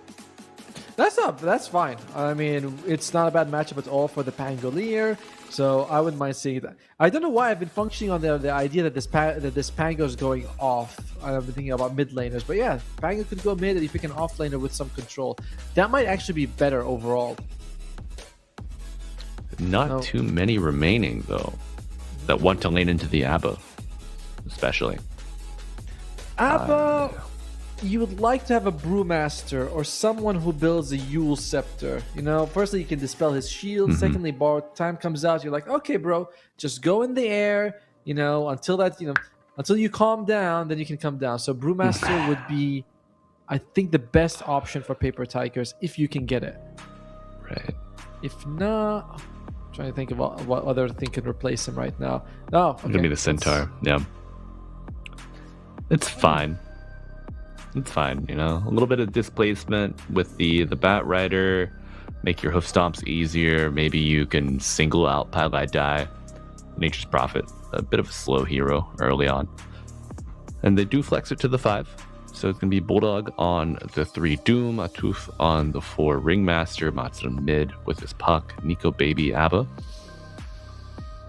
I mean, it's interesting that the Centaur is very, very good against the Doom, right? Someone else gets doomed, you press R, that person's usually going to be fine. But he's not very good against the Puck. So slow stun, coil doesn't care. It's like, I'm coiled you anyway. Whether you move slow or fast inside the coil, I'm still coiling you. So, right. Okay. I look forward to seeing what he can do with this Centaur. Yeah, you mentioned that you'd like to see more team fight from Vikings here in Game 2. Do you feel like their draft has fulfilled that for you? I see a couple circles, the Wheel of Wonder, the Coil, but aside from that, I don't know. What do you think of them? I don't think that Vikings team fight is that much better than Game 1, but I think the Paper Tigers team fight is significantly weaker than Game 1. Right. So it kind of balances out, but it's like, well, we didn't get stronger, but they certainly got weaker when it comes to these big 5-on-5s. And I can't say I think Vikings is gonna win, but this feels so much closer than game 1, draft-wise. Yes. Agreed, friends. And we are now in game 2. We've got Vikings on the Dire, Paper Tigers on the Radiant, and Tomo and myself, Malibu Jesus, to bring you the action. Paper Tigers looking for a 2-0, while Vikings looking to keep their upper bracket top seed hopes alive. Going for a win. Where's your LD? Oh, dude, look at that. A little healthy all chat. Some banter. You love to see it. Now, Borter mentioned that Paper Tigers, if they win this game, will automatically advance to the upper brackets. Vikings, they lose this match. It's not the end of the world. You have another one which will decide afterwards if you go upper bracket or lower bracket in the actual playoffs. Yeah. Seeding important here. A lot of money on the line. And also that interesting the ward handoff there. Paper Tigers also find the Dire, or know where it is rather. No late smoke from the Tigers. Burning's pick is the interesting one because enchanters can be very hit or miss, right? Like this is a hero that early on, depending on the creeps you get, her impact, and later on is you have that Sproink drums as Atuf. That was bold. Whoa, what was that? How do you get... He got away from the knockback, but he will give up first blood. The Roshan punch lands a little too early for the deny. Okay. Atuf just kind of face checking there in that situation. Not ideal, and Freeze takes the bounty from under the noses of Nico Baby. Oh no, Nico Baby being a good sport though with the high five.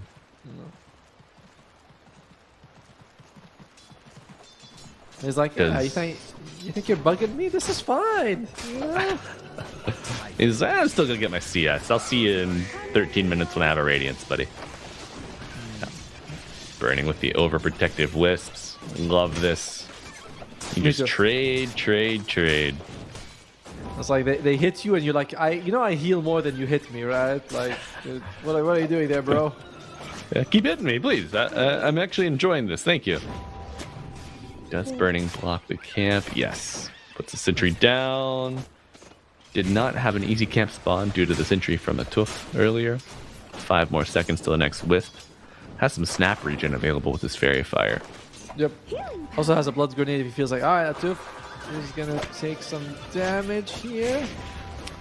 Oh, he kills the illusion. 2 gold to Burning. And CTY gonna put the spin on Bulldog here. It's a 1v1 battle, side by side. You gotta respect the 1v1, Atoma. That's what they always say. I also like that he has an Iron Branch in his backpack and a Sentry Ward. He's like, alright, let me just apply this Sentry Ward so I can get the stats bonus coming here. Spotlight die. A little bit low, but OP's in trouble.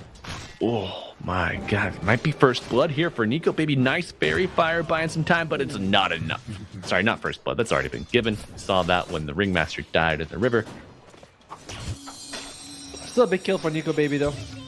Being able to, like, this is Abaddon's a hero that doesn't really farm too well until he gets the Radiance. So getting those kills in the lane, a big deal for him. They're actually shutting down Freeze quite well in the top lane. Lowest CS so far.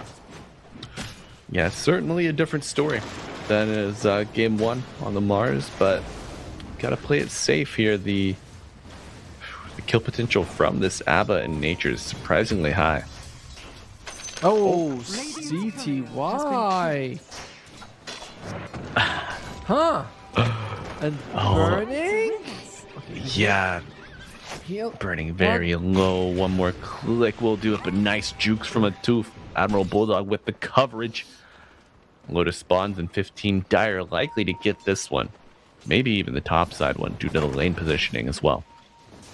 Wonder what facets Bulldog has on him.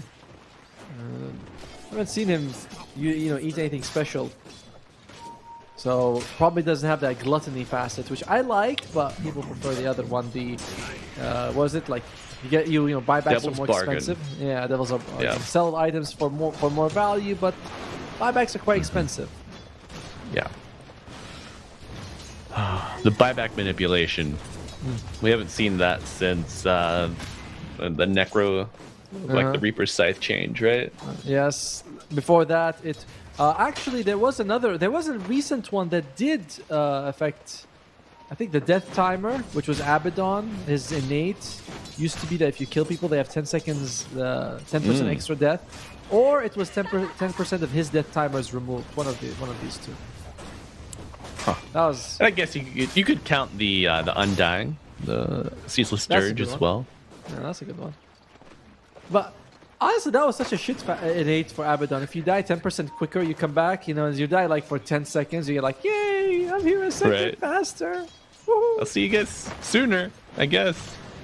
Oh my, freeze blocked off. Nice trees from Pylai, but Stomp will get him back to safety. And bit of a standoff here. What would you like to see from OP? Is the lane a little too static? Do we need some pulls, some stacks? I definitely don't think this is a good lane for OP as the Bat Rider. It's like you gotta move. Staying here, you're up against Abaddon, which means that he can shield himself or an ally if you get a lot of sticky napalm stacks, which you don't as the Bat Rider nowadays anyway. But it's way fun anyway. Some of them are pretty good, like horsepower on Centaur. Like that's great. Yeah. That's great. Horsepower is great. Rawhide, like not bad, not bad. All right, looks like phase boots completed on Nico baby here. Pre 6 minutes, not bad. OP, there we go. There's the creep wave manipulation. OP tanking this wave. The courier just sneaks by, undisturbed, and no hatchet available. That does fall to Matson. He just walks north a little bit, gets a free kill out of it. The seeds of fortune. Doesn't refill his bot. Tooth is here as well with Burning. They're fighting. Burning gets the shield ruin. This Enchantress already tanky due to the wisps. By the way, we actually have a potential to do WoW again, because it was an Enchantress throwing an attack to a puck, remember? Wow! So, yeah, you have to do it. But he has to phase shift it. So if Mats gets attacked by Enchantress, I don't remember if it was like a normal attack or if it was, you know, the impetus attack. Whatever. Massive lance. Yeah. Okay. It wasn't even that. It was just like close range. Either way, you have to go WoW. All right, it's a pushback with a flame break. There you go. That's what we wanted to see from OP. No bias, just a fan of the game, you know, fan of the sport. Exactly. It's like, I want to see a 60-minute game every time, but if I don't see a 60-minute game every time, I also want to see everyone kind of making the most sensible play. Yeah. You're like, okay. Good, refined Dota. Give me that thing undiluted. Just straight up to the bloodstream. As Burning. Oh yeah, everyone's showing up. Burning gets pushed out, still surviving a little bit. The Centaur making it tough, but it will be Bulldog who gets the Wisdom Shrine. An orb coming through. Have to commit the body with the Jaunt. Matsu does get a kill. But one little Enchantress making all that noise. It was kind of cute that Burning was trying to bait them to walk out of the circle, and he walks back in the last second. I've seen some, some players can do that, but Vikings already had someone in. They were not gonna leave. I think Paladin was stuck into the shrine. I was like, I'm not leaving this thing at all. Yeah, he's like, I will die in this shrine before I give it up. Try me, please. That's what I always do as a support. I'm like, it's mine. I don't care. Either I get the shrine or the enemy gets the shrine and a kill. Like, one of these two things are happening. Either you get the shrine or the shrine and a kill. That's what I say about it. But, dodges the team, the B7E, putting on a masterclass. No patience, sidestepping, and little square dance going on for the Pangolier. Stampede coming out to buy a brief reset away from the Nico baby. Abaddon come down, and Matson gets the illusion rune bottled right up. Look at that! No roll at level. It's still at level 8. 4, 3, and 0, 0. Is he gonna put another point in shield crash? Can you imagine? No roll to level 9. That would be pretty wild. I mean, maybe. Helps him stay super survivable, tanky, pushes out the waves, not really committing to the team fight. Oh, Omni Slash pretty much nullified by the box there. Doom. And the Doom needs a little bit of mana, but swashbuckle. There's the roll. Mr. Pango has arrived, and he finally invested that level 8 skill point. Bulldog in the corner. No wow for you. Can't dodge that one. Oh, Pango going for more, but no defusal online yet, so not maximizing that swashbuckle. Yeah, well, in the meantime, I believe they also got the courier kill for Nico Baby, which is not the biggest deal, but you know, these things all add up. As the biggest difference though from game 1 and game 2 is that Matsen is having an extraordinary time right now. 61 and 2 on this puck, I think. We'll see the net worth in a second, but pretty high, I imagine, right now. Yeah, the Pangolier was ahead for a while in both last hits and levels. I think Pango, he was the first 6 for sure, but he did take that that ultimate till just recently. Worked out for him. He didn't die when Matt Watson hit him with his ulti, so I was like, he knows something we don't. There's a tooth. Oh my freebie. But Matson does get the arcane in his bottle. Stephanie gets closer to the defusal with that kill and burning with the body, forcing Matson to focus on him just instead. I believe the recipe cost for the defusal is like 1050. So very, very close for 70 right there. Pricey purchase. It's definitely an expensive piece of paper. You know, you're like, oh, I know it has like sword plus, I don't know, some helmet thingy. And Burning is going to need a helmet to get out of this one. A little protection would have done him well, but instead, dead for 20. Did scout out the massive stack here on the hard camp. I guess Matson can clear it up later on. You know, just keep throwing those illusory orbs. Spangolier does have the diffusal flying out for him, and suddenly it's like, yeah, Biden becomes a lot more annoying. Without mana, what can you really do? Especially for like Bulldog, who doesn't have a big mana pool to begin with. I mean, 470 is actually decent, but still burn that fast as a Pango. Yeah, 100%. I mean, one full swashbuckle, 2-3 right clicks. Doom is manaless. No Soul Ring, no Snap mana regen either. Mangoes or Lotus is saved up on him. He could be very vulnerable here. Rotation coming through from the Tigers. Might be able to get him here. There you go, half mana, and the Rolling Thunder with a Flame Break, pushing him right back into the arms of Jug. CTY gets the kill. You know, you mentioned the Tigers. Reminds me that I had a friend, I believe his name was Dawei. No, I know his name is Dawei, but he was the coach for Tigers. He went back to when Dota 2 had the minor and the major system. Remember that? Yeah, I do. Oh, solid Bring leash. back the Miners. Leash with the fear. Oh my! Big kill onto a big hero here. 70 falls. Probably one of the biggest things they could have gotten, honestly. He was kind of running rampant around the map, making too much space, getting the kill on Bulldog as well. As would like to see that net worth lead right about now. Net worth list. Vikings are a bit ahead, and CTY was like, thank you for softening them up for me. I will take those. Always love to see a willing support to use their big cooldown spells to help you farm. Willing. Yes.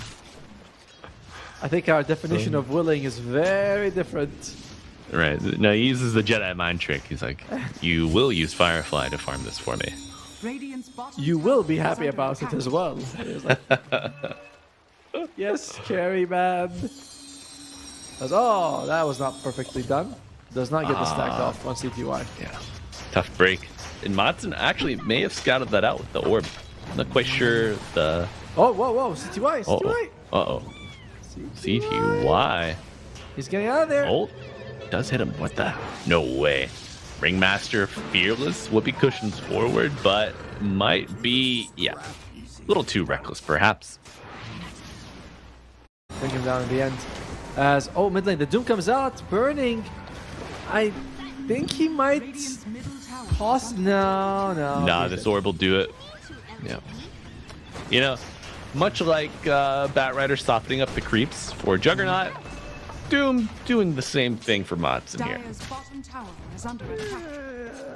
Sure, we'll go with that as well. I mean, When you use a Doom, you kind of hope the person's dead, not gonna be softened up afterwards. You're like, this gotta be a death blow, right? You're like, I don't know, I just throw a Doom. Those wisps won't help you out though, but It's very close again. it is. Yeah, 6-7, narrow 1k lead, wisdom shrines. Go 1 for 1, but this amp damage on Puck could be a game changer. Oh dear. As Pangolier, yeah, immediately brought down an Abaddon quite close to his Radiance. I think he has. I said 13 minutes, but 15 minutes, not too bad either. I think if he goes to it, he's just going to buy the Band of Elven Skin. Sorry, Talisman of Evasion, my bad.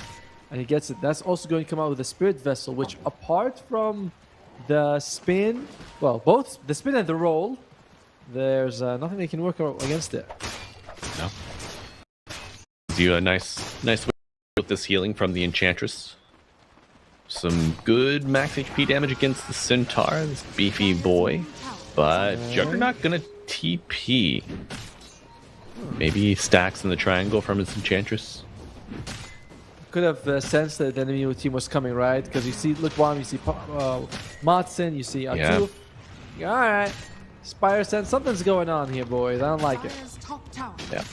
A good read from CTY. Centaur going to go for Pipe. As we mentioned, though, he still is a great counter to Doom naturally. Also, when it goes for the Max Retaliate build. Oh, someone got Pipe. Sorry, got Stampeded. Fight Bruin mid lane. Let's take a look. OP already low. Gets coiled by Mots, and this could be an opportunity for the Radiant to go without coil available. But CTY thinks better of it. It's just so hard, again, for CTY to sort of get those good Omni Slashes in this game. There's a save, there's a shield, there's a Puck who can just phase shift away. So, not the easiest one for CTY. Yeah, even after a while, the Abaddon's just going to use borrowed time. Just tanks the full ult. Oh, speaking of tanking. Oh, and the silence with the whip afterwards. Beautiful play. Coordination from Vikings. Really top tier stuff. Yeah, it's just a better draft than game one. You know, game one I really wasn't feeling it. This game, I thought that the Paper Tigers draft took a little bit of a dive. Not so much the Vikings. Vikings like kind of the same, but you know, game one was okay. This game still okay, but the other draft like the Paper Tigers, you got this decent control from Vikings, and okay. Oh, this is a big kill. No, yep. Doom does come out onto the Pangolier. So tit for tat, you lose your Centaur, you lose your mid laner. Pilot Eye, clean it up there with that old Bulldog. And Pilot Eye looking for the Bat Rider, no retreat. No, but OP does escape. Almost. He was kind of like following the fire trail, but his Bat Rider with a blink and a Tranquil Boots. Not an easy catch at all. No. Oh my. Omni used for that kill. Sure. I'm okay with that. And again, it's only like 17 minutes. Using a core, ultimate to secure a kill on anyone's worth it, because you can turn that kill into space, into pushing into the enemy side, getting some deep wards in. So I like what CTY does. Agreed. Gets him that much closer to his Manta. I mean, we've seen how problematic this Puck is. With the silence, you do need a Dispel. That way you can just play a little longer, get to safety, have your healing word, your spin, your ultimate available. Oh, how long can Burning live? The Centaur helping him out with the Stampede. Coil stops the Centaur from a blink if he has it, but they dodge the Wheel of Wonder, buying a lot of time. Freeze, unable to save Enchantress in the end. What canceled his TP on the Enchantress? Coil wasn't used. I don't know. Wheel wasn't used. Was it like a micro, like he just barely tapped Q on the Ringmaster maybe? That's the only thing I can think of. If Enchantress, maybe they thought they had a play with the Stampede, because we did see like Centaur kind of waiting behind the tree line in the river. Yeah. That's true. I forgot I had to tame the beast there. I was like, okay. Maybe it did come out in a millisecond and he gets stuff.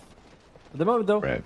Nico Baby having a good time. Matson's doing well. Admiral Bulldog is starting to take a lead from the other cores on the enemy team. It's really just CTY as the Juggernaut, which we mentioned is kind of countered already. Yeah. Yeah, this counter, like, if your other cores are doing well, you can kind of handle being countered. But with the state of the game not favoring Paper Tigers, their work is cut out for them. They do have a Bat Rider with a Blink Dagger. That's kind of your saving grace, is that we can catch someone, bring them to our side of the map. We can have Stampede. I don't think that Vikings, unless Matson jumps in first, which is always risky, has the same sort of level of initiation. All right, here we go. Smoke. Okay. It's weird. They're moving about. If they just stand still, he'll break the smoke for them. But they all move to the left, and Admiral Bulldog is like, all right, I'm fine. All right. Yeah, this place is nice, everybody. Come topside. There's the Tormentor. Dire are scanning. We'll just take the Tormentor. Who's it going to go for? I think Enchantress would be the best, and Burning does give you that. We get the power. That goes in with the teleport. Oh, Atoma, that could be deadly. But Bat Rider also very low. Rolling Thunder coming out. They found Nico Baby. Puck is on the chase. Atuf also showing up. Centaur with a Stampede gets it off, and they found Bulldog. Nice Omni save. Slash going between the creeps, borrowed time procking, and the Pengo just killed off Rip. CTY very low. Juggernaut, can he escape? 3 Dire Heroes will not let him make it out alive, and Burning to fall as well. Says, get back here. Where are the lassos? I don't think we've seen a single lasso this game. OP, very conservative. They kill Pylai, die, and you're like, all right, that's a good start. The roll comes out, the Doom does it, and you go, all right, this seems pretty solid. Nice save to remove the Omni Slash, but where's Lasso? Don't know. Don't know, man. The cowboy's still out there riding somewhere. Not that kind of lasso. Has fallen. I want one with fire on it. All right, let's give it an original name, like flaming Radiant's lasso. top How's that tower is sound? under attack. I think that sounds just fine. Just fine. Maybe the Atos is making it difficult. Atuf now has that. I mean, it's a difficult back game. I think that you know what's gonna happen. The next time he sees someone, he's automatically gonna jump and lasso him within like a millisecond, because he probably.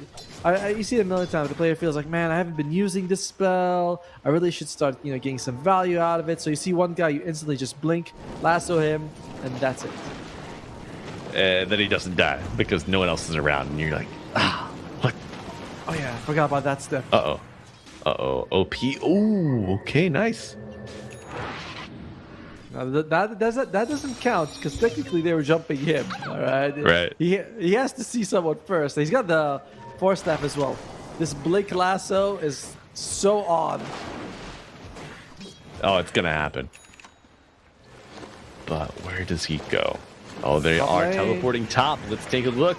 Rolling Thunder is used, but the damage is gonna land. One more click will do it. Natuf actually gets it. I think he had TP, by the way, but didn't use it. Maybe felt like it wouldn't be worth it. I respawn. I don't have my TP available. As Freeze also dies, this game is looking very good for Vikings.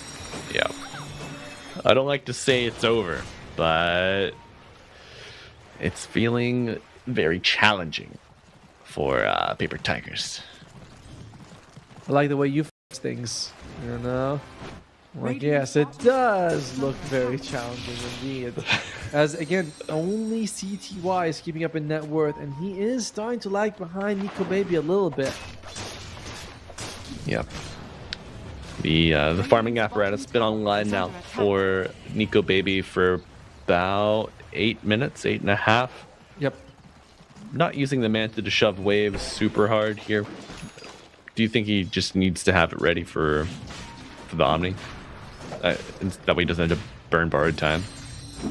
That's going to be one thing for sure that he wants to use it for. Another thing is when I see Bat Riders blinking and they want lasso, if you Manta, you can like, because there's like a certain gap between the time he uses it on you and the lasso comes out, you can sort of dodge that or confuse him being like, well, which one's the real me? So Right. Manta's really good against Bad Rider in that way. Oh, there we go. Told you. Yes, he's done it, folks. We have our first lasso that we've seen in about, I don't know, 9 minutes, something like that. But also the Omni Slash committed. They might not have realized or didn't expect them to be at row, so he's thinking, oh, backup's going to come. I want to make sure I get my spell off. No. Takes the coil. Oh. Okay, good That's a force force staff. staff. The Stampede afterwards. No coil now. And the dagger hits with a silence follow-up. The damage is there, and Bulldog says, hello. Give me that. Wow. Well, that wasn't expected. The Vikings have woken up from their slumber of game 1, it appears, Atomo. I mean, this is without the Pangolin even showing up, but you have Vikings, this Pili die rotation, they have the Puck as well. You have two very mobile heroes with a decent amount of damage. It's going to be the... Oh dear.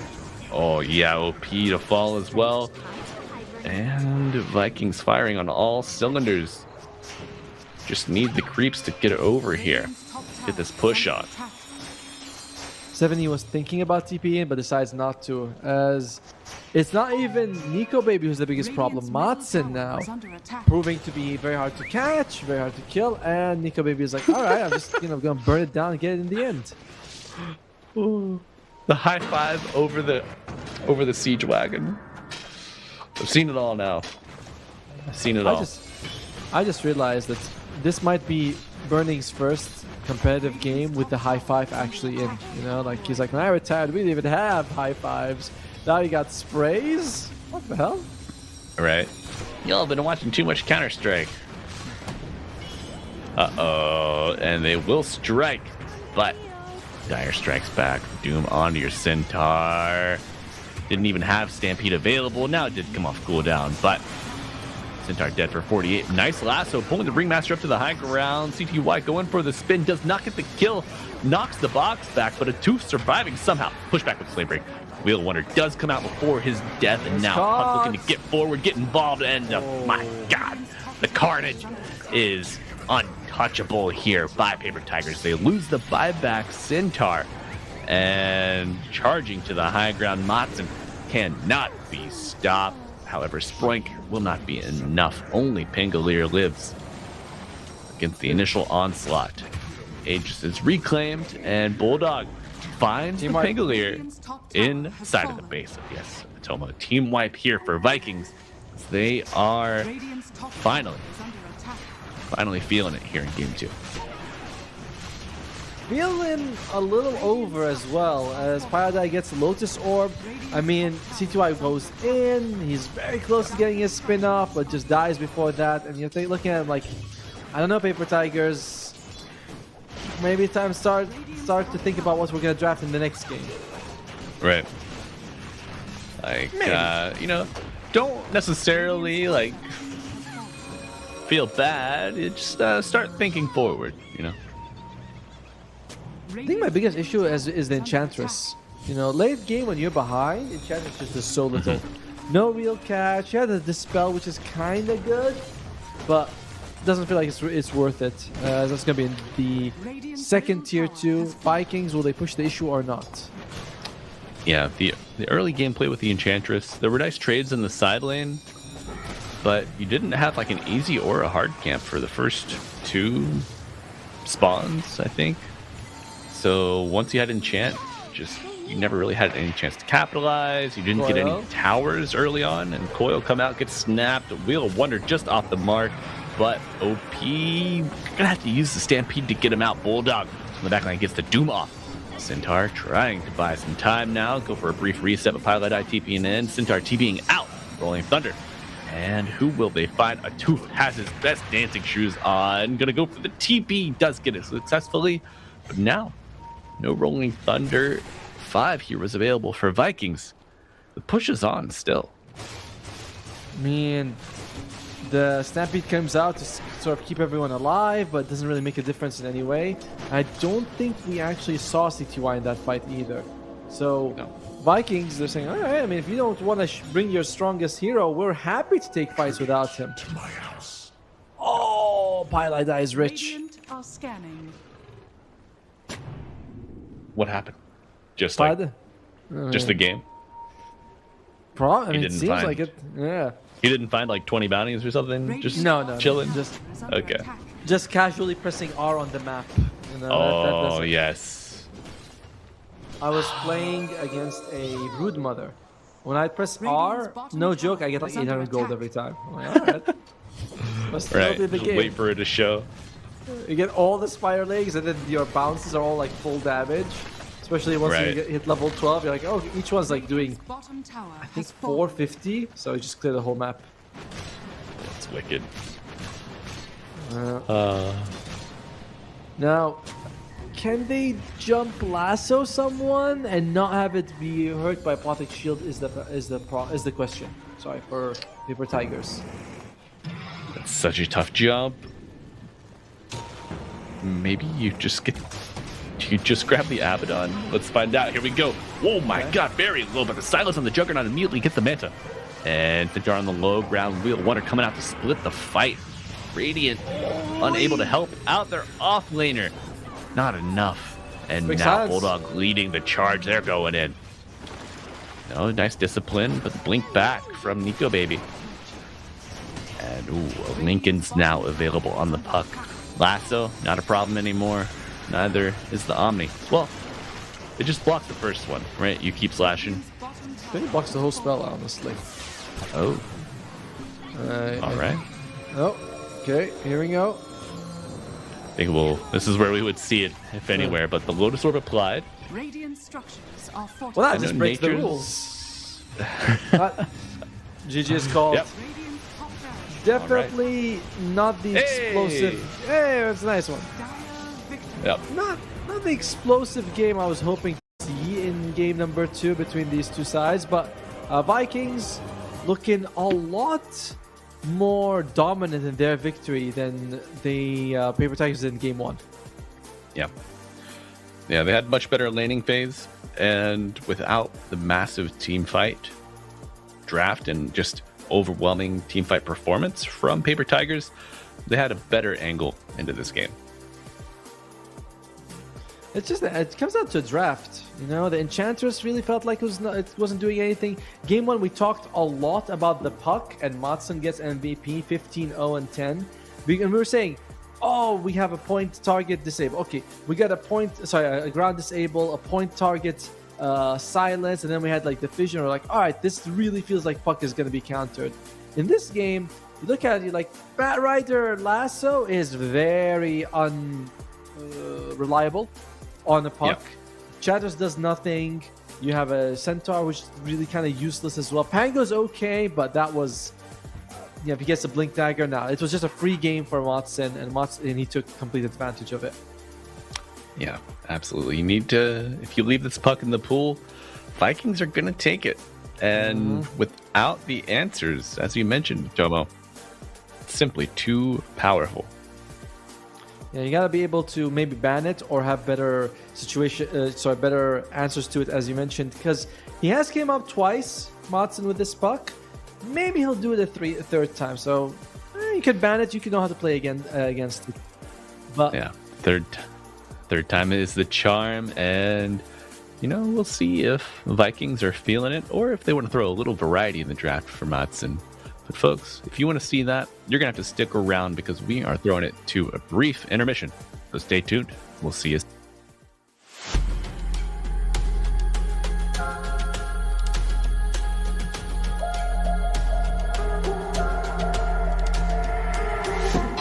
Abu Dhabi and UAE at the moment seems to be the epicenter of autonomous, robotics, and many other activities.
Hello, and welcome back, Dota 2 fans. We have a Game 3.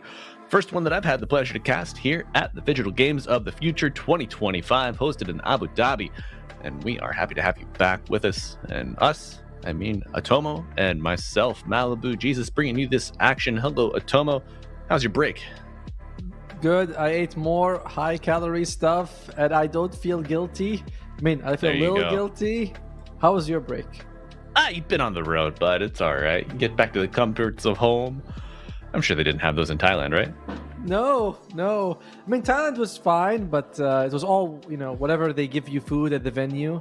And they were very not creative. They're like, here's some white rice. And you're like, with what? They're like, nuggets. And you go, oh. Thank you. Yes. I like choking.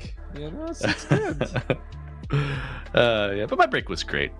Got a little shut eye on the couch. It snowed here in beautiful Cleveland, Ohio. There's about 6 to 8 inches of snow on the ground. Beautiful. Had the pleasure to get outside and shovel it, but it's not cold in here. We got some hot Dota action coming for you all. Game 3. Looks like our draft might be underway here between Paper Tigers and Vikings. Do you sleep better in the winter? You're like snowing outside. It's all nice and warm inside. I think I'll take a nice nap here. Is that how it works? Yeah, I certainly do. You get to bundle up a little more, and it's just nice and cozy.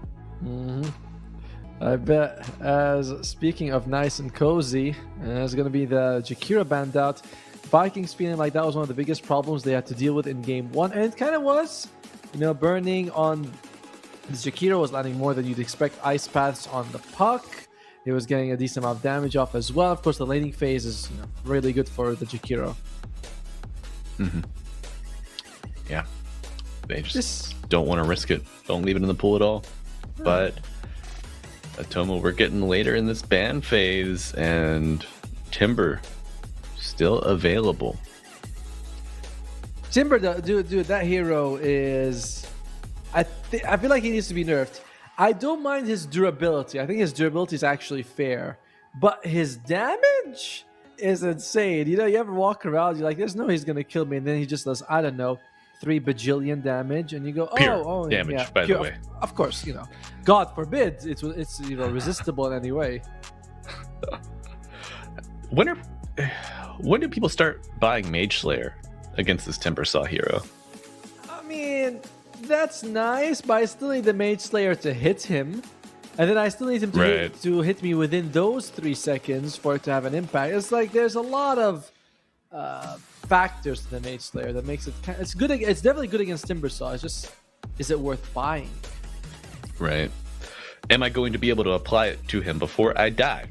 Exactly. I was like, what? Like, I know the value of the item, but can I actually get that full value every time? It's kind of like a spirit vessel, On paper, It looks super good, but do you use it on the right target? Does it get dispelled? There's so many factors to it. However, Timber Saw is an option here for Paper Tigers if they want it. They have the next pick. They can ban. Up to them. There we go. Timber Saw. Such a priority. Shocking. Yeah. What? Oh, look at this little face. That's a close-up, man. That is. He is certainly. That is definitely a face for sure. A face only a mother could love. Too bad the trees got her. Oh no, not the trees. They're everywhere. Right? I do miss the clear cutting challenge, the community challenge that we had in Dota a few years back. 4 million trees or something like that. And then people quit. They were like, they got 800,000. They're like, this is impossible. We're never gonna do it. Yeah. That was like, all right, we were being a little unrealistic on that one. Sorry, boys. Yeah. We had aspirations. We didn't meet them, but you know what? We tried, and that's what matters. It does matter. All right, Abaddon gets picked out here. The Doom is a solid counter to the Timber Saw. You prevent him from healing. You prevent him from using his spells. He can still TP away, but you can probably get somewhere to a couple of stuns after. So I like the answer from Vikings, and Bulldog looked good on that Doom. He was very comfortable compared to Game 1's Centaur. Yeah, I think it certainly fit his style of play, and he just really didn't have any hesitation at any point through the match. I think maybe he died early once, but they were able to clean up afterwards. Well, let's see what they want to be able to clean up with in this game. Doom's here. The thing about Doom, though, is that he is a bit of a slow hero. You know, a lot of time you find like, yeah, he's go ahead of Midas, sell, buy another item, back for the Midas, sell, buy another item. Usually you have trouble getting on top of targets before a Blink Dagger, and even if you do, it's not guaranteed. And Doom's early game is kind of meh for me. Mm-hmm. Yeah, you can't have it all, right? Takes a little bit to pick up. What if there's a creep that allows you to blink? Can you imagine? You know, you're Doom, you eat the blinking creep. Nightmare. So far, nightmare material. I don't think Paper Tigers will go back for a Juggernaut in this game. Something tells me that they, game 1, the Juggernaut was countered late, but it still worked. And then they're like, let's try it again. Then game 2, you're like, okay, guys, I'm getting countered a ton. I'm sick of it. I don't want to play Juggernaut anymore. Yeah, and I mean, you need to be able to shift your focus here. I'm feeling like Medusa could show up here for Paper Tigers. Not now. They're going to pick 2 heroes, and Vikings going to pick 2, and then Paper Tigers can go up and say, yeah, let's take Medusa, who does fairly well against both the Bat and the Doom so far. I'm all for it, How would you build out the rest of the draft, or is Medusa just enough of a standalone kind of fixture? I want to say I like the idea of a coddle. Push away the Bat Rider, give mana to the Medusa. I want to say that, but I haven't seen a call for a while. Feels like he could be pretty good. He's also very fast, so he doesn't mind getting doomed often. You get doomed, you still walk away, no problem. But we'll see. And he's not bad. He's not good. Not bad at combo with the Timbersaw either, right? Instantly, you get your Whirling Death and your chains back. That's wonderful. Double Whirling Death, just back to back. Of course, you've already cut your trees. True. But I don't know. You can reposition, get another set of trees. Plant one using an Iron Branch, which we've seen them do. We're gonna. All right. Guys, we are waiting a little bit here. This is not... they're not taking a while on Paper Tigers. It's actually paused. I think there's a tech issue that they're fixing. You can tell because the Marshal is saying something, and then he moves the headphone up. That's the I'm listening moment. See? Yep. Oh. By the way, I don't know who's all the way on the right, but I think is that the Team DK logo that he has there? Is that? Yeah, I think that's FaZe Clan on the mouse pad. Alright, so I was close. Yeah. My bad.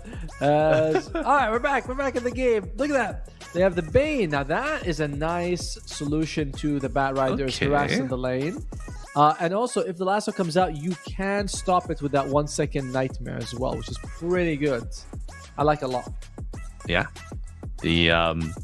You always see the Nightmare walk away from the Wisdom Shrine, from the Lotus Pool as well.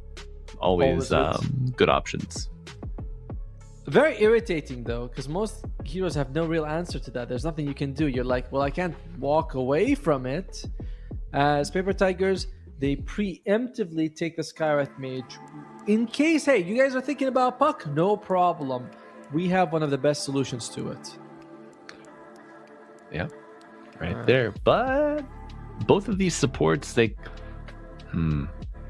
have different functions for certain. One's control, one's damage, and a little bit of denial. I feel like you could address both of these supports with 1 or 2 picks and have no problem. If I was Vikings, thing is, you can't take Anti-Mage. He's not good against the Timbersaw. You can't. You also need okay, Pango's fine. Pango's all right. Pretty good against the role of the Bane. For the record, the Bane Fiend's Grip on Pango, he does move a tiny bit after the Fiend's Grip land. Only a tiny bit. I know this because I've seen sometimes they Fiend's Grip him when he's like point close in their face, and then the roll still somehow hits them. And you're like, man, you need like a tiny bit of distance between you and the Pangolier.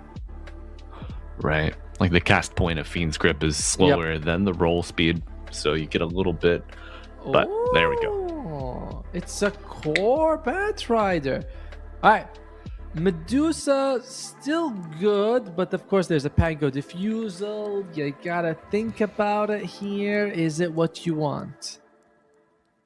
I mean, if you silence the Pango, then Fiend's Grip him or Nightmare him, you've got the control, limit the use of the Diffusal. It's a possibility. We did see the core Batrider yesterday, played mid by Weeha. He dominated a puck. It was wild. Well, I like the Disruptor as a solution to the Bane, by the way, because Glimpse is super long, and sometimes if you look at the rest of Vikings, if the Pango is the one who is like caught by the Fiend's Grip, the other three will have a very hard time canceling it from a distance, except for, of course, the Glimpse. Like, Batrider has to blink in Lasso Bane. That's not ideal. Doom has to jump Inferno Blade him. That's not ideal. But Glimpse solves all your problems. I like it a lot. Yeah. Good static Storm game as well. I mean, if it goes late, especially against the Ember, like, this is a solid Disruptor game so far. I'm a little surprised they picked Ember Spirit here, rather than going for a Medusa pick. Maybe the Medusa's not on their mind at all. Maybe they think the Pango counters it too much. Doom, if he eats the Satyr Mind Layer, I believe he's called, or Mind Stealer, also gets that mana burn, which is really strong. So, okay. Yeah, answers in the early, mid, and late game are present to the Medusa. Ember, how does he do into the Pango? I think the laning phase is okay. You can use the Searing Chains as he's jumping to sort of keep him standing where he is. He doesn't move forward, which is nice. Right. But overall, this is one of those, neither one of them kills the other. Both of them can escape. I favor the Pango slightly. I think Pango is actually more useful than an Ember. Yeah. They ban out the Jug. Probably recognizing that they're not going to get as many Lotus Orbs this game. Bat needs Blink 4 staff, might want a BKB, might want an Ag Scepter. Pango doesn't really want to get a Lotus Orb. Like, he could, but unlikely. Disruptor usually wants Blink, Ag Scepter if he can get his hands on it, along with utility items. Like, Lotus Orb is just not coming. So Vikings say, if we're not getting it, let's just remove him from the game. All right. Do we have Medusa? Medusa. I'm really on about that. Why would you ban out the Terror Blade? Someone who has very strong copies, possibly a Luna, I would think. I think Luna might actually be pretty solid. It gives you that massive AoE damage with her Axe Scepter on like Bane, who doesn't move a lot. Timbersaw also is like he does bother the Luna, but Eclipse, Mass Lucent Beam also can really hurt him. I think I would imagine Luna would be their choice for Vikings. Yeah. Lucent Beam's a great tool to interrupt the Timber Chain in the laning phase as well. You can kind of edge out a little outplay there. Yeah, because the other heroes don't mind a copy, of themselves. It's like they ban out the Weaver. So, okay. Anti-Mage, alright. Okay. They're daring them to go Medusa here. By the way, Terrorblade is also pretty good against Anti-Mage because you can make those illusions of him. And it's like, they burn mana. Yeah. Now, Vikings needs a carry who doesn't mind playing against Anti-Mage. Usually something like a PA, a mass physical hitter. Oh, there you go. There's the Luna. There's the Luna. All right, they stick to their guns. You know, as you kind of orchestrated and had that read on it, turns out to be right on the money, my guy. But the board is set for game 3.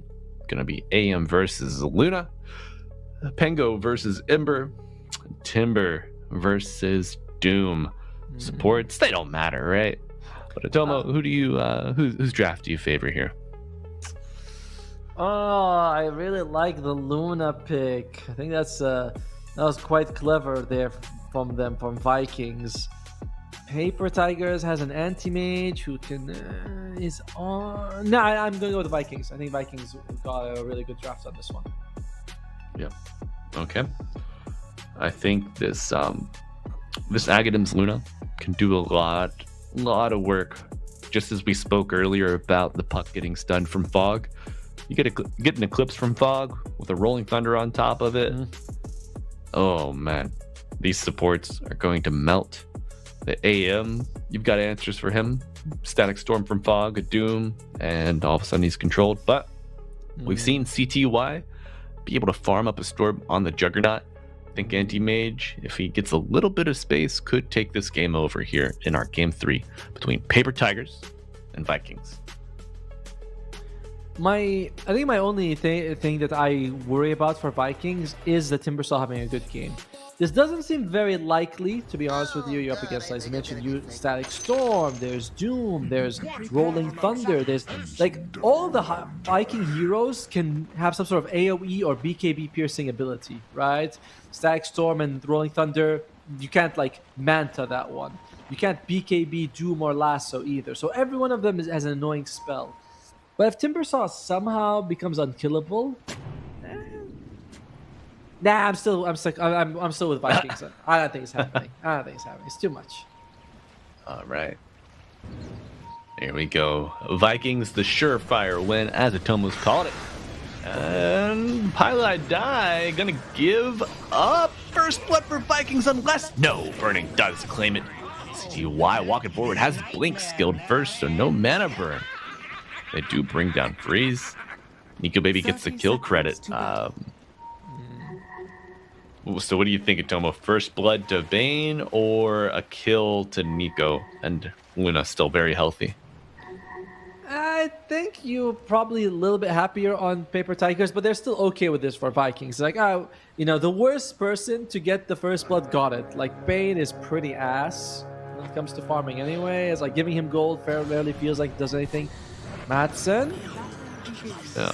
Oh, Madsen gonna eat a lot of damage here. 2 for 2. What's his regen situation? Okay. Tango's with the body block. Gets some tier 2 tower regen as well. That extra HP per second. Pays off early, you know. Okay.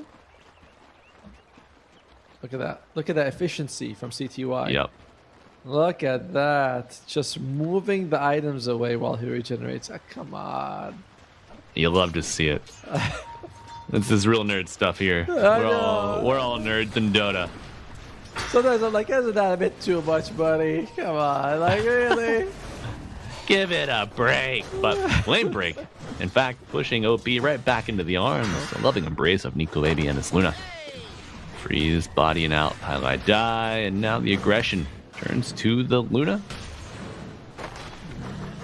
This will be an interesting lane, by the way, because you have like 3 ranged people and a Timbersaw. Timbersaw with Timber Chain can be aggressive, can jump in, but those hits from the Lucent and like bunch of napalm stacks could hurt him quite a bit. So yeah, top lane, I think it's going to be explosive. I'm just not quite sure which side is going to go explosive for. Could go either way, especially if Luna took the damage facet off of her Lucent Beam. She could really start to chunk early against this Timber. I like the other facet, the shield. You know, The it's defensive like, one? yeah, it's pretty good. You do, just full on 30% damage reduction is huge. It's burning. Oh my god. He is burning. Oh, the Infernal Blade has faded though, and now CTY taking away all mana. You mentioned earlier that Doom could have some mana pool issues, Atomo, especially when paired now against an anti-mage. Burning low, but survives the threat, and now CTY gonna return to lane CS freely.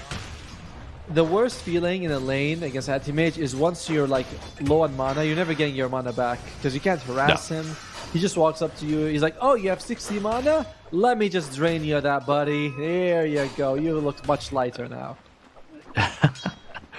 Yeah, and always with the mana thirst now, being able to kind of see those low mana targets. Oh, I see you brought a clarity out to yourself. It'd be a shame if someone canceled it. Let me just blink and it's gone. Woohoo! Why did I do that? That's very. Yeah. I actually have anti-mage as one of the 4 heroes I banned. I'm sick of that bada bird crap. Right. It just makes your laning stage just so unenjoyable, you know? Having to stock up on mangoes, like, really commit your body for the Lotus. No one wants to do that. Why did I die? Just dies. Huh. OP is living up to his name. Proving to be OP. Uh-oh. Damage. Uh-oh. The damage. No flame break to push his Timbersaw away and freeze. Well, forget freeze. It's the CTY show. Brings down Admiral Bulldog.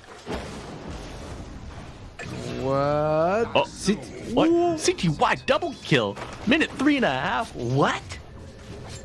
I mean, it's not like he's got the most offensive lane partner in the game, you know? He's got a freaking Bane and he's getting a double kill. It is a burning Bane though. You know, that's like a +3 Bane buff or something. Whoa! You need a +3 bat buff after that one. My God, man. Oh, the tips, the voice lines. Oh, yeah. This is the Dodo you wanted to see, folks. Nice bolas to limit Matsen's positioning. It's the water rune. Gonna pop that and the fairy fire. One bottle charge. Backpacks the wand to get the max efficiency and the harassment. The double root. Oh my God. Does he get both water runes? No way. No way. He's gonna slide. Does he slide steal it? Almost. Yo! Matson gets it, not Watson. Could you imagine if Matson and Watson were brothers? Can you imagine if they're in the same game? You're like, oh, here we go. That's not working. Nightmare. Just like the 70 flew a little too close to the sun. By the way, did you see what he did on the Ember Spirit? He actually dodges the glimpse with a sleight of fist, the timing of it. I was like, okay, I see how it works. As Bulldog, you got a gamer. Too much. You got too much mana. I'm sorry, buddy. It'd be a shame if someone took it. But good jukes from Bulldog there. He must have the other facets, right? Because that's if he had the mana burn one where he sees you, he would have been able to catch him and kill him. Yeah. Let's. I think that's the one where you reflect spells when you use the spell shield. I'm not sure. Oh dear. He's only got 2, right? Yes. Oh wow, Matson showing up, putting some work in. Brain sap not enough, and Atuf will clean up the kill. Well, that's at least something for Vikings to get them on the board. So Nico Baby is gonna have an interesting choice in this game. When it comes to Luna, there's 2 ways to build the hero. There is the Ags Rush to join your team and help them, then you go to more standard items, or there's the right-click build. Now both of them go Mask of Madness and Manta, then they diverge into Ags or BKB Butterfly, as this guy is going to be diverged from life right now. Oh my, he just wants to help with the rune, Tomo. He's just doing his job. No, it says 7A. Where's my mid? I show up to help and I just get murdered like this. Come on. It's like, better you to die than me.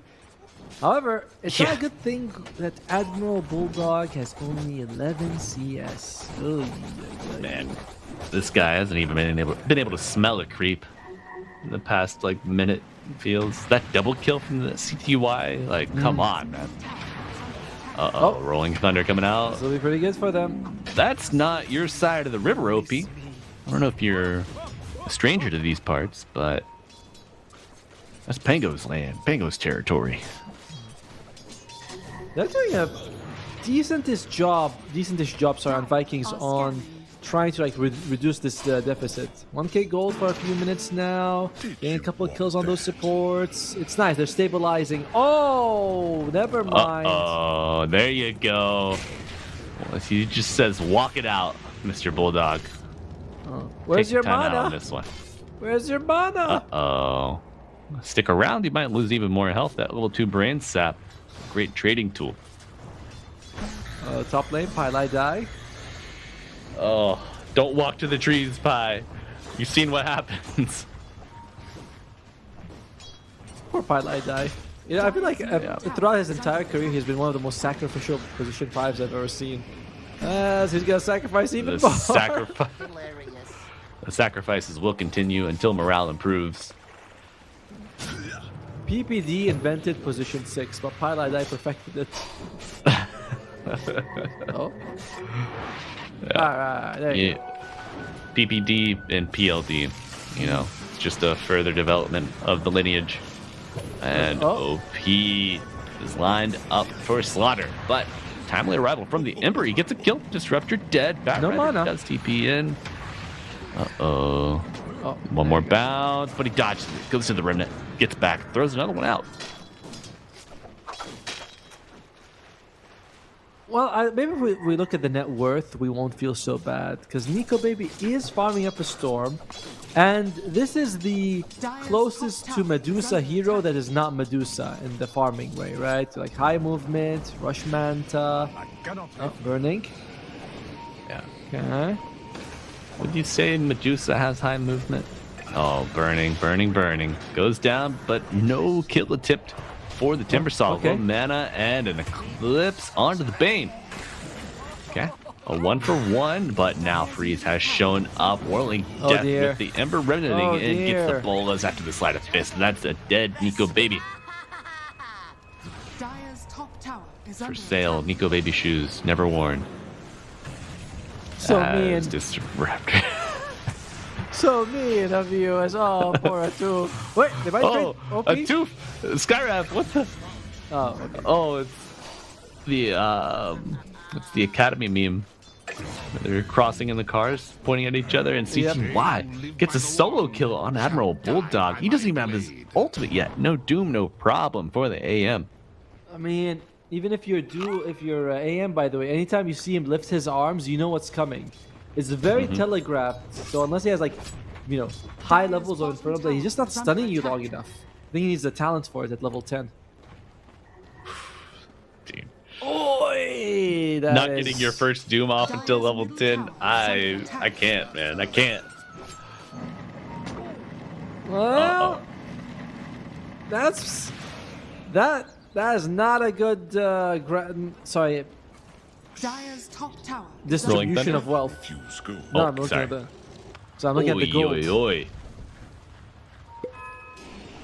Oh, well, you asked me if Medusa is a fast hero. She's not, but I was thinking more of the fast farming speed kind of hero. Oh dear, okay. They're farming heroes. Gotcha. They are farming heroes. What? No speed. What? The Timber Chain! He comes back. The disruption, Eclipse. It's not enough. Freeze is back, and he's trying to put you on ice under your tier 1 tower. Pangolier goes down. Remnant forward. Not like this. Die. Oh, it's fine. Oh, yeah. Yeah, no mana on a 70. Okay. Hype Beast a little too close to the sun, I guess. But the Doom coming out. Luna TPing in. Has the Eclipse ready. No Pango, no Disruptor. Freeze is effectively out of the fight. Gonna regen a little bit. Maybe eyeball it up, but still some action mid. Just Luna farming up. Well, the biggest thing hurting Vikings right now, hurting Vikings right now is the fact that their supports got none of the Wisdom Shrines. This means that Stag Storm is late, Lasso is late, and these are big abilities for the Viking supports. Some supports like Enchantress and Crystal Main, they're level 6, like whatever. Admiral Bulldog. Oh, okay. Mana Void not gonna get the kill. But baits out a TP, and CTY just gonna continue farming. Oh, Radiant no way. structures are fortified. Dire's structures Right, are right. fortified. He's got himself that clarity. Admiral Bulldog is like, no, Radiant are you blink spared. on me, I will doom you. And actually, Dire's it's not even available. I guess he must have used it earlier. Huh. Yeah. Observer! We didn't see the first doom. Oh, but we will see him. Uh-oh. But we will see Doomed. And now Freeze looking for a second target here. Pop dive very Glimpse. low. A glimpse is available. Will be used, but no Timber Chain save this time, Freeze. You did it the first time, but that's a hard repeat. What? Oh. CTY coming back in, punishing Dire's the middle bat, tower but is under Matson attack. making sure Timber does not escape unscathed. Oh dear. Oh. It was almost a win. Almost. Static Storm at the ready. Does he use it? Yes. But will it be enough to save him? Also, no. No, it will not. The Bane Nico goes down. baby. Nico baby. Nico baby. Uh-oh. Nico baby gets the Eclipse Oh. off. Brings down AM. CTY. Massive bounty surrendered to the Luna. And a Rolling Thunder. Where are we? That. Right. I mean, I see the Thunder. He's going on a 2 fear, but looks like he's just gonna. It was just a TP. Sorry. Yeah, it was a TP out or something. Yeah, I think so. And was what, top? OP wishing he could TP out of this one, but not gonna be so fortunate. Radiant's bottom tower is under attack. I'm so used to playing Dota, watching the minimap, that I was like, wait, I don't see Pang on the bobbler. Where'd he go? And you realize we're Right. looking exactly at him. He's on my screen. Oh, there he is, little guy. The damage from Nico Baby's Eclipse, pretty sure no one CTY was not expecting it. Because you look at him like, hey, it's chonking him. Isn't he supposed to be, you know, anti-mage? What's going on here, boys? Nice Anti-mage, not Dire's anti-rider. middle tower is under And, attack. oh, yeah. That's a good one. That double camp is always, it's a little finicky. Could be tough to get the double. Not with kinetic field, with the static field. No wait, kinetic field. That's yes, right. kinetic field. Put him in your little fence. Uh-oh. I like that. He's baiting. He's like, you want to jump on me? You know. I'm jump on you. He says Oh, Luna Nico baby. would be a very nice crown jewel here of a gank attempt and eats the entire ultimate. My goodness. At least. I mean, Pilot makes it out, but you'd rather switch positions where Nico Baby makes it out, the Pilot dies. You know, you're like, that's better Right. for me. Yeah, I think Luna had already farmed those camps just north of the tier 1 tower. So she's, you know, Dire's Here we go. structures are Here we fortified. go. those carry players at Tomo. They Can you get a always stack want storm something off? more. That's a question.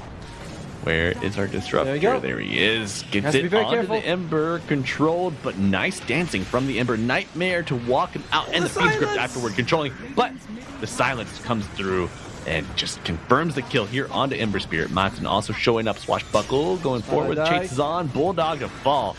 2 for 1 here at the moment. And CTY clicking with the Mana Void. Gets a Lotus, I believe. A little bit of health and mana thrown right back to him. And now the floodgates have broken. Wide open. Recall that chakra. No. Not timely enough. Disruptor out. 2 for 2 trade, but you lose 2 cores to get a corner support. I don't think Viking walks away happy. And reminder, that fight started after they lost Nico Baby. So it's not like we can be like, oh yeah, Nico Baby was farming this whole time. He was dead for some of that time. Yeah. Not- Poor guy. Not a super ideal fight. And there goes the Timbersaw with his Kaya Yasha, making him more tanky and also do more damage. What a nice item that is. That is like perfect. And faster. No, that's no, I don't think he has the Yasha. You know, it's the Kaya. You said Kaya Yasha. Ah, did I? I said Kaya Sanj. My bad. Ah, there we go. It's the purple So one. less mana burned on that diffusal, right? That is, yes. That's one of them. Is that one with the Yasha? No. Oh, here we go. Uh-oh. Not gonna get through the gate, Mr. Matson. My God. Okay, yeah. Folks, you're getting a first row seat to see why Timbersaw is banned out every game. Too broken, dude. Bat Rider, rooted and zooted. But it doesn't stop there. The action's still on. Admiral Bulldog trying to get out, but he's silenced and will have no escape. You know what Icefire is going to do to balance this hero out next patch, right? Which one? The Timber? Oh yeah, the Timber. He's going to be like, all right, boys, don't worry, I solved it. Minus 0.2 strength gain per level. Like, oh, brilliant. Yeah. Applause. Applause all around. That'll do it. So instead of having 3,000 health at 20 minutes, you'll have 2,960. Right. Okay, Rolling Thunder, but he's stuck by a little room to get him out of there. The Static Storm and the push back here into the Eclipse. A beautiful Doom. It takes a village to kill an Ember, they say. And Burning, you know, he's just an accessory to the crime. They did use Lasso and Doom, whereas one or the other would have been enough. But, you know, it gets the job done. You can't complain too much about it, as they do bring down the Ember Spirit. However, while Ember Spirit is farmed, he's no Timbersaw, he's no Anti-Mage. Doesn't give you as much as they were hoping for, I think. No, the outplay potential, the always present, ever present Doom target, you know, it's like, you want to Doom the Ember, you know, make this fight a little easier, but then you got the AM and the Timber to worry about. I'm more worried about the Timbersaw and the AM for sure. Ember Spirit's kind of is more and more, as time passes, it becomes more and more utility because his damage just doesn't scale. As Matson, the next to Ward, don't know if Paper Tigers want to take this fight. Oh, they do. Oh, nice silence, but Kinetic Field, maybe even better. Glimpse. And a glimpse back, but not too far. His team was there. He was like, don't worry, bro. Don't worry. We got this. All right, just stay calm. They jump on you, we'll kill them. Don't panic. Guys, I'm panicking. I'm glimpse back. I don't know where I'm at. You move 2 inches to the left, dude. Not a big deal. Double tap 1. You're fine. Right. Click your portrait. Oh. We really were hoping to see the Timbersaw move on in front, but 70, he's a little wise to it. As Kaya finished up for the Skywrath Mage. Kaya only, no Sanj or Yasha. Thank you. Yeah, seeing, I think Crit kind of popularized this build. Oh, and a Lasso pulling Bane right back to the fire. Okay, that's pretty good. Yeah, that's a good glimpse. This is your mega target that you want to kill. And they get him dead for 45. The aggression will continue, make it a third going to Vikings. A tower as well. They have that nice shield rune. One of the best runes you can always get at any point in the game. Roche could be an option. He's literally passing by. He's like, don't forget about me. Hey, you guys want to come over? I made cookies. No, I got cheese too. Ooh. Oh, hey. Poor cheese Bulldog. Cookies for your dining pleasure and a Doom as an aperitif. There you go. With a side of Bulldog. Is aperitif appetizer in French? I don't know. I think so. So you're like me. Say it. So you're like me. Just like say it. I also just like to say words. I'm like, I know what an it means. aperitif. Oh, actually, an aperitif is a digestant. Or they are drinks. Aperitifs and digestifs are drinks, normally served respectively before and after. So aper would be before. So yeah. Teeth aperitif. All right. Look at us, Atomo, learning together, and you at home maybe, or you're laughing at us. Either way, learning. Yeah. Still learning. But now I have to sit and wonder. Oh, I think they smoked right under the ward, by the way, so that might not catch anyone. As for the Paper Tigers, they're going for Tormentor. Who would we like to have it? I think Skyrat Mage, who has a fantastic shot. Burning's okay. Yeah, it's fine. Okay. Wave clear. It's pretty good. It's pretty good. Nice. Oh my!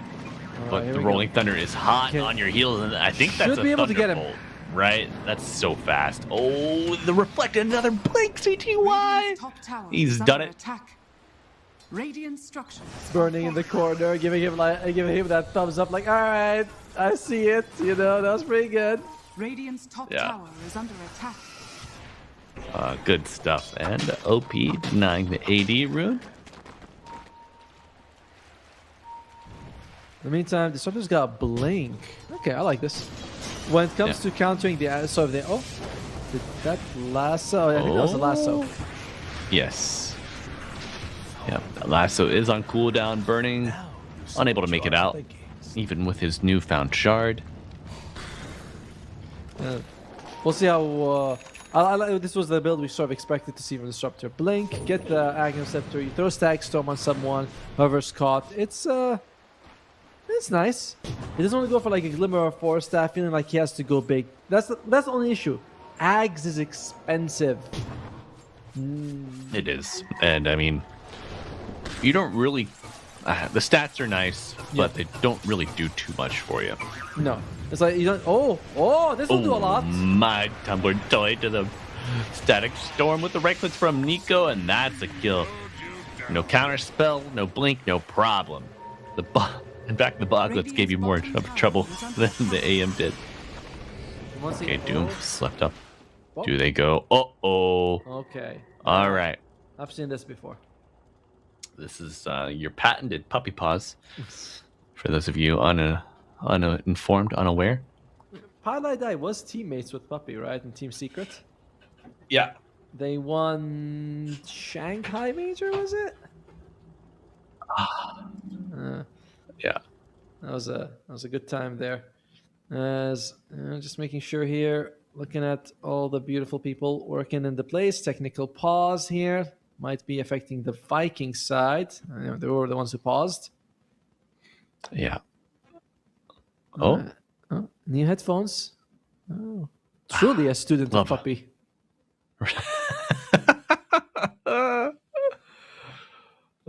Did you see that he's coaching now? By the way, He is for Paravision, I think. So that'd be interesting to see, because I felt like Astini enabled the chaotic nature of the draft, especially for 9 class. Whereas I don't know if Puppy is more traditionalist, if that's in his coaching method, where it's like, all right, we're gonna play standard drafts and we're gonna play it to the maximum. Whereas Astini was more like, we're gonna play wacky stuff and Satanic carry us late game. So could be a very different way of approaching the game. As I think the game is unpaused. We are. All right, Dead Doom. Oldest tale, oldest story in the book. So all right, Nico Baby has decided to not go for the magic build at all. He is going to go for the Hurricane Pike into a BKB. I don't think there's any wrong or right answer to the item build in this game. If you go physical, it's really good against the Anti-Mage. If you go magical, it's much better against the Timber Saw. Yeah. I think maybe the biggest deciding factor there is the fact that most of your really only other source of physical damage is your Pango. True. Another thing could be that the enemy Timber Saw already has a BKB, so it's like, if I get the Axe Scepter and he pops a BKB, won't feel too good, so maybe I'll just go to physical. Okay. Yeah. Not a bad choice. I mean, his farm is impressive to boot. It's top of the AM. It's no 2012 burning, I'll say that, but yes, it's very good. There's only one of those, so. Well, there can only be one B-God as... Oh, there you go. Oh, my. It's a second. Okay, so Freeze, he's 2 for 3. Yes. That first one, I've never seen a Timber Chain just like glimpse that big before. That was... Oh, man. It gets the blood going.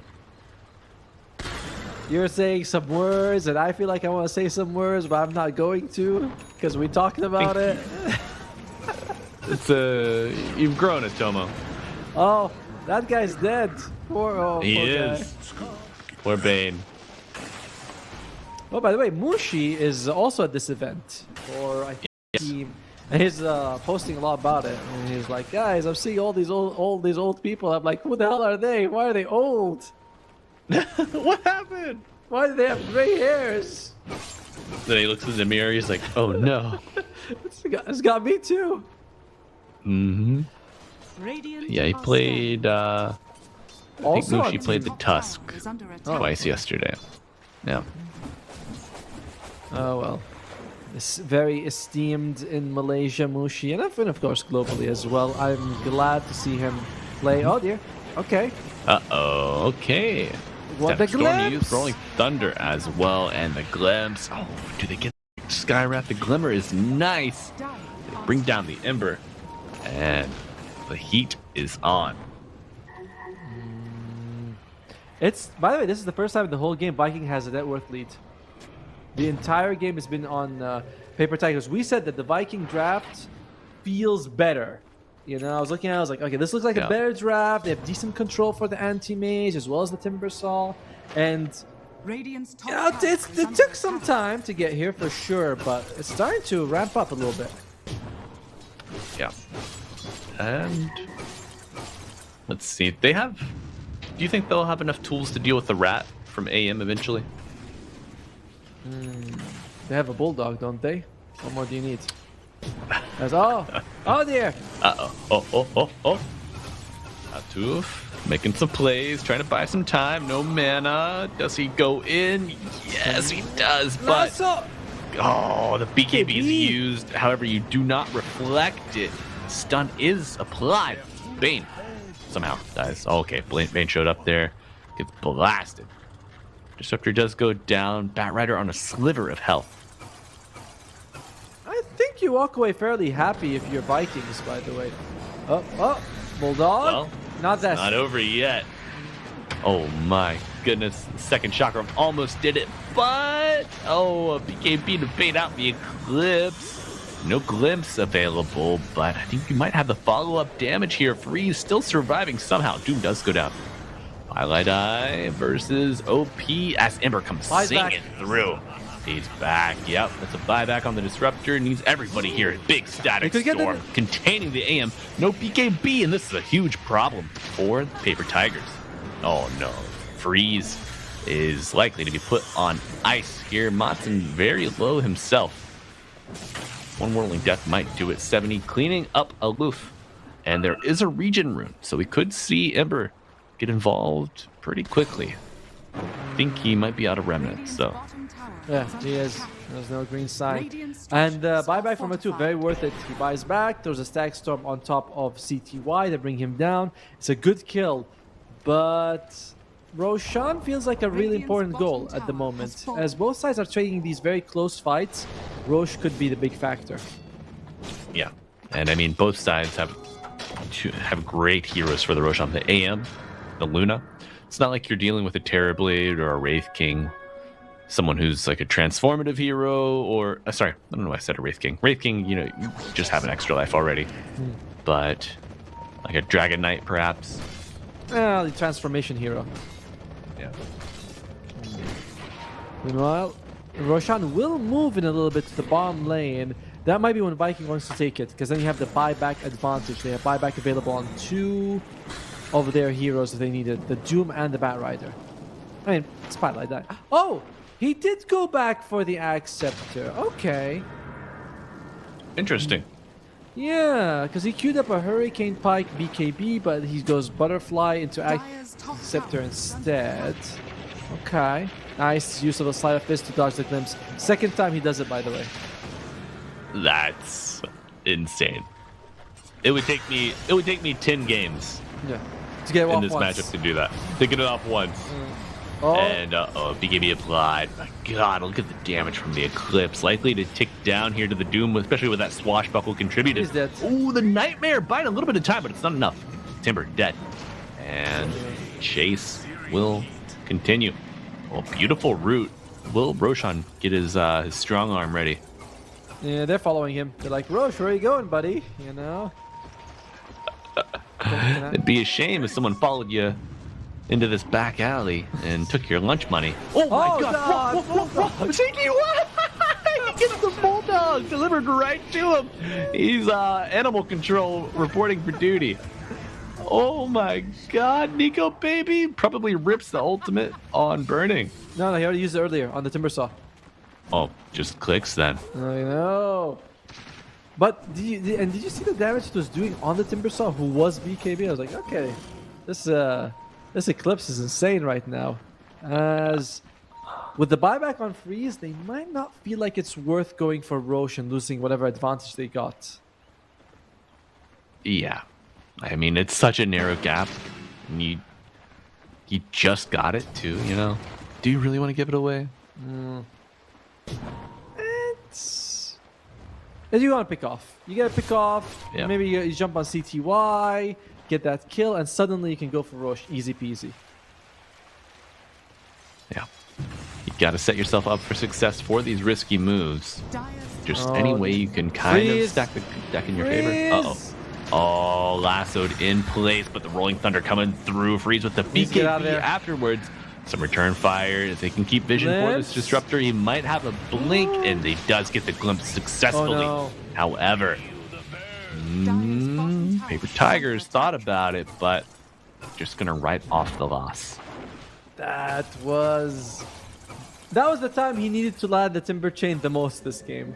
You know, after using buyback, when Roche is on the table, and unfortunately he does lose his life. I also thought he would instantly get out of there. You know, it's like, okay, I'm just BKB running, but he kind of stayed around a little bit too long. Yeah.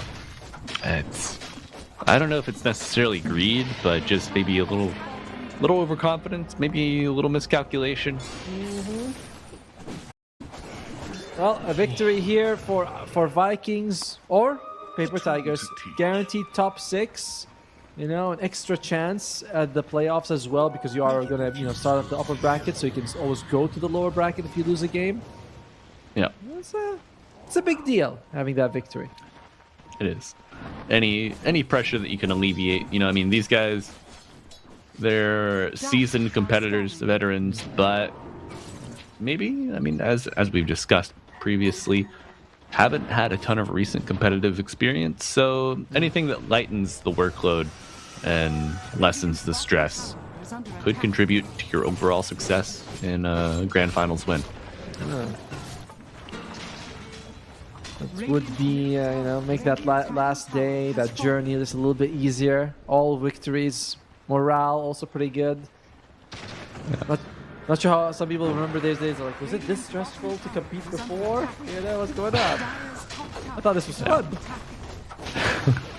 Speaking of stressful to compete, Atomo, do you think lower bracket finals and grand finals should be played on the same day?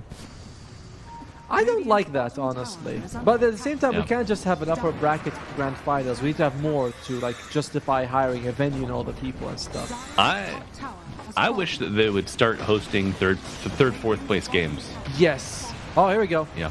Oh, and Timber is gonna be in last place. Dead for 75, and Bane soon to join him. Oh my, they almost threatened Matson's life here, but not gonna be enough. AM going for the split push, trying to force anybody on Vikings to think about him, to give some consideration.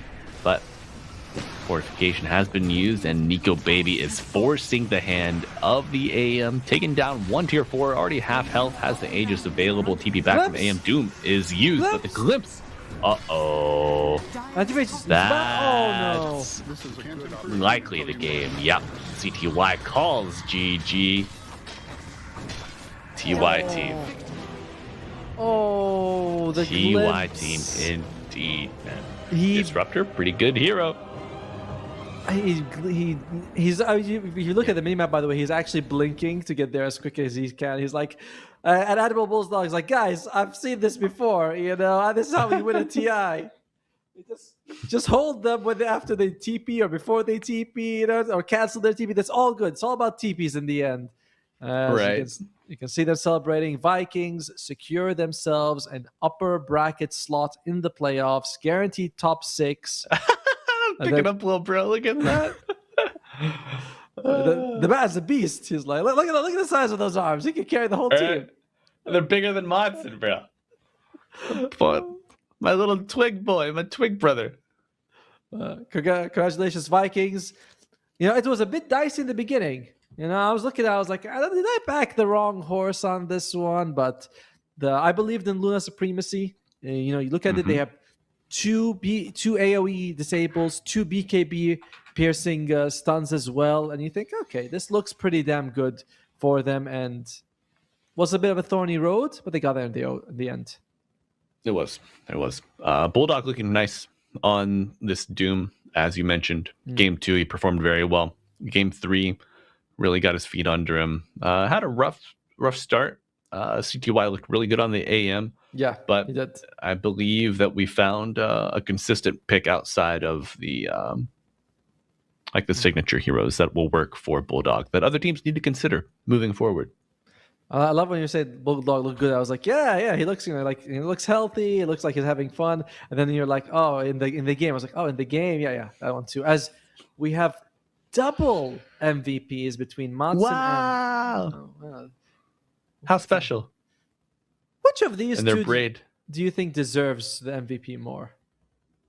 Well, I think it's really impressive that their kills and deaths are inverse. I saw that too. That's very nice. Matsun, I mean, he played a crazy game. He showed them how to play Pango and how to be effective on it. You know, I think that disrespect, stealing the pick they had in the second game and playing it better in the third game, I think that kind of weighs it a little more heavily in favor of Matsun for myself. I think Atuf's glimpse on Timbersaw after buying back, and he BKB he times it just right, so he comes back right as the BKB ends, was a huge deal for them. So I'm leaning towards Atuf as well, but Matsun, it certainly feels like it's a deserved duel. Makes sense that both of them gets it. In the meantime, though, congratulations to Vikings. This does put our other team, Paper Tigers, in the lower bracket where they will be facing off against, let me see, I think team TpaBoTeam team? That one. TBT? Yeah. Trouble or trauma? Trauma or trouble? Travo, neither, folks. TpaBoTeam. Yes. Alrighty, so we will be going to a short break here soon, folks, but we do have the upper bracket final of Group B between Nigma Galaxy and Win. So stay tuned. In about 20 minutes, we will see you then. Bye-bye.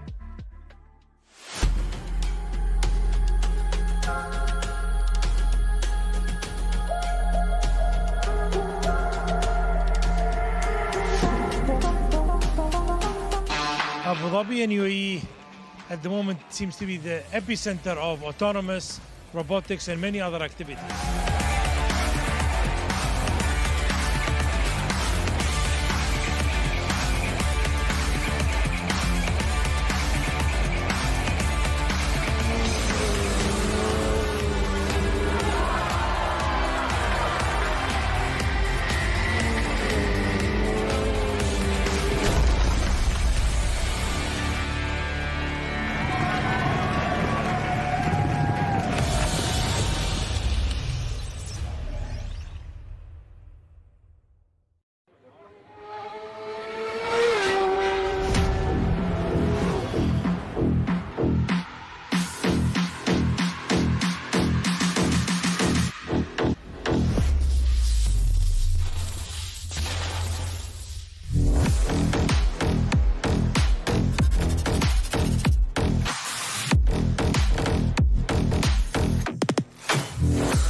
We're here to win.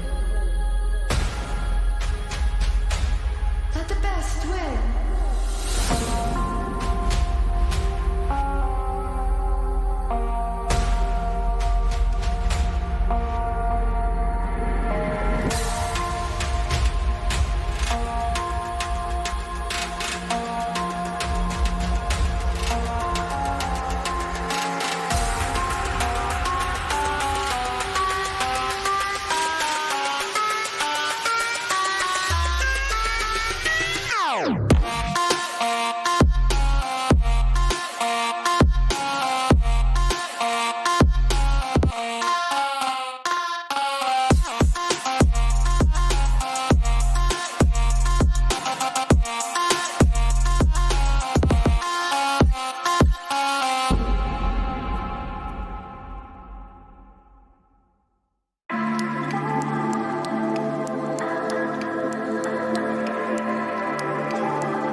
Hello and welcome back, Dota 2 fans. We are returning shortly for our fourth and final series of Day 2.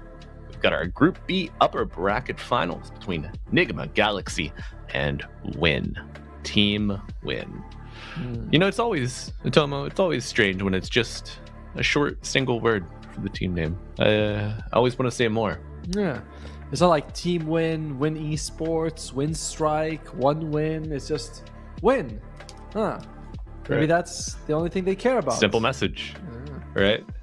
So, But folks, taking a look at our group stage bracket today, all of our second stage games have been played. BT lost 2-1 to Vikings, and E7 TpaBoTeam 2-0, and the match that we did the Group A finals, but the match below us was that Phoenix versus Legends Rebooted, I think. I believe Phoenix took a 2-1. Yeah, Phoenix versus Legends Rebooted. Yes, that is what happened. Phoenix took it. But that is all, you know, other brackets, other days, other casters. Today, it's Nigma Galaxy and Win. Just Win. And it's interesting because Nigma Galaxy, they got like a roster here. They got a roster somewhere else playing. They got a lot of rosters in Dota right now. They do. Siblings on both of the Nigma rosters. You got Yawar on the carry here. And Yawar, we Mind Control.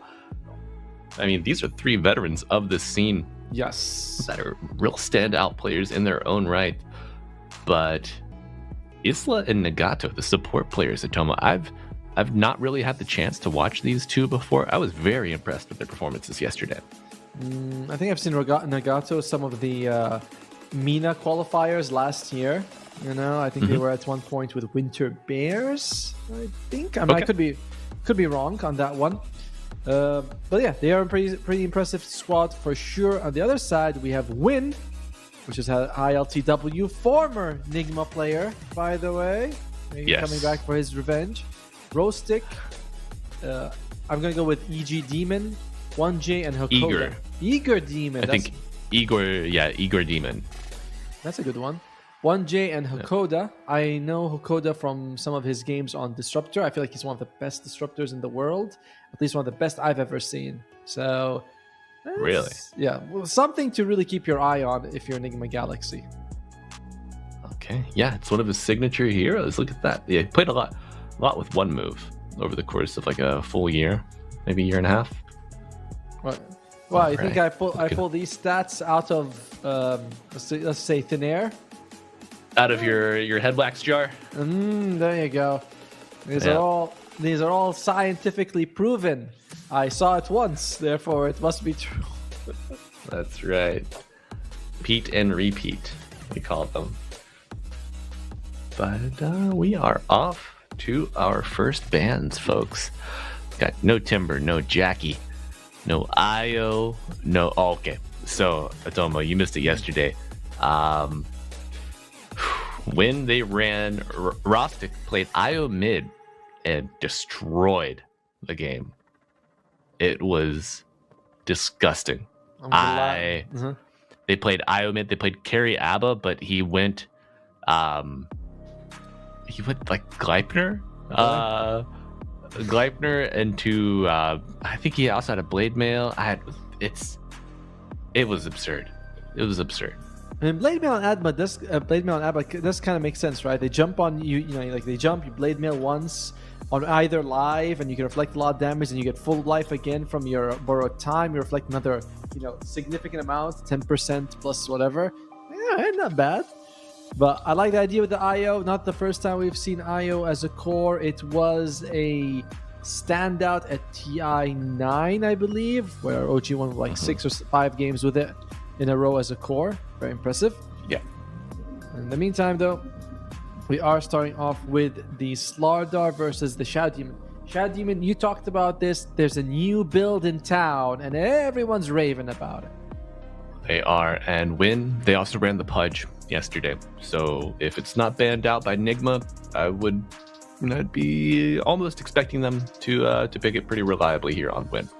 I think they played it on both games. Or no, I don't know. Like stats past, we only look towards the future in this one as Abaddon gets banned out. So really, Nigma Galaxy does not like any part of that combo you mentioned, neither the IO nor the Abaddon. I don't want them together. I don't want them apart. I just don't want them anywhere. I just don't want to see them. That's right. And there was not even a Helm Dom on the IO mid. It was just boots. I don't even know if he got boots, but like Bottle, Bracer, and then Aghanims. Yeah. When you mentioned boots, I was like, there's no way he would get boots, because that's kind of the thing about IO. You tether someone, you have the same movement speed, so you very rarely get boots on this hero. It's just not worth it. All right, we're going on to the end of the second ban phase here for Windstrike. What do they not feel like playing up against here? So far, they have kept the Disruptor. I don't know if Win is gonna take it because they have a Shadow Demon. Could be that's their 5. We shall see. Let's see. I personally would like to see a Disruptor. I think it's actually pretty damn good against the Slardar, who tends to run around. If you're in the water area, it's very hard to control him. So just put in that static kinetic field. Damn it, I don't know why I'm saying static field. Kinetic field, and you can just lock him down. You got Zeus on the mind, I think. He does have static field, I think, right? Doesn't it? Yeah. Okay. Yeah. But I shocked my dog with a static discharge the other day. Oh, are you a popular streamer by any chance? Seems like that's what they all do. No, I'm not popular, Tomo. Don't worry about it. Are you sure her nail didn't get stuck on some sort of carpet randomly that we can't see? Positive. We don't have carpet. Oh, okay then. All hardwood over here, baby. Well, when they go for the Bane, that's hard lockdown right there. That's right. You see a Slardar run around in the water, splashing and all that. You say, no, just come here. But an amazing counter comes out with the Warlock. I don't want to say the easiest thing in the world to cancel Fiend's Grip with Golem, but it's like top 3 easiest things to do in Dota. I'd say Global Silence, probably number 1. Okay, let's go with that. Sure. Number 2, maybe Golem. Maybe Golem. Oh, what about if you have Nimbus on Zeus and you can see him? I think that goes number 2. Okay, that's a very close second then. Okay. Yeah. But either way, it's also the lowest risk, True. Unless the Bane gets a BKB, which they do sometimes. So Global Silence as well as the Golem become better again. Yeah.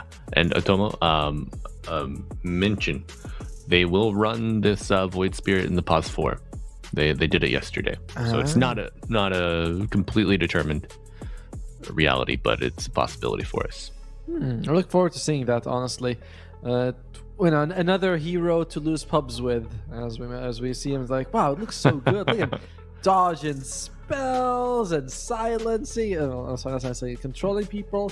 Look at that random Aether element that he just throws out and catches people. Then you pick the hero and you're like, that's not at all what's happening when I play him. Right. I had these beautiful ideas in my mind, but when they come out onto the paper, they look like chicken scratch. Where's the disconnect? What's wrong with my fingers? As Terrorblade comes out. No. You can still go Juggernaut. Juggernaut is seen as a decent hero against the Terrorblade because when you jump in Omni, you can still, like, it doesn't matter if he has Sunder, he can't Sunder you while you're slashing him. When you make illusions, you can probably like slice them down a couple of hits anyway. Okay, I wouldn't mind. Well, I think it works out fine. Picking it maybe in anticipation of like a Luna. Do you think there's any world we see carry Venom for Nigma? Yeah. I mean, I really don't think that works on paper, but we have seen some people experiment, right, with the Ags build into like, Orchid Urn, multiple debuff ability items. I still don't like it. Okay. Hey, you're allowed to not like things, Tomo. That's all right. That's not what they used to tell me. They'll be like, I know. You will eat your greens and you will like them. I'm like, can't I just do one? Like, no. I could go for some greens right now. What are we having for breakfast, Tomo? What's the move? Probably cereal, because I just landed and that's like the easiest thing I can grab, and I have no effort. But I was eating healthy before when I was on a trip. Every day, eggs. The sausage count as healthy. Yeah, oh, sure. Yes. I'd give it. Egg, sausage, and fruits every day, baby. There you go. All right. It's a winning combination. Well, another winning combination. Would you rather see this Primal in the mid or the off lane? I'd rather see this Primal as the off lane. I think you put Primal mid against Invoker. Invoker easily burns his mana. It's very annoying for the Primal Beast. No, I don't want the Primal Beast going up against Invoker. And Nigma Galaxy is feeling the same as they ban out the Ember Spirit, thinking, yeah, it's probably going to go in that direction. Okay. Now, I know I am... I don't want to cook too hard. Right. I've cooked too hard in the past. What do you think? Slardar mid, Invoker 4, Void off, or Void 1. Is Nigma? Are they gonna get freaky with this draft? Are they gonna play musical chairs for us, or am I cooking too hard? I wouldn't mind the Void Spirit 1, but I think the Invoker and the Slardar stay 2 and 3. Or you can put the Void Spirit 4 and you pick something right now that, like I said, it could be the Juggernaut would be my ideal pick. Medusa is terrible matchup for her since she's always full health. Perfect under target. Illusions are very bad. Not Luna. What else? Do you remember the old days when Slardar was a hero? What? No, not Slardar, sorry. Slark. I'm like, Adobo, he's right there. What are you talking about? Yeah, I don't miss Slark at all. Good riddance. Fish is better in sushi than in my map. Monkey King could be an option right now. If it's not Juggernaut, I think Monkey King could work. Yeah, anytime I see the Ember ban out on the mid, I'm like, also, I think Monkey could function in the similar role. Oh, I tried Sushi. Wait, Huskar also might be an option. They go for Faceless Void. Whatever. I tried Sushi again when I was in Thailand, and every time I put Sushi in my mouth, I'm like, okay, what are people like? What is it? Why are people impressed by this? It's a little bit of rice around raw chicken. What the hell? No, it's good, man. Is it? I've tried Yes, sushi. it's not raw chicken, it's fish. Oh, sorry. You do not eat raw chicken. My bad. Do not do that. My That way brain you get is salmonella. It's out there. But yes, you're right. I said, oh, speaking of fish, there's more of them. It's whatever. You try it, you're like, okay. You know, like, what is it? It's fish with a bit of rice. Come on. And it's cold. Why the hell is it cold? It is. Ooh, it's man. There's some hot like fried sushi rolls that are the textures are very good in them. But I like all kinds of sushi, man. I'm a big fish guy. But it will be the fish in the offlane, Mind Control and Tidehunter, both in their respective offlanes. Yep. So we will see that primal mid against Weehaw Invoker. I feel like it's way Invoker favored. Primal's got great attack animation, very good damage, but when it comes to the skill usage, I feel like Tornado is just such an ace up your sleeve against this Primal Beast hero. I'm looking at the drafts in general. I think I like the Nigma Galaxy draft a little bit more. You know, you have that support Warlock as well, which I kind of beats both the Shadow Demon and the Bane in a way. There are nice saves on win with the Shadow Demon and the Bane. And to be fair, we haven't seen these two teams face each other. A lot of these teams in the first match, they kind of sweep 2-0 in like 20-minute games. So it doesn't give you a good idea of their power level compared to each other. But I'm favoring Nigma Galaxy in both draft and players. All right. I agree. I love the Nigma draft. However, I know when they played a hot series yesterday, Tomo. I thought Phoenix with all their star power, getting the boys back together, thought they were gonna trounce win, but I was proven wrong, and I was glad to get a little bit of a surprise yesterday. But folks, no surprise here. This is game 1 of Nigma Galaxy versus Win. And you got Atomo and myself, Malibu, just bringing you the action. Good luck in chat. Voice Guy. Oh, look at that. That's some nice, exchange right there. These guys were teammates in the past, both ILTW and Mind Control. I believe it was during the 2022 DPC season. But it was a rough one for Nigma. They were going in and out of Div 1, Div 2. And then the DPC was just gone. Yeah. Sad. R.I.P. Poor DPC. Just when we were starting to fix the recipe, and they're like, now, no more. As both teams are making sure that everything's all right. Yawar's been hitting the gym. I was like, oh my god. Oh wait, okay. Those guns, you can't look at them directly. Just like you can. Right. There you go. Ah! No, you think? So, a question I wanted to ask you earlier. But I'm glad we got a pause to discuss it. Do you think this event will spur the resurgence of any of our past pros or past teams? Maybe one of the top teams might think about it. If you win it, you'll be like, hey, this was not bad. I won some money. I had fun. You have really good relationship with a couple of your teammates. Hey guys, you want to make a team? Yeah, let's make a team. Let's try again. Well, right. Join a couple of open qualifiers. But I think if you're, get last place or you lose everything, nah. No, thanks.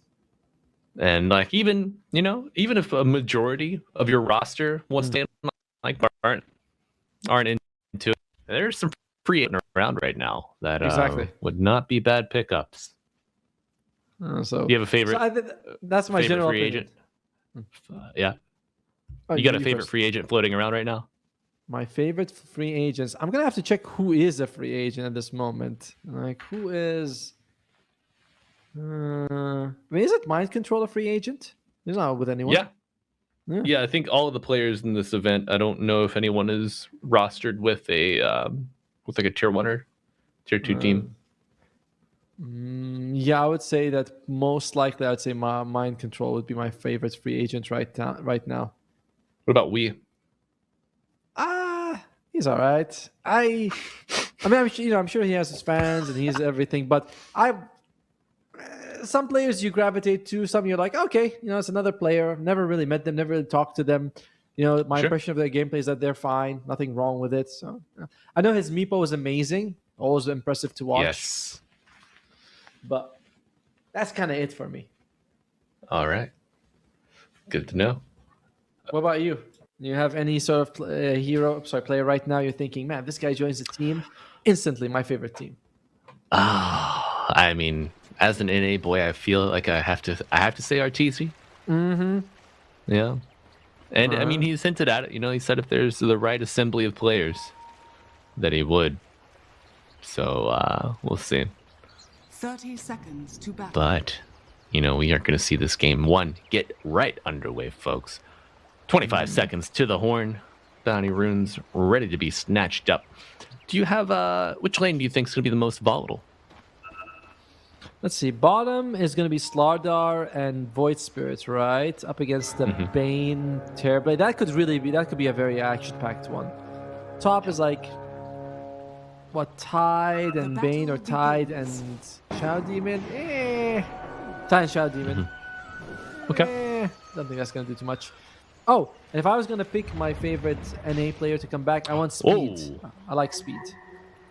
Speed, he's on Gamer Legion right now. Not Speed, sorry. Copy, my bad. Copy is also on a team. Well, he's on Pipsqueak. Pipsqueak +4. We saw him on the Div 2 quals. He's playing in Dream League right now. Nice. Yeah.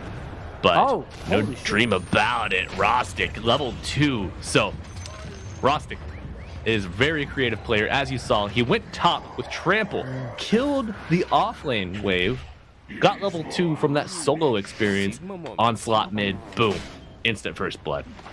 That's pretty insane. That is actually pretty insane how he was able to have bottom lane. Also, Void Spirit.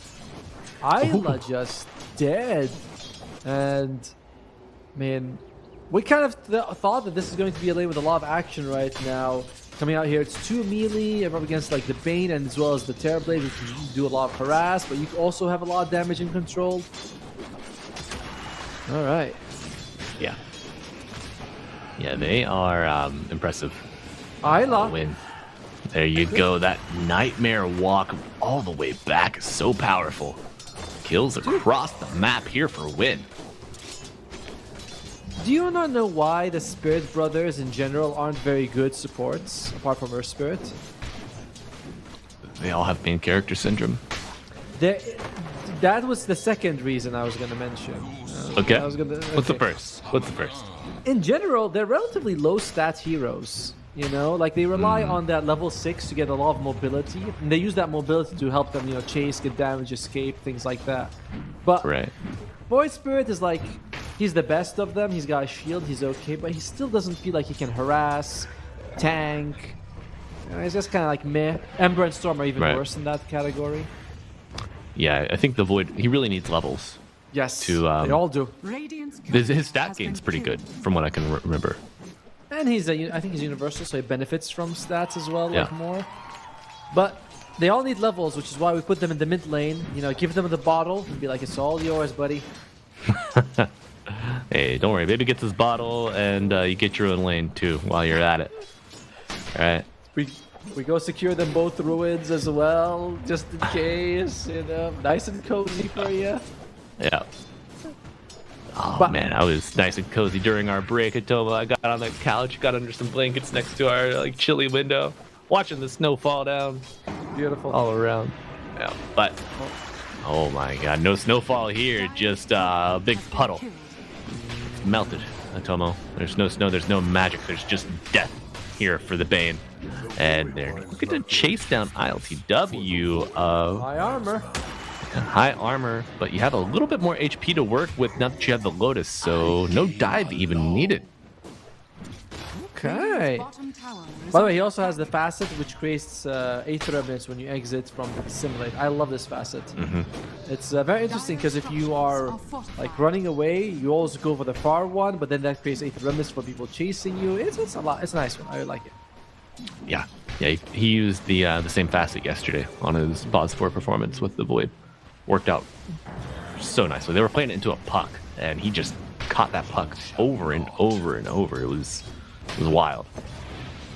What was his item build? Because in this game I'm looking at, I don't know if it's a good Spirit Vessel game. I mean, it's not completely bad, but level 15, Primal Beast Dispel. Tide always has a Dispel. Manta's first item for the Terrorblade most of the time, so, you know, not sure what you get out of it. Give me one moment, and I will let you know. Mind Control as well as Eager Demon, both kind of struggling in that CS department right now. LTW also not having that best time, but still does feel like the offlaners are feeling the pressure. Yeah. Oh, you are. Oh, is that time walk there, buddy? My, you know, we see that happen with Queen Pain. Sometimes they'll blink in and get punished immediately. Probably shouldn't do that if they can help it. As Eager Demon, he gets 2 stacks on the Kraken Shell as well, so that's permanent physical damage block for him. Ooh. Yeah. Adds up quick. Yeah, but how good of it? I always wonder about that facet. I feel like both of Tidehunter's facets are very, like, not useful early, kind of better later on. One of them requires kills, one of them requires more levels. And when you're struggling, you're like, can't I have a facet that helps me this moment? No? Is that not possible? No, it's not. You had to suffer. You got to suffer for a little bit. Well, now I know. Now, if I was the Isla, I wouldn't mind a drums into shard build. I think the shard on the base on the Void Spirit's incredible.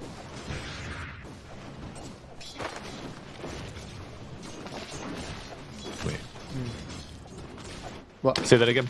The Void Spirit shard, very good. Okay. Yes. So I found yesterday he did get shard. Yes. He also got Yules. And then the game was, yeah, it was a 17-minute game. Nice. 18. They crushed.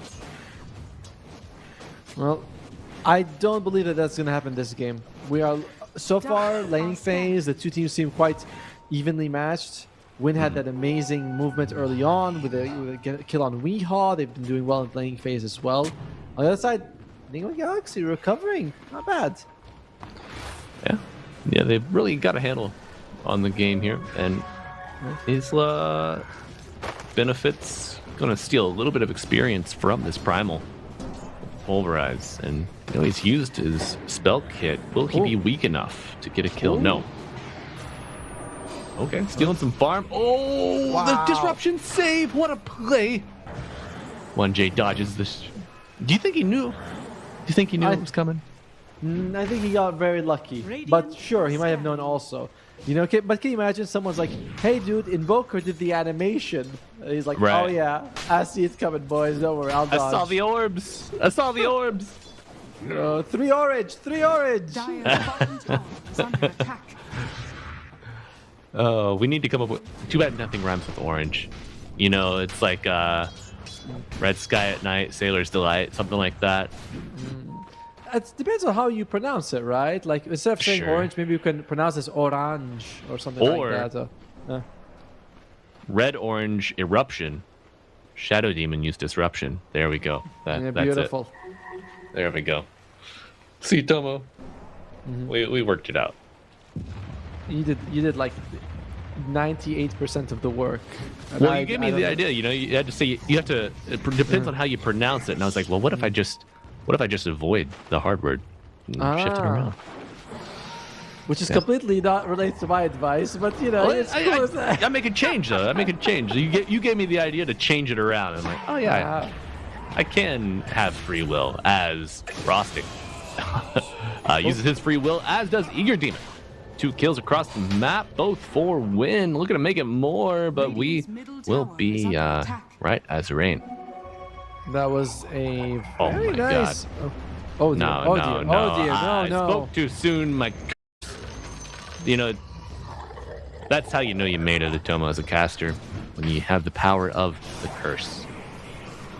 They're destroying it right now. Win on the lane phase as mind control. Disruption not available. Almost bring him Dire's down. middle tower is under attack. Dude, There we go. Rostic has been very impressive this game. Like the creative moves he's been doing on the Primal Beast, very nice. Yeah. Did he go boots first? Is that how you get enough damage to kill the wave level 1 with trample? Seems like it, because he was able to kill it like before the tier 2. And, probably have to have a decent amount of movement speed to do it that much. Dire's top Yeah. tower is under attack. Or you pick Primal Beast position 4 and get a Dark Seer position 3, and he just surges you. Scanning. That's right. That's Dire's right. top tower is under attack. That is the way. Or you just get Ion Shelled. That way you give him the gold, you get the experience. But mine looks more cool when he runs Radiant's around middle fast. tower is under And then your Dark Seer is sitting level 1 without a wave for a full minute with no Ion Shell. Man, how miserable. Ping, ping, ping. Someone needs Mantle of Intelligence. You know, someone should purchase Mantle of Intelligence. Like, Alright. Surge cooldown 35 seconds. he cares about my mana pool. What a nice guy. And Rostic gonna have a little bit of a top off to his own mana pool with this illusion rune. And Isla trying to make a play here. Looks like he caught the Bane, but unable to act on it. Might be going for drums, as we mentioned, right? He has a Tranquil, he's got a Windlace. It's just not a Spirit Vessel game. Although I wouldn't mind the Yules that you talked about. The Windlace could become a Yules. Every time I buy Yules, I think, wow, what a good item this is. And then I never buy it for like 10 games. Uh-oh. And Rostic getting mobile across the map. Gets 1 kill and might just contribute to bringing down Troll Summoner. A lot of gold, 103, I think. Just a flat 100 Yep. in the pocket. I was like, where did the 3 come from? I mean, I haven't played the game. I saw the Helm Dom creep get killed last game, and it gave 103. Really? So- I think it's a static 100 no matter what. Not sure. But, okay. That's... thank you, boy. Dire's bottom tower Thank you, boy. is under attack. And he just walks it off for now. Shadow Demon is on approach. Ravage, buy some time. Do we have a disruption save coming up? Yes, no, maybe so. Yes. Yawar in the Nether Realm. And his Bash Bros will be coming out after him. But we will deal with them post-haste. And it's a reset. But, oh my god, not a reset for mind control. Poor guy. 100, 100, 100! 100. Do I have 100? Do I have 101? Do I have 102? Has fallen. What? No! Our observer hates this. He's just trying to get us to shut up and Tomo. It's like, what are these ones? What are these 2 idiots talking about now? Just look. Alright, you know what we can do? We can always just check the game info anyway. Yeah. Dire's middle tower is under attack. I restore my connection to the void. All right. Tomo, let's get a handle on the game. So, 12 minutes in, Arcane Rune picked up by Isla. Massive lead for win. 6k at 12 minutes. This is really not. This is uncommon, I would say. By the way, it does say set gold to 100. It says so right there. Gotcha. I don't know why I saw 103. Maybe it was something else other than gold. Well, maybe, you know, there was like a small creep that dies, the one that gives you on one of those kobolds dying next to it, and the 3 and the 100, you're like, yeah, they come out same time. That could actually that could have been it, because it was Bulldog's creep on the bottom side of the map. Look at this stack. Just get devoured by the Invoker. Or you could be blind a little bit, you know, maybe not using the eyes properly, that one. We'll let you decide. Yeah. 5 hours of sleep, that'll do that to you. You start to see numbers floating in the air. I'm functioning on 4.5, so you're in good company. Hey, there we go. We're neighbors, right? But Eager Demon. Is under attack. You know, I think that's the thing with Tidehunter. He hates anything bigger than himself, so he just runs at towers. Feels compelled to take him down. He would benefit from Rostic being here since he does have the one of the weirdest innate 40% more damage to buildings than you would actually Dire's do, middle tower which is Right. odd and very situational, but I guess it helps you push, right? Yeah. Does it work with Meteor Hammer? No, I think it's just his rocket auto attacks. Oh dear. But a Pulverize is a nice way to keep this aggression going. Poor Mind Control has not been able to catch a break. Third death in a row for him, Okay, I feel. Chrono. But you are with the Chrono, looking for the Bane. Fatal Bonds applied, and the chaotic offering afterwards. Here Coming he down. comes. The Eager Demon, no on the back lines, finds multiple heroes. You are dead soon Wow. to add 2 more to the kill count. I think that's was he at 5 or 6 stacks on 12. Okay. He was not taking much damage from that tier 1 tower mid, and I don't think he's going to take much damage from, well, Has fallen. Nigma Galaxy has one and only one path to recovery. You want to know what it is? Kata. There you go. The good old cat. I mean, we was on it.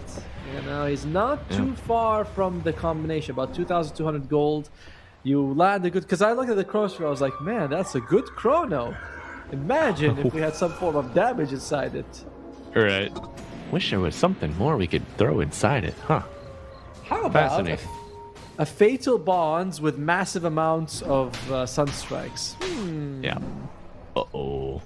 I got to. Invis 1, Rune, 2. Pulverize the lead, Gush afterwards, and the clicks, but nice grab from Isla, saving his Warlock. Disruption to buy some time, and Rost gets hit with a Sunstrike, but he does get the kill. Void Spirit to fall, and you are coming in. Okay, time dilation is massive against the Primal, and they do get the kill. They also get the Shadow Demon, and now Mind Control finally getting some revenge alacrity on Yawar's Faceless Void, and the bashes provided by Gabon himself. Kraken Shell is good, but Maelstrom's lightning procs don't care. They'll be like, we're just, and I believe the bash damage as well is magical. So it's not the best counter, but it is some form of a counter to the Tidehunter. Yeah. Right. I mean, you'll take anything you can get to help get through that hide. How about double Solar Crests coming out for win? They have the 2 Pavises. They want one more, and Weeha only 1,000 gold away from this Kata thanks to that fight. This is very scary. This is very worrisome. The fight was massive for them. And the two Solar Crests coming up, I mean, I'm a fan. What's the cooldown? What's the cooldown on those? Solar Crest, I believe the cooldown is twice as long as the duration. It's something like So you'll 7 have to 4. You'll have uptime, like 100% uptime on a Terra Blade. Yes. You I should like be it. like that. I'll make sure. Just I don't want it to be like, Atomo lied to me. Not this time. But yeah, so Atomo, like this kind of item abuse and skill abuse, this is a similar presentation to what Win did yesterday. And I mean, this is when Dota's at its best, when you find ways to capitalize, to break the game, to find what's strong and latch onto it until it's yours and the game is won. Really enjoying this performance from Win. Yeah, I like it too. It's for 3 durable cores, a lot of saves, good team fight. And for Nigma Galaxy, it's a more wonky path to victory. But Chrono has been one of the end-all, be-all ultimate spells. Yes. It's like you land a big Chrono, how many games have we seen turned around? You add Kata and Fatal Bonds, it's insane. And I checked ultimate. The ultimate, you can say. Along with Black Hole. Let's pick Black Hole and Chrono. True. Uh-oh, Polarize on top of the disrupted Slardar. My god, that damage. Oh, and I checked. Solar Crest is 7 seconds duration, 16 seconds cooldown. I'm surprised about that. Oh, eager Almost. demon. On your grave. Still has the Ravage. Looks like they may have committed Fiend Script for that, though. Yes. Not 100% sure. Probably, as the Warlock is also walking around with 5 stacks in his Black Grimoire. I'm seeing Warlocks not eat the book like before. Before it was, you know, oh, I'm 5, I eat the book instantly. I'm, you know, 6.5 or 7, and I have my Golem. But now they're holding it on for like the 15 or the 12 or the 20 level power spikes instead. Radiant's middle tower has fallen. Do you think those power spikes are greater than the 5 to 6? I think losing your asset at like the 6-minute mark doesn't feel very good for a lot of players, you know? Right. It's like, oh, you know, especially if the game's going well, you're like, do I really need to get my Golem out right this second? Nah, I can hold this for a bit. Let's see. When they are encroaching right now. They are encroaching on a 10k lead even, and it's not slowing up anytime soon. Oh, let's see There if we my go. curse is on. You are. It's chrono time, baby. It is. Do we have our Ags online? I think. And a Probably. Phil Mjolnir. Oh my. Okay, no Fatal Bond's going to be available There we go. here, but you are going in. Disruption. Oh, the disruption save, but it's only temporary. ILTW gets another kill, and the Kata not enough to do the job. All 5 are alive for a win. Get the ice wall down, but Rostic with the blink able to just jump right over top. Well, that was... I mean, the combo was there. He got the chrono on 2, but unfortunately one of them was tornadoed up. Disruption comes down. They throw the meteors. It was like, okay, the Kata comes out, and I don't think it did anything. So... No. And here's the thing.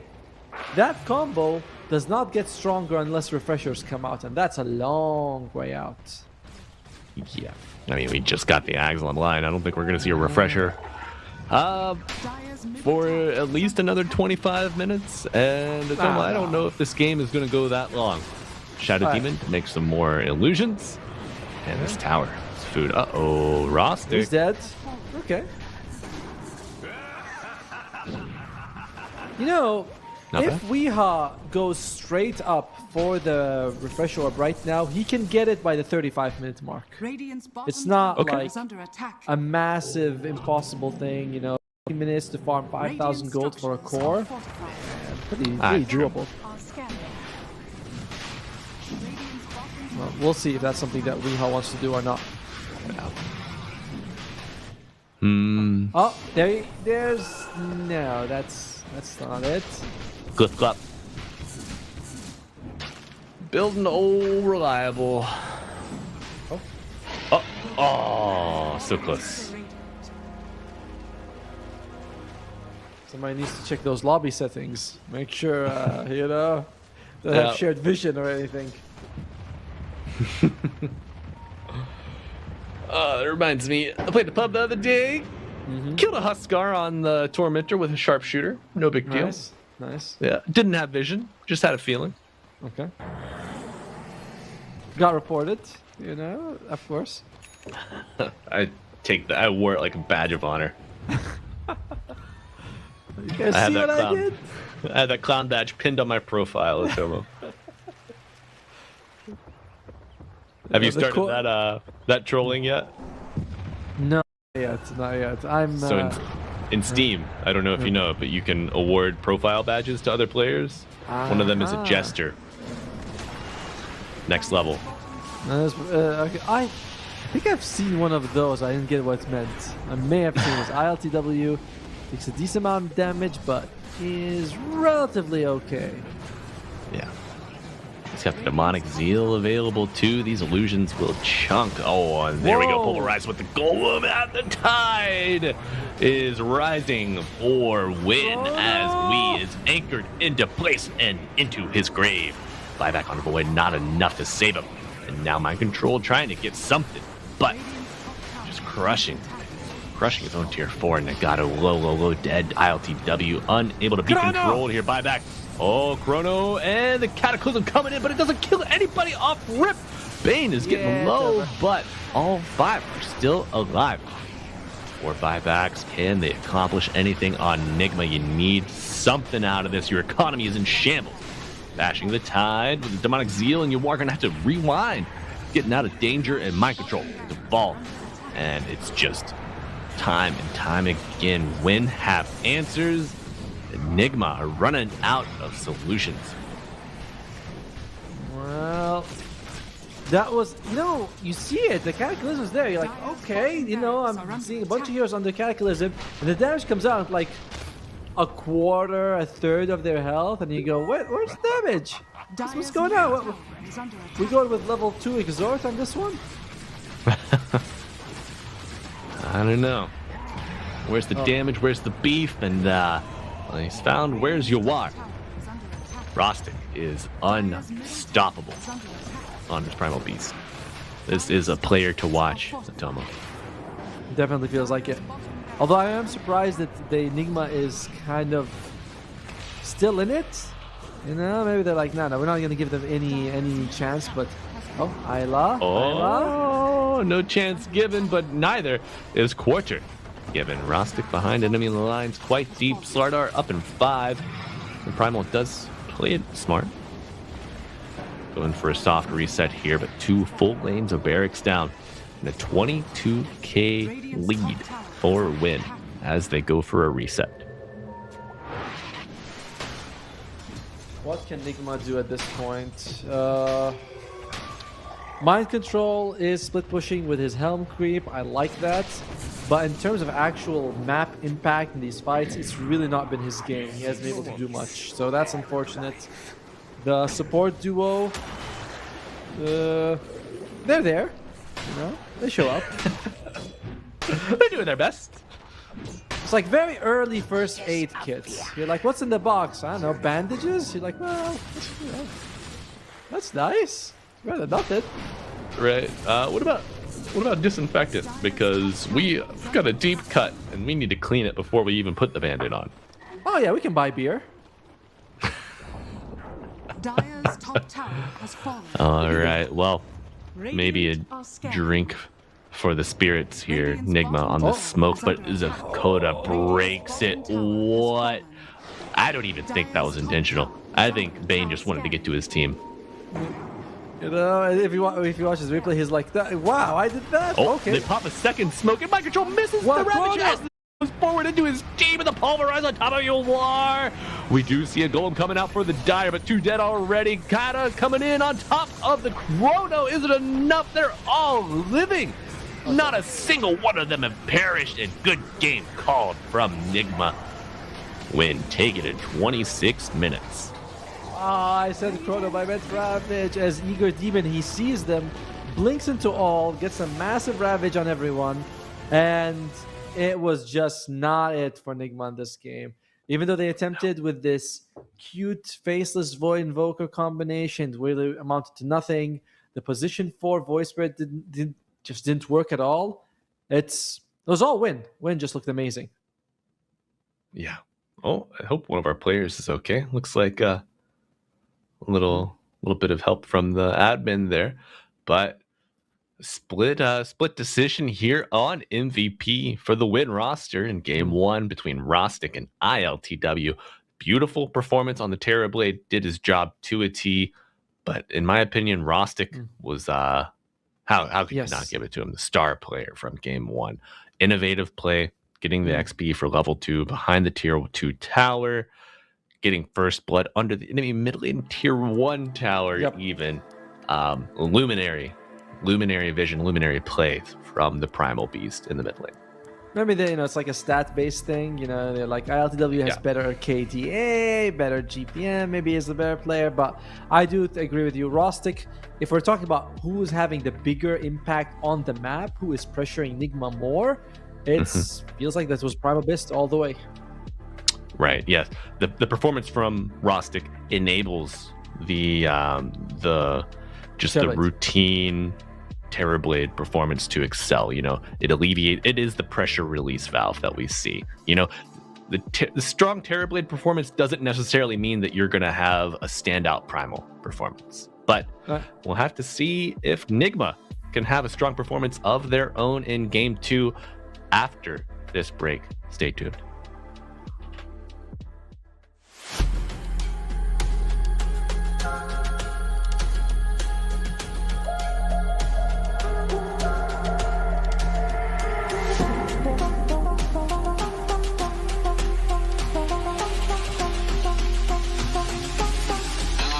Abu Dhabi and UAE at the moment seems to be the epicenter of autonomous, robotics, and many other activities.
Welcome back, Dota 2 fans. We got a Game 2 cooking right up for you between two of our premier teams, Win and Nigma Galaxy, for the top spot in Group B. Who's going to take it? Tomo, Win are off to a hot 1-0 start. What are your thoughts on that previous game? It was an interesting clash of styles in a way. Nigma went for that big team fight with the Faceless Void, Warlock, and Invoker, which I liked, but felt very slow when you have a Void Spirit who doesn't give you much, and the Slaughter who was really struggling. Win, a lot more individual performances. Rostic was doing amazing work on his Primal Beast. We also saw ILTW, he claimed the MVP with his Terrorblade because he was doing an insane job. Many amazing Ravages. Everyone played great on Win, but they played solo that worked well as a team. You know what I mean? So, I see that is completely correct, completely accurate. Thank you. But Win is a team. They are homeboys. They are dogs. They ride together. They die together. This was illustrated in their performance yesterday. Unfortunately, you were still on the road, so didn't get to witness that. But as individualistic as they can excel, when they put it all together, they gel, man. And this team, I think it's a team of young guns. They are something special, and I hope we get to see the Win show here in Game 2. As much as I love Nigma Galaxy and the players on this roster, I want to see the under. Well, they're not going to go lower bracket here for Nigma since they won their first game in the group stage, but I want to see the young bloods show out. And then I want to see the redemption arc from Nigma in the playoffs. I think that's the story that I'm cooking up for myself here. But we do have our players at their PCs ready to go. The draft will shortly be underway. What do Nigma need to change here in Game 2 to have some better success? I honestly just think it was the offlane duo was. That's the one that didn't deliver, right? Like we were talking about earlier, we're like, could go either way, you know? You got Slardar, Void Spirit against, I think, Bane and Terrorblade. Then you look away, you come back, oh, they got a double kill for the Terrorblade. You're like, what the hell is going on here? And true, they were able to get a couple of kills for Nigma on the lane phase, but it was still massive loss for them. So that's the biggest adjustment. I'd be looking at like, oh, guys, how can we make bottom better? Yeah. A better bottom might just save you and save your tournament life here for Nigma. Let's see if they can make it happen here. No Timber, no Bat, no Beast. I didn't say better bottom. I don't have that kind of wordplay. I know, but see, you drip feed these ideas to me, Atomo. Alchemically, you know. You're the I don't know. Am I the ogre and you're the little guy? You're Razzle. How are we gonna work this out? No, it's like in Walter White when he has that thing where he's just putting the drops in, you know. Yep. So that's you basically. That's how you're working it. The drops awaken me, and I just get to cooking. But no Shadow Demon this time. Win take it out, and Jigiro manages to slip through. Notable picks still remaining in the pool. Atomo, the Nature's Prophet kind of sticks out to me. True. Juggernaut, Puck. I don't feel like those are very first pick material like the Nature's Prophet, or like say a Timbersaw would be. But Marcy, they go for perhaps. No. They go for Slardar instead. Yeah. No. Are they gonna do that thing where they just pick everything Nigma picked and win with it just to be mean? Yeah, they're gonna do it. They're gonna. I mean, no Bane, so that you can't go back to your Bane. You can't go back to your Shadow Demon. I mean, Invoker, Tide, Faceless, they're all on the table. You can do it. Nigma Galaxy, will you let them do it? You know, can they be like, oh, we're just gonna... Well, doesn't matter if they ban any of the heroes Win played in the previous game. You know, just let them have the draft. Well, I think once you realize that it's happening, just to spite them, you use your final ban to take out the last pick. You know, you say you're not gonna get the 5 out of 5. You could have 4 out of 5. No, I think That would be petty, which, Yeah. you know... I'm okay. petty. I was Atoma. going to say, That's my middle name. Malibu Petty Jesus, dude. Come on. oh, petty Jesus. Oh, God. Yeah. But now, what you want to do is you want to give them the draft, and then you play hard and lose to it. Then you really feel bad if you're Nigma. You're like, oh my God, they could make it work and we couldn't. Yep. Well, I think when they might be a little more creative. I think they want to follow their own direction instead of making like they're gonna make statements with their own ideas. We'll see. They have time to do that right now. Do you know that there's like something like, I don't know, 17 billion combinations of heroes that can be picked in a Dota game? So I did not know the number, but I knew it was out there, to say the least.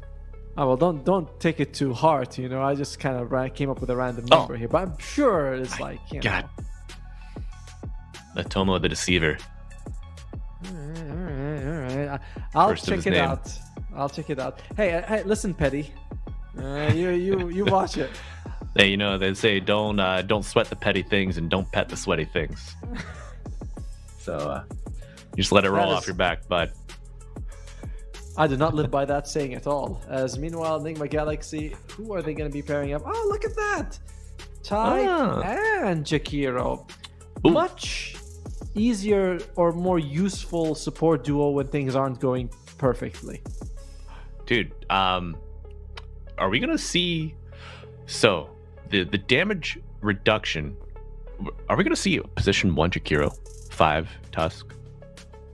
No. Because you get I mean, you benefit from the tag team. Since it's the damage received, I don't think it suffers the damage penalty. Like, drinking buddies Yes. would probably give the damage penalty, but I don't think tag team would. No, I'm sure you're right about that. I'm questioning how worth it is to do something. Right. I'm like, no, they wouldn't do that. It's 5 Jakiro, 4 Tusk, or the other way around. It's a nice, normal draft. Nothing crazy. I know. I think we need something crazy though. I like Look, how look at Wee. Look at Wee. He's smiling. He's laughing. He's gonna go. Maybe, does he go mid Jakiro? not 'cause too he- crazy. You know? He did mid bat yesterday, which is also not too crazy, but it's just crazy enough. Sometimes you gotta lean into it. When I saw the Jakiro shard, I thought that we'd see this hero played more in a core role. You know, I was like, Yeah. wow, you can throw both at the same time. 4-second cooldown, lots of damage. Ice, what was it called? Liquid Frost got buffed recently. So the hero, he's trending in that direction, that he's becoming more and more viable as a right clicker. Right? Ooh, Look at that. love a clockwork. There you go. Happy? You want the Jakiro up against the clockwork, by the way. No, since you- Atoa, I'm unhappy. I know you are, but that's because you were jinxing it, and you were like, "Oh, Jakiro's gonna come." I'm like, no, it's not gonna happen. Oh, okay. Your thoughts? You were before you were so rudely interrupted. You want the Jakiro always up against the clockwork, because when the cogs come up, you can easily like double attack the one he's about to kick, and you can clear out like 2 or 3 cogs. That's a bit of gold for you. Whereas the Tusk can serve snowball, but a lot of times you snowball into a cogs, next to a cogs, very uncomfortable. It is. And you come out of the cog, you lose all your mana, you're not going to have enough for Walrus Punch, and you're just looking like a fool after that. It's a tough situation. The Abaddon benefits from the Tusk way more than the Centaur, because Abaddon, with that 2-3 points in Curse of Avernus, it's attack speed for you and the Tusk. So, you all both attack faster. It's quite nice, I like it. Yeah. So with that, if leading with the Abaddon, do you think that the Tusk would probably go like 1-1 and then get points in tag team? Because he is only going to have like the Abaddon is probably going to go 0-1-1, right? So you're not going to get Avernus until level 2, level 3. Yeah, I imagine you go shards, then then tag team, or tag team then shards. Usually snowball's taking level 3 unless you like absolutely have to get away from them. And Gotcha. my bigger problem though is that Slaughter is not an easy kill, and Skywrath is a fast boy. So Right. Would you play this duo in the off lane? Like maybe take your safe laner, take UR, take your 5, then go to the off lane with those two? No, because then you'd be up against the Jakiro Gyro, and sorry, the Clockwork Gyro. I don't like that. I want the Jakiro against the Clockwork, and I do not want the Tusk going up against them. And 2 melees against Gyro, he puts on Flak Cannon, he hits them both. True. Never feels good. It's like, oh my god, run and hide! He turned on the Flak Cannon. Plant a branch, quick. In the trees. If he doesn't see you, he won't hurt you. Right. I cannot believe that Flak Cannon's spill range is 1,200. The guy's attack, it's like double his attack range or more than that. And then he's like, no, I'm not just going to hit you. I'm going to hit the guy, standing behind the guy standing behind you. That's how far I'm going to hit. Yeah, it's like the Ringmaster talent, where his Impalement Art pierces the target. Oh, yes. You get the +1, you hit him and then you hit the guy. I was like, oh, okay. Now, someone was saying in chat, what about the Weehaw Meepo? The Weehaw Meepo. Good to distribute the Skywrath Mage damage. Doesn't like Flak Cannon, but AoE damage isn't exactly a counter to Meepo that people think. It's more like huge single target damage is the problem. That Marcy ban makes me think that might be. Huh. That's possible. We'll see if Weehaw's really cooking with it, or if he's gonna go something a little bit more standard instead. He's smiling. It's that laughing. smile. That's how it all starts. With that damn smile. Right. That's right. Now, what would be? So he needs something that doesn't get punished by the Clockwork. The Clockwork Sky, that roaming, that duo is insane. By the way, you are gonna have problems. That's good. Yep. That's also very good. We're gonna get something fun. Meanwhile, when you see that it's a mid pudge, there's not there are very few heroes that zone out the pudge. Do you want any sort of spirit to get away? Do you want to quap? Quap feels kind of meh to me right now.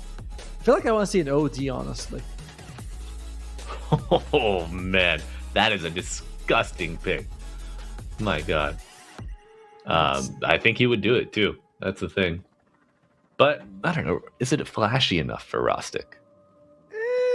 The big hammer, when you get like a triple kill, come on, how could you be more flashy than that? Like you show up, you throw out the Sanity's Eclipse and throw, 2 people die, 1 guy limps away, you hit him once. Like, okay, that's pretty cool. He does like I don't know how well it does, especially. I don't know. Rostic, he's got an interesting pool. He plays a mid Vinge, plays a mid Ricky. Okay, that's good. I knew it was gonna be something crazy, man. Let's go. So it's gonna the mid Elder Titan. Because I was also expecting, something's coming up that we don't see very often. We pinching his nose now, dude. He's like, oh man. Maybe one of the only other heroes that can get more damage than the Pudge attacking in the mid lane. You have a lot of physical damage. You have ways to reduce their base resistances. You're up against 4 melee, so it's not so hard for your Astral Spirit to go through, at least 2 or 3 of them every time you throw it out. With Ag Scepter, that's a free, free magic resistance. Sorry, magic immunity. And Atomo, let's think of not only Rostic here, but now how incredible is ILTW's game? You've got Corrosive Haze, you've got Natural Order, just doing the heavy lifting for you. You got to imagine your Clockwork, not really a stranger to Solar Crest either. Boots of Bearing eventually if needed. You could really help your Gyro Pump. True, but there's one problem for Win's draft. Just a minor thing, and that is that if you don't cog a bunch of people, they can just stampede, and there's really nothing Win can do about it. They have literally no hold apart from the cog, and the corrosive haze, the ancient seal. Either you use it on your war, and he ulties, or you don't use it on your war and he shields someone else. So. Yeah. Well, either way, I'm excited to watch this match. I am too. I mean, we have a Pudge. Yeah. Pudge is awesome. There we go. Welcome. We got a game. Win on the Radiant, Nigma Galaxy on the Dire, Tomo and myself, Malibu Jesus, bringing you the action here at Digital Games of the Future 2025, hosted in Abu Dhabi. We are underway. Smoke coming out from Nigma. They're going with the Madman smoke all the way around.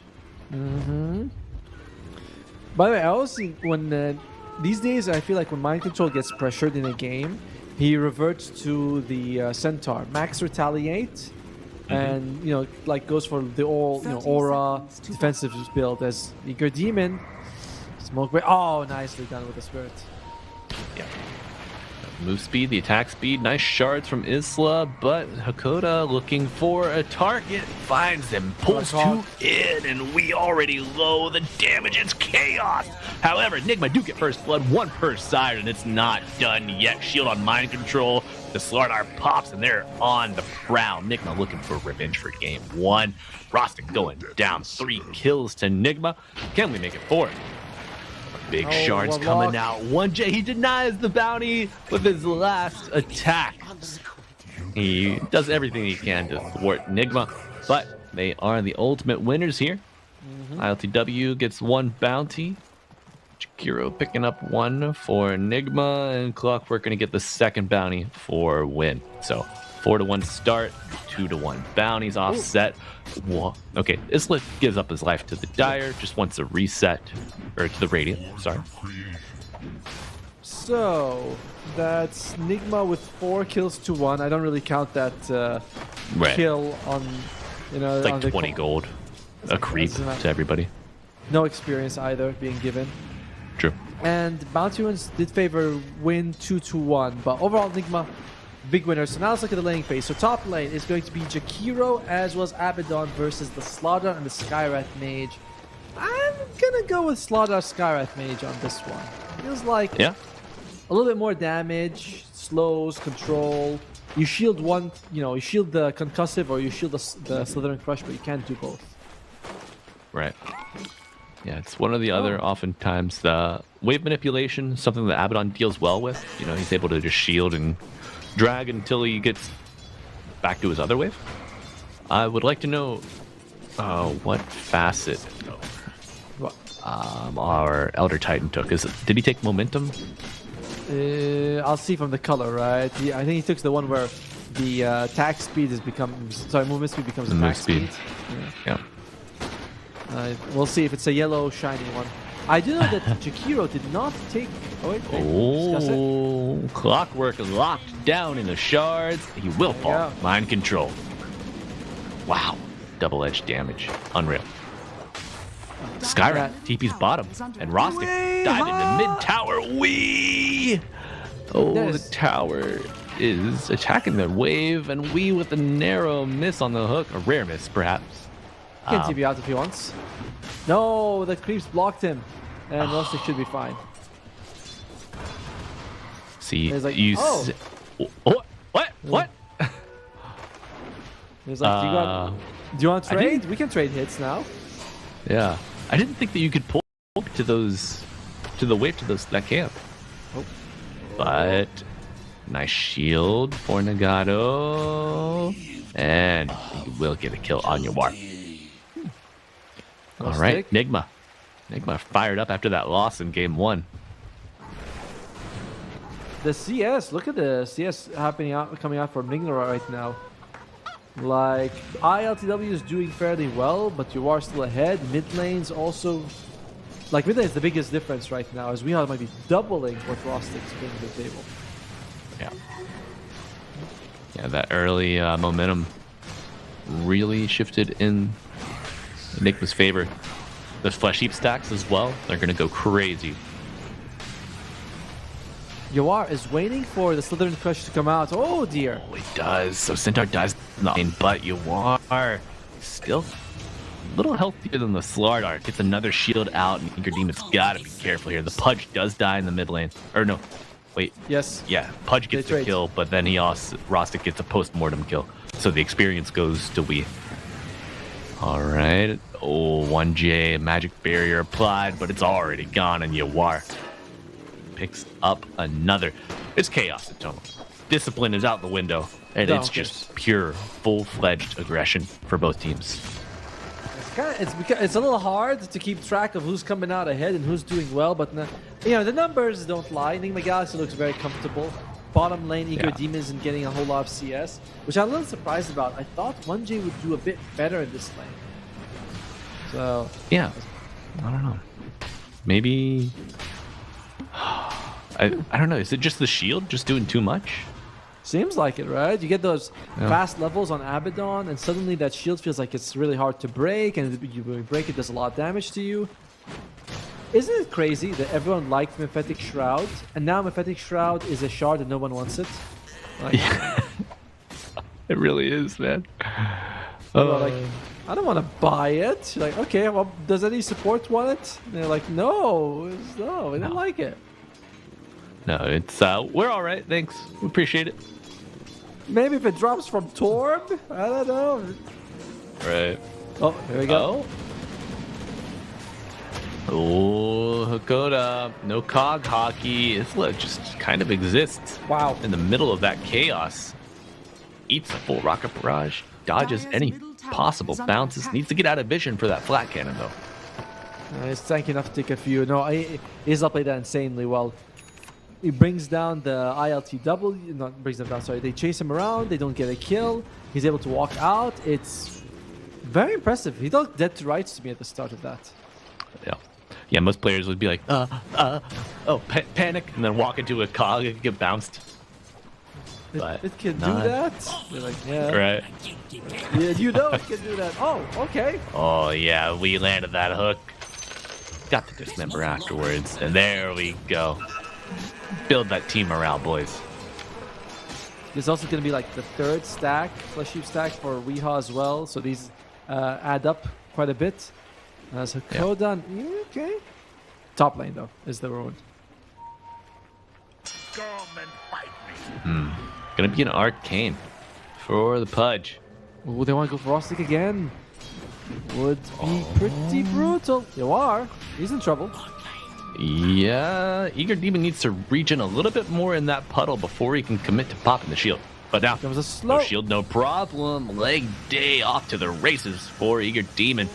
You're getting to the river, but it's not enough. The crush is off the mark, and now 1J might just suffer at the hand of Yawar. Wow. And go for it. Dire's middle tower is Nigma Galaxy woke up and then they said, let's make violence today. And they might even pick a Wisdom Shrine coming up. Rostic, the recipient of a brand new snowball and an ice path coming your way. They want the Wisdom Shrine as well. This is incredible. You get this for Nigma Galaxy. Very hard to see them lose. Oh, well. Well, you had to say it. What did I say? I mean, if they had gotten both wisdoms, it would have been put them in a really good spot. Yeah. But this is why I admire Nigma. You know, at heart they're showmen. They always want to make sure that the audience is entertained. You know, one-sided match is never entertaining. I was like, you just watched Mind Control die. What do you like about that, Toma? Like they're evening out. They're giving Win a chance. All right. Finds a cheeky little counter ward. He's like, you know what, Nigma were super aggressive there. They must have vision. Mind control. Oh my. Eats a full rocket barrage, a homing missile to boot. Rostic? Uh-oh. Yep.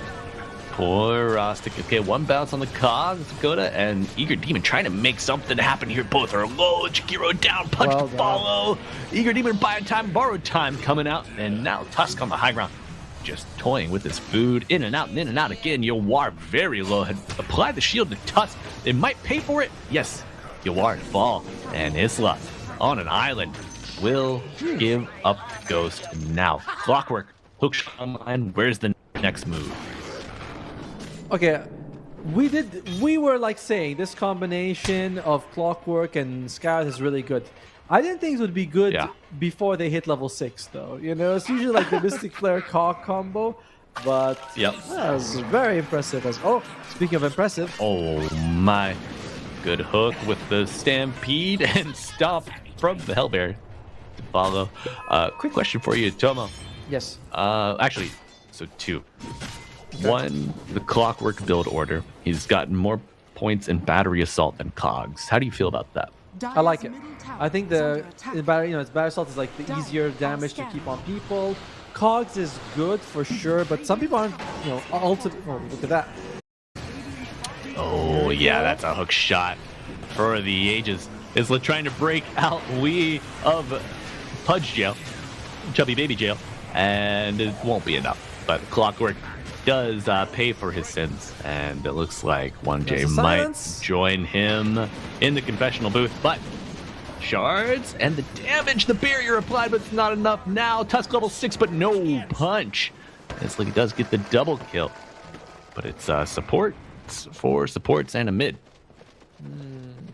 We're also going all in on the skill build here. No Stomp, no ultimate, just spirits, as well as the aura. Yep. Natural order. Yeah. Oh, but yeah, I'll go make the point. I prefer when they go for the battery assault over the cogs. I think cogs is very good, but you don't really need it. If you're up against like a Medusa and you really need Mana Burn, sure, go for it then. Yeah. So I think my understanding also is like the mana burn and the damage increases greatly from the cogs. Yes. But with with professional players, they're oftentimes better at dodging these cogs and then just like eating the first one and then getting out because it doesn't burn mana anymore. But we're on that after this borrowed time. Cog pushing him back once. Ice Path to follow with the macro coverage, but a Mystic Flare coming out from 1J. Will be the Abaddon dead, and the two-person snowball running for the Slardar. Shards just off the mark. Stun. Allowing a narrow gap in the tree line, but the Stampede compensates for that, Atomo. You're still very happy for Win. You traded your Slardar, who wasn't really having a very good game anyway, for the enemy's highest net worth hero who needs a Radiance to function. So, okay, that's fine, no problem there. Is under attack. Yep. I think you make that trade again. And Drums of Endurance picked up on clock. Great pickup for this game. Your Elder Titan needs to stay on top of his targets, as does Slardar. Gyro usually doesn't have that problem, but he'll take the attack speed. If you're Clockwork, you go for Blade Mail. Boom. Radiant are scanning. Or not. Or not. Solar's good too. Love a good solar. Could use some sun here. It's a little chilly. Well, come to Malaysia. All we have is sun. It's our main export. And Nigma looking to export some sushi here. Slicing and dicing up this Slardar, but Fishman is going to have a path of escape available. Almost has his Blink Dagger. Would have been pretty rough if he died. Meanwhile, they pick up double bounties on Win. It seems like bounty runes are no longer like, it's like you pick it up, you don't care. Wisdom Shrines is what everyone's raving about. You get a bounty, like, all right. If you come across a cluster of bounties, that feels good, but otherwise, okay. You can't buy experience, Atomo. Oh my, but you can buy a good hook shot, and Mystic Flare does almost all of its damage. Mr. Pudge, dead for 30. Is he going to be the only one though? Nagato. Rostic's out. Rostic loses his life. Stampede is there. 1J. Help him, somebody. Oh, 1J. Okay, Hakoda has heard the call. might get a return kill. Yes, the Jakira fall. 2-for-2 trade, but now Dakota make his daring escape. Wow. Yo, the shards push him out a little further. Okay. I thought that he actually got him. I was like, that shot looked like it was right on. As... You damn it. It's fine. Dude, shards so hard to hit sometimes. Maybe if he had an Aghanim's shard, you get that, deeper, longer one. Sure. Like, okay, that's better. That's better. Does Kaya Yasha improve the travel speed of the shards? I don't think so. I think it improves just how fast you throw it out. The that's cast all. animation, yeah. Because I've never Shame. seen Kaya Yasha make like Arcane Bolt move faster, right? So Right. by God, that could you long- imagine? Arcane Bolt just flying at you like sniper's bullets. Right. The assassinate. Under attack. Oh, nightmare fuel. And mind control tanking up the tower, getting that return damage to the T1. Do you remember when Centaurs were just building hearts and tanking towers? Brother, do you remember when they were buying Manta style and sending the Yeah. illusions? Oh my god, Dire's dude. middle tower The is under cheese, attack. man. We got cheesemongers in here. Like, you give the This game. players a little bit of time, a new mechanic, and they will find a way to abuse it. Yep. They'll be like, yes, I've decided this is what we're going to do. You give a mouse a cookie. We need to come up with a Dota version of that story. Roshan cheese. We'll workshop it. We'll workshop it. Okay. That's not bad. I think that's a good place to start. Or if you give a one a tango, he's gonna want a mango, right? Yeah, something like that. It feels a little forced for me, that one. It is. I'm not doing my best work. I'll be honest. Sorry, we're functioning on a combined 8 hours of sleep, me and Malibu right now. Your two favorite brain cells here in the flesh. But I want to see some towers go down, Atomo. It's 15 minutes. Boys, no, stop fighting. Get out of the mid lane. No, you are. Why are you there? You're on a bounce house trip. Oh my god, Dakota. He's just like, okay, I'll take the ticket out. Just gonna walk away from the lane, but no chance of escape for the Cog Master. Oh, I'm actually a little surprised because I thought the clockwork, like the hook wasn't going to land, looked a little bit too in front of him. But, it's got an AoE, basically. yeah. Ooh, good blink. 15-minute blink, not bad. ILTW gets to kill Nagato, and this is... Now, I'm not going to say Nigma Galaxy only has one power spike, but I generally feel like Radiance Abaddon is the strongest timing. Later on, you might get like the Ags, Shivas on Pudge. That's a big one too. Radiant's bottom tower is under But attack. I don't know if that's going to be the same level. Oh, okay. Right, okay. Snowball coming out. Eager Demon. Does he have the crush off rip? He goes back in. Beautiful blink play.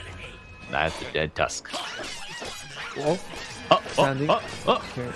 Can he? Add attention. Dakota salutes his enemies. He gets the hook shot out and a reset. Man, he is tanky with just the drums. Right? I gotta play more How much Clockwork. HP does he have? 1700. Dude, Clockwork is so fun. Yes. The rockets that you can like, oh, I got him just when he thought. The hook shots, blocking cogs, like everything about the hero is fun. Oh, dude, I just try to make people rage. I don't even care if I win. I'm just bouncing them around, taking their mana. However, I think my favorite Clockwork tech is using the cogs to break trees to get crazy vision on your wards. You can really get some amazing coverage on like choke points, cliffs where you normally would have like a majority tree coverage.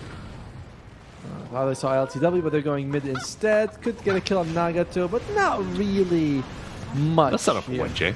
Oh my god, that magic barrier, insane! Good. But it's not enough to save him. I think I also like that he has one of the most fun and still useful shards as well, where you fly. You're like, whoa, this is awesome! I can see everything. That jetpack is a force staff Bomb. for one. Bomb lane, Yeah. bomb lane. Bottom lane. taking a look. We got Mr. Weehaw versus Rostic, and the Pudge going to come out on top here. 10 flesh heap stacks. This seems to be the biggest difference, is that Rostic game 1, absolute madman. Game 2, not so much. Yep. Okay. All right, let's see. Mind control with the blade mail, preventing damage from coming in. But now that blade mail has expired. Look to see Win either commit and get this kill or get out of dodge. But we might not allow that to happen. What's on the ground? Mantle of Intelligence, probably. Oh. Like, guys, come on, not an official match. You can do it later. Oh, you saw that though, right? By the ancient camp? Yeah, I did. Well, in the meantime, it does look like it continues to be Nigma's game to, I won't say to lose, but they're certainly very much in control of it as they're going for Roshan. Don't, you know, the Star's on the other side, but hey, we don't need him. We got tag team. As for Win, it's mostly going to be ILTW who is going to carry the team to victory. He's generally got really good farm. The support staff is also farming fairly well for Win, but it's the other two cores, the beefy bruisers. Oh, okay, that's a nice block. Beautiful positioning from Isla, preventing the jump. No way he gets that TP out snowball to interrupt. Yawar does get the kill with the pop of the shield, I believe. Or maybe the Radiance Burn, who's to say? It was a nice move, but I was like, it seems like they kind of know with the Tuskers. Eager Demon, don't get greedy. Ooh. Oh my, the blink. However, there's only Okay. Yeah. Makes him, you know, chase him around. Wastes about, like, I don't know, 30 seconds of the Aegis. Not the biggest deal in the world, but at this moment, you take any small victory you can on Win. Absolutely, especially as long as you're not dying close to your towers, you know, the clockwork death there, you can write that off. That's fine. True. But Aegis plus Tormentor starting to add up. An extra life is like what? Probably like 1,300 gold, 1,400 gold of the buyback cost. You get that on top of this shard. All of a sudden, this 4K net worth lead a little larger than that. And it's a distribution as well. All the cores. It's like Jakiro, sure, he likes gold. Tusk is, I get Blink Dagger, fine. And they want to take this Wisdom Shrine as well. They're saying, why should we give it to you? We want it. Yeah, invasion will be complete. Looks like there is a dire scan as well to see if their own shrine is under danger, but yields nothing. Dire's courier has been killed. If you are Win. Oh, okay. Alright. Someone's being chased. I think it's a Slardar? Yeah. No, I think it was the Slardar, but they've peeled off. Okay, tier 2 tower still up. Might fall to the catapult. Ice path on the clockwork, but the Mystic Flare doing a lot of work onto Yawar. However, a hook shot will not happen. It will be a hook, meat hook, specifically to his death. 1J in the shards, returning fire. Tusk is low and silenced, but does get the snowball off. BKB on ILTW, looking for any damage, any kill. And now, is this the moment we see Rostic get to cut loose that shard, giving him debuff immunity, damage. But Weehaw able to get through it. Now, Slardar, Elder Titan, the Bash brothers are getting to work, and ILTW still alive, by the way, if you care at all. What the hell? How did that happen? BKB, dude, I was shocked because I thought Mind Control, when that fight began, he has a Crimson Guard. We haven't mentioned it. He activates it. And I'm looking at the flat cam thinking, it's not that much damage. Looks like they'll be fine. But no, they were able to, Rostic gets the damage out. Yawar didn't have his ultimate. Remember, it was used earlier when the clockwork Just jumps above. in. Yep. So he only had the Aegis. Not enough. Dire's top tower is under attack. And Just now, like that, Atomo, the lead is gone from Nigma. Yep, Do you think that just takes the wind out of their sails completely? Dire's top tower has fallen. It kind of does. I mean, you know, we don't have to be doom and gloom just yet, but we mentioned it. Yawar's strongest point is going to be the Radiance. Afterwards, yes, you have power spikes and all that, but none of them is as big as the Radiance.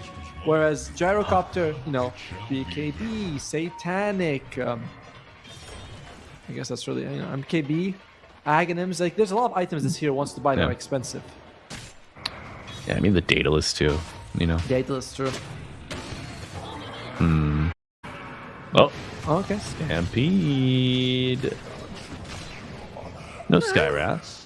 Pretty nice. Oh, and I think I was mistaken. I don't know if that was... No, it did. Okay, yeah, Elder Titan doesn't have a shard. So he's getting that debuff immunity from just the Ag Scepter. Isn't this shard where you can change spots? You switch places. Yeah. Yeah. Nagato. No. None of they can really take a fight here. They don't have the gyro or Eager Demon. Rostic is so fast. Oh my god. That's insane.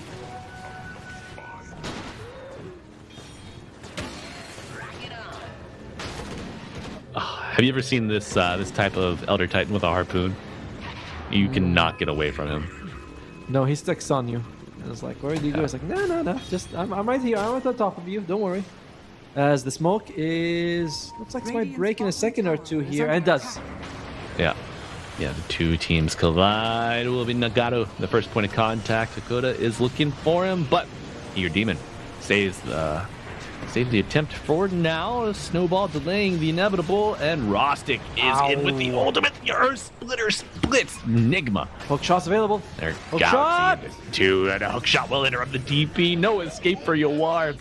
The combined forces of the win are doing just that. All they do is win. By the way, he didn't have hook shot until like that exact second when it came out. And I was like, the whole time I was like, that's still dark. That's still, that turns green. And you're like, Right. all right, he's got him.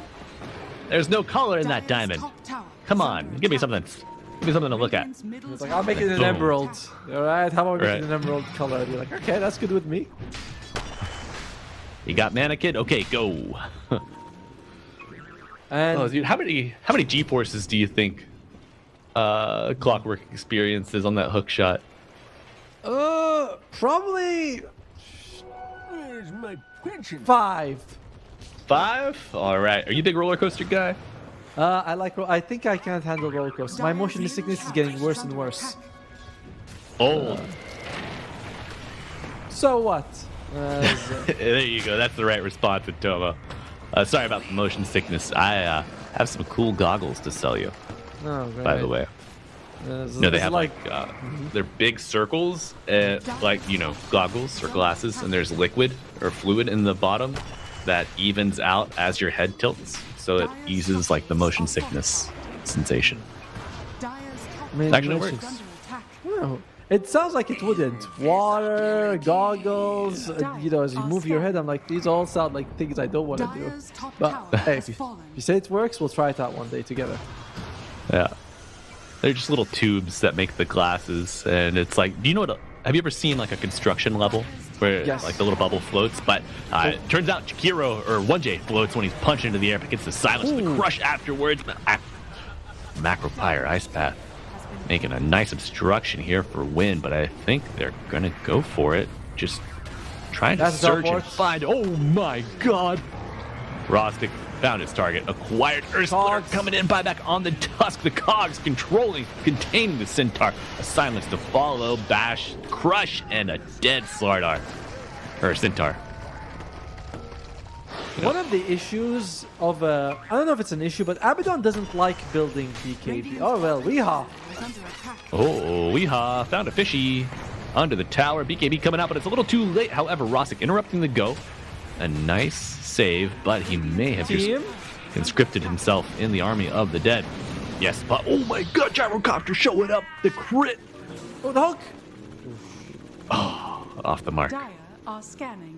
Well, Gyro's very close to that Satanic. That's a dieback on Isla, by the way, or Isla. As his net worth is... It exists, is the best thing I can say about it. It's enough for an Ag Scepter if he sells everything. But he needs the Blink Dagger. How can you say, no, I gotta get the Blink. Ag Scepter and Brown Boots are fine. being able to walrus kick while you're in the snowball is crazy work, though. Yes. I can't believe that that actually is a thing. I'm like, how does his legs shoot out of the snow? Well, that seems kind of difficult. Right. It's very cartoony. It's like, that's a Bugs Bunny skit if I've ever seen one, you know? Snowball just rolling out you in the middle of the way, just kick someone. Like, okay. I think it worked that way, but alright.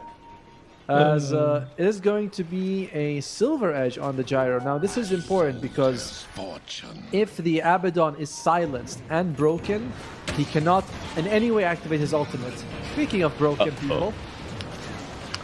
We might see. Oh, a broken gyrocopter pulled to the high ground by the snowball with the punch up the macropire. Oh my god, Slardar's doing it. He's saving the game for ILTW on the gyrocopter. A triple kill. The kid just doesn't quit. That was a risky one. I was looking at his HP drop and I was thinking, man, if you can burst him, it's great. But if you don't burst him, he's got these two buttons he presses and that's it. Your whole game is lost. Well, fight at least. It's like you just pulled a grenade into your living room. People shouldn't do that. You know? I agree. I would rethink that hook, Mr. Weehaw. Oh, well, Weehaw's probably thinking a lot of things right now. I was like, who do I hook? Is it worth it? Should I get Blink Dagger and just jump and buy it? What's the plan here? All right. I'll throw a blind hook. What could it hurt? Oh my god! Not him. Not, can I throw him back? Can I throw him back? You're like, no. Right. You bought it. That's when you need. That's when you need the Tusk Ags just to kick him back out. You're like, wrong one. Go again. Now that's a combo. You know. We have Magnus at home. Hook into Walrus kick. There you go. Oh, nice blink timing. From Isla. But he's going to have to get a shard's placement to the high ground if he wants to get out of this. He's not getting out. Oh, maybe. Oh, nice play. Oh, the hook. No. The cogs thwart the rescue attempt. Where we are. He's like, no matter what I hook, it's the reverse hand of Midas. It turns bad. And reverse hand of Midas. It's giving the enemy team gold here. Rostic in it to win it. My god, the BKB active. A little bit of a heal from the Dismember. You are low and healing up from the borrowed time on the Mystic Flare. We are trying to get back to the fountain to get a little bit of life. Has the hook available. Eager Demon. They bring down the Centaur. My god, the minus armor. Natural order. Physical damage. It's overwhelming. It was such a good start for Nigma as well. Alright, it was looking so good. As you are, does kill Rostic. Okay, alright. Not a bad move, and Yawar is looking. He's on the prowl. In your area, looking for a good time, and they found it. Eager Demon finds a nice hook, bringing him back to the high ground. And the shield, they save the attempt. Okay, but can they save Tusk? Solar Crest, what the? No way, the snowball. He's got to blink out right away, right? No. Oh, the Force Staff, the hook, it doesn't land. But I don't think Win is super motivated to go high ground without Rostic. Look at the mana pools. Everyone's kind of low. Might be a time to just be like, all right, Clockwork is already back, I think. As well as everyone else. They're just like, let's get our mana back up. We are not in a good spot to fight right now. Nice little 200 gold going to Weehaw. It's a good banner. That banner. So much better than the earlier design. I like the current one. Everyone was the old design, and everyone was like, where do I put it? How does it work? Oh, mind control. Whoa. Nice hook. Ice path to cover. Good reflect. Tomo, was the banner at any time global in placement? You tried it once. Doesn't work this time, folks. I don't know. He's controlled. Still has the Aegis. Ice Path, the BKBs are active, and the right clicks are landing. Big black-handed damage coming out. You are just losing, getting chunked. And the hook shot on to Pudge. We are going to get the Dismember onto the clock. We're going to the BKB. ILTW just clicking. Unpunished, uncontrolled. Pulling him back in. The Tusk is dead. And what can we get? What can we get? Okay, Slardar, Skywrath down, but now that gyrocopter contributing from the low ground even. Elder Titan making some room for his gyro to go to town. However, Elder Titan controlled and Roastick will get roasted. Outnumbered, the Radiant think to withdraw. No hook shot available on Clockwork. I'm a little surprised ILTW is not frontlining more for the team. You know, with his Aegis, Satanic, BKB. You kind of expect him to be, you know, you'd hope he'd go out and die for the team, bring down one guy or, you know, severely damage several. But he's playing kind of like he doesn't have an Aegis. Yeah. I think he's aware of the repositioning potential from the Pudge. Because, I mean, they've got Jakiro, Centaur, Tusk. They can really control movement. And I don't think the gyrocopter doesn't have a force staff or a pike. So once he's in, like without a BKB, it's tough for him to get out. At the same time, it's not like this Tusk has an Ag Scepter. He's not even working towards it anymore because he's so poor. So Poor guy. His net worth is half of the other supports. It is actually kind of sad. You look at the bars, I'm like, I know they all look thin because ILTW is so far, but you look at the Tusk, Right. you're like, I can't see. I think the number is longer than the line. It is, man. Oh, that is wicked. I think maybe one consideration right now. Gyrocopter is without buyback. So this might not be a win condition exactly for Nigma, but this is like a prolong the game condition. Well, the Aegis just expired as well. So Exactly. if you're win, you're thinking, all right, guys, you know, let's take a couple of minutes here. Let's take a breather. If you're Nigma, if you have buybacks, it's a good time to be aggressive. But I think only Weehaw Dire's does. middle tower is under attack.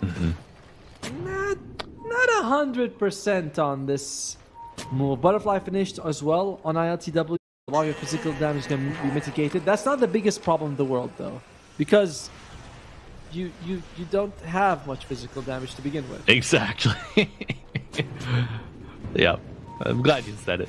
Oh, smoked up. Here we go. Walrus punch on the gyro. ILTW. First point of contact. Hook shot with a hoof stomp afterwards. Ice path to ball. Low reflected missile, I think? No. And ILTW looking for more. Yeah, the missile is reflected. He will get stunned here. No BKB used. Smart. Holding on to it. And the Stampede. They're off to the races looking for Nagato. Oh. And I gotcha. Okay, can you see a hook? Yeah, maybe with the...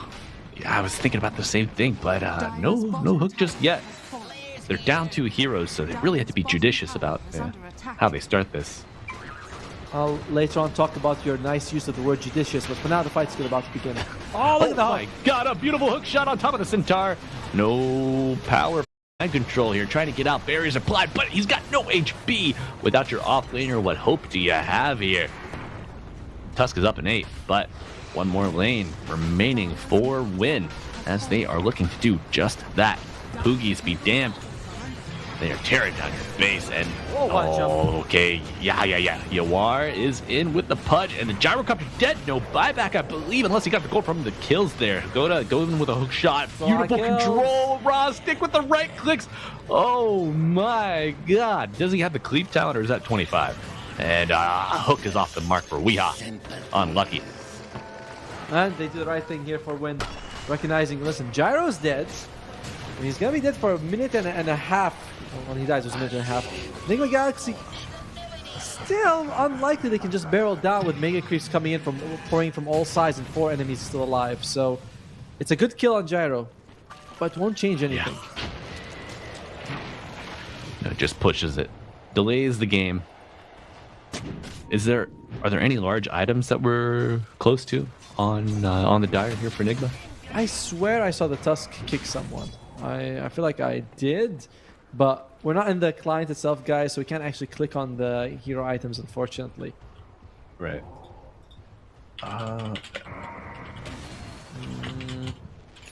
Oh, 10% Ancient Seal increased damage. Usually on Scout, I expect to see the other one, but Raw Stick? Oh. Looking. Oh, and I think Rostic, he did not get the 100% cleave at 20. I think he went the natural order radius. But That's nice. He does have a gunpowder gauntlet, so That's the AoE. What's the AoE?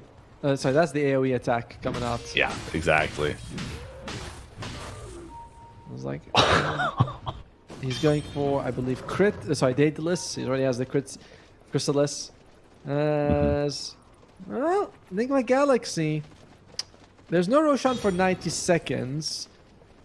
It feels like someone's gonna have to be in the base, and the rest just contest the Roshan, and you hope for the best. That's really how it feels like. Because if you fight in your base against Aegis, Yeah.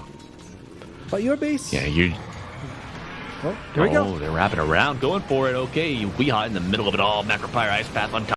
BKBs are active. Mind control, getting pummeled through the BKB of Rostic, and now start on top of Weehaw. They bring down 2. No buyback on the punch.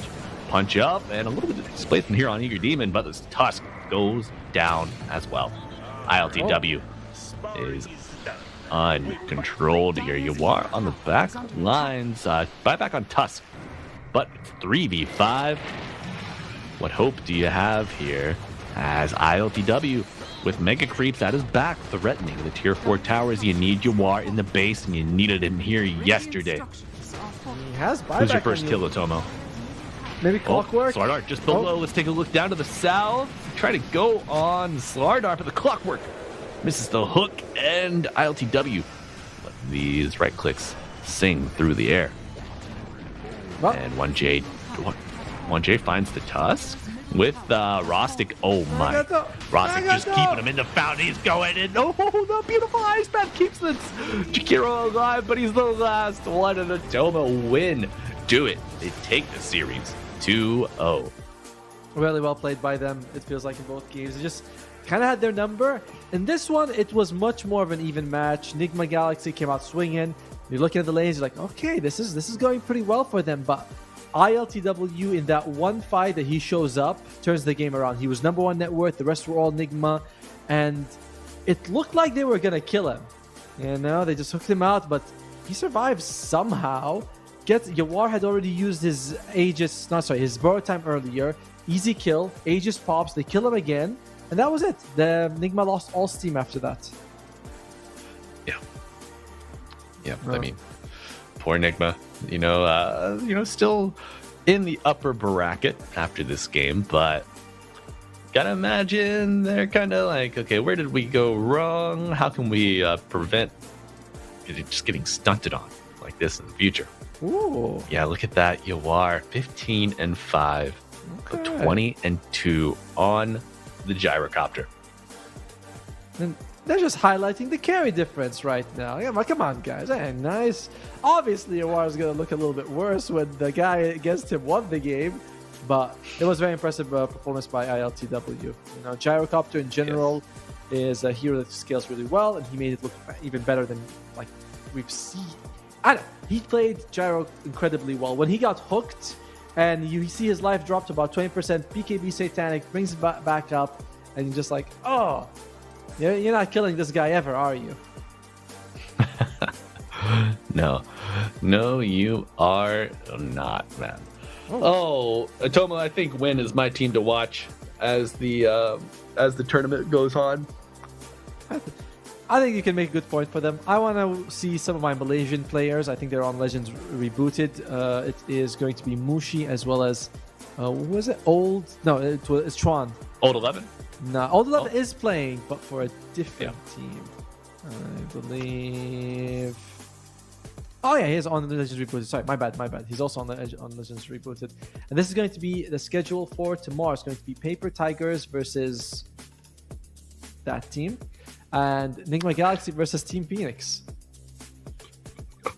Yeah, it's going to be good matchups tomorrow. Be sure to tune in.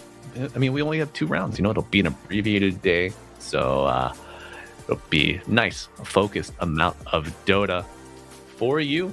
But, unfortunately, I'm Abu Jesus. Will not be joining you tomorrow. It will be Atomo and I believe Toltris. Is that correct? Yes. Yeah, so two of our great pals here on the program here with Digital Games of the Future 2025.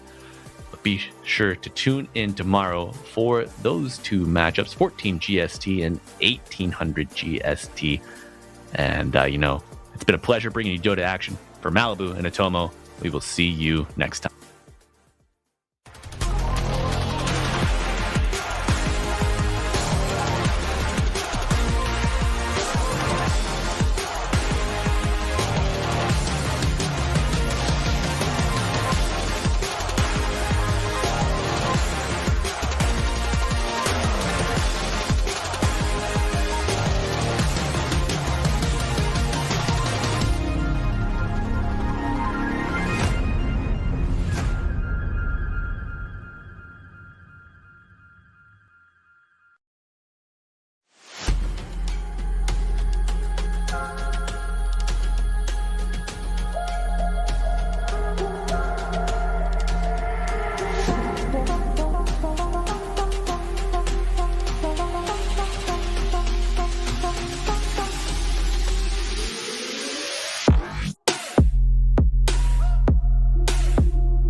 We're here to win. Let the best win.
We're here to win.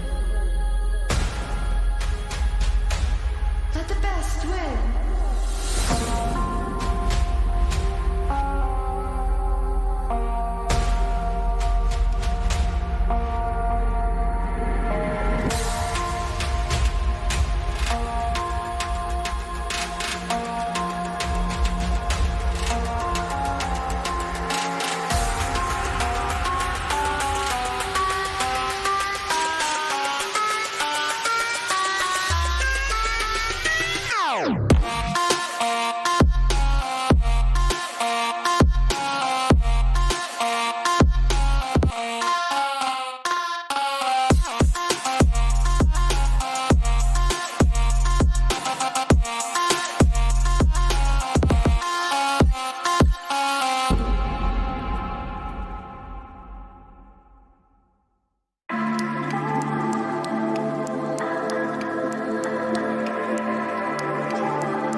We're here to win. Let the best win.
We're here to win. Let the best win.